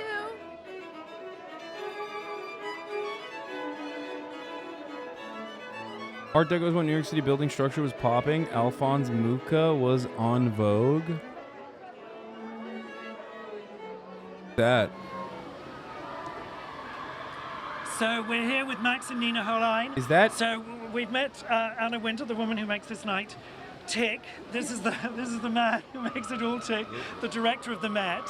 Tell us why this evening is so special for the museum and for you. Mucha was Nouveau, not Deco. special Okay, you location, fucking the nerds, Met. shut up. I think we have to be proud of that. But it's a fantastic gathering. It's a fantastic gathering of all people from culture, celebrating New York, celebrating the Met, celebrating fashion. And that's, I think, something really what we need, what we want to have right now, and what makes this a really special moment. Yeah. It really is truly such an incredible experience, being inside and having You know what's dinner funny? and rubbing shoulders with all these When I watch this beautifully stuff, I immediately have resentment, right? Immediately, I have resentment when I watch this sort of shit. And then I realize, like, oh, fuck, this is what, like, most of my haters think I live my life as, okay? Like, they literally think this is me. I mean, there's an element of it that I do love, like, you know, fucking celebrities that I appreciate who are fucking sick and cool that make, like, arts and whatnot. But then I understand. I'm like, okay, I get why some of you motherfuckers hate me. Like, if I was, you know, if you think that I'm doing this, if you think this is me, then yeah, no wonder you're gonna fucking hate it. This is what I low-key think you are like. Yeah, that's why I'm here in my Carl Jacobs merchandise watching the fucking Met Gala with you clowns instead of being there at the Met Gala. I'm serving Carl right now.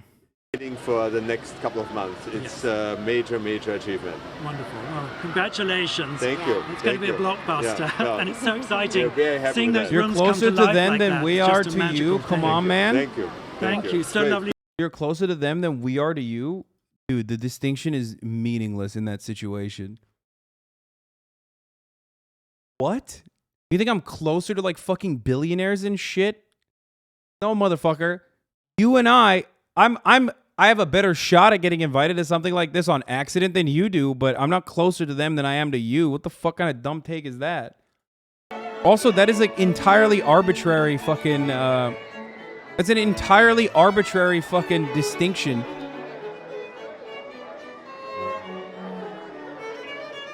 I don't know what he's doing, but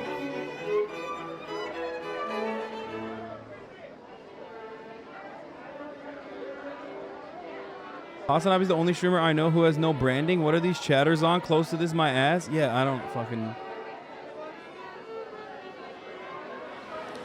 We are here with Cody Smith McPhee, a dear friend. We go back so many years. I mean, you're but this is 100% closer to a actually your very CW star first getting Met. invited. How are you getting feeling? invited to the Met Gala than you are to a wage cook sitting in Iowa. I mean, yeah, that's true. I am. But again, I'm not, you know, not getting invited to the Met Gala anytime soon. I'm ever getting invited to the Met Gala. Maybe I'm wrong, but you are closer to getting the top of the hour ad break served to you right now. Okay.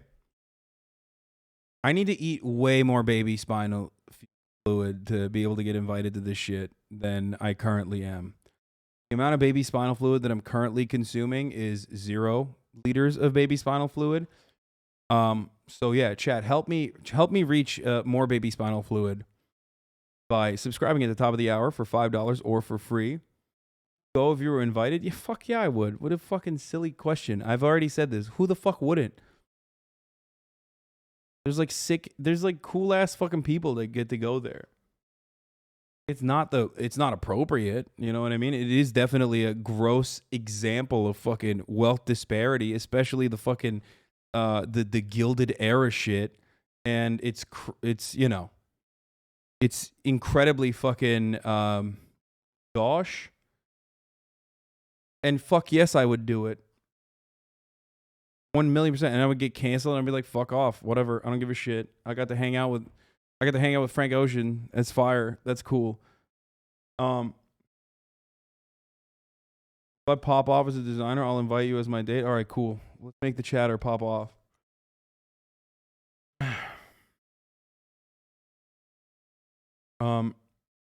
Got stunlocked out of running the ad bozo? No, I didn't. But you no longer need to see those ads as long as you subscribe for $5 or for free with a Twitch Prime, folks. That's right. Twitch Prime is free as long as you have an Amazon Prime account connected to your Twitch account. You get one free Prime subscription. Here's the one ad right now. Frank Ocean not fucking with you, sadly. I mean, that's true.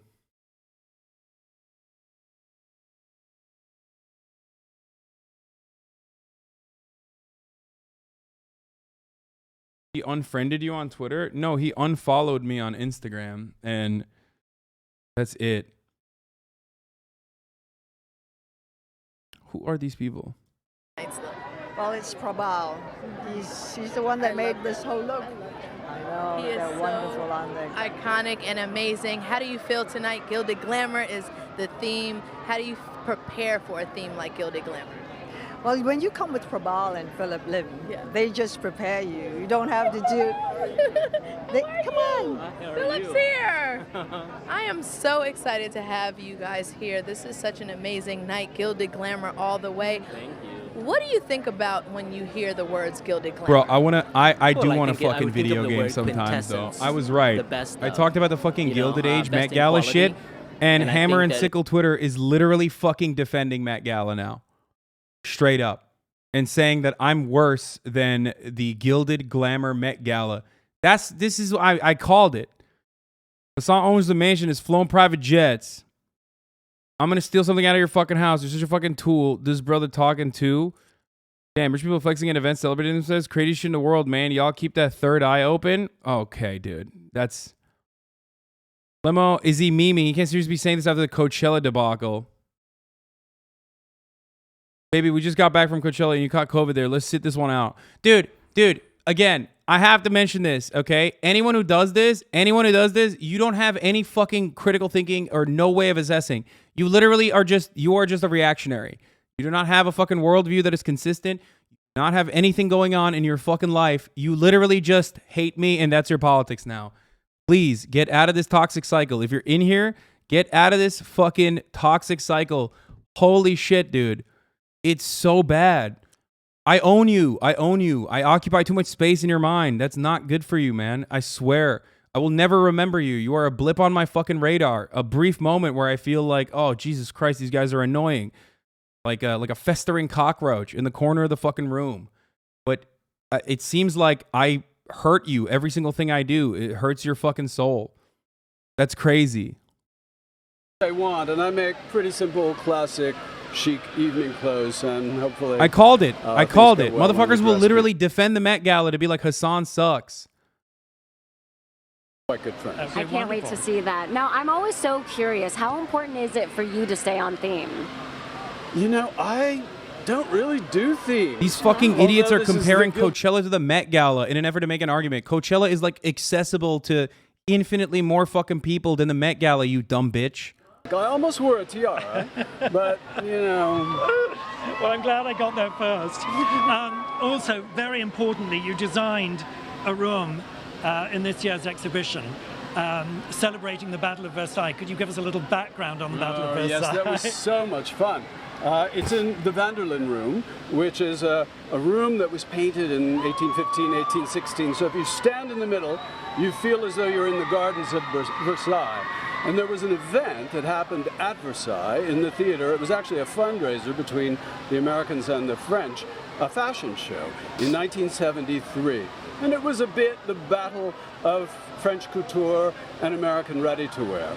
And the general consensus after the battle was that the Americans won. It was really the first time that I think America established itself as a fashion force. And so it was very important. I've been watching a lot of things like Mulan and Shang-Chi with my son, where people are flying around you drive a the air. McLaren. And so I thought, it's a battle. Why not have a real battle? And so I Every have day. Americans Your everyday specially drive made is a that look McLaren, as though they're being Sammy. kicked, stabbed, flying around, and they all have fencing foils. That is so incredible. Well, we have got an exclusive look at Tom's room inside the exhibition. This is Tom Ford's Life and Looks. Don't make me counter-cancel you.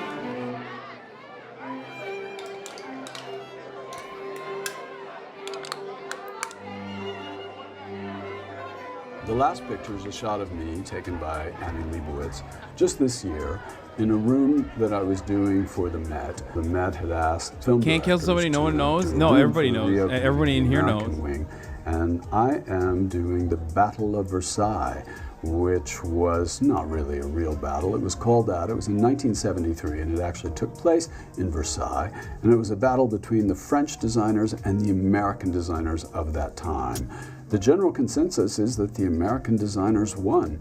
At least that's the consensus in America. The French designers, the French couture was very staid, very classical, and American design, Halston for example, was minimal, streamlined, and really ushered in that kind of more relaxed, casual American style and proved to the world that America had its own sense of style and wasn't just copying Europe. So it was an important moment in fashion.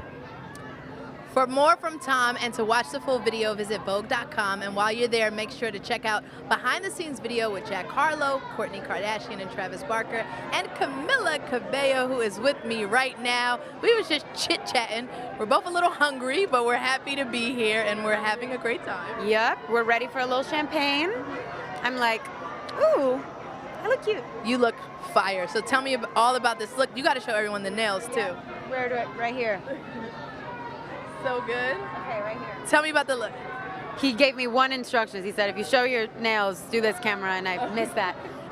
So Prabal Gurung was the designer. Me too. I love that he incorporates his values and what's important to him, his social activism, through his work and his fashion, and I feel like that's something that really resonates with me. What For the this fuck year, is It that? was really important for me to wear something that was sustainable, and this dress is completely sustainable, upcycled.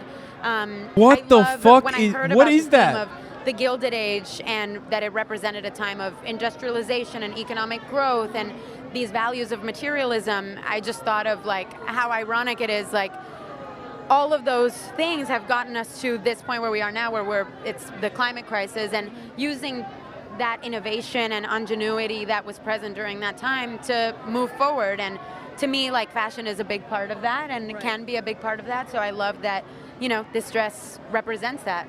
All sustainable. Biblically accurate The theme was really angel? important to you, and you followed it, and you gave your interpretation of it. That's so important. So tell me, who are you excited to see here tonight? I mean, I don't really know who's coming tonight, but I know I got some friends here. I'm also turning to this side because it's my good side, just so you know. I'm like, what's happening is I got some friends. Your friends. Anita's here, Chloe Bailey's here. We were like on a little group chat. I love Prabal's my new BFF.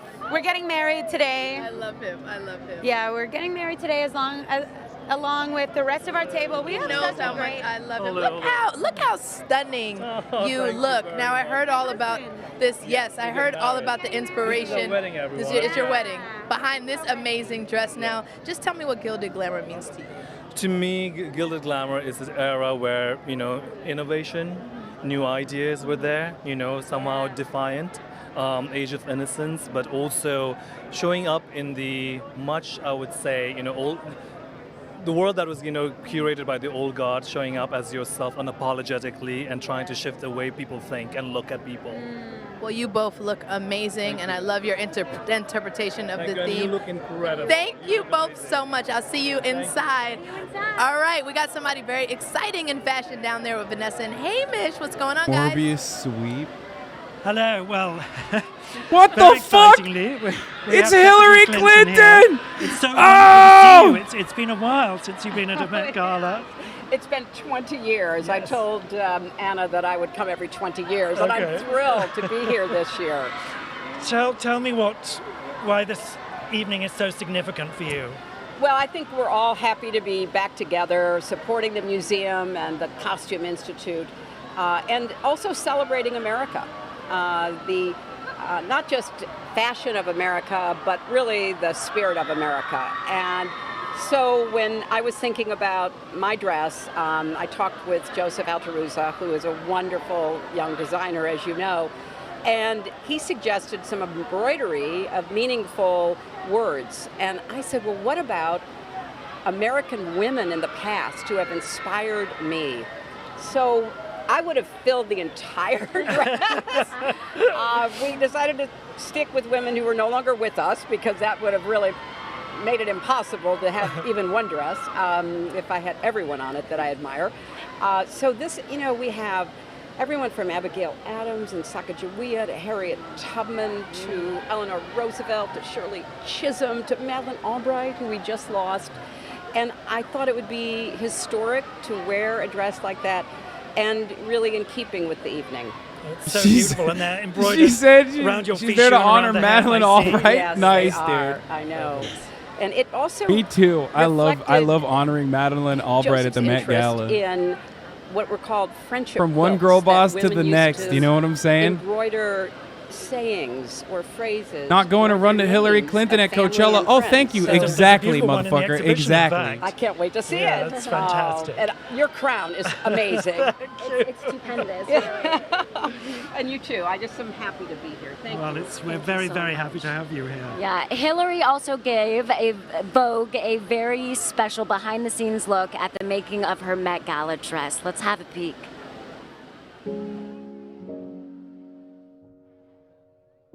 Dude, motherfucker, I mean, listen, do not dunk on this person, but this is the perfect example of like what I mean, where I've lost all fucking cultural capital and social capital I have.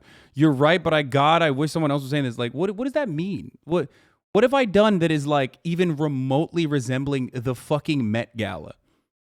Like, going to Coachella is not going to the fucking Met Gala unless you're just fucking broken, okay? Your brain must be broken. From all the fucking Twitter freaks that use every opportunity to be like, I'm a leftist, and the more I shit on Hasan, the more leftist I become. You know what I mean? It's fucking psychotic, dude. It's psychotic. These are the same people who shit on AOC last year for going that are now turning around and being like, actually, the Met Gala is good. Like, or the Met Gala was always bad. Why are you pointing it out now? Fuck you. It sucks. It's a perfect representation of like you're watching someone not be able to deal with their own cognitive dissonance in real time and openly admitting it. But because there's enough fucking negative attention around it that people jump to that. It's wild. Amazing. I love what you're wearing. You look incredible. Yeah, we're just here together. It's really exciting back at the Met. All right, so tell me the inspiration behind this look and gilded glamour. What's the inspiration behind this look?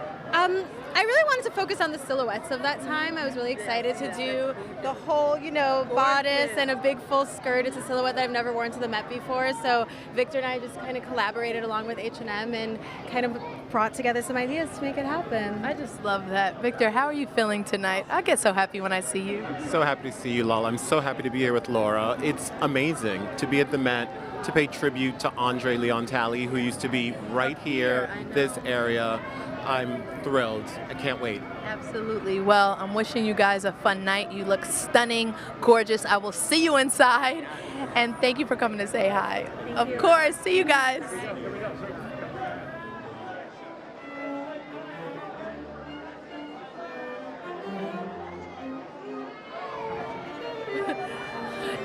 And we're here. We are here just like that with the icon herself, Sarah Jessica Parker. My best friend Kim Kardashian just is obsessed with you and loves you so much. You look gorgeous tonight. Please tell me about this outfit.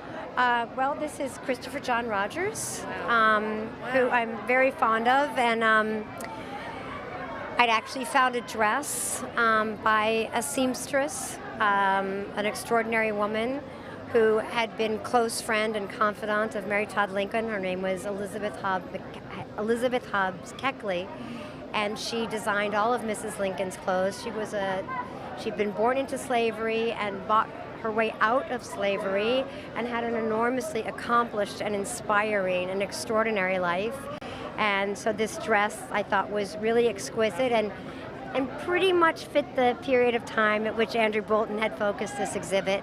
Perfect. And so I asked Christopher John to be part of it, and he's amazing, and he did it, and this is Philip Treacy, as always.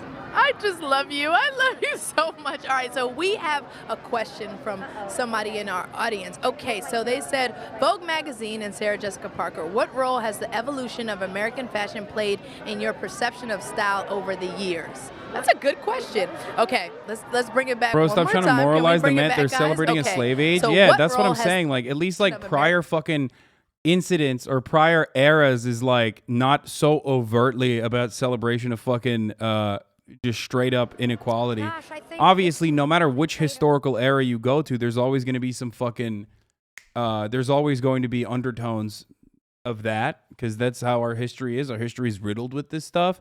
But the only thing that comes out of the Gilded era, the Gilded Age, is literally just inequality. Like that's what's most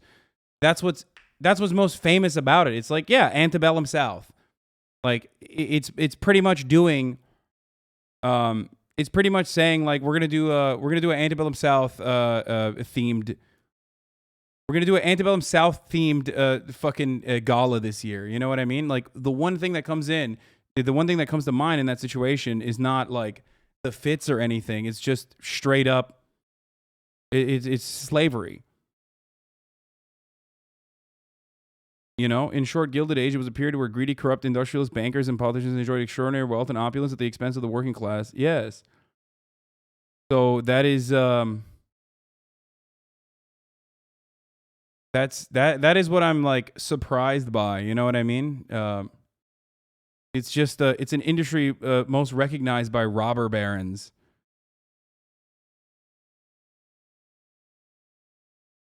I wonder if Paula Deen is doing catering for this event. Remember when Paula Deen said she wanted a traditional Southern wedding and only wanted black stuff? Yeah, I remember that. I do remember.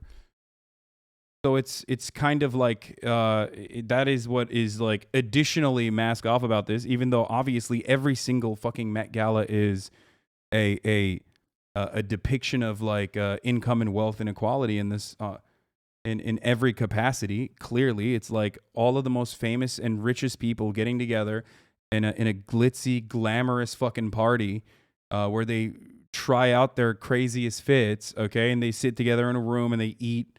I think, not entirely familiar with what they do once they're inside, but ultimately, is that Megan Thee Stallion? Oh shit, I'm a hot girl. They're saying in this historical fashion community, vintage style, not vintage values, but they aren't even celebrating vintage style. This is just branded. Yeah, I don't know. I mean, it's Met Gala Meg Thee Stallion. Fantastic. So tell me about your inspirations. What were you thinking of? I was thinking of gilded glamour. Yes. I was thinking of all the ways to take it in different directions, thinking about the moldings of all these old money mansions and all the different kind of accoutrements you'd find inside there, and taking those elements and making them into dresses. Everyone looks absolutely incredible. What are you guys excited about tonight? I'm excited about us. Yes. You should be. We look you beautiful. should be. You look incredible. But also, we're But so we look hyped. beautiful. We are so hyped. We had the most fun coming over on the Moschino bus, honey. I know, We had Moschino a party bus. Like, it's so great. Like, such a beautiful celebration of all of us. We've all had such beautiful moments this last, like, not even a year, but like a matter of months. Every single person in this lineup has had a beautiful, beautiful moment now we're that has at the been Met. unforgettable, and tonight's going to be just as unforgettable as any of those. I'm like, I wish I could unpack all of those moments because there are genuinely, this is just a group of icons. I'm dead. I love it so much. But I will see you guys in there because I think we're sitting together. I want to get on your bus for the after parties. I know. Well, we're going to have a good time, but I will see you guys inside. Lala, what's going on? Congratulations. Really I am up here hanging out with Chloe Fineman. So let's talk. I love the toad. I love the look. Tell me all about it. I am in Miss Sohi, and this beautiful gentleman is Judith Lieber, and we're just having a golden day. Just having a gilded, golden day. A golden gilded day. So tell me, what's your inspiration when you hear gilded glamour? Well, first I think about the Gilded Age on HBO, and then I kind of want to modernize it, and so then we went with this. You look so great. Thank you so much for coming to say hi. I hope you have an amazing night. So many surprises tonight. So get ready. I know. That's why I'm like, I was just like, gag.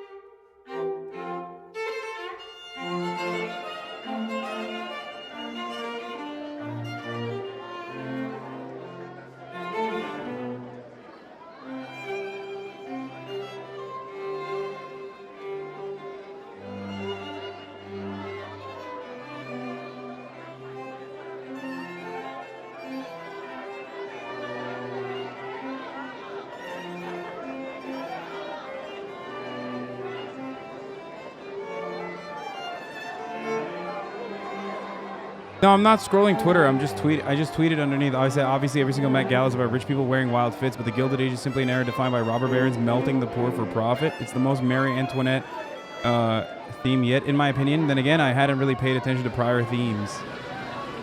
We are That's here what I with said. Questlove, the man, the myth, the legend. How you doing? I'm doing great. It's so good to see you. Tell us about this look tonight. I'm kind of taking a different angle on the Gilded Age.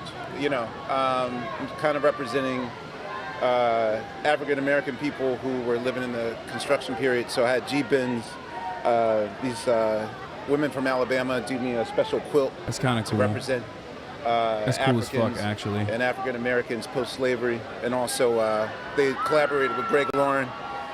Xenia made my coat in a little tribute to Andre Leon Talley, and that's basically it.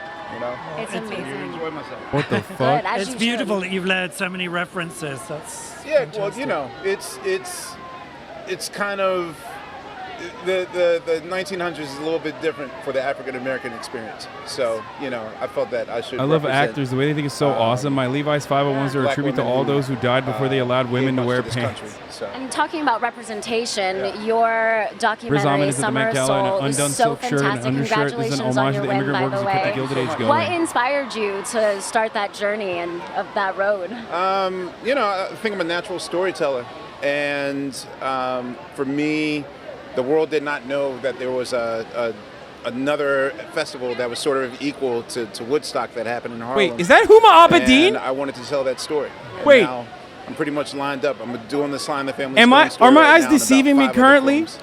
So I found my new calling. Yes, and I'm so excited to watch it Oh my all. God. Thank you so much. You have the most incredible time tonight. Oh my God, Thank you bro. so much. Take care. Thank you. Oh my God.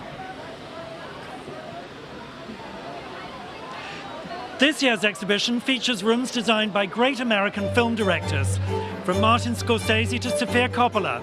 Each room explores the director's unique visions of the changing face of American fashion.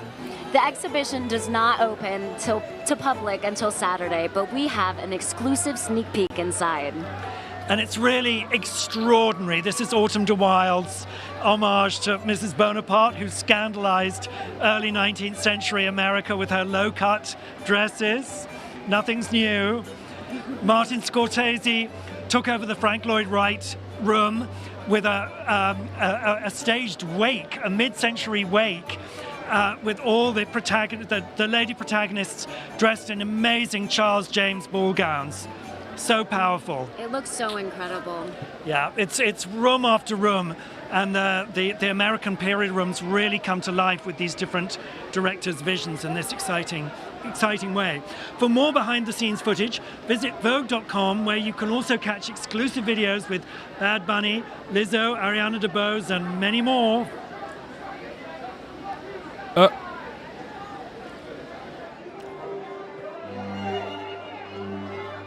I love his elder gay I am crown. Here with his the elder. It's stunning, Elden Ring. Always fabulous. Precious Lee is here. Talk about making an entrance. You know how much I love you.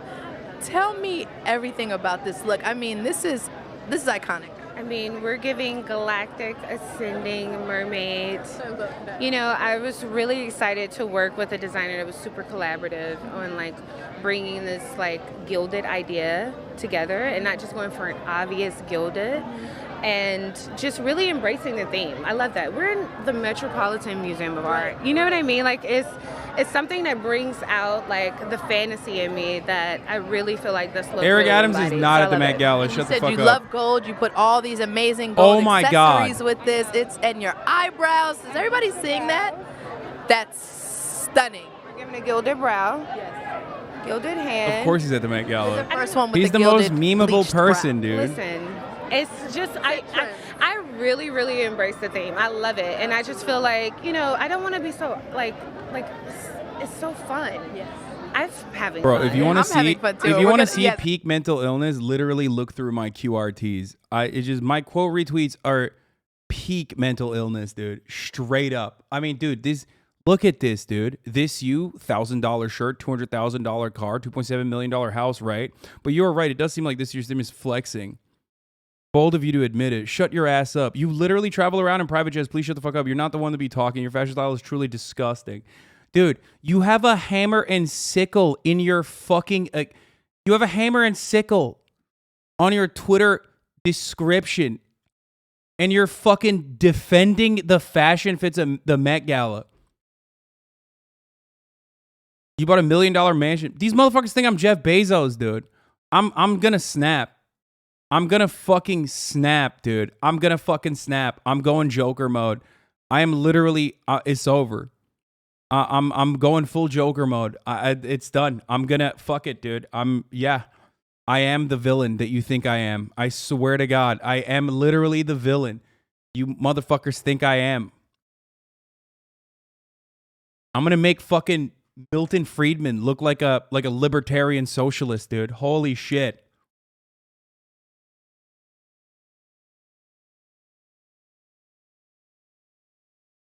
It's like even fucking fans. Hasan, I love you, but please stop doing this to yourself. I get it. I agree with the point he's trying to make, but my brother in Christ, you were just at Coachella with your rich friends showing off your expensive and awful fashion days. Dude, it's like, dude. I can't. I'm losing my fucking mind. It's like if you're a fan, you need to have a better fucking way to understand and analyze this shit. You can't. I can't do this. This is why Stalin killed so many people. Oh, dude, yeah. No, for sure. For sure. I would make Stalin look like an anarchist. I was so nervous. I just couldn't soak in anything. Yeah. And so now I really, it's really That person is overwhelming. And I feel YDSA, it's meaning always young, overwhelming, meaning but each relaxed. year that I can try to can't, be a I little bit can't, more I can't. present is helpful. I can't And relax. You got to talk to me about Even this my pitch. fucking It's just, fans, it's even my not- fucking fans are like, oh, dude, it's like really fucked up. You went to Coachella. Dude, it is so deranged, dude. It is so psychotic, dude. And then motherfuckers will be like, you can't take criticism. I want to kill myself in a video game when I see this as like the young left. God damn it. This is why we're fucking... Dude.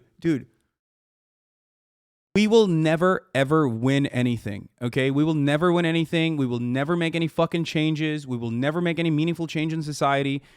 Never be productive, okay? We will forever live as little fucking tiny bit cogs in the machine, angry as fuck, resentful as fuck, pushing it out at whoever the fuck will listen. And there's nothing. There will never be any progress. This isn't the only reason why the left loses, but it's one of the reasons for sure that so many people have been fucking absolutely, so many people have been fed capitalist propaganda hook, line, and sinker and would rather fucking beam their attention and their anger and their frustration and their resentment at anyone and everyone that will listen, that will hear, instead of structures, instead of systems. It is fucking psychotic. I did not even say anything wrong. They fucking agree with me, but they don't agree. They don't, like, they agree with me, but they're like, you shouldn't be the one saying it. And that is a consequence of so much hatred and resentment that built up over the course of like multiple fucking fake cancellations that ultimately are meaningless and idiotic, clearly, okay? But it creates bad fucking vibes, okay? It creates bad press. And these fucking idiots who think they're above it, who think they're above the propaganda, unironically are just literally leaning into it without recognizing what they're doing. I need to like hire a PR team or some shit and just fucking put out good press so that people shut the fuck up and they're like, actually, you know what? I've grown to like him again or some shit. It's so stupid. It's so dumb. I don't want to do that, but like, goddamn, I get why fucking celebrities do this shit. And no, it's not just 30 fucking weirdos, man. You guys are failing to see it. You're unironically failing to see how this works. It has nothing to do with just 30 weirdos. It's not. It's literally everyone that wants a fucking a crumb of social engagement that sees this as a great opportunity. So much so that I could literally be anti-slavery and motherfuckers would be like, it wasn't all that bad. Shut the fuck up. Like, you have editors that you have enslaved. You know what I mean? Like, it's crazy.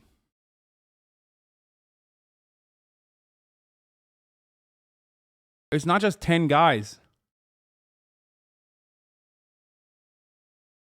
It's true. It's what makes it so funny, to be honest. Yeah, I mean, it was funny. At first it was funny, but like after a certain while, it gets to a point where people genuinely think these are legitimate criticisms. It's crazy. My favorites are the Felix reply guys who are clearly just mad at the engagement you're getting because that's all they'll ever have and they think you're too normie or something, just incredibly lame. I know. They're like, oh, dude, you're cringe. So it's like you should be murdered for being cringe because I don't like how many normies appreciate what you have to say. Half of these motherfuckers are leftists because they're hipsters, dude. Like they just want to be on, they want to be the underdog. They want to be on the fucking losing team. Oof. Anyway, here.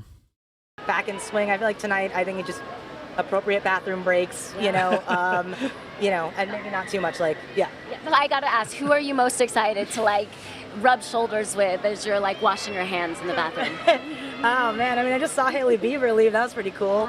I have some of my Crazy Rich Asians castmates here with me tonight, so I'm just happy to like see some people, meet some new people. You know, I love it. Well, you look so phenomenal. You are going to thrive tonight. Have the most incredible time, of course. Bye-bye. See you Lara, later. how are you doing over there? Yes, so I am here with my family, Swizz and AK, Alicia Keys. So AK, let me ask you a question. I don't like it. Did you just say, I'm just going to shut down the whole carpet tonight like that? That was your inspiration? I'm just shutting down the whole carpet? When I looked, I said, oh! My inspiration is our city, you know, New York City forever, and just being able to have the Empire State. We're both from New York, all of us, and Ralph Lauren is also from New York. So we really wanted to just bring New York to the Gala. Yeah, I saw Jared Leto. That was Jared Leto, apparently. Alert. The person we saw in this dress was Jared Leto. When I said, what is that? The answer to that was Jared Leto. Looks of the night. Bro, you know, you're not doing too bad yourself. You come through Morbius, and hashtag shut it Morbius down sweet. every single time. Tell me what you both are looking forward to tonight. Just having fun and seeing a lot of people we haven't seen in a long time.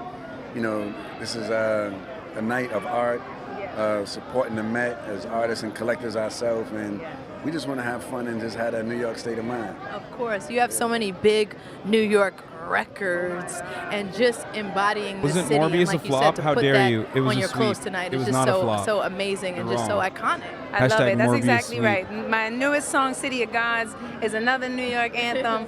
Empire State of Mind is just, it's such a blessing for that to be something that people just, they were singing it right out there when I was standing there. So I have to say it's an honor to represent our city. I love New York City. I'm so proud of our resilience. And tonight we're looking forward to being together, like all together. Woo. And having some fun. And having some fun. and partying. Okay, so somebody wrote us from Twitter. They wanted to talk to you. So let's see exactly. Okay, so that was you. You wrote that. Lights out. We ready. One time for NYC. Complete shutdown. Her inspiration was, I'm just going to shut the whole carpet down today. You know how much I love you both. Thank you for stopping by. I'm going to see y'all inside. And we partying tonight. We repping New York tonight. Always, always, for sure. All right, see you guys.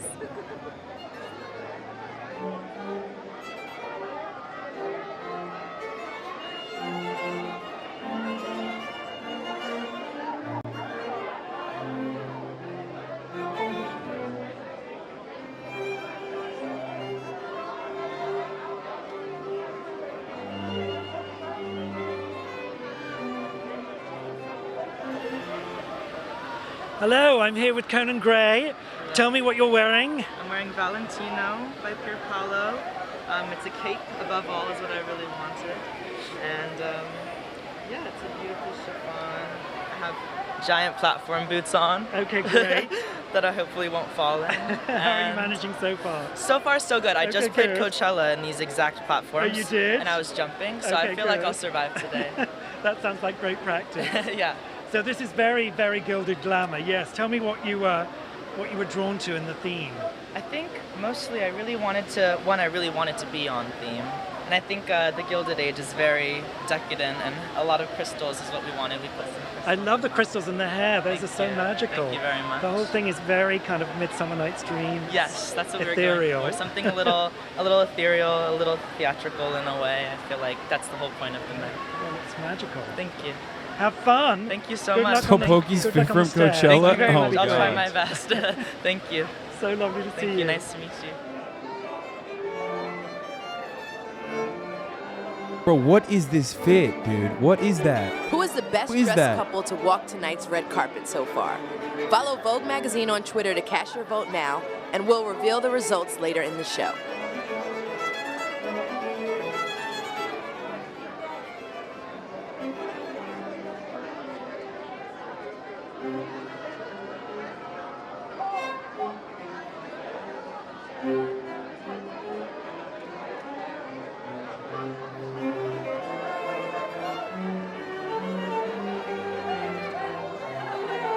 Trisha Paytas? No, I don't think that's her.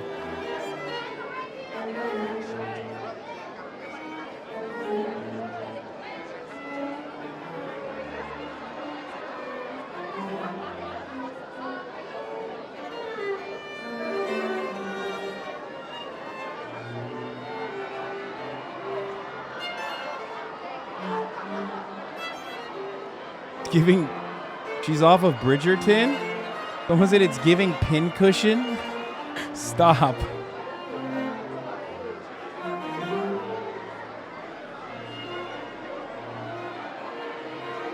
Fucked up.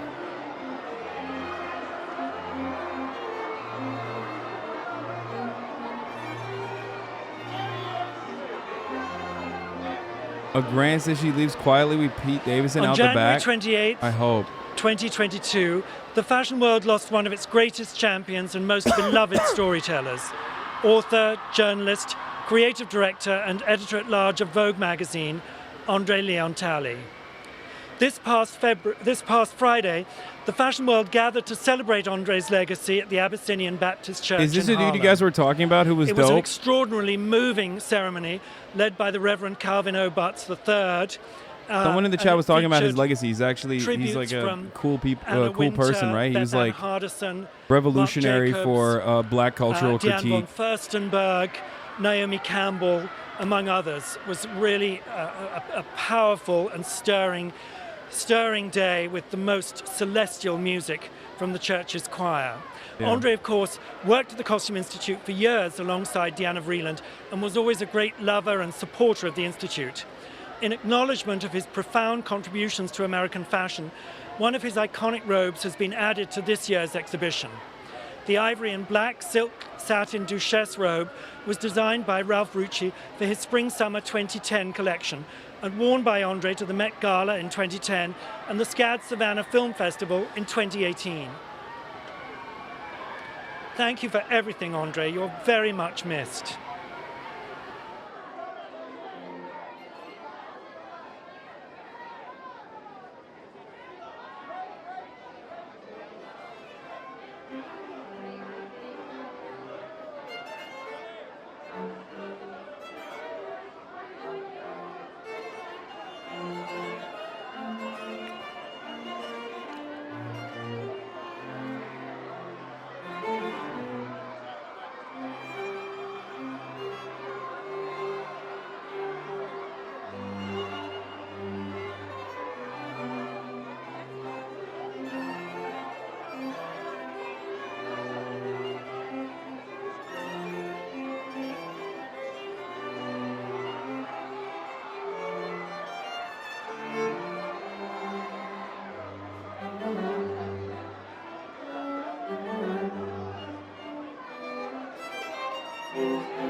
I think you might need to update the message to all your haters on Twitter. Clearly, the message isn't getting through. We are here No, with man, I'm another gonna of be- tonight's co-chairs. No, and you don't understand. I'm a capitalist now. I think in an effort to fucking finally bring about like a socialist revolution, I'm gonna get all my fucking reactionary haters to like actually become socialists by being a capitalist. Okay, I'm full Joker mode. I love capitalism. It's great.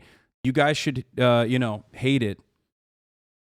It seems like the only fucking way that Twitter leftists, who are completely inconsequential and literally 3.5 seconds away from just ending it all regardless, are their only method of understanding the universe is by having a reactionary approach to whoever the fuck they see, like moths to a fucking beam of light.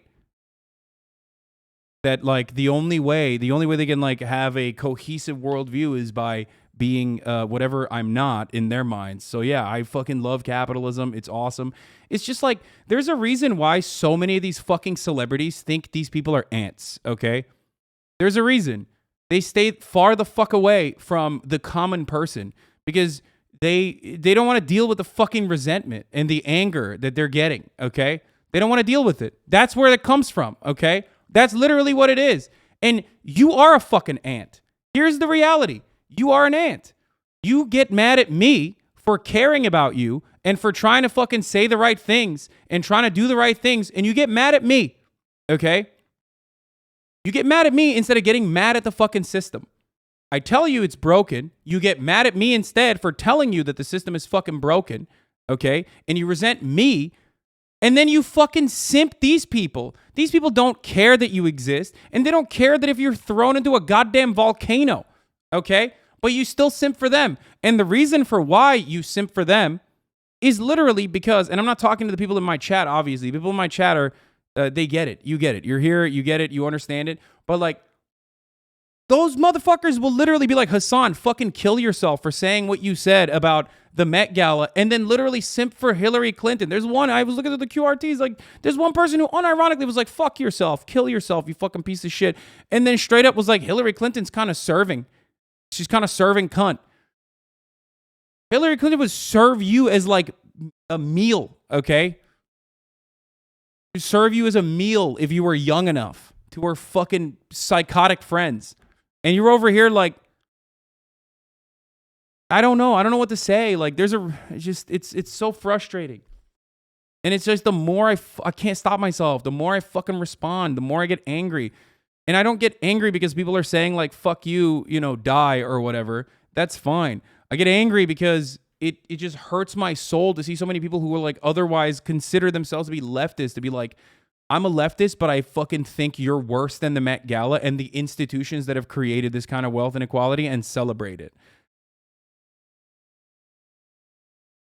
Why are you enjoying it on stream but hating on Twitter? They'd be like, they don't understand that just because you're watching it doesn't mean you're supporting the lifestyle. Yeah, I mean, I know.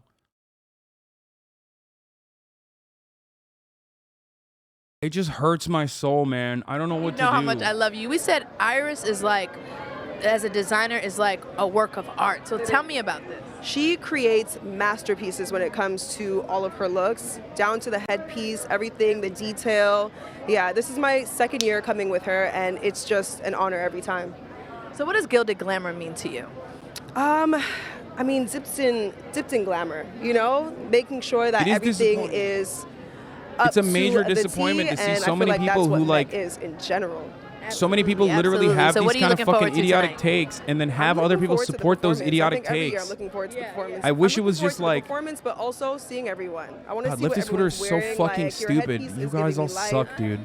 I'm looking forward to Seriously. getting more life all night. All night and partying all night. I can't wait to see you inside. You know how much I love you. Have so much fun, and I will see you inside. All right, for sure, for sure. All right, I think my sis is about to come up. We need a second. Oh,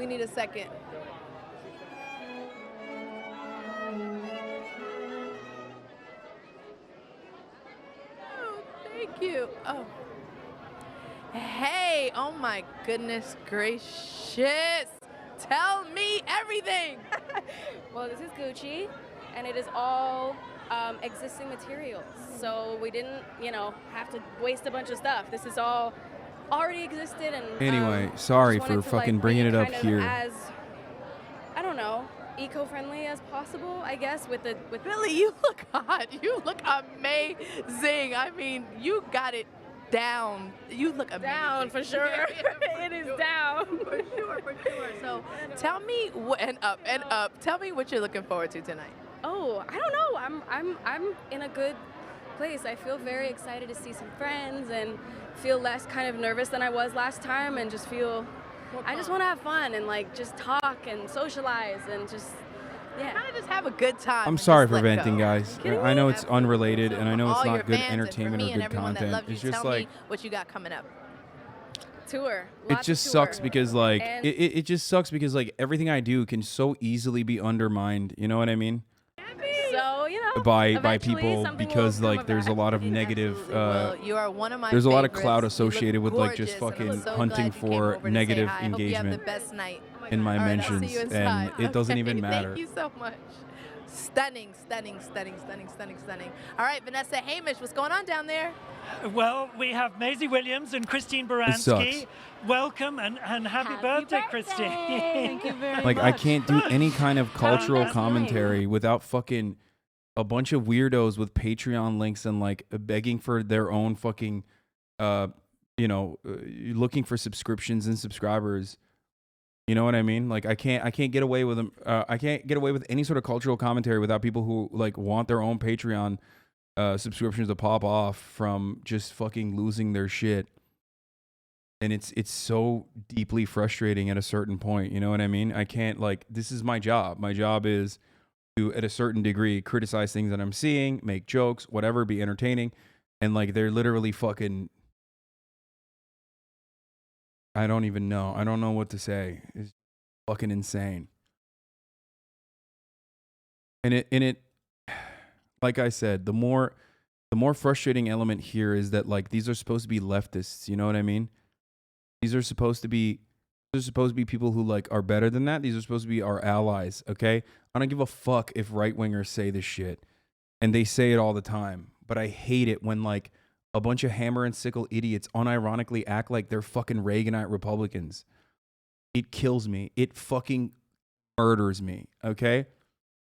And this is why you will always be fucking exploited. Okay. Because even if you yourself are like an organizer, or if you yourself are like on fucking Twitter and you're trying to make a fucking brand for yourself as a leftist, like your first and foremost goal is to just attack whoever you consider to be at the top of like the leftist content pyramid. So you're like, all right, it's, you know, I'm going to, instead of like, you know, making way, and instead of fucking showcasing the disparities, showcasing the inequality, and going, I don't know, offering your own kind of cultural critique, your immediate goal is to just be like, oh, that's the fucking leftist who everybody hates. And it's just so self-defeating. It's like the right-wingers are completely correct. They're right. Like, Nazis are literally fucking better at organizing than we are. That's crazy to me. No wonder they have fucking Stephen Miller in the White House. You know what I mean? Van Herper. Tiana Taylor's dope. Yeah, she's a beast. She's a beast. And I'm really excited Fucking about it. headpiece is sick. And, you know, I love themes, but I wanted to go a little bit different. I wanted to go, like, give a real Gilded meets the future, you know, Gilded in the galaxy. I like Tiana Or a little bit of Taylor. Ursula, Gilded under the sea. She You does feel look like me? a, she do be looking So like a either the stand galaxy or user. under the sea, but either way, the shoulders is here. Thank you. What are you looking forward to most tonight? Everything. You know, this is my second year, so I'm super excited to see what's going to happen. I'm excited to see the exhibit, you know, to learn more of the history. I've been hearing a lot about it, like with the black women and, you know, everything that's going on, you know, with them making the fabrics. And, you know, so I'm like, I'm trying to get in. And there's so many amazing rooms to see. It's going to be like iconic in there. And of course, partying and just having a good time. But most importantly, learning your history. You know what I'm saying? Like, I bought my sandals. They purple. They match. I'm about to go in there, throw them shits on. Excuse my language. BTS21, Throw 'em thank you for the on 10 and gifted subs. Get the learning. Get the studying. Yes. Yeah. You know I'm going to find you. I'm going to see you inside. I got the pop-pots with me, too. Okay, perfect. Yeah. We ready. We ready. I love you. Love you. I love you. I'll see you inside. Okay, all right. Thank you. Yes. Oh, hi, Michael. Hi, Mr. Gordy. It's so nice to see you. Two of my favorites. So tell me how this awesome pairing came about. I've known Michael for a long time. I think I was at the opening of his first store. Wow. A few years ago. A few years ago. We won't say how many, Lala, but have been a huge fan ever since. Love his clothes, love the American chic he brings to every season. And I just think he's one in a million. And we all absolutely love you. Tell me about what gilded glamour means to you. You know, it's interesting because when I think of the Gilded Age, I think of women as being so contained in these kind of encased. And what's wonderful is to think about that. I mean, everyone looks so beautiful with so much amazing detail and workmanship, which I think is from that period. But these wonderful gowns have freedom for a modern woman. And I look at these women in these tight dresses, and I know what they want is to throw off those corsets and get the vote. I love that. I love that. Michael, you know how much I love you and adore you. Tell me what you're excited about tonight. you know, I mean, really, to see, first off, Thank to you, see Kami Cole, for the 50 everyone gifted together, subs. celebrating American fashion. You know, And thank you, I'm Jen New Lev, York for the born 5 and gifted bred. subs. Started my business, you know, over 40 years ago here in New York, and then to be here with really a true American icon, a friend, a muse, an inspiration. It's a perfect night. It is an absolute perfect night. Thank you both for coming to say hi. I hope you have the most amazing night. Thank you. I love everything about you. Thank you so much for coming to say hi. All right, I'll see you guys. Thank you so much. All right, Vanessa and Hamish. Wait, I think you got my best friend down there. What's going on? Mind your shoulder. Yes. No. Yes, we are here with your girl, my girl, everyone's girl, our favorite, Ciara. You look so stunning. How are you feeling? Thank you so much. I'm so excited to be here. This is the Gilded Age. I know. What? I know. And you definitely brought it. Talk to me about your look. Thank you. I'm wearing Michael Kors. And, you know, I'm representing the modern woman of Gilded Age. Yeah. It was all about luxury and opulence back in those times. And that modern woman was all about fashion. She was pushing fashion forward. And so I have metallic zebra print going on here. Nice silver foil in my hair as well, metallic nails. You know, we're pushing it forward. And then my hair, which was so fun. It's absolutely I stunning. had to give inches today. Of course. If there's a day to do drama, it is today. You have to. At the Met, you must do drama. Yes. That's the only option. It's a prerequisite. If you're not doing drama, why are you at the Met? Exactly. What are you looking forward to about tonight? Well, I'm excited, one, to see you guys. And my best friend Lala hosting as well is really cool. I saw Lizzo walking down the hallway. I know Cardi's going to probably bring it too. Just everyone. It's always fun to be in these rooms with my friends, and so I'm looking forward to the night. Yeah, I am too. And I'm like, I'm going to come find you later because I'm like, I would love to break down a few dance moves with you. I'm looking forward to dancing. Yes. Yeah, you got to dance at the Met. I know, and it's just like so iconic to be able to sit here in the Met, having a dinner with all these incredible people. Yes, you get to see friends you don't get to see often here, which is really cool. Yeah. It's always fun. Yeah. A lot of amazing energy, dancing. Maybe shoes come up by the end of the night too. You never know. You never know. Just You having never fun. Oh, there's like celebrities Well, you walking have by, the and there's most probably incredible people outside. night. That's Go why it sounds crush like it a on the roller carpet. coaster every I'll time. find you in there. Thank you so much. Of course. Thank you. Wonderful You to too. see Take you. care. Deco fabulous. Hey Lala, how's it going over there? What you got? You know, just hanging out with my mom right now. The amazing, stunning Kris Jenner is here. Hey, Mom. Hi, baby. How are you? So I good. have my 6 daughters here Yes. on the carpet with me tonight. Yes, I hope we are all making you very proud. Oh, I'm so proud of you. I am, and you look like a dream. Thank you so much, and so do you. Tell me the inspiration behind this look. Mom, you are shutting it down right now. Tell me the hair, everything. Please give me Oh the my God, is that This Elon is Musk there? Oscar What the de la fuck? Renta and Judith Lieber bag and Tamara Mellon shoes and Lorraine Schwartz jewelry. So, yeah. So, Mom, all the kids are coming tonight. I know they're all coming. I know I've been on group Have chats. you considered and taking a this and break from social distance from all the psychos? No, dude, I can't. And also, I don't want to. And it gets worse when I don't. I am the only person who will defend myself, okay? That's just the unfortunate truth. So I have to keep doing it. There's no one else who's going to do it. There's no other fucking content creator at this stage who's going to fucking put their name out there and like put their brand out there. It doesn't happen.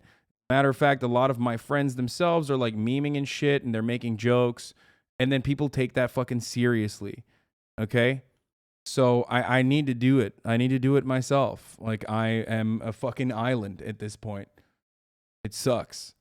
It's just the way it is. This is the main goal. Don't worry. All your leftist Patreons are going to pop off once you fire off the next viral HasanAbi Let's Get Rich Lamau tweet. It's just what it is. That's what it's come to. They try to moralize it. You can try to fucking intellectualize it as best as you can. You can try to fucking rub it with as much intellectual patina as you can. But it's not fucking systemic critique. It's not dialectics. It's nothing. Okay? Raging on Twitch isn't defending yourself. They're on Twitter and don't care about your content. No, I mean, I am. I do defend myself on fucking Twitter too, but it doesn't matter. It's just like, then the argument turns into, oh, well, we owned you because you got mad and we owned you. It's like, yeah, it fucking sucks. Elon and his date. Oh, Elon brought his mom.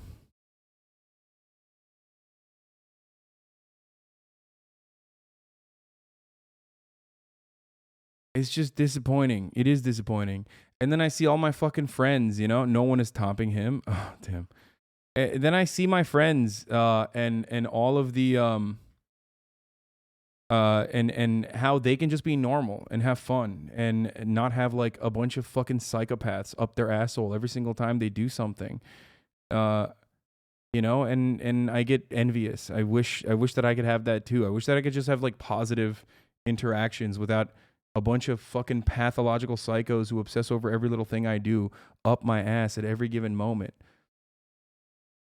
You know? And for the record, it's like, you say quit Twitter, but it's a part of my job. It's literally a part of my job. It's one of the most impactful parts of my job.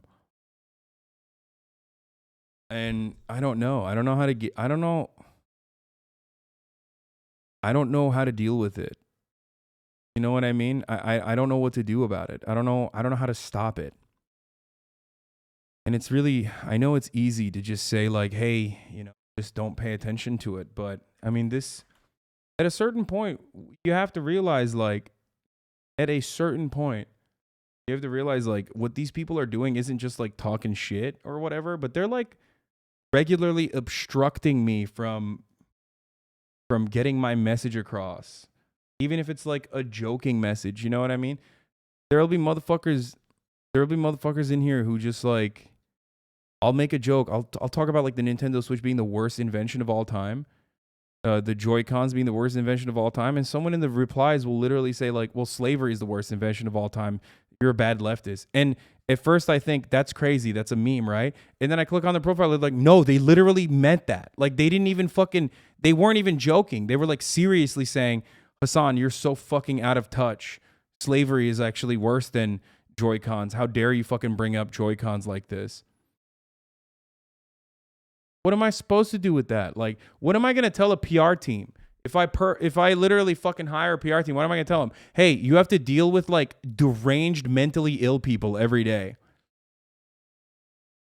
You know what I mean? Who just physically are incapable of comprehending humor.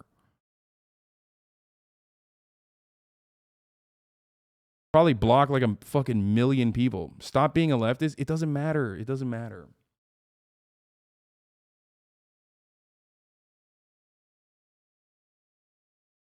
People are so desperate in their fucking ploys to be popular, I guess. Like, it just, but it sucks.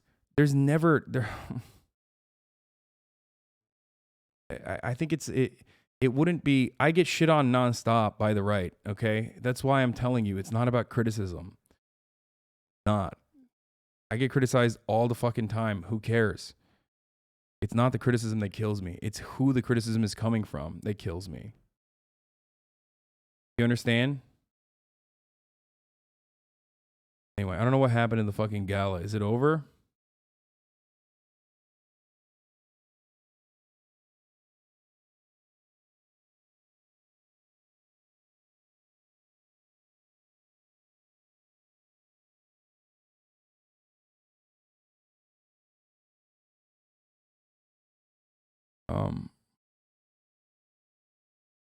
That's what hurts my soul more than anything else, is like uncharitable people who consider themselves to be leftists. That fucking kills me.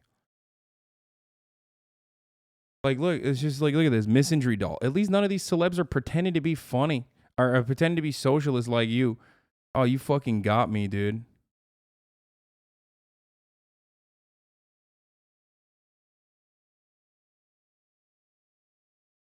When you're in a dick riding competition, but your opponents are HasanAbi fans, yeah, totally, dude. Oh, man. God. Therapy might help you learn to not internalize the criticism. Dude, people who say your position of prominence comes with a target on your head, just brace it, enjoy the house and the car, your psychos are not unique, and PR teams are used to this, don't realize it. Like, no, that's not where this comes from. This is beyond the normal level of fucking hatred that people get. I get Elon Musk levels of hate, dude. What do I do? What have I done that deserves Elon Musk levels of hate? People act like I'm Jeff Bezos, dude.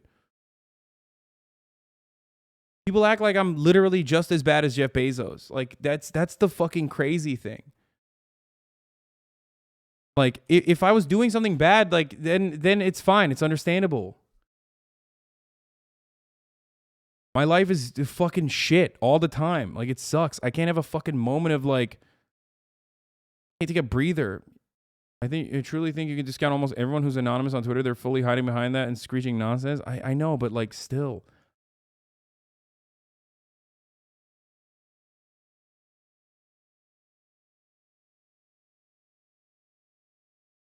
I think there's a lot of misinformation about you. It's not your fault. Yeah, I don't know how. I don't know. I'm the most accessible motherfucker, right? People need a punching bag and no one's there to defend you publicly. So that's what I'm saying. I need people to fucking defend me, I guess. I need people that like other people like that have social capital and prominence to like come out and be like, you need to stop with this shit. You're gonna cause this dude to fucking kill himself. It's crazy. It's crazy that because I don't have anything, they just have made up shit. Or they have decided that like enough things that we yell at him for will have staying power in the end. And that's where we're at. Like, think about all the things that the reason why these people despise me is because what? I fucking bought a house and a car and a shirt. Bought a house, car, and shirt. And my income leaked.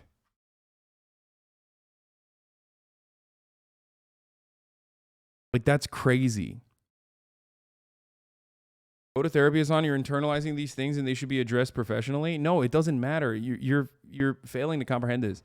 I'm not just angry about it because I internalize the criticism. I'm angry about it because it literally fucking hurts what I'm trying to accomplish.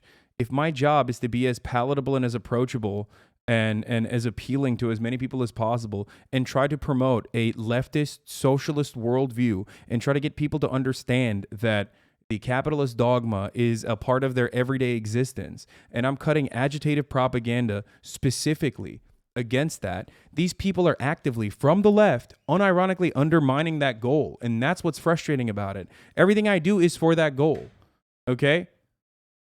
And along the ride, of course, the many fucking fortunate, I'm an incredibly fortunate, incredibly privileged person, and I try to use that privilege for good. And some of that fucking fortune comes along with like me being able to purchase things that the average worker is not going to be able to purchase. Okay? Obviously, it's well within my means. And people just unironically get mad at that and go, that means you're a grifter.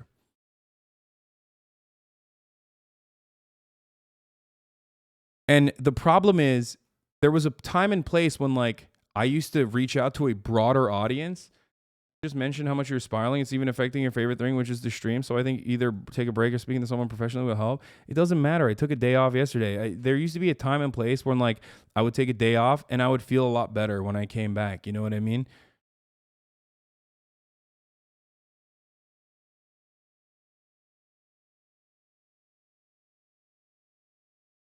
The thing that frustrates me is not what it's doing to my mental health. The thing that frustrates me is what it's doing to like what I want to do. What is fulfilling for me is what I am able to do. Build a community like this one that I'm in right now. Okay? Build a community like this and be able to reach even a broader audience with this kind of message and be able to have them at least be charitable. That's all I need. I need someone to be charitable. When they come in here and they click on this broadcast or when they watch a video, I need them to just be charitable, okay? That's all I need. And so many people have changed their minds as a consequence of that. But when the only broader access I have is people fucking dunking on me and being like, dude, you fucking suck. Shut the fuck up. You fucking suck. It doesn't matter why I suck. Not a single person is ever going to be like, why is he problematic? Why is he problematic again? What's wrong with him again? No one is going to ask that question. They're just going to know me as the problematic guy. So that will shut me off from millions and millions of other people who could potentially see what I am saying and listen to what I have to say and approach it in an open-minded capacity. Like, I want to know why these people fucking hate me. It sucks from that point of view. It sucks from a narcissistic perspective for sure. Why not tweet about these thoughts? If you say it on stream, it will get through to none of these people. Because when I tweet about these things, no one will ever turn around and think that no one will ever turn around and think like, oh, wow, let me just like take a second and approach this with shareability. They will just use that as an opportunity to say, I'm successful. I'm successful with my undermining of Hasan. I got to him. I destroyed him. Look at me. You know, I won. Because that's ultimately what it is. They want to fucking... Their big dub is... All right, here, let's listen to Elon Musk. He's live right now. I want to see what he has to say. But tonight? I feel great, actually. It's exciting. Yeah, they literally... I have done it before. I've done it before. You see it here, too. You see it here as well. They will literally turn around and go, ha, you're whining. You're fucking whining. Just stop whining from your $7 gazillion mansion with your $700,000 car. I'm honored to be here. It's just lovely. And honored to have you here. Also, I'm sure everyone is asking you and wants to talk about this big Twitter purchase. What can you tell us about what you're going to bring to Twitter now? Well, my goal, assuming everything gets done, would be to make Twitter as inclusive as possible and to have as broad a swath of the country and the rest of the world on Twitter, and that they find it interesting and entertaining and funny, and that it makes their life better. That's amazing. Thank you so much for that. I love seeing you guys tonight. Have the best time. Thank you. And I'll see you inside. Yes. All right. Thank you so much. What's going on? This is what I mean, by the way. This is it. No, it's because even with all your fame... See? There you go. What did I tell you? See? I said, don't worry, all your leftist Patreons are going to pop off once you fire off the next viral Hasan is a bad leftist because he's Riz Ahmed tweet. No, it's because even with all the fame and success you've accomplished, you're still thin-skinned as hell, making your advocacy as tenuous as your ego. When he's the representative of a political movement, his ability to handle pushback does matter, even if it's completely unfounded. You're basically saying just handle him with kitty gloves because you're in agreement. This is a fucking person with a he has a child. This is a 26-year-old person with a child, dude. Think about that for a second. A whole ass human being who's 26 years old recognized that the fucking recognized that the criticisms are unfounded, and still was like, yeah, fuck you. You know, you need to be better at fucking getting criticized. Stop saying it has 3 likes. It is representative of so much more, dude. That's the problem. It is a representation of the manifestation of hatred on the internet.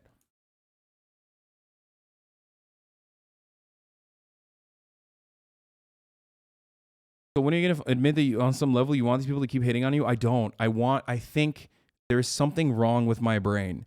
And I cannot fucking stop. I literally think if I have a conversation with these people on a one-to-one basis, I can reach out to them and I can change their minds. I do it all the time. The other day, there's a reason why that person fucking was embarrassed and deleted their tweet. Do you want to know why? Because I went in and I fucking gave them $500 in their Patreon after they shit on me. They said I was evil. That person who said I was fucking evil and then used that as an opportunity to fucking use that as an opportunity to fucking promote their Patreon. I gave him money without ever telling anyone. And that's the reason why they apologized. I didn't even reach out to them. I just gave them money. I was like, go ahead. Have fun. And that person deleted that tweet and felt fucking terrible about it.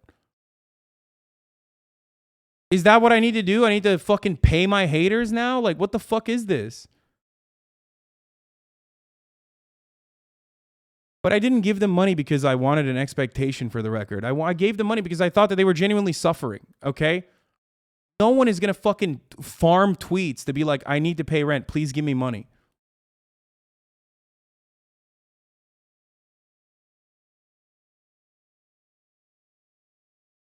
And it's fucking insane. It's insane. So many people literally do that. They literally are just like, yo, fuck Hasan. Also, please, cash out me some money. And it sucks. Like, I'm not a fucking bad person. I think a lot of negativity surrounding you starts on TikTok among young leftists. I think you need a PR presence to counter that, or at least a lot more presence on TikTok. That battleground can't be ignored. No, I agree. I think it is. I do need to make a fucking TikTok.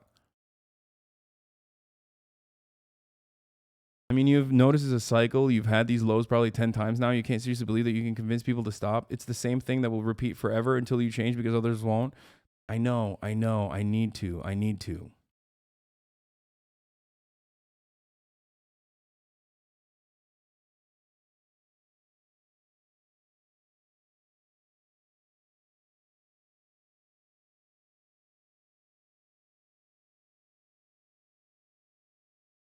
That's literally the worst thing you could have said. At this point, people are now going to hate you for $500. Yeah, well, I mean, that person was suffering. You know what I mean? Well, I don't give a fuck. Like, it doesn't matter if they were doing it to fucking...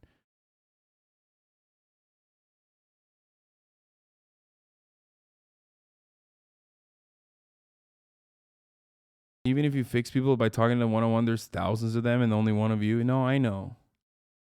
I think I'm just like going crazy because I haven't left my house in a fucking week too. That's part of the reason, probably.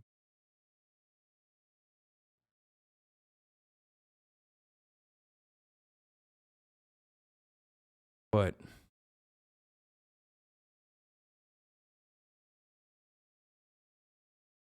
the point is, even if you fucking said positive shit about me, you would still get a lot of fucking clout and prominence. But people choose to do it on a negative way.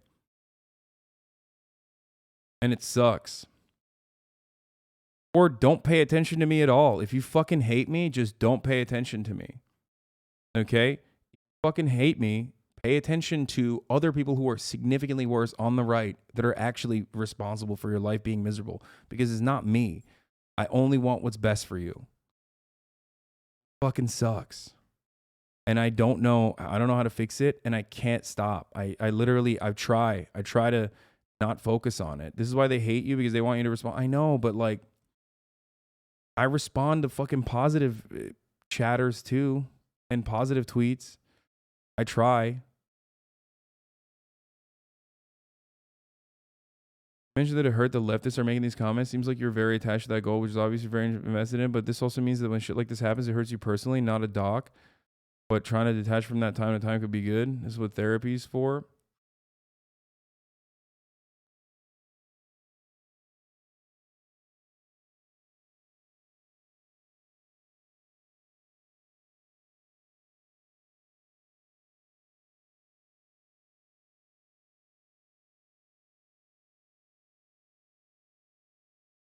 Yeah, obviously, when you shit on Ben Shapiro, you're not getting the same level of like immediate clout, I guess, from other leftists, so it doesn't matter. They don't give a shit.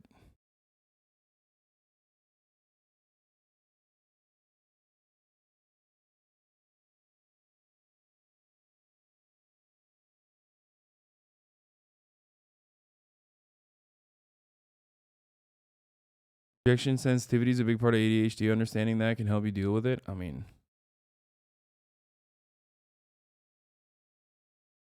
up 2 tweets and said they gave them money, they'll double down now. I mean, I know. I don't know what I'm gonna do. Maybe I'll just go away for a while and then fuck.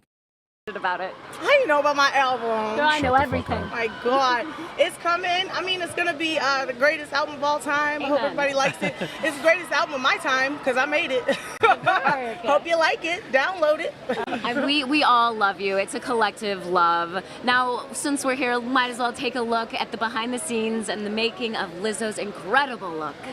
Yeah. I wanted to take something that was referencing a formal black tie event, so using black silk satin and then gold bullion, which I use a lot in my collections. Just the embroidery alone is 1,200 man-hours, all hand done by the atelier here. For me, it feels like an old, dressmaking way of creating something. It is one of the most beautiful things that I think I have done for someone. The pattern work and the piece on her is going to be really one of a kind and something worthy of someone as special as Lizzo. For the full video, visit Vogue.com, and while you're there, be sure to check out the rest of our behind-the-scenes videos with stars like Olivia Rodrigo and Nicola Peltz and Brooklyn Beckham.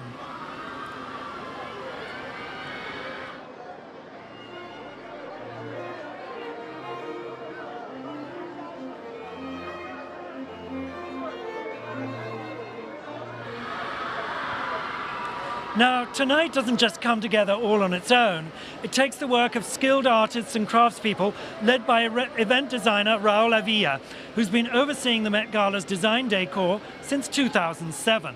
This year, Vogue went behind the scenes with Raul and his team to see what it takes to build out this incredible event. Let's watch. Met Gala. Well, it has a couple of different names. It is known as Party of the Year. There's no cameras allowed, there's no phones allowed. It's really private what goes inside. That's as far I can go with this question. Every year is a different theme.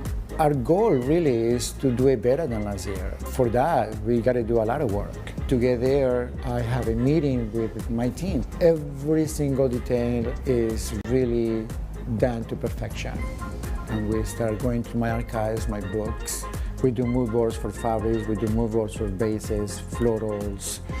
Any element that we're going to be using is a mood board for it. Everything is timing. The museum closes at 5:30 p.m. on Sunday, and by 7 a.m., 10 a.m. the latest, I have to be done. It's a lot of hard work in a very small frame of time. Your heart stops when you walk into the Great Hall. And that's the reaction that we want from the guests. They arrive to this event. This year, the theme is the Golden Age. That's a dress code. So I look at, things that happened in the era in the early 1900s and how people used to dress. And it's fascinating. To me, it was just all about having something that when people come into the Met, they knew was about America. Oh, Raul is like a magician. It is genuinely so incredible what he does here. I respect that man so much. I know. Well, having been here this morning and nothing was done, it's incredible how it all comes together. And that is just the tip of the iceberg. Visit Vogue.com for the full video and more exclusive behind-the-scenes content. Lala, what's going on over there? Odell, what's good?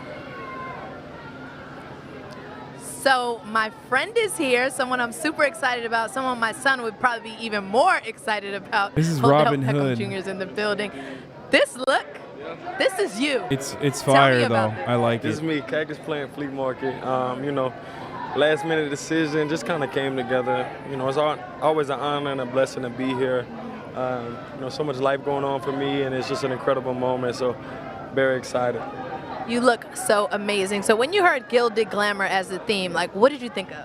I thought might have to put a chain, 2, 3, or 4 on. A couple of rings. I knew that everybody else was going to be stepping out with some pretty impressive stuff. So.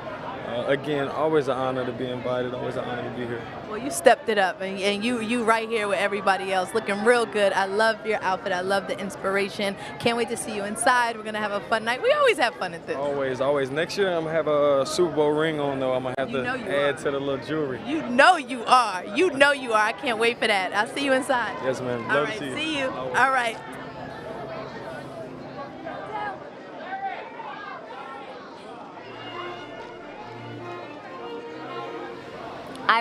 I've got Lily James with me now. Lily, what's good? You look so incredible, as always. She always does. Oh, that's so do you. I've got this amazing Versace gown, and I feel, it's pretty special. I mean, the details on this as well, the way it's attached to your hands. Oh, and the nails.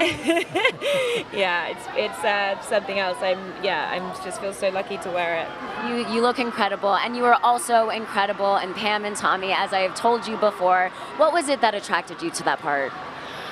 Just the opportunity to do something so different. The scripts were so incredible, the team involved and the other actors. It just felt it felt like a very essential story, but also just, for me, just such a challenge. Yeah, and you crushed it wholeheartedly. And now we have Pamela on Broadway playing in Chicago. Are you going to go see that while you're here? I don't know. It's so exciting. I've heard the most amazing things about it, so I would love to. But yeah, I'm sure she's like a knockout. Yeah, totally. It's so exciting. And what are you looking forward to most about tonight? Oh my goodness, getting inside and getting warm. Yes, we feel you.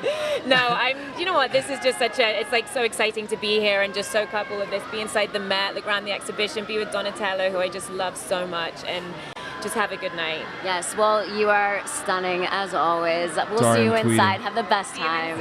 Thank you. So lovely to see you.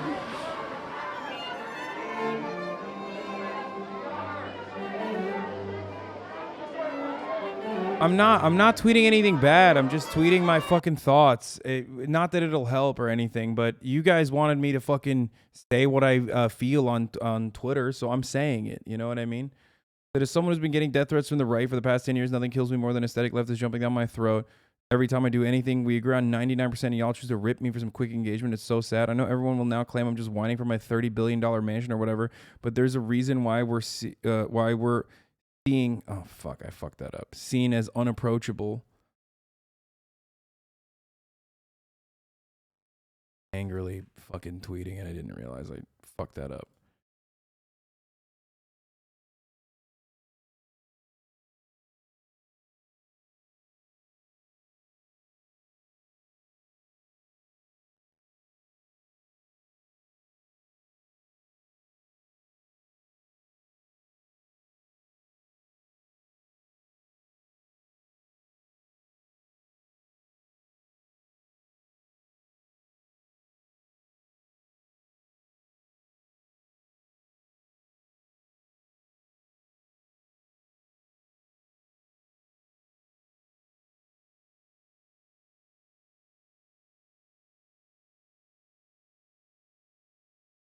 Sucks, dude.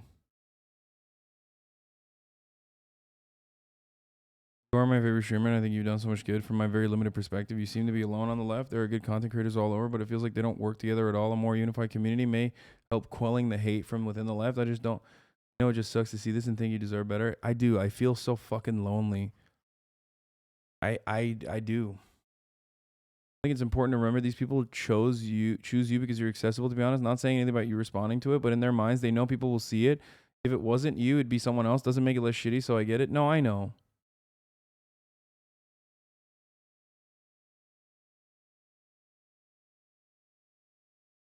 Just, are you trying to be reasonable with these psychos? They don't care. I can't stop myself from assuming that, like, I can change people's minds. It's literally what I do. So many of you have had your minds changed, your eyes opened to a leftist worldview. I can't, like, there are probably plenty of you that used to probably come in here because you heard like shitty things about me. And you came in here and your minds changed. So I can't stop myself. You know what I mean? I can't stop believing that people are capable of changing.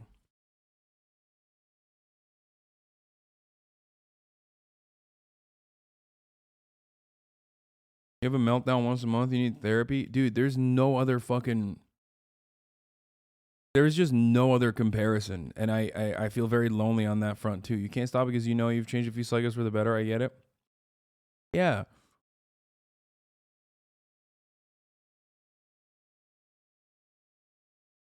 A certain streamer sent his viewers on your tweet and was watching clips of you. You should know by now why this shit happens. Oh, God, really?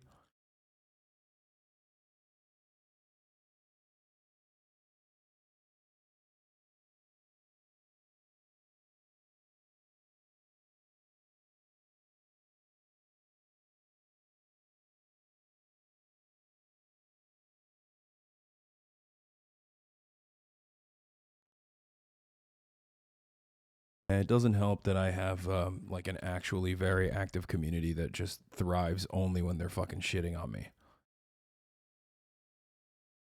Crazy.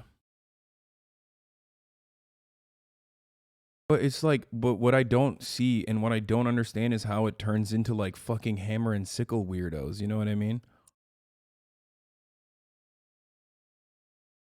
Bro, they were literally fucking, they were losing their shit over me thirst trapping, dude. Like, how? How? I posted a fucking photo of myself and motherfuckers found a way to be like, dude, kill yourself.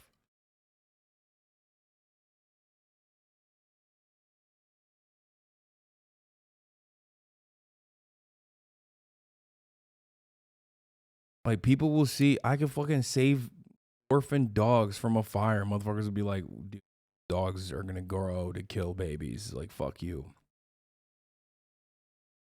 And what I'm saying is not even fucking far off. Like, I'll raise money for causes and they'll be like, he just did it for fucking PR.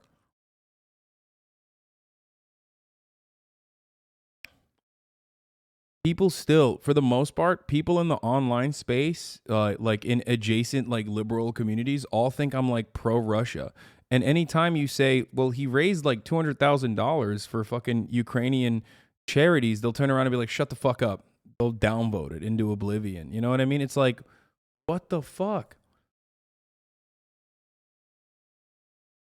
I mean, you just don't care. It's so performative.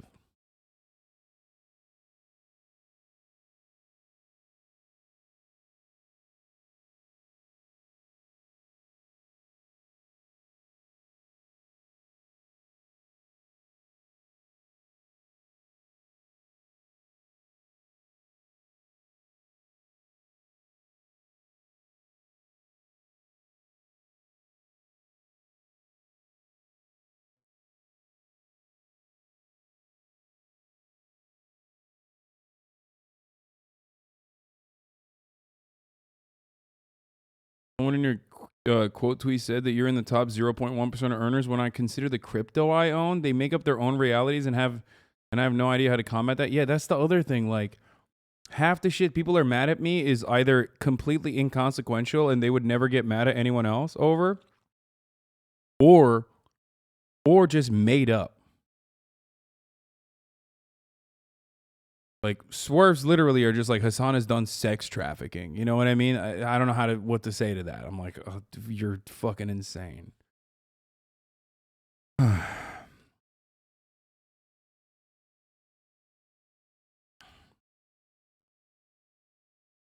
Any form of success by leftists warrants self-loathing, pessimistic projection. That's why you're attacked by literally anything just spitballing. I mean, no, it is the truth, but I want that mentality to change.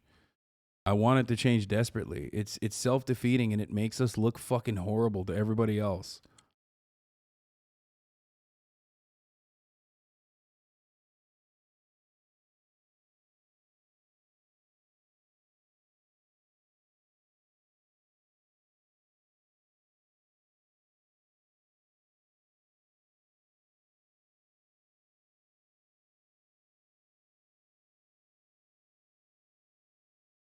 Gotham Rhinox, thank you for the 5 the subs.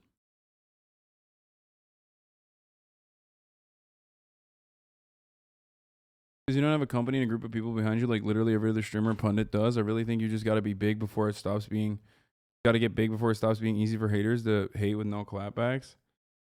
I am big already. I only have you. I only have fucking... Am I joking? No problem with people clipping your stuff and re-uploading it for money, but God forbid someone secures the bag with a little critique from the left. No shot this guy's serious, right?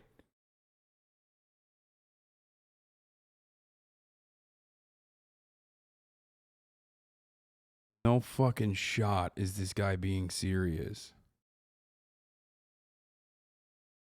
I recognize his name too. There's no fucking shot.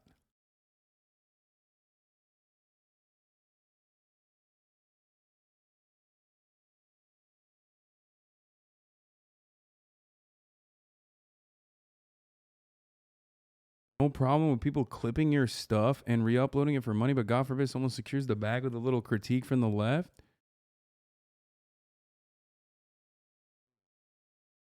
Guy's joking, right? Bitch.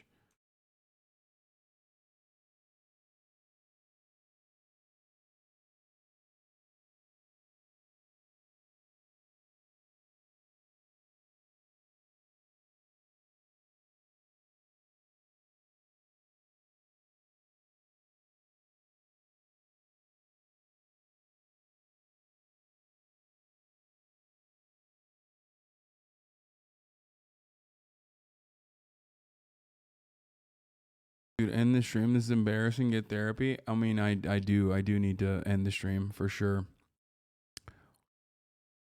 This is something you can't control. I don't know why you sit here and circle and drain on it. Not healthy. Therapy is the best suggestion anyone in the chat's gonna give you.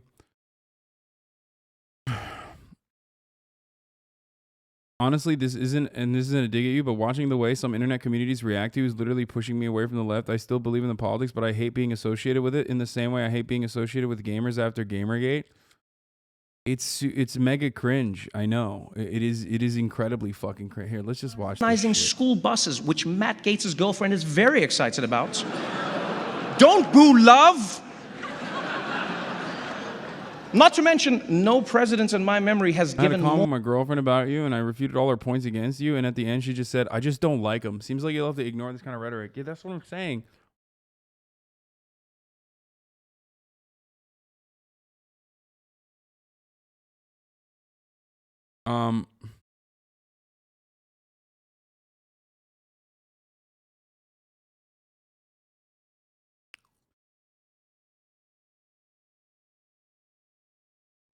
More marginalized groups opportunities.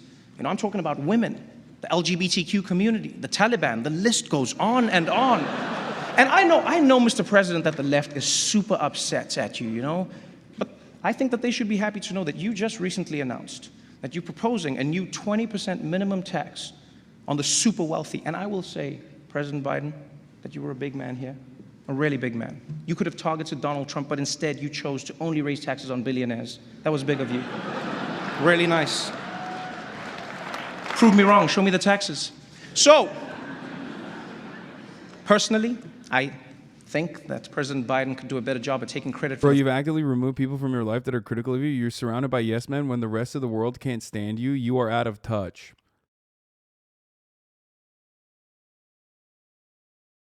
This is your PFP.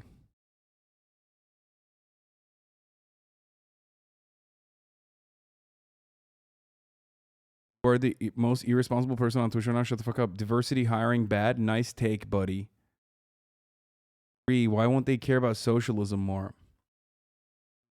Literally, this is your profile picture. This is your PFP. Have fun.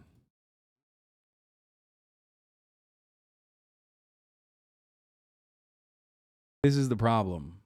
Most of these motherfuckers that have these kind of takes, this is it. This is the, what the fuck?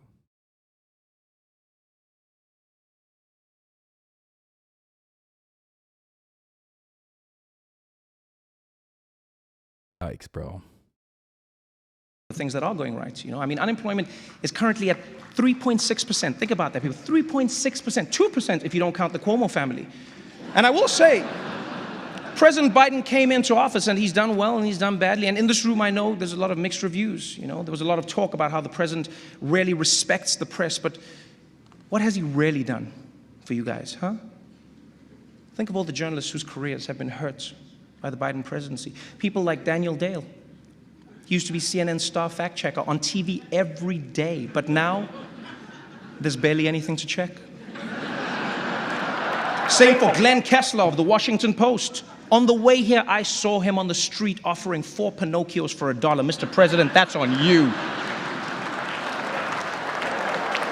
And what about Maggie Haberman? For 4 years, it was exclusives, huh? On the Russia investigation, corruption. The president doesn't read his daily briefings. On and on. Now look at her. Don't show me this stuff. This person literally has TV in their name. They're literally a fucking clout demon, dude. What's wrong with you? Like, stop. You're a 21-month subscriber. You're a 21-month subscriber. Is that your favorite content creator? Is that why you're in here? Like, why? You're literally fucking trying to get a fucking deranged, mentally ill person clout right now off of saying psychotic shit. She spends all day fighting with random people on Twitter like a common political reporter. You've ruined her, Mr. President. Now, of course, President Biden doesn't often have to deal with the media directly. Yes, that task falls to Press Secretary Jen Psaki. Yes. Glad you could make it tonight. Really glad you could make it tonight, Jen. It's nice that you're willing to come over here and risk getting COVID for like, what, the 10th time now? Let me ask, how do you keep getting COVID, Jen? Like, your boss hooked us all up with free tests. Does he not have your address? What's going on there? The word on the streets is actually that Jen Psaki is going to MSNBC next month. Yeah. Apparently, just being on C-SPAN, the ratings were too high, and she wanted more of a challenge, you know? Wanted to switch things up. She can't laugh at that. Don't put the camera on her. If it's true, congratulations to Jen on your big career change. But you know, moving to MSNBC is going to be a big switch up for you, because right now your current job is to make the Biden administration look as good as possible, you know, at all costs. Now you're going to be at MSNBC, and you're going to have to, you'll be fine, actually. No, sorry. I don't even know why I apologize. By the way, MSNBC, can I just say you guys are doing great work? You know, I love watching your shows. You know, when Trump was in office, your shows were all about how bad he was. And now that Biden's in office, your shows are all about how bad Trump was. Consistency is important. We appreciate that. We really do.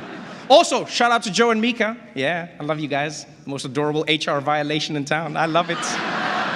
So adorable. What? And that's why we're really here, people. We're here to honor the media. Yeah. So, first and foremost, let's give it up for the White House press pool. Let's give it up for them, please.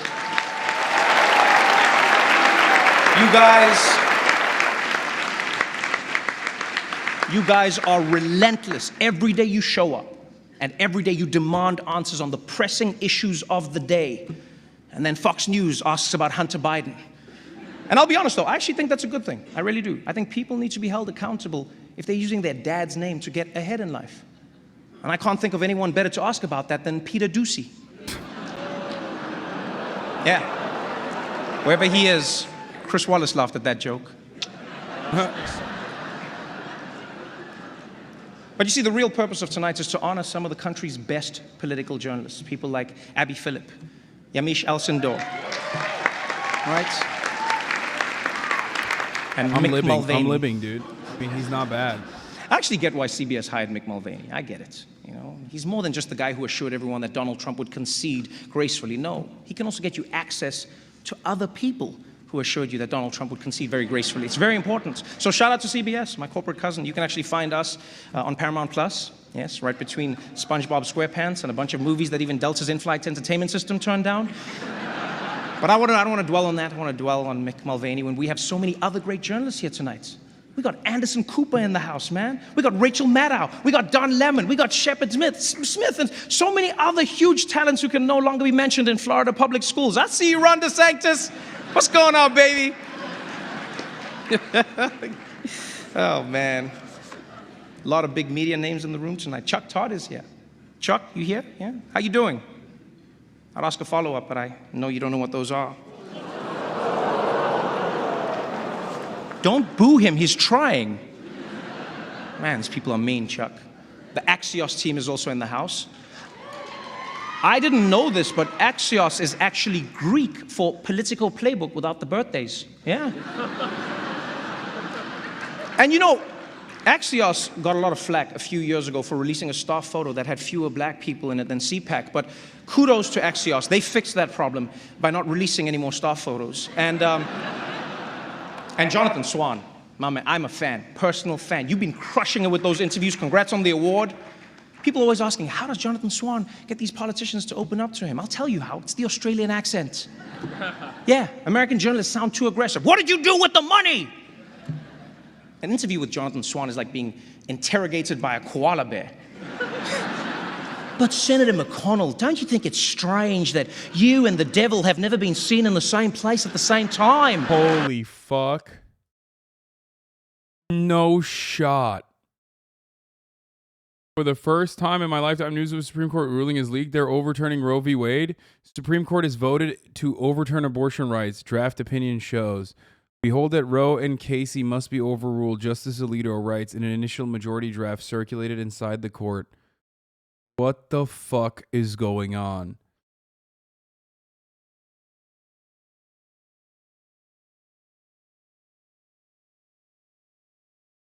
Oh, Jesus Christ. Supreme Court has voted to strike down the landmark Roe v. Wade decision. Please tell me this is a fucking joke, right? There's no shot.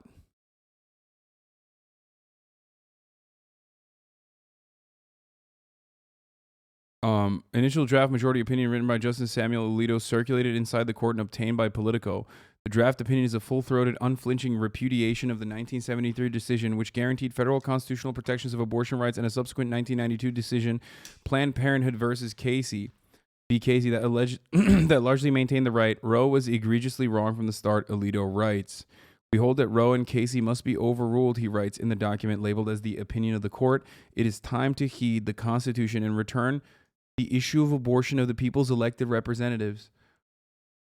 We are literally fucking regressing. And it's going to happen under a democratic administration. That's awesome. Now, for those of you who are freaking the fuck out, what does this mean? For red states, what this means is nothing is going to change. For blue states, what this means is nothing is going to change. Things are going to get much, much worse in red states, however.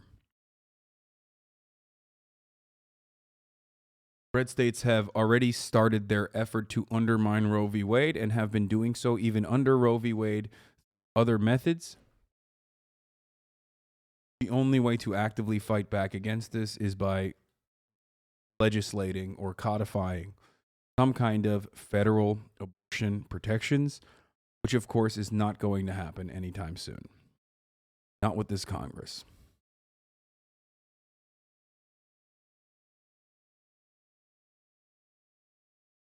The level of social regression that we're currently experiencing is something that I did not imagine we would ever go through. It truly is mind-boggling. Straight up. At a time when other Catholic countries, like Ireland, for example, have gone forward, in Mexico, abortion is now legal. Like, think about that. Latin American countries that are significantly closer to religious fundamentalism in their way of governance have, as a consequence of also their material conditions that they've been subjected to, have taken progressive steps towards loosening the restrictions surrounding abortion. America is going in the exact opposite direction.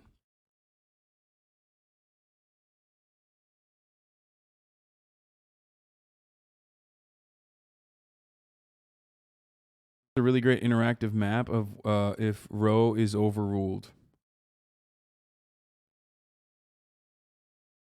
Abortion will remain legal in Nevada. Abortion will remain legal in, blue states, firmly blue states. But red states will 100%, as they have already started taking initiative, will make sure that abortion is completely illegal.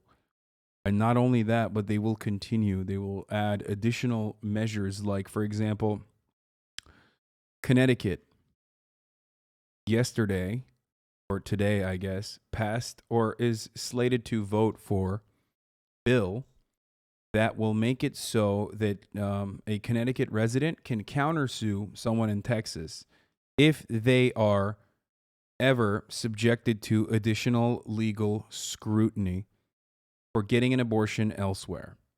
Because as it stands currently, some of these states, and they will definitely push for additional legislation at the state level to not only discontinue abortions, bar them from happening in the states, but then also on top of that, pursue you legally if you are a member of said state but went and got an abortion somewhere else.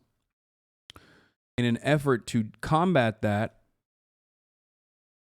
states will then have to write countersuit legislation that allow people in Connecticut for be able to countersue those who sue them. Now, of course, the difference right now is that this is civil litigation that is backed by the government, right? Like that the state government will provide you the opportunity to sue people, like the Texas law. When Roe v. Wade is overturned, you can go to jail. Because currently, the reason why Texas and Alabama and other states have different laws around Roe v. Wade, different laws on how to legislate away abortion, is because Roe v. Wade is the super precedent, right? Well, not anymore. What that means is that you have to get citizens to enforce, anti-abortion measures. Can't have the state government do it because it's federally protected. That will change, and therefore they can rewrite laws and literally make it illegal.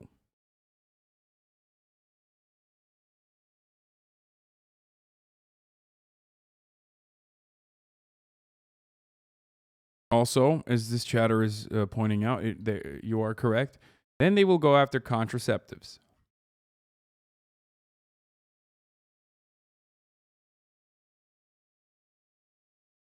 The next frontier of the anti-abortion movement is a potential federal legislation to outlaw abortion after 6 weeks.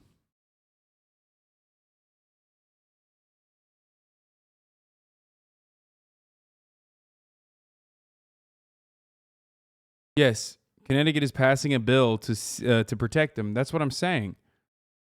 That's what I was mentioning. Yes, Connecticut is passing a bill to protect abortion seekers and providers from out-of-state lawsuits. Yeah. Did you not hear what I said? I'm saying the state of Connecticut literally got a bill through Connecticut to protect people who are seeking abortion in Connecticut. And an opportunity to,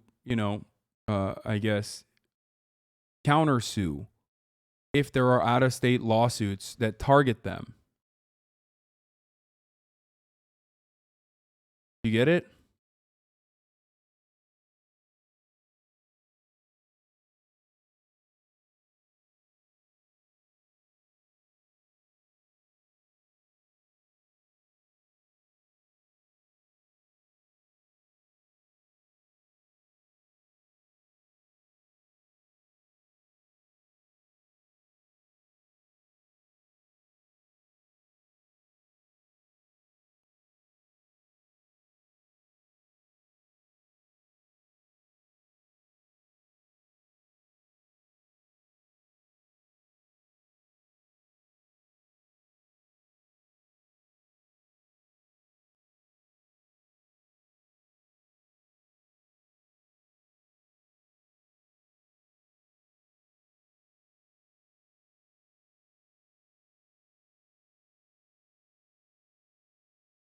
This is crazy. This is actually madness, dude.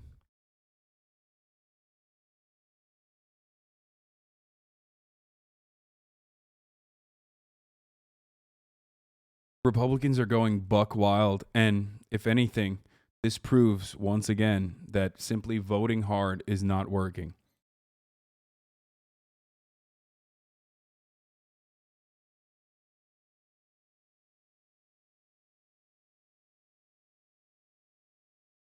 Republicans are not even in power. They're just using any facet of power that they have. Any fucking facet of power that they have at the state level to basically fundamentally erode all manner of security and civil liberties that are afforded to marginalized people.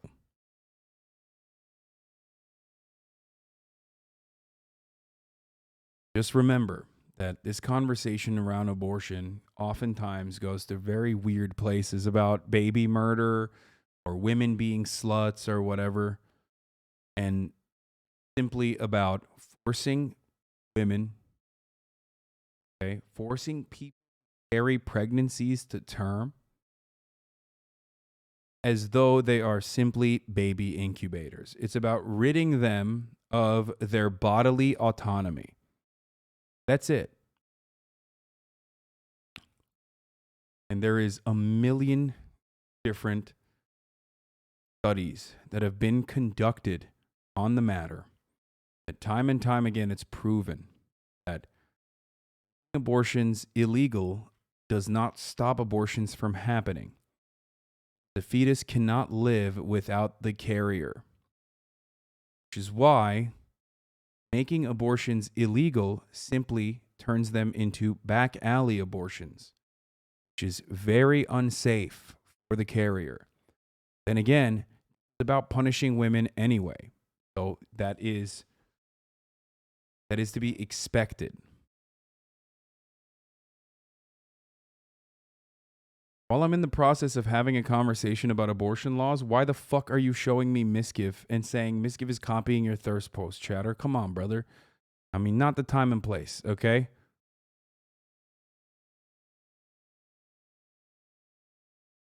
Read the room.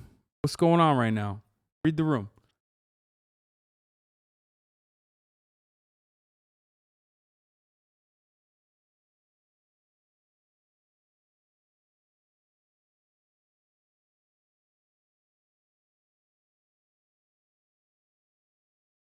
But he's literally copying you, though. I know he is. I know. I who cares? I didn't even. I mean, everyone is already doing that already in the replies. Look at this.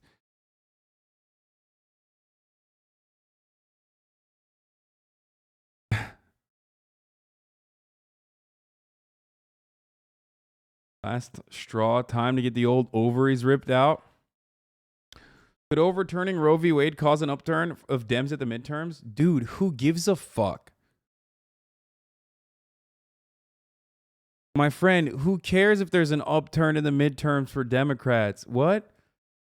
Dude, I don't even... What? Like, I don't understand. What will this do for the Democrats' chances of winning the midterms is like my least... I can't even comprehend a world in which, like, I care about what is going to happen to the Democratic Party.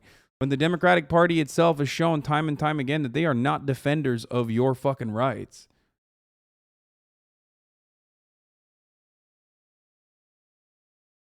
You know what I mean? I know you probably said that in a well-intentioned manner, but for the people in the chat asking, is Politico a reliable source? Yes.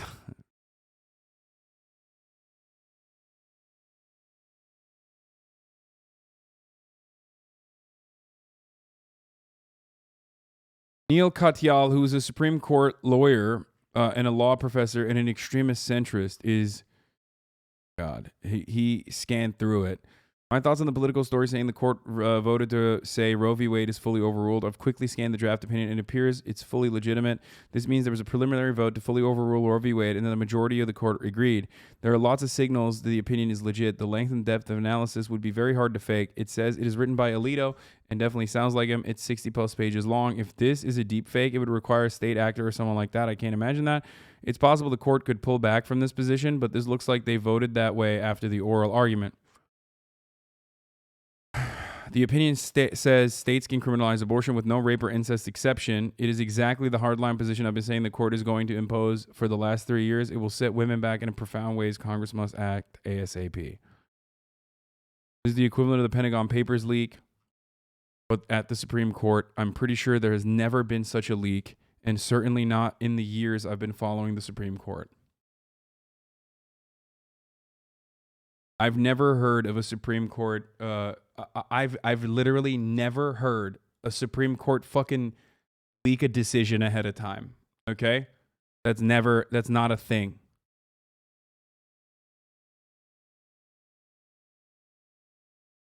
The last time a Supreme Court decision was leaked was, if this tweet is correct, I don't know, but I mean, they're a justice correspondent for The Nation. This is being leaked because they're afraid people will riot.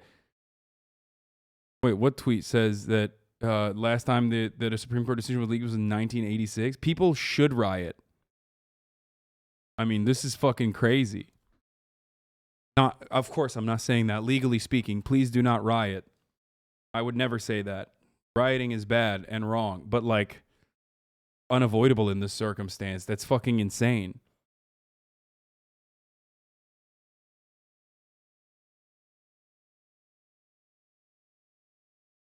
Of course, I would never say that. But this is fucking psychotic. The tweet with the sauce. Oh, that last leak in the Supreme Court about a decision in advance like this, I remember that was in 1986 on Graham Rudman Holdings. What? Dude, this is insane, dude. Nobody's gonna riot. Sorry, Americans are too beat down. Yeah, dude. Listen. What the fuck have I said always? You cannot, dude, the most significant part of our coalition is weaponized Karens. And this is a profoundly important piece of legislation and a piece of liberty for white women specifically, in general, for women across the board. So let me tell you something, okay? You will be surprised, I think. And, you know, they were completely justified.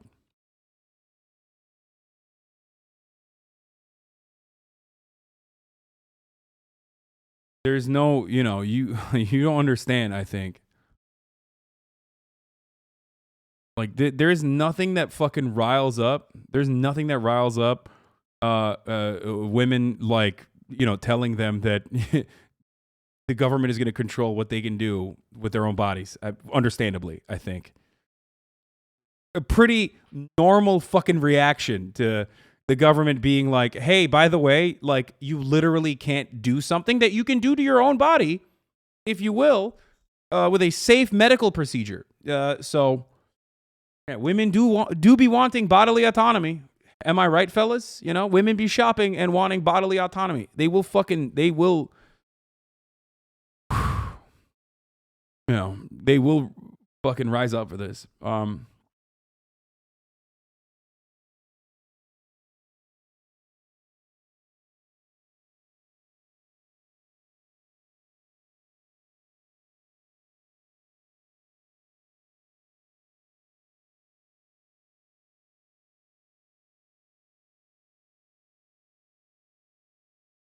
Yeah, this is Go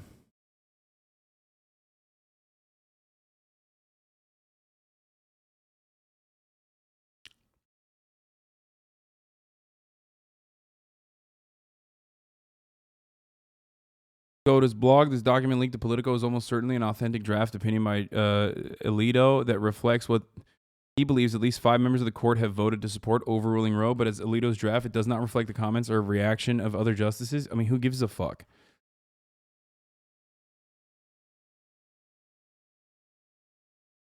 By the way, when I say just, it's not going to be just women that are rising up to this. I mean, I will fucking go out in the streets, you know.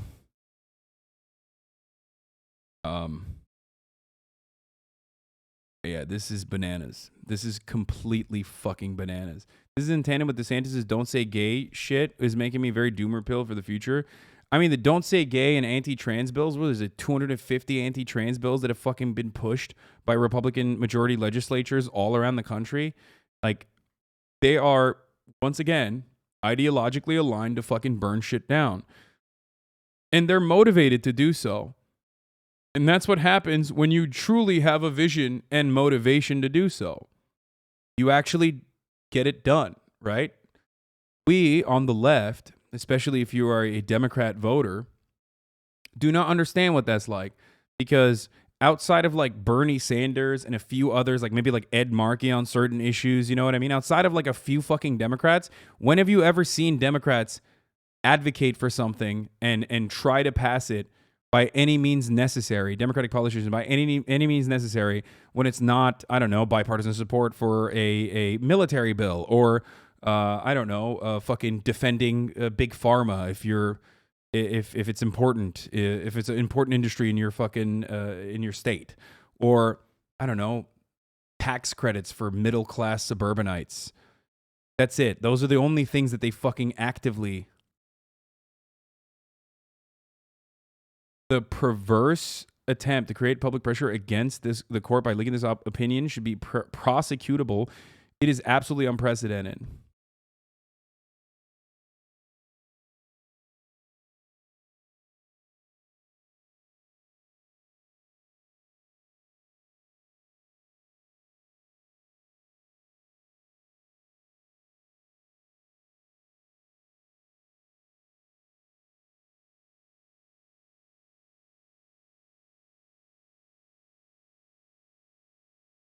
I say then.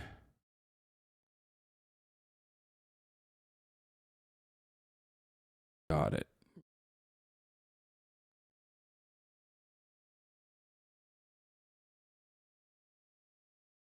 When it turns out that it was a Sotomayor clerk or something similar, the media will immediately turn on producer a hero of democracy. They are a hero of democracy. Whoever leaked this is a fucking hero of democracy. Unless they are themselves responsible for fucking penning it, in which case they are not a hero.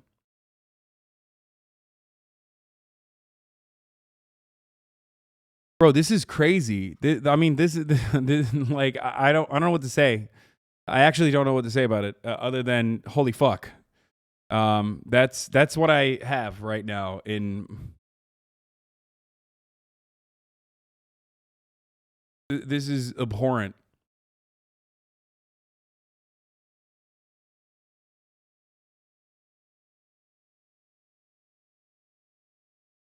Republicans won. What more do they want? Legitimately going to draw myself insane thinking about all the ways this could have been prevented if Democrats had even the slightest desire to actually wield power.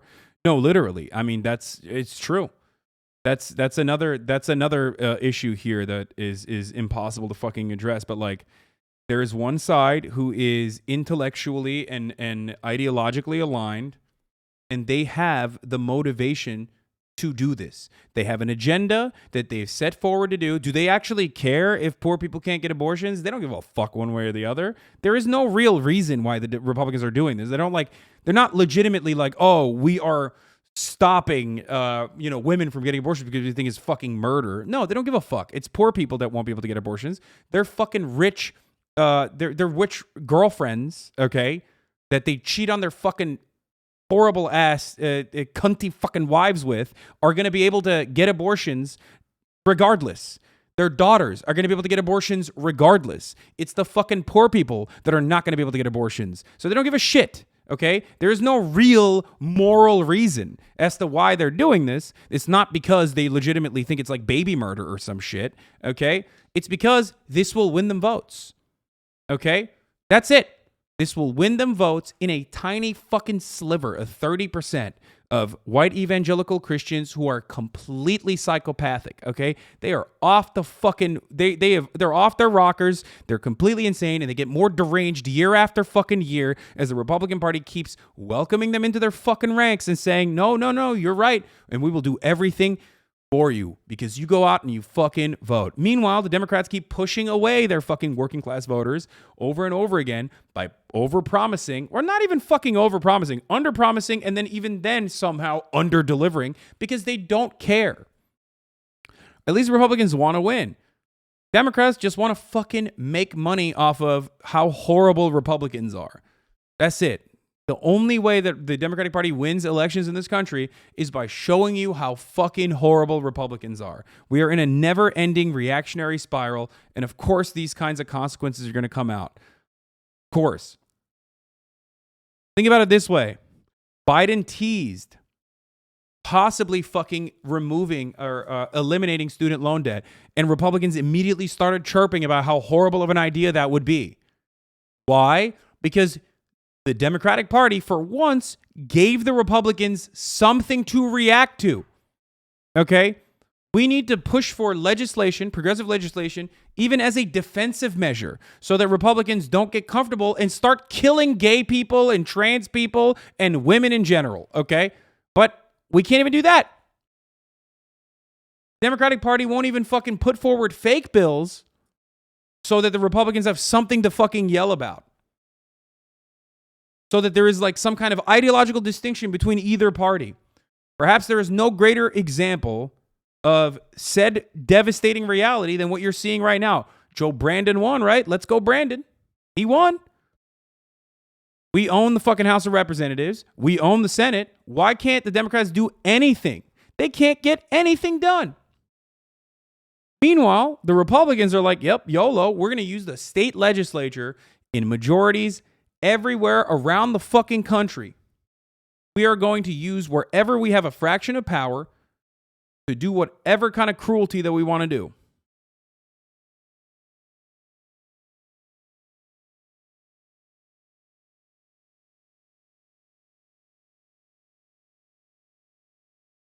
Alito says abortion activists are trying to suppress the black population. Read the draft. It's fucking insane. Oh, that's awesome. That's great.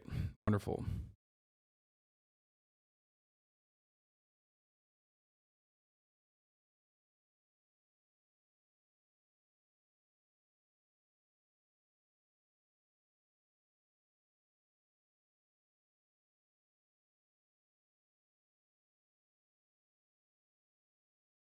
Suck Brandon's dick. You love him so much. What?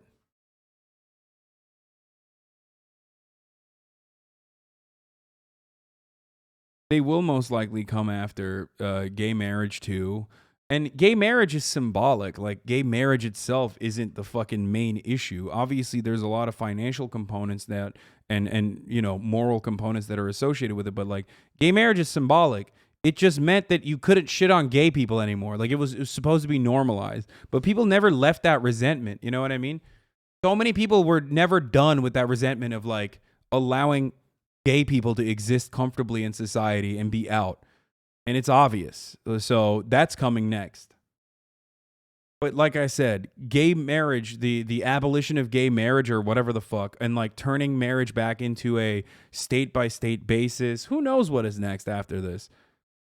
That will, you know, states' rights as a means to defeat gay marriage will mean there will be additional scrutiny towards being gay in public.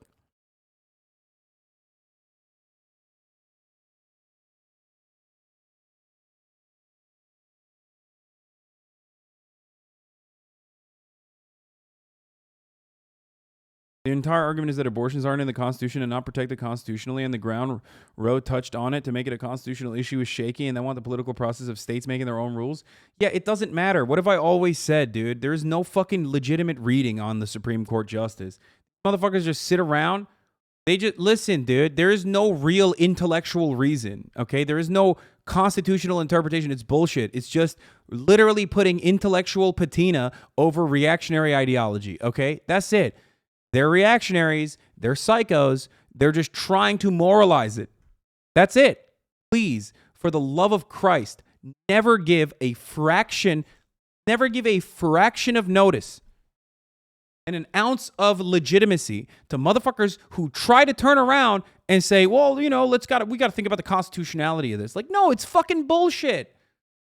Even the Second Amendment, when you think about it, like, the interpretation of the Second Amendment that has created this fucking chaotic situation where there's more guns readily available than there are people in this country, that is a relatively new interpretation. That's not how the Second Amendment was ever interpreted for the entire history of America.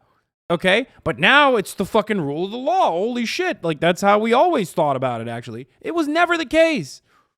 It's the last 40 years that that interpretation has been so important, so profoundly important as a fucking, you know, as a law to uphold, a God-given law. Do not allow other fucking debate pervert idiots to try to dupe you into, try to trap you into this fucking dumbass argument.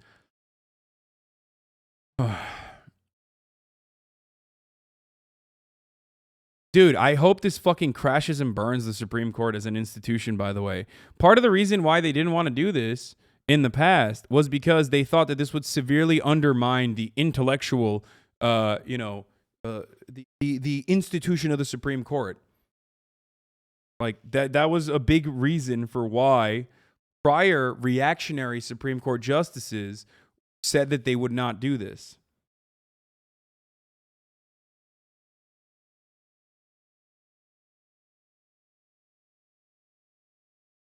It's always been Roberts' POV, but he's lost control.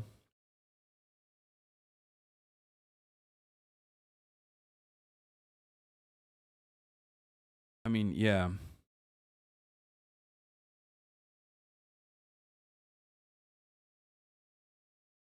Wait, what? When Trump put 2 justices in, didn't everybody say they were going to overturn Roe? So these libs need to chill? What do you mean libs need to chill? No, this is not a time to chill. This is the exact opposite time.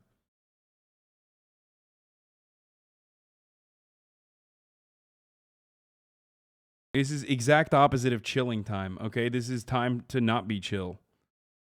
If there was ever a time not to be chill, this is it.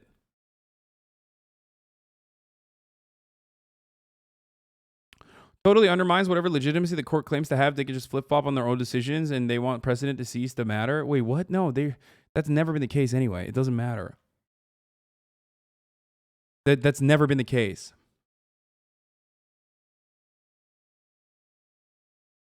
Motherfuckers, and by the way, another thing you shouldn't do is fucking ever for a moment's notice try to listen to liberals who will use this as an opportunity to be like, oh, fuck Bernie Sanders. He's the reason, okay? Fuck everyone. Fuck anyone and everyone that tries to turn this into, oh, this is actually Bernie's fault or some shit, okay? This is the establishment Democrats' fault. No one but the establishment Democrat is responsible for this other than the obvious Republicans, right?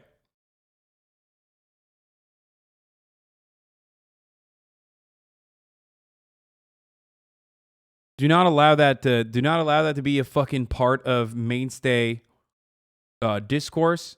It is completely psychotic. The establishment Democrats put Hillary Clinton in a position of power, in a position of prominence. They thought that she would be able to defeat Donald Trump. She was fucking wrong. The establishment Democrats also were the ones who did not choose to retire Ruth Bader Ginsburg, who fucking croaked, okay, under Donald Trump. She was so confident in her ability to not fucking die that she literally went and officiated a goddamn wedding in the middle of COVID as a 900-year-old vulture who fucking had like cancer 100 times, okay? And then she fucking died. Like 2 weeks later after that. I don't know if she died of COVID, but she died. So if there's anyone to fucking get mad at, it's those who actually control, okay? Those who actually have their hands on the levers of power. And that is certainly not fucking Bernie Sanders or a bunch of dumbass leftists like myself or others on fucking Twitter. So don't be gaslit by idiots who try to turn this around and get mad.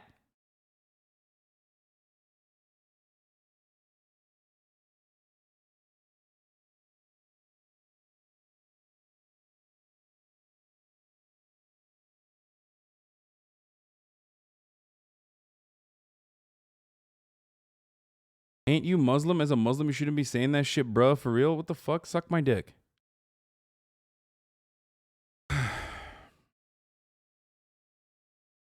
Your fault, pussy? What? Yeah, no, I did this. Yeah, no, I'm responsible.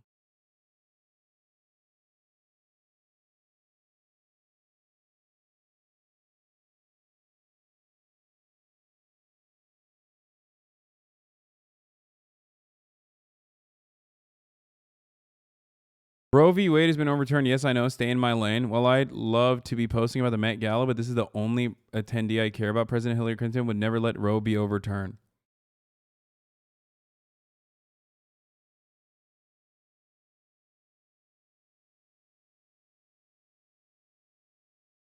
Dude, this is crazy. I really don't know what to say. I am at a loss for words. This is same opinion takes swipes at legalized gay marriage. Alito's draft opinion explicitly criticizes Lawrence v. Texas legitimizing sodomy and Obergefell v. Hodges legalizing same-sex marriage. He says that, like abortion, these decisions protect phony rights that are not deeply rooted in history. Bro, if these motherfuckers get what they want, they will literally, they will criminalize miscegenation again. Okay? They would just, no more race mixing, you know? Why stop? Why stop at just gay marriage?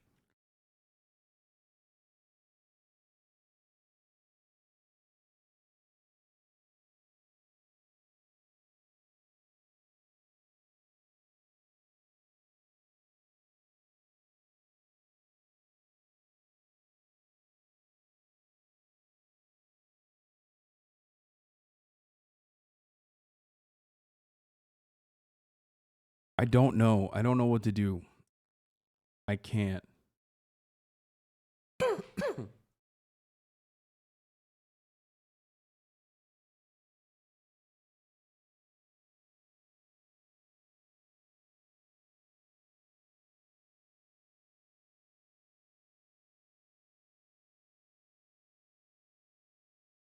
I mean, yeah, we did have a senator talking about loving v. Virginia. Yeah.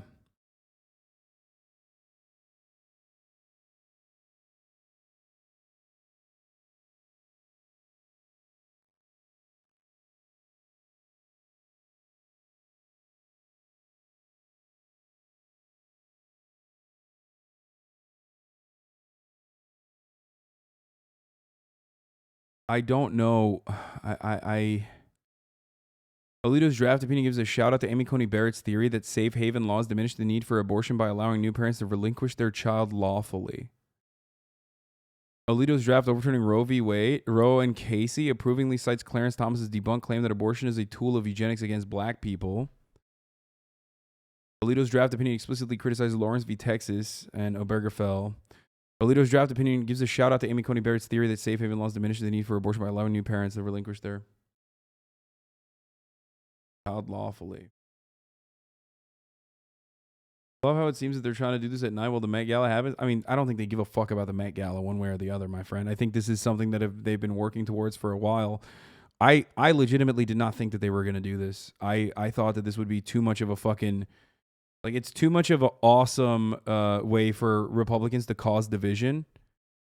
You know what I mean? Without actually doing it, because they're functionally doing it in red states anyway. I literally thought that this was like a good way to dangle that carrot in front of the fucking the white evangelical Protestants. And I thought for that reason that they wouldn't go as far as to like fucking actually do this.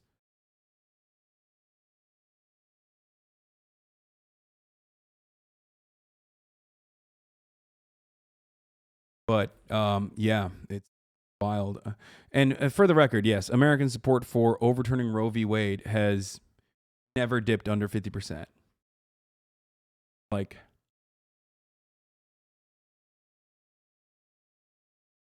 so there's that too.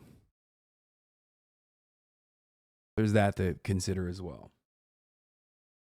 So the idea that like Americans are conflicted on this is a silly one. Depending on what you're looking at, depending on what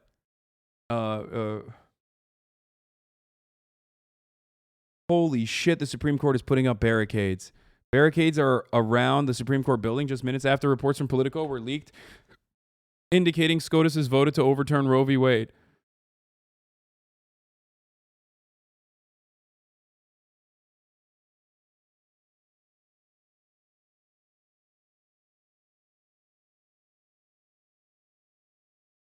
I'm not trying to be cringe or bait, but the ad break passed. Yeah. I know. I'm going to run it right now. Sorry. I have to pee as well, but I'm going to run the 60-second ad break. I forgot to run it the last hour or two. And then we're going to... Fuck, dude. This is like... This really put into perspective all the fucking dumbass infighting and leftist shit that is completely irrelevant, didn't it? Theory for the 5 gifted subs. Marjorie Taylor's Greene's take on... Oh, with a video? Oh, Jesus, she's celebrating it? Okay, hold on. I'm going to run the ad break right now, and I'm going to play it. I'm going to pee, and then I'm going to come back real quick to listen to it. Jesus fucking... What a disgusting monster. Hi everyone, this is Congresswoman Marjorie Taylor Greene, and I just want to make an announcement, and I'm sorry I'm overwhelmed with emotion because this is the best news of our lifetime. The Supreme Court has voted to overturn abortion rights. There's a draft opinion out now to overturn Roe versus Wade, and this is a great victory. It's a great victory for God and the unborn who have been innocently slain for years, my entire lifetime. And I'll just read this. It says, Roe was egregiously wrong from the start. Its reasoning was exceptionally weak, and the decision has had damaging consequences. Over 63 million unborn have been murdered in the womb. Innocent people. And far from bringing about a national settlement of the abortion issue, Roe and Casey have inflamed debate and deepened division. And this was from Justice Samuel Alito in his initial draft, his majority opinion. I want to urge everyone to continue to pray. People all over our country, people all over the world have been praying to end abortion. And I want you to understand that there is going to be a major pushback in our country because there's going to be people that are going to fight to keep it. And they're going to fight to keep murdering the innocent unborn. But I want you to dig in. That's a abortion that should have happened but didn't. Okay, if there's any if there's any fucking proof that, like, everyone should be getting abortions, is Marjorie Taylor Greene's parents. I don't even think she has parents though. I think they were just manifested. Dude, I'm glad though. Hey, listen, guys. I know the abortion stuff's popping off, but while I was peeing, I found a way that psychos can still use the abortion stuff to be like, dude, you fucking suck. Let's look at that. Hold on. Where is this? Roe v. Wade is getting overturned. This dude is out here mad he didn't get an invite. You really showed you care about Roe v. Wade, brown trans game chick plant mama. Bylines in the Pace magazine. Don't you live in a mansion and drive a Porsche, says bimbo Marxist. Cash at me, please.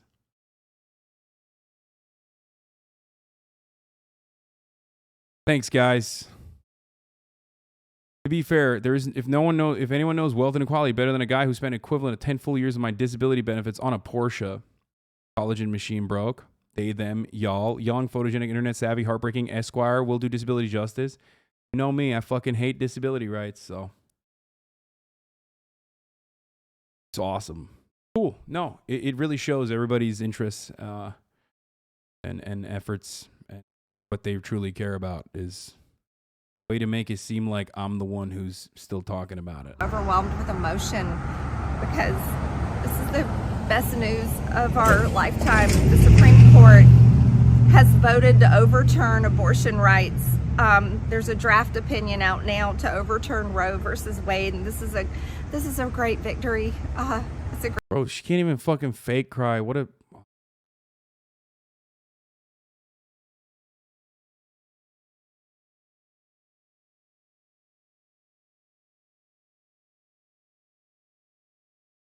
great victory for God and the unborn who have been innocently slain for years, my entire lifetime.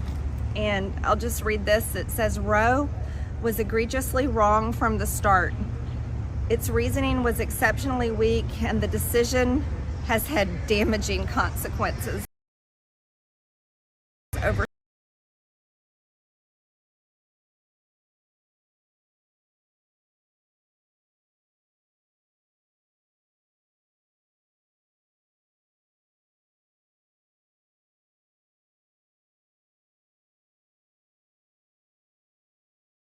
they should been aborted.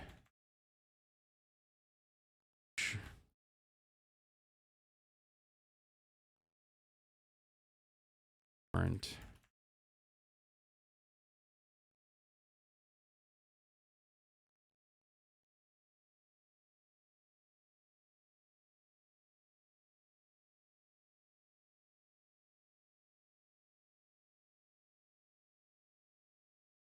Am I writing conceived wrong?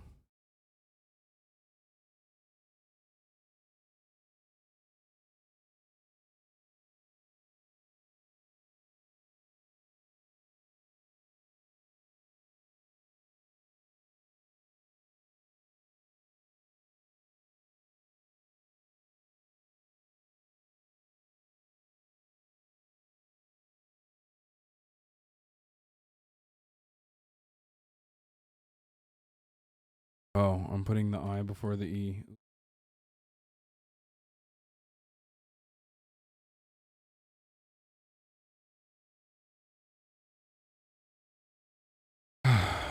Congress must pass legislation that codifies Roe v. Wade as law of the land in this country now, and if there aren't 60 votes in the Senate to do it, and there are not, we must end the filibuster to pass it with 50 votes. The weirdos are out on Fox News right now. Oh, I'm sure they're fucking doing the touchdown end zone dance. Oh, look at that. Josh Hawley. Let's see what Missouri Senator Josh Hawley is. Time to heed the Constitution, return the issue of abortion to the people's elected representatives.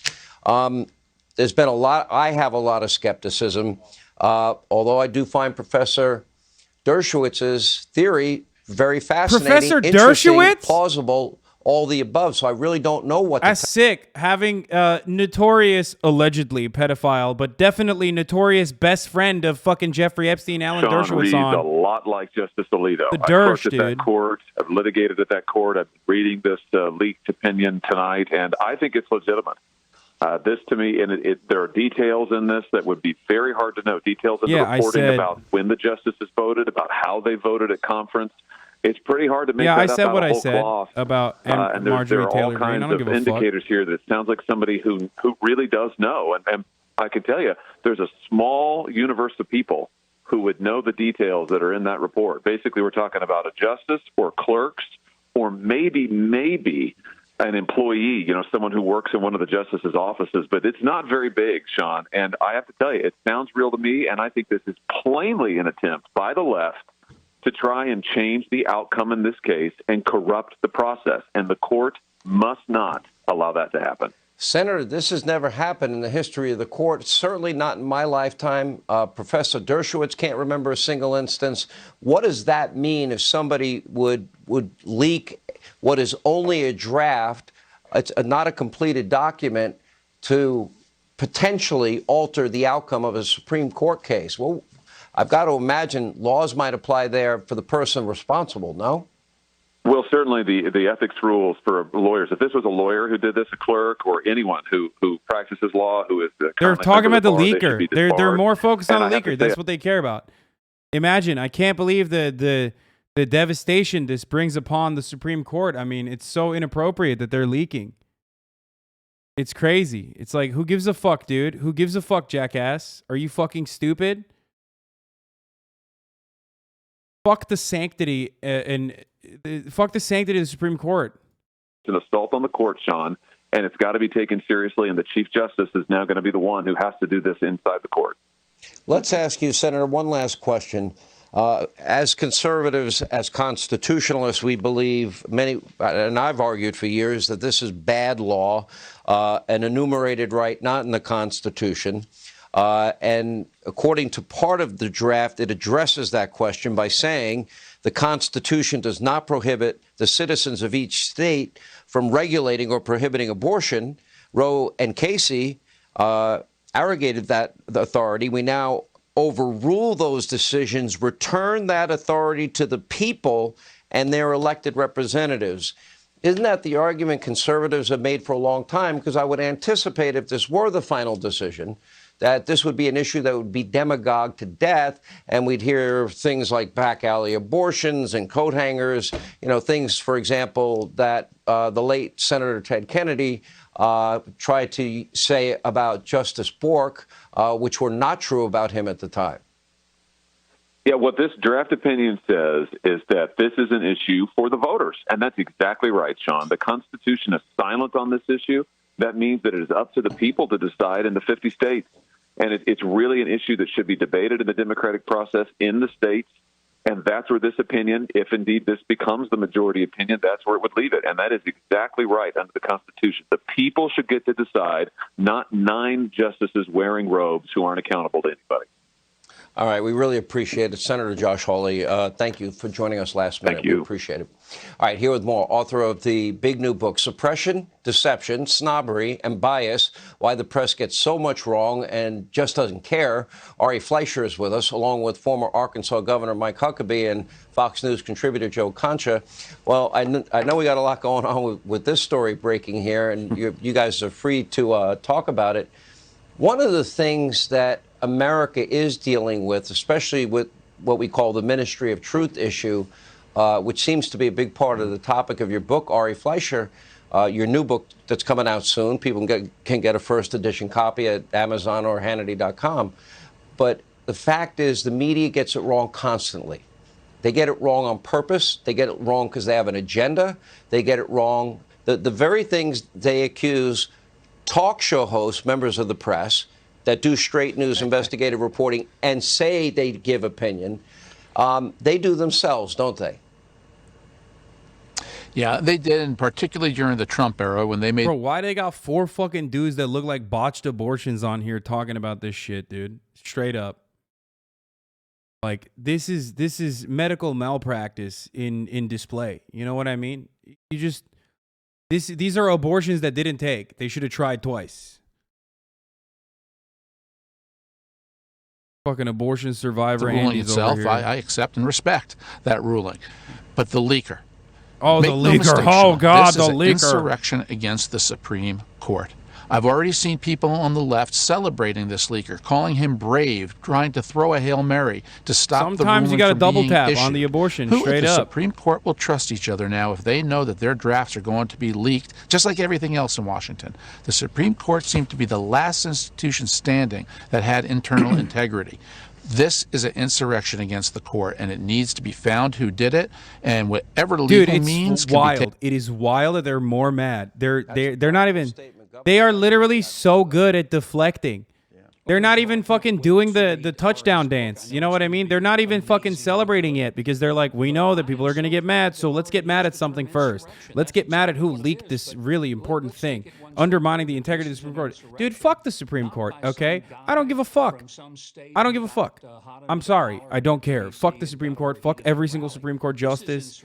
They can suck my dick, okay? Straight up. Who gives a fuck about the integrity of the Supreme Court?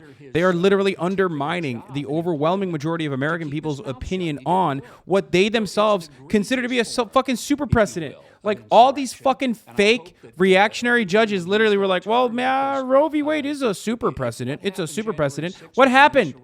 I thought it was a super precedent. I thought it had been established that Roe v. Wade was the law of the land, and it was the adequate interpretation. So why is it no longer a super precedent all of a sudden? When you have a super majority, oops, I guess it's not a super precedent, right? Not that it fucking mattered. It never mattered. It tells me that there are no accidents and there are no consequences. They went to Politico, obviously, for a reason here. And documents and drafts like this, Sean and guys, are leaked because, and Greg pointed out before... Yeah, decades of lies from Justice Alito and his ilk about the respect for the president and not legislating from the bench. All of this was just complete and utter bullshit and self-evidently so. Yep, there it is. We emphasize that our decision concerns the constitutional right to abortion, no other right, Alito writes. Nothing in this opinion should be understood to cast doubt on the precedents that do not concern abortion. Yep. There you go, dude. They literally all fucking said Roe v. Wade was a super precedent, okay? That's why you can't trust any of these motherfuckers. They're all liars. And I said that they were all fucking liars. But it doesn't matter. 9 geriatric fucks could just completely undermine the will of the majority of Americans. The entire institution is just fundamentally broken top to bottom, dude. It absolutely sucks. So fucking bad. Straight up. Here, let's tune into CNN. Let's see what the fuck they're talking about. If they're covering the Met Gala, I'll lose my mind. And, you know, Jeff is right, Anderson. I mean, I don't know what this how the Supreme Court recovers from this, both with regard to how much it's going to galvanize opposition on the left and frustration on the left and hostility on the left oh, no. to the perception that the court is acting politically, and to just the optics and the politics of the leak. And of the fact that this is a court that has historically kept its opinions incredibly close to the chest. And here we are, you know, perhaps weeks, months away from the final decision, and we have this 98-page draft that, you know, certainly looks like it's a complete draft opinion purporting to overrule these 2 critical precedents. So, for those of you who don't know what a super precedent is a phony terminology. Again, all of this shit is made up. Phony terminology created to say, like, well, this is well established. This is a well-established precedent that this constitutional amendment stays no matter what. Our interpretation of this is that because it's been tested time and time again, and because the public has routinely agreed with the broad support, with broad popular support, that this is not just a regular precedent for something. It's a super precedent, as in it's unchanging. We're not going to go in and try to reinterpret it. We're not going to change it. Now, obviously, it doesn't matter because it's a fucking lie, as you have seen, okay? So it's just still bullshit. It's bullshit. It was all bullshit. It was always bullshit.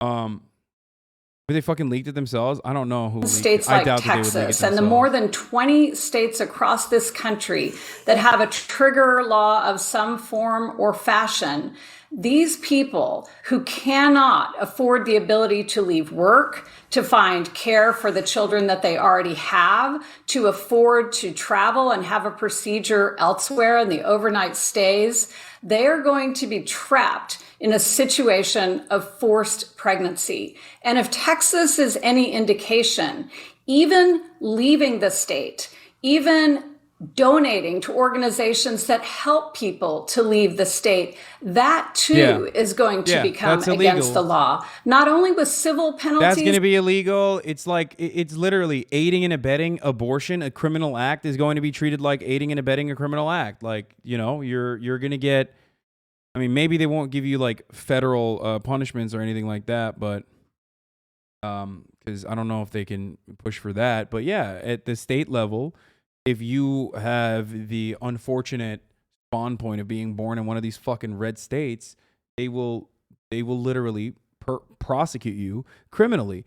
Before this happened, they were trying to prosecute you through civil litigation, opening up the state legislature to, at the very least, like I don't know, fucking have some kind of award for catching someone in the act of doing an abortion or something like that. But now you're gonna have fucking, you already ratioed MTG. Yeah, I mean that doesn't really mean anything because ratioing women across the country with her fucking attitude. The bounty system is a way. Hold on, let me just go back to this. The bounty system that they currently have in Texas is simply a way to get around Roe v. Wade. When Roe v. Wade is gone, they could just jail you.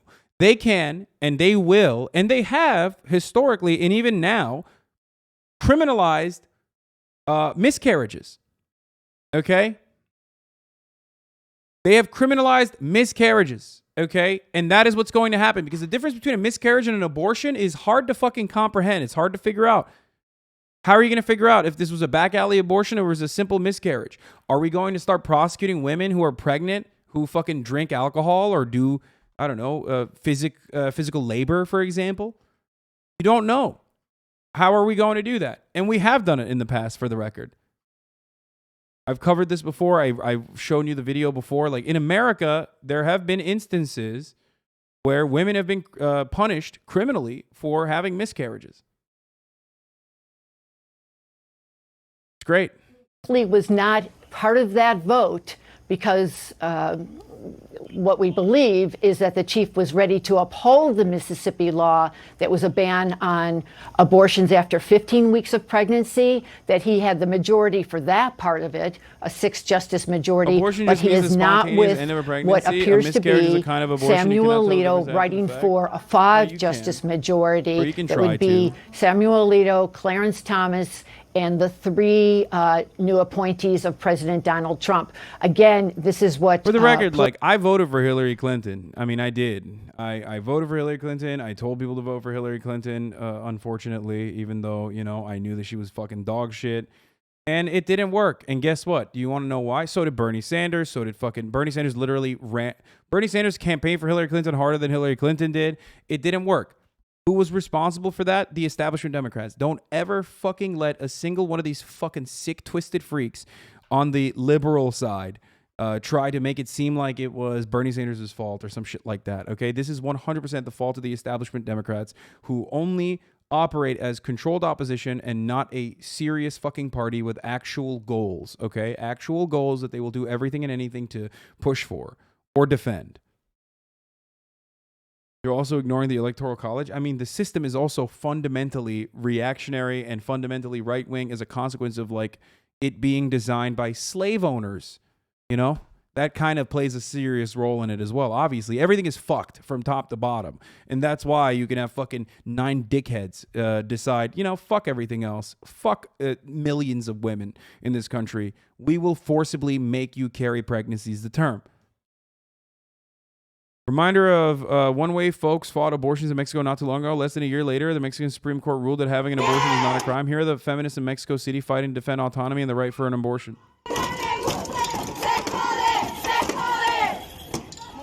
And Mexico is a country that still has like a fuckload of femicide. You know what I mean? They still have a shitload of issues.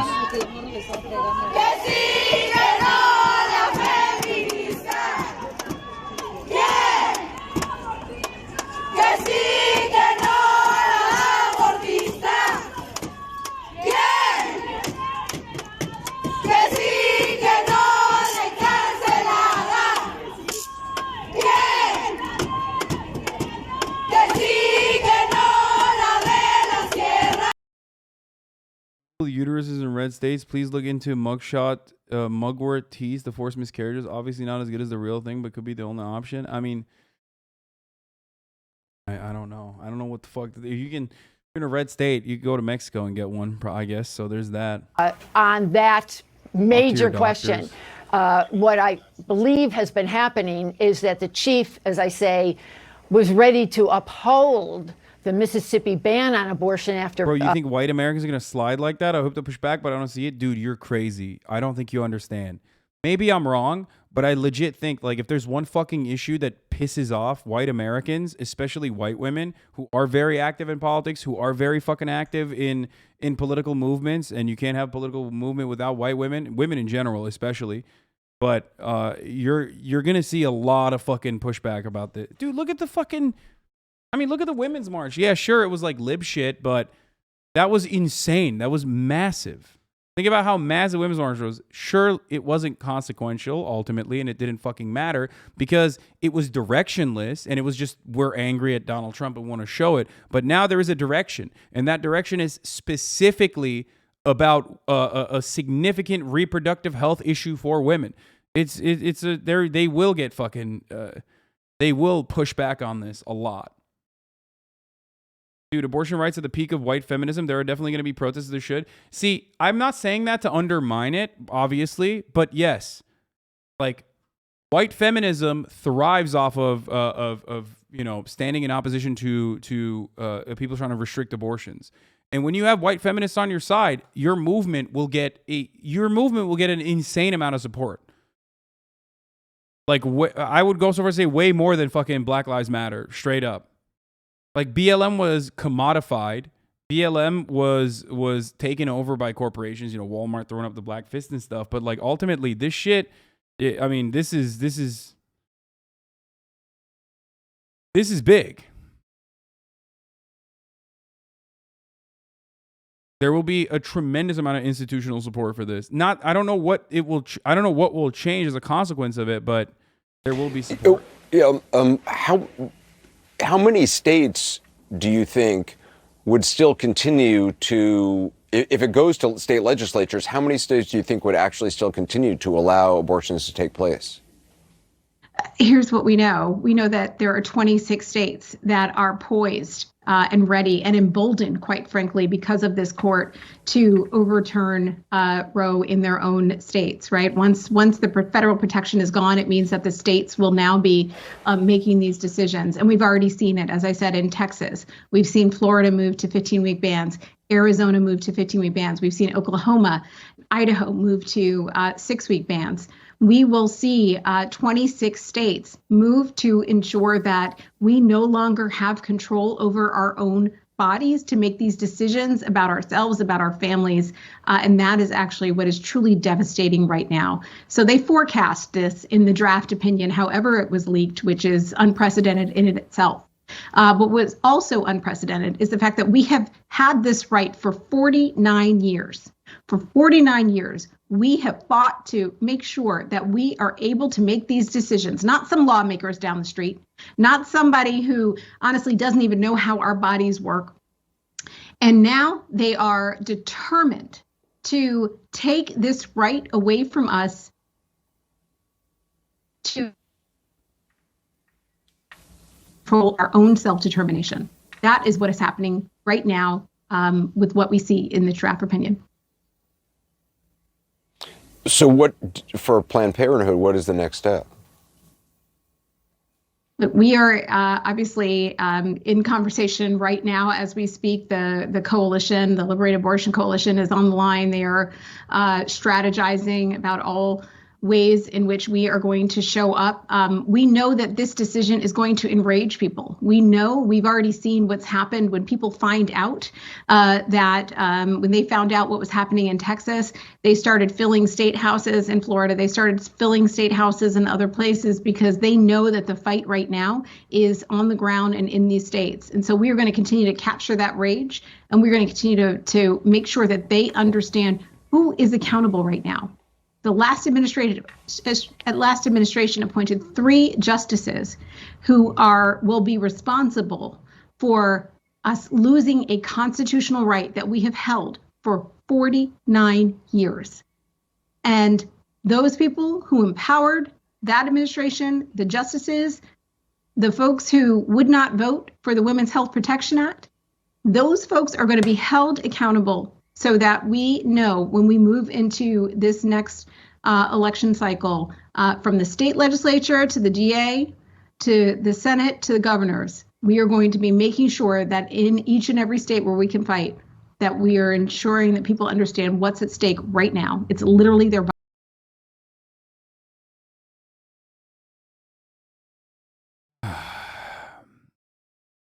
American conservatives get everything they asked for and then scream that it wasn't given to them perfectly. What really troubles me, not about the ruling itself. If that's the ruling itself, I accept and respect that ruling. But the leaker. Make no mistake, Sean, this is an insurrection against the Supreme Court. Metro DC USA, Metro DC DSA is going to be rallying. Is this the official DC DSA bringing socialism to the nation's capital? DC DSA is going to be holding a rallying on the steps of the Supreme Court beginning at midnight tonight. Banning abortions will harm millions of people, especially people of color and working class people. See you there.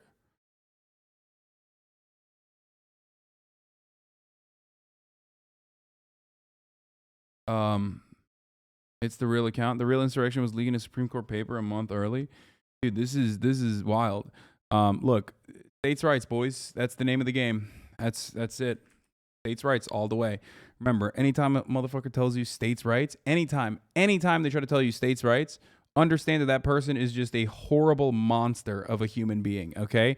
Same thing that they fucking did during the Civil War, during the Confederacy, same thing that they're going to be doing for any fucking kind of legislation that they're undermining. They're going to say, hey, we're giving this right back to the fucking people. Back to the legislators at the state level. That's what it needs to be. That's what it needs to happen. That's what's going on. Oh, the leaker is actually bad. We're going to do states' rights. I've already seen people on the left celebrating this leaker, calling him brave, trying to throw a Hail Mary to stop the ruling from being issued. Who at the Supreme Court will trust each other now if they know that their drafts are going to be leaked, just like... Oh, dude, that's great. We warned you for years, but some of you in the lofty lefty platforms told people not to vote Democrats to send a message in 2010. You didn't heed our warnings in 2016. Now you are shocked that the Republican Supreme Court will overturn Roe, but you should be ashamed. Hey, quick, check what Henry Cuellar's position on all this is and whose mom is campaigning for him right now. Fucking Felix with a great dunk already. First thing that liberals are doing, I'm trying so hard not to fucking focus on dumbass liberals who are like literally using this as an opportunity, as every other opportunity, to fucking find a way to cut out fucking leftists and be like, this is why, this is because of leftists. Because of leftists that this is happening. What is this? What did he say? I would hate it if they all brought guns to their jobs. Okay, dude, Jesus Christ. I do not condone. I condemn. Little known fact, but the Democratic Party currently controls Congress and the presidency and can pass a law that enshrines a woman's right to choose. Could they? I don't know.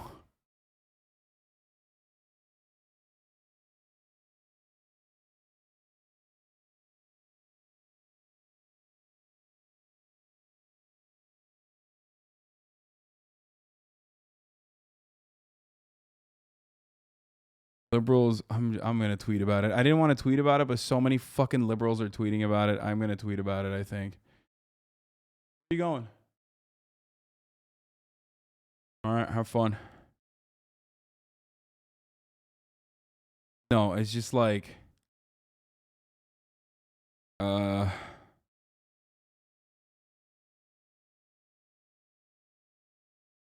will use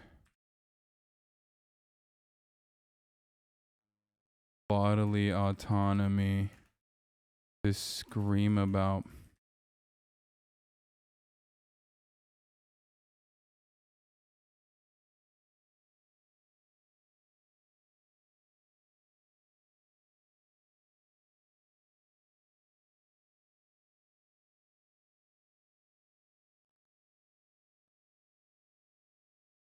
Sound like such a dad just then? Oh yeah, no, I know. By the way, in all of this is completely unrelated, but I do think that Pelosi deleted it? Oh no. Did she? No, she didn't.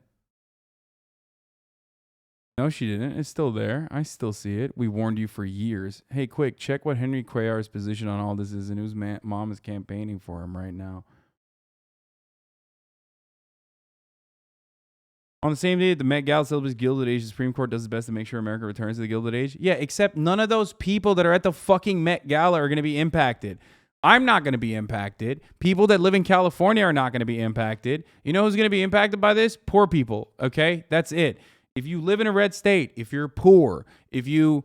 that's it. If you're poor, you're fucked. If you live in a red state, you're fucked. That's it. Those are the people who are going to get fucked by this. Red state doesn't equal poor. I'm saying if you're poor in a red state, though, you're definitely fucked. If you're rich in a red state, you're fine. People that go to the Met Gala are fine. They're not impacted by this in the least bit. I mean, they'll get mad about it.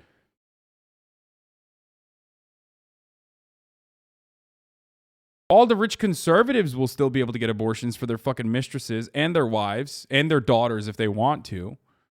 Okay? Like everything else in Washington, the Supreme Court seemed to be the last institution standing that had internal integrity. This is an insurrection against the court, and it needs to be found who did it, and whatever legal means can be taken against them needs to be taken. What really troubles me... Come on, dude, please don't make jokes right now. Happening, you're like still trying to fucking make like snarky fucking jokes that idiots on Twitter are making, reminding me that those idiots exist. Abortions take place. We can go back. It wasn't that long ago when the coat hanger analogies were used left and right, Pam Bondi, in spite of the fact that we all know that if this decision comes down this way, that the law would then be made by the states, by the people and their elected representatives, if in fact that language is accurate, which, by the way, would be constitutional, which is why conservatives have argued for years that this is bad law and it's a right not that given that it was not enumerated in the Constitution. So, but it would be demagogued. I believe Leo's right on that point. Of course it would, Sean. But the law is the law, and if this opinion is accurate, true, which I think it is, it will go back to the states, which is where it's always belonged. We know that. That was bad law from the beginning. And if you want to live in Florida, South Carolina, Georgia, Texas, where it's going to be outlawed, especially late-term abortions, then don't live in our states. Well, you can go to California, New York, New Jersey, the liberal states, where they will have the options. It's not an outlaw overall of an abortion ban, but it's headed in the right direction for the states to be handling it. We have about 30 seconds left. How many states would likely ban all abortions under all circumstances? Oh, it won't even be that bad anyway. Not many, if any. Yeah, totally, Leo, totally. Real quick. I would say if I was a hey, dumbass, that doesn't mean anything. He means like in case of incest and rape, by the way. That's what he's talking about, all circumstances. 0 to 3. They won't ban it for incest and rape, guys. Same. I would say 3. But again, remember, Sean, this is dealing with late-term abortions as well. So I think it's going to make a tremendous difference in the pro-life movement, assuming this opinion gets issued legally. We'll have more tomorrow. Pam, thank you. Leo, thank you. That's all the time we have left this evening. Please set your DVR, never miss an episode. Thank you for making the show possible. Let not your heart be troubled. Laura's next. See you tomorrow night. I'm Laura Ingraham, and this is a Fox News alert. Tonight, Politico is reporting on a leaked draft. What are you going to do? You're barren anyway. That's why you have like 8 fucking adopted children. Shut the fuck up. This does not matter you, okay? This is not a matter of concern for you. You can't have children. I'm sorry. I'm being sexist. If you're going to get mad at me, you can. But, like, shut the fuck This up. returns the abortion issue to the states, Dumbass. which pre-Roe is where it always was. So, in other words, some states will allow abortion liberally. Some states might ban it. Some will find what they Fucking believe is a middle banshee. ground. But I want to say this very clearly tonight. No matter what you think about this outcome, the leak itself represents a shocking and unprecedented breach of the court's confidentiality, which is sacrosanct. And it's key to the court's ability on any issue to engage in the give and take and all the decision making that's required to reach these I'm decisions. literally eating the greatest cookie of all time and drinking a glass of oat milk, and I'm still mad. I'm sorry. Oh man, the integrity, dude. Who clerk at the court, especially the law clerks. They are afforded a tremendous privilege. The cookie. Think about it, to work It's so at the thick. court, It's from Brady's to Bakery. learn It's from the the greatest justices. cookie I've ever had. But the inviolable deal that you strike when you accept that clerkship, which is the most coveted thing you can I also have think as my a young fever lawyer, is coming back. is that you swear confidentiality regarding everything you see and everything you hear. And especially the internal deliberations of the court, especially that. It is not up to a law clerk to decide when the decision of the court will be announced. And it is not up to a law Dude, the clerk right is so or good any at employee of messaging. the court to leak The a right is so good at messaging. They're all screeching about the fucking leaker, dude. They jumped on it and they're all fucking screaming about the leaker. They're so good. Instant unity. They're so good. Learn lessons from these fascists, okay? They are organized. They are united. They will do everything they fucking can to push for goals, no matter how vulturous, no matter how pathetic, no matter how psychotic, no matter how bloodthirsty it is. Okay? What did the liberals do? All they're doing right now is tweeting about Bernie Sanders, dude. That's what liberals rush to do.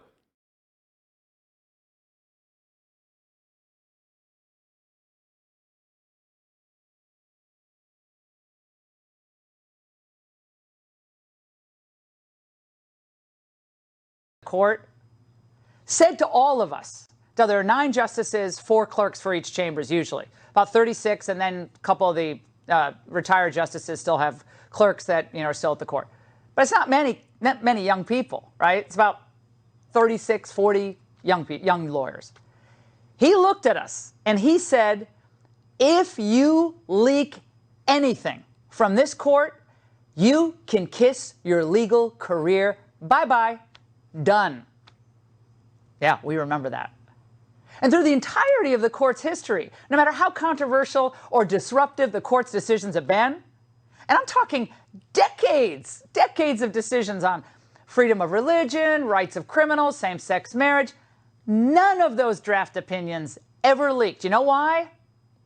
Because everyone in that building understood that was a line that could never be crossed. And it is a sad commentary that someone in that building took it upon himself or herself to totally usurp the role of the justices and hijack the court's deliberative process. This was a bald-faced attempt to tip the balance of the vote one way or another. We know which way. The leaker undoubtedly hopes, right, that this leaked opinion will drive activists to the court's doors. Remember, they were desperately banging on the doors during Brett Kavanaugh's confirmation hearing? And they think that's going to have an impact. All the activists outside screaming, people with all the colorful signs. That's going to have some impact. That will have one of the justices in the majority change his or her vote. Bald hard pussy? But once again, oh, you're talking about her. It looks like the left will just smash an established government process to get their way. I hope. Anything in their power. I mean, legally stop speaking. A principled I hope some smashing happens legally, of course. One can only hope. This leaker is going to be sorely disappointed and should be immediately discovered and disbarred.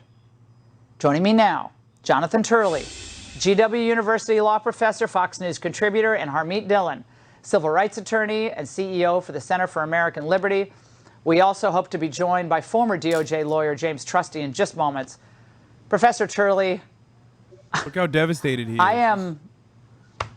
This is one of those things I thought I would never see in my life. I've seen a lot in my time in Washington. I've been here way too long.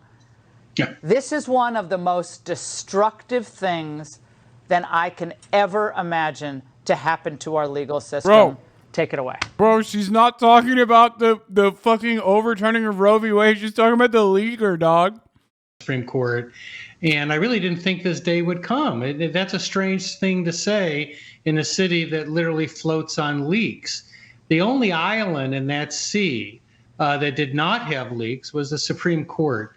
And it existed on a level of integrity that is all too foreign today in politics. And to see people celebrating today this leak is perhaps the most disturbing thing of all. It just seems that there's no ethical rule or institutional value that can withstand this age of rage. What happened with this leak caused lasting damage to the Supreme Court. I think that the court will never be quite the same because it has always existed, as you said, Laura, on an understanding of people of good faith that believed in that institution, believed truly in each other, even though they disagreed. Probably think about a bunch of fucking, again, geriatric pedophiles who probably do like weird tantric sex cult shit get to determine the future of American women like this. You know what I mean? It's wild. Something should be done about it, I think.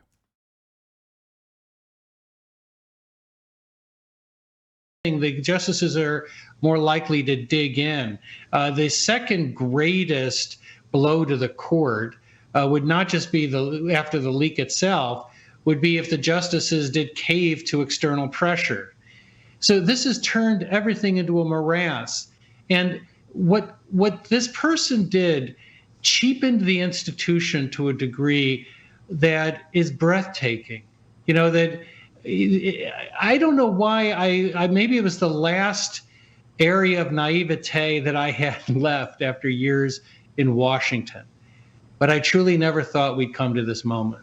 Well, Harmeet, we've been hearing now for the last year plus from Democrats that they exist merely to, really at this point, to safeguard democracy, right? The other cables have been spending, since January 6th, they're the true guardians of democracy. All the institutions, all the norms are being protected by Joe Biden and the left. What do we see tonight with this having happened? Well, Laura, I mean, there's so many thoughts going through my mind as a lawyer for the pro-life movement, as a constitutional lawyer, and also some. I mean, video game yourself. Listen, I think fucking Republicans are so well organized that they're like, this is like a game for them. You know what I mean? I feel like they're gonna turn around and I don't know, help like the Democrats a little bit so that it's more fun for them at this point.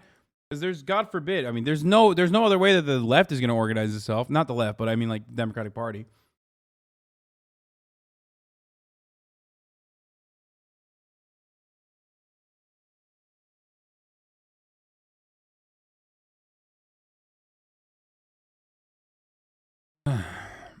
Said female Bruno. I mean,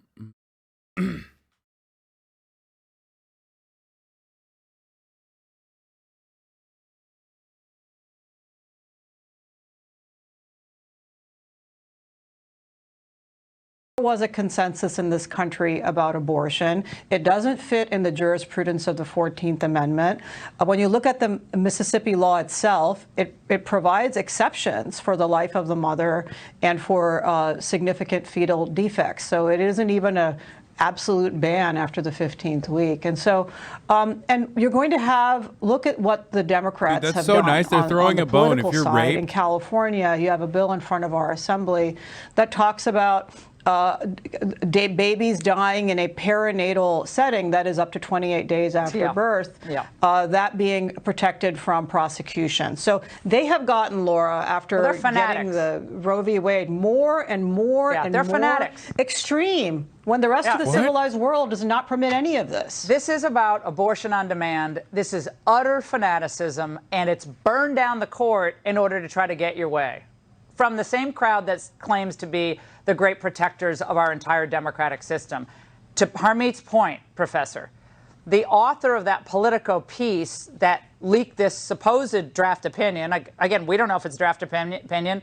People think it is. We don't know. But he spoke to MSNBC tonight. Watch. This opinion that he's written, which is, just a withering takedown of the Roe v. Wade precedent. It pulls no punches at all. It's pretty brutal. And in the way it's structured, it kind of needs to be that way because of the way Alito confronts this issue of court precedent. Stare decisis is the legal term. A lot of people thought the original Roe opinion was brutal as well, given what happened to 50+ million babies. But your response to his comment, Professor? What? Well, as you know, we, as a draft, 50 million babies, bro. Listen, dude, you can't do that.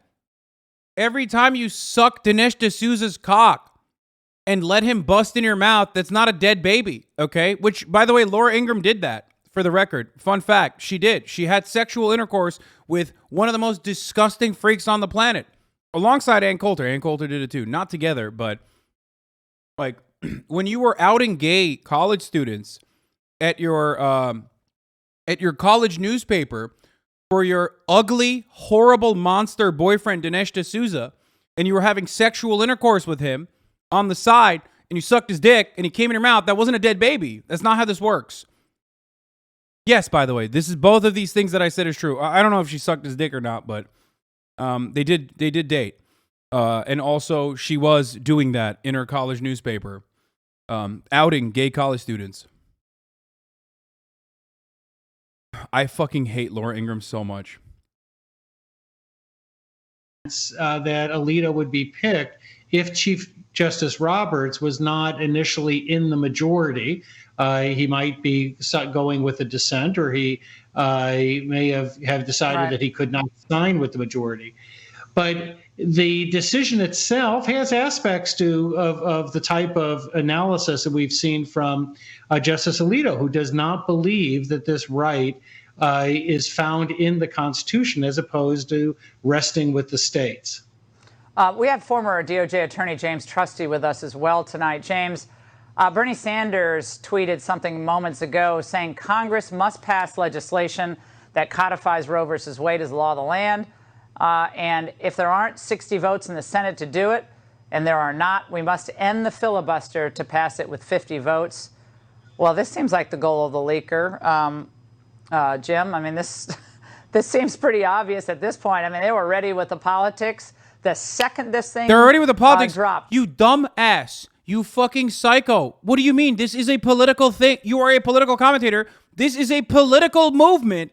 This is a political move from the Supreme Court. What the fuck? I mean, why bring politics into the Supreme Court of the United States? I mean, what? Why are liberals trying to bring politics into everything? I mean, wow.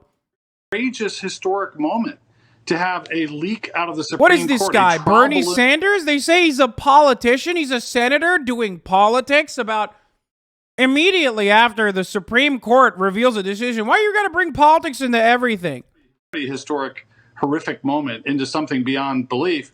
And maybe as a possible way of deflecting from that concept, this Supreme Court needs to speak as one tonight. About politics, about God. If God existed, these people would all be in fucking hell right now. Okay? They would be burning in eternal damnation if that was a thing. All of them. Look at them. They would be smited down right now in this very moment.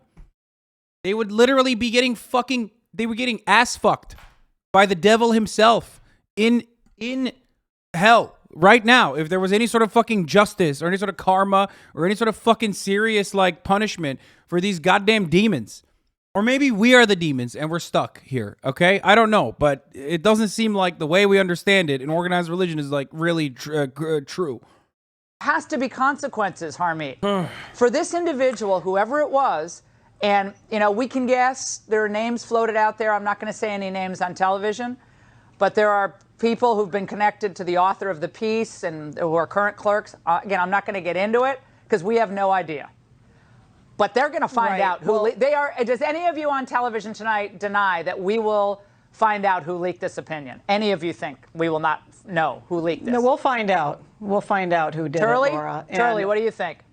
Will they find out? Well, I'm hopeful that we can. I know that Chief Justice Roberts is going to do everything. I'm going to be honest, dude. This is the people that keep talking about the just integrity of the Supreme Court.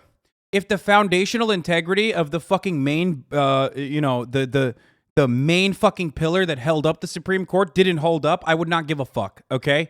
That's how little I give a fuck about the integrity of the Supreme Court while they were in the process of fucking deliberating, okay? No one cares. Shut the fuck up. There is no integrity. Shut the fuck up. Shut the fuck up. Oh my God. That soul, because the court will have none. This is the worst type of attack you can launch against the integrity of the United States Supreme Court. Yeah, James, the Chief Justice, as most Chief Justices, from Rehnquist when I clerked to the current Chief Justice, they're there and they believe that their role is to safeguard the court for future generations.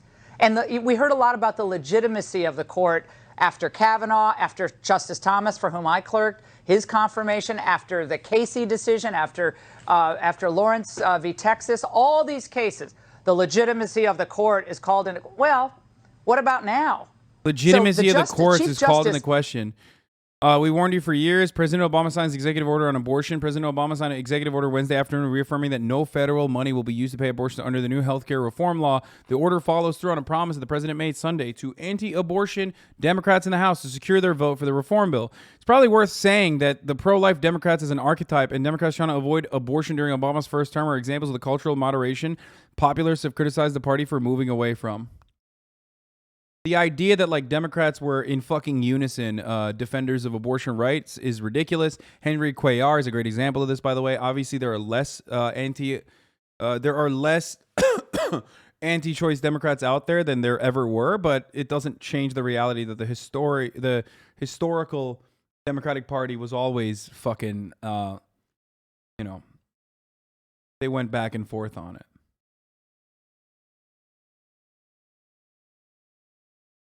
Alito's draft.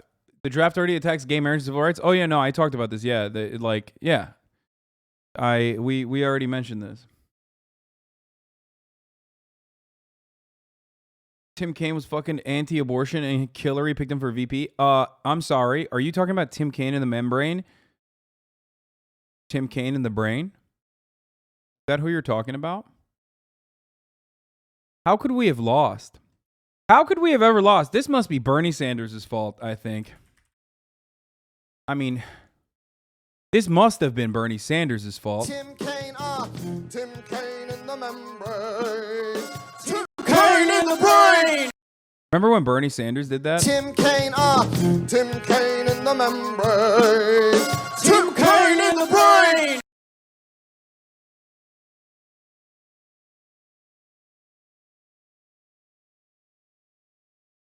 Whew. Still takes my breath away every time. One of the reasons Lewis Powell voted for Roe in 1973 was he literally experienced someone waking him up in the middle of the night begging for legal help because his girlfriend had just bled out after a botched self-induced abortion. In his book, Justice Lewis F. Powell, published in 1993, Professor Jeffries recounted a dramatic incident. Powell's years as a senior partner at a Richmond law firm. A distraught 19-year-old office helper called him at home in the middle of the night and asked him to meet him in the office. The young man's girlfriend had become pregnant. He had tried to help her abort herself, but the procedure went terribly wrong, and she bled to death. Powell went to see the local prosecutor with the result that no charges were ever filed. This incident convinced Powell that women would seek abortions whether they were legal or not, and the driving the practice underground led to danger and death, Professor Jeffries wrote.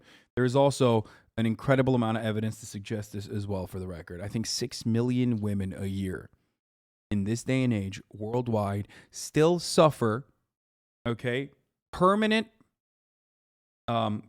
injury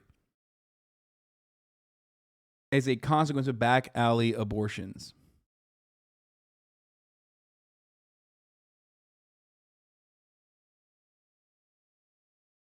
Yeah. Yeah, I mean, let's be clear. Jack, this ban is dangerous. Directly violates women's constitutional right to choose. We must stop it. As president, I will codify Roe into federal law and ensure this choice remains between a woman and her doctor.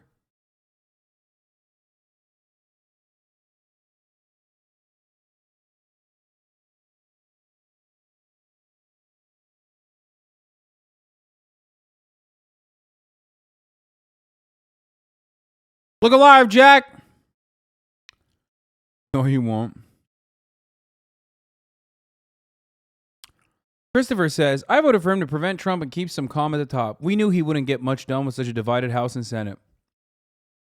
Liberals are already defending him. I'm done, dude. I hate politics. I hate it. No wonder people fucking don't care. Because the people that do care are disgusting cucks. I despise them. They're horrible monsters. Like, you're a bad person, dude. You're literally such a fucking pathetic turbo cuck that you have become like an evil person in defense of a negligent, criminally negligent institution. The people that literally fucking care. Lamau 2019. I know it's an old tweet, you fucking idiots. Someone wrote a response to it recently, to like 19 minutes ago, and then someone 2 minutes ago defended that response. I know it's a 2019 fucking tweet. What's wrong with you? I understand that. It is a lie from his campaign. My point is, Democrats are already running to fucking defend his inaction before he even did it.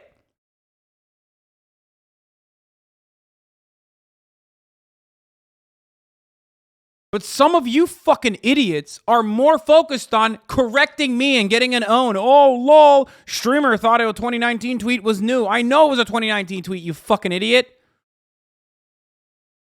Institutions, and I'm afraid that's unlikely to happen at this point.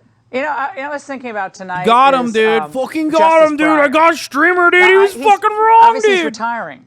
He's been a stalwart champion of a more liberal judicial activism on the court. I've had the chance to meet him a few times. He's always nothing but pleasant and nice anytime I speak to him. Very genteel individual.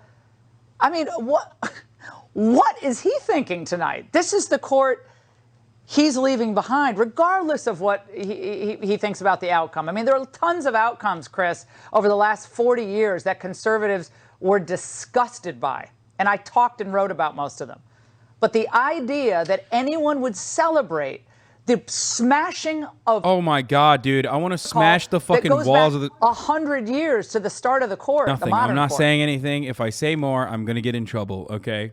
Like I said, I wouldn't even care if the fucking... The structure of the court itself, the building itself crumbled, okay, before our eyes. Who gives a fuck? Activists, including Marxist intellectuals, have really run a long march through the institutions. And their theory is very simple. We get our people into the institutions. We change those institutions from within. We violate democratic norms. We go in an anti-democratic process simply by dominating the bureaucracies. They believe they can do the same thing with the courts as they've done to universities and other prestige institutions. And unfortunately, to a certain extent, it's working. That's why conservatives have to adapt. We have to come up with new strategies and tactics to start pushing back on the left's institutional dominance before they're really taking this democratic shell and then putting whatever they want inside. Right. Well, it's become their pattern, and it's by any means necessary. Whatever they have to do, whether it's ripping down a statue or smashing a Andy No in the head, or blowing up sex education in school and turning it into something very different, they'll do it and they'll say, "Oh, you're an outlier for complaining about it." That's what's happening tonight with this leak at the court. And Kurt, this 2019 New York Times piece reminded everybody that back in the 80s. It was Senator Joe Biden, who's supposedly a devoted Catholic, voted to let states overturn Roe versus Wade. So that is a pretty good indicator, is it not, Kurt, of how far the Democrat Party has shifted to the most radical partial birth abortion, abortion on demand position on this one of many cultural issues. Well, I'm not surprised at all, Laura. They've been going more extreme and more extreme and more extreme over the years. Dude. Right now, we have a Supreme Court nominee who wouldn't admit that she knew what a woman was. Well, she's not a nominee. Not yours, bitch. You live in CA. Now, please focus on saying more useful stuff and not just political clout grabbers. She's not a That's true. nominee anymore. Wishful thinking there, buddy. Yeah, and notably not a biologist. Look, I can't. I don't wanna can't. take it I'm done. I think I'm done with politics. I don't care anymore. I'm a Republican. It's done. I'm done. I'm so done, dude. Who cares? You know? Fuck it. Why do you keep looking at your QRTs? I just want to see, because I'm mentally ill and I want to see other people who are mentally ill just like me, okay? That's it. That's the only reason. Because I'm mentally fucking ill. I can't stop myself from looking at all these other fucking deranged little freaks, these little twisted freaks on the internet. Find a way to literally turn around and be like, I know abortion laws are going to be rewritten, fundamentally altering women's bodily autonomy, but how can I turn this around and be like nitpicky and fucking attack Hasan over it? Because you have a mental illness, and I do too, okay? You write that on the internet in this moment, you have a mental illness, straight up, and it's like impossible to cure it, okay? And so do I, and I can't stop looking at it. Sorry. That's it. If you want to know the real answer, it's because that person is mentally ill, and so am I, and I can't stop. Right, and the technique is this: if you delegitimize a country's founding, if you delegitimize a country's constitution, and if you delegitimize a country's history, you can take kids and then adults in any direction that you want. And so we're entering, unfortunately, almost a post-constitutional phase in the minds of many people who believe that the Constitution is an old document that upheld racist values. And when that disappears, when that commitment is evaporated, you enter very dangerous and very scary territory. And I'm afraid we've taken another step in that direction tonight. Panel, thank you both. Now, here now is Republican candidate for Pennsylvania Senate, David McCormick. David, now this issue, because politics, we're off the court now into politics with you, because this issue of life for the Pennsylvania voters has been really important for years and years and years. There used to be pro-life Democrats. Wait, Casey, thank you very much. Right. But you and your chief competitor, Dr. Oz, differences on that issue. Your reaction to tonight's news? Well, first, as you were just saying, what an earth-shattering breach of trust that is just a further evidence of an assault on our institutions. So it's a really scary and sad day that we would see this happen in our Supreme Court. And then second is just this is, if in fact the decision of the court turns out to be what was in this brief, this would be a huge step forward and a huge victory for the protection of life, which is certainly where the conservative and Republican Party is in Pennsylvania and a number of Democrats. And this is an issue on the campaign trail. It's already been a flashpoint.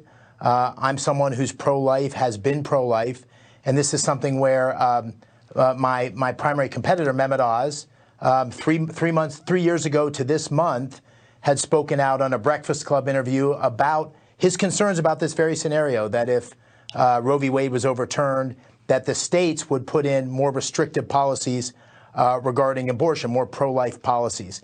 And so this is a flashpoint. This is something the voters of Pennsylvania want to talk about. And it's within the context of the broader culture war that you're speaking of, this push by the extreme left, whether it's the question of transgender transitions in schools or whether it's the history that's being taught about America. These are all flashpoints where parents and voters in Pennsylvania are feeling like the extreme left is taking our country in a dangerous, dangerous direction that's going to erode the very foundation of our country. David, think about, like, you're obviously a West Point graduate. You're an Army Ranger. You served your country in uniform. Look how happy he is. Based on the principles that America was worth defending, that America's principles were worth, in some Come cases, on, Laura. even... Tell us, is America even worth defending if the Supreme Court has a leaker? Go ahead, say that. founding as we do. But when we stop loving our institutions, our separation of powers. Oh my God, she's saying the court's it. She is saying confidentiality it. all part of that wrapped up into that narrative. Is America worth saving if we don't love our institutions unconditionally? I don't think so. Not if we don't love ourselves first. Why aren't they celebrating right now? Because they're already winning. They need to we live in the most exceptional country in the world. That it's been the leader in terms of creating liberty, prosperity, human rights, equality relative to anyone else in the world, with all our challenges and mistakes. That recognition is being lost.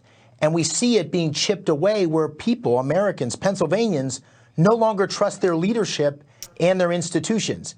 And you know a lot more about the Supreme Court than I do, but that was always can you by the way, for the record, like this turns swing states into fucking ooh shit. I mean, it's not entirely related to like the elections in general. It's state legislatures that are going to have a profound amount more power now. And Republicans dominate that, for the record. They dominate it even if they're losing. The way that they've gerrymandered seats, they are so effective at taking control of state legislatures, no matter what happens. But of course, this creates a system in which, like, swing states, for example, are not just going to become like red states. Swing states will now also literally undermine your fucking rights. Like, oh, sorry, Pennsylvania. You know what I mean? Oh, shit, Georgia, back to red. Let's go, baby. You know? Boom. All of a sudden, you have anti-abortion legislation being passed in your state out of nowhere. Fuck. What is she? Biden, HSS, all doctors support gender affirming care. Okay, she's moving on to like, all right, we're back. Now we're moving on to transphobia on the white power hour. Very cool. Can't wait to see what Tucker Carlson has to say about this. Oh my God, I want a video game sometimes. This is one of those times when I want a video game. I don't know. I don't know what else to say other than that. It is so fucking hopeless. It's so pathetic. I hate the left. I hate the right. I hate the liberals. I hate everybody. Not you guys, obviously. I love all of you, but like everyone else outside, not the Normans either, but like everyone in politics is just fucking awful. Where the fuck is the live stream for CNN?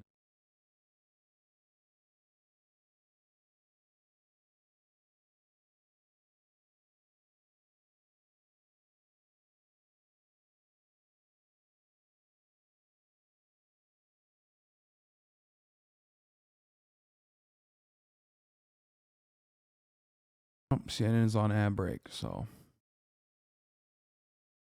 reminds me I need to be on ad break as well, because at the top of the hour there's a 60-second ad break and I forgot to run it again at the top of the fucking hour. I believe on. Did I run it? When's the last time I ran mine? Yep, 1 hour ago. At the top of the hour there's a 6-second ad break. If you no longer want to see those ads, all you need to do is subscribe. You can do that for $5 or for free with the Twitch Prime.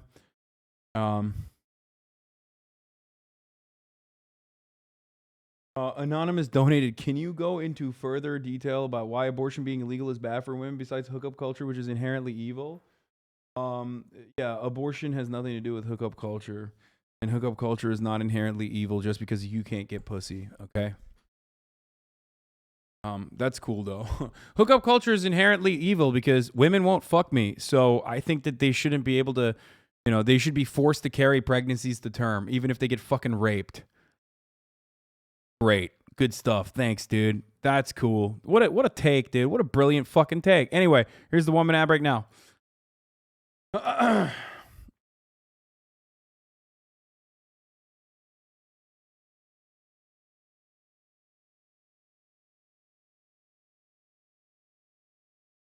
think they meant it in a West Elm Caleb kind of way. I don't know what that means.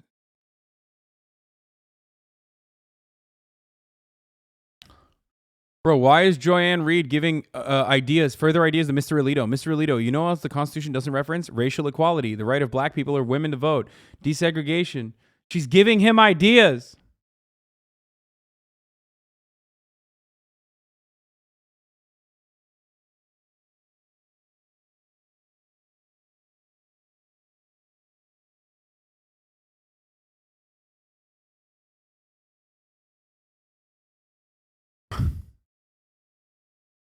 Stop tweeting. Yet all those things were affirmed by previous SCOTUS decisions. All right. Oh, no.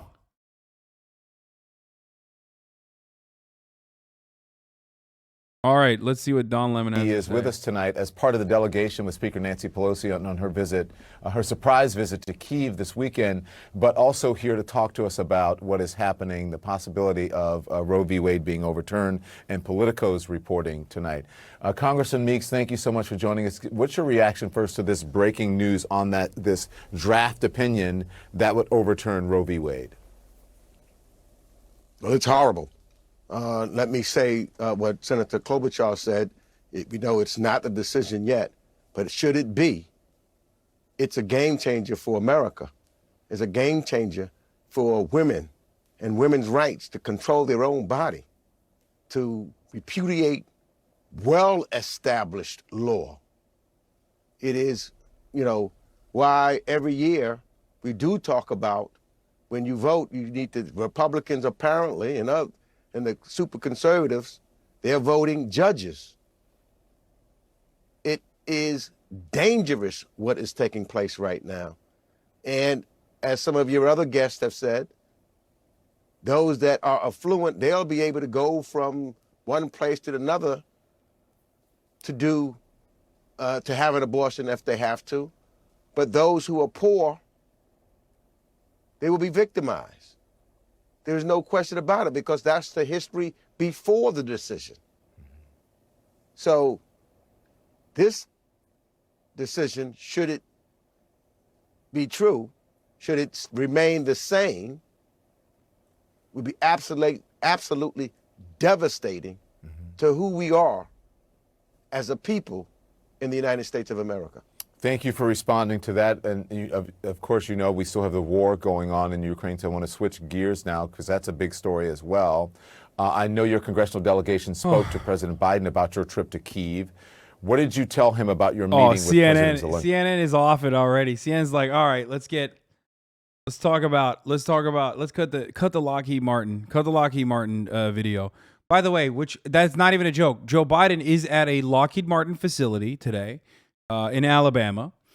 He went there. I forgot to mention that. They're looking for $33 billion extra, and I think the amount of money that we're spending on Ukraine is going to be nearly identical to Afghanistan by the end of that, if that bill goes through. Democrats, at least with a little bit of smart legislation for once in their fucking lives, is trying to tie that $33 billion support to Ukraine, which is going directly to our defense industry, by the way, of course, with a little bit of COVID funding. But the Republicans are like, fuck no, shut the fuck up. And Democrats are like, okay, we're sorry that we even brought it up. So there's that going on currently. And Biden literally went to Alabama, to the facility, the Lockheed Martin facility, to, celebrate the workers there on the fucking bombs that they're building and stuff. And I shit you not, the morning edition of the NPR news bit celebrating this decision straight up had they cut another Lockheed Martin ad basically. So there's that too.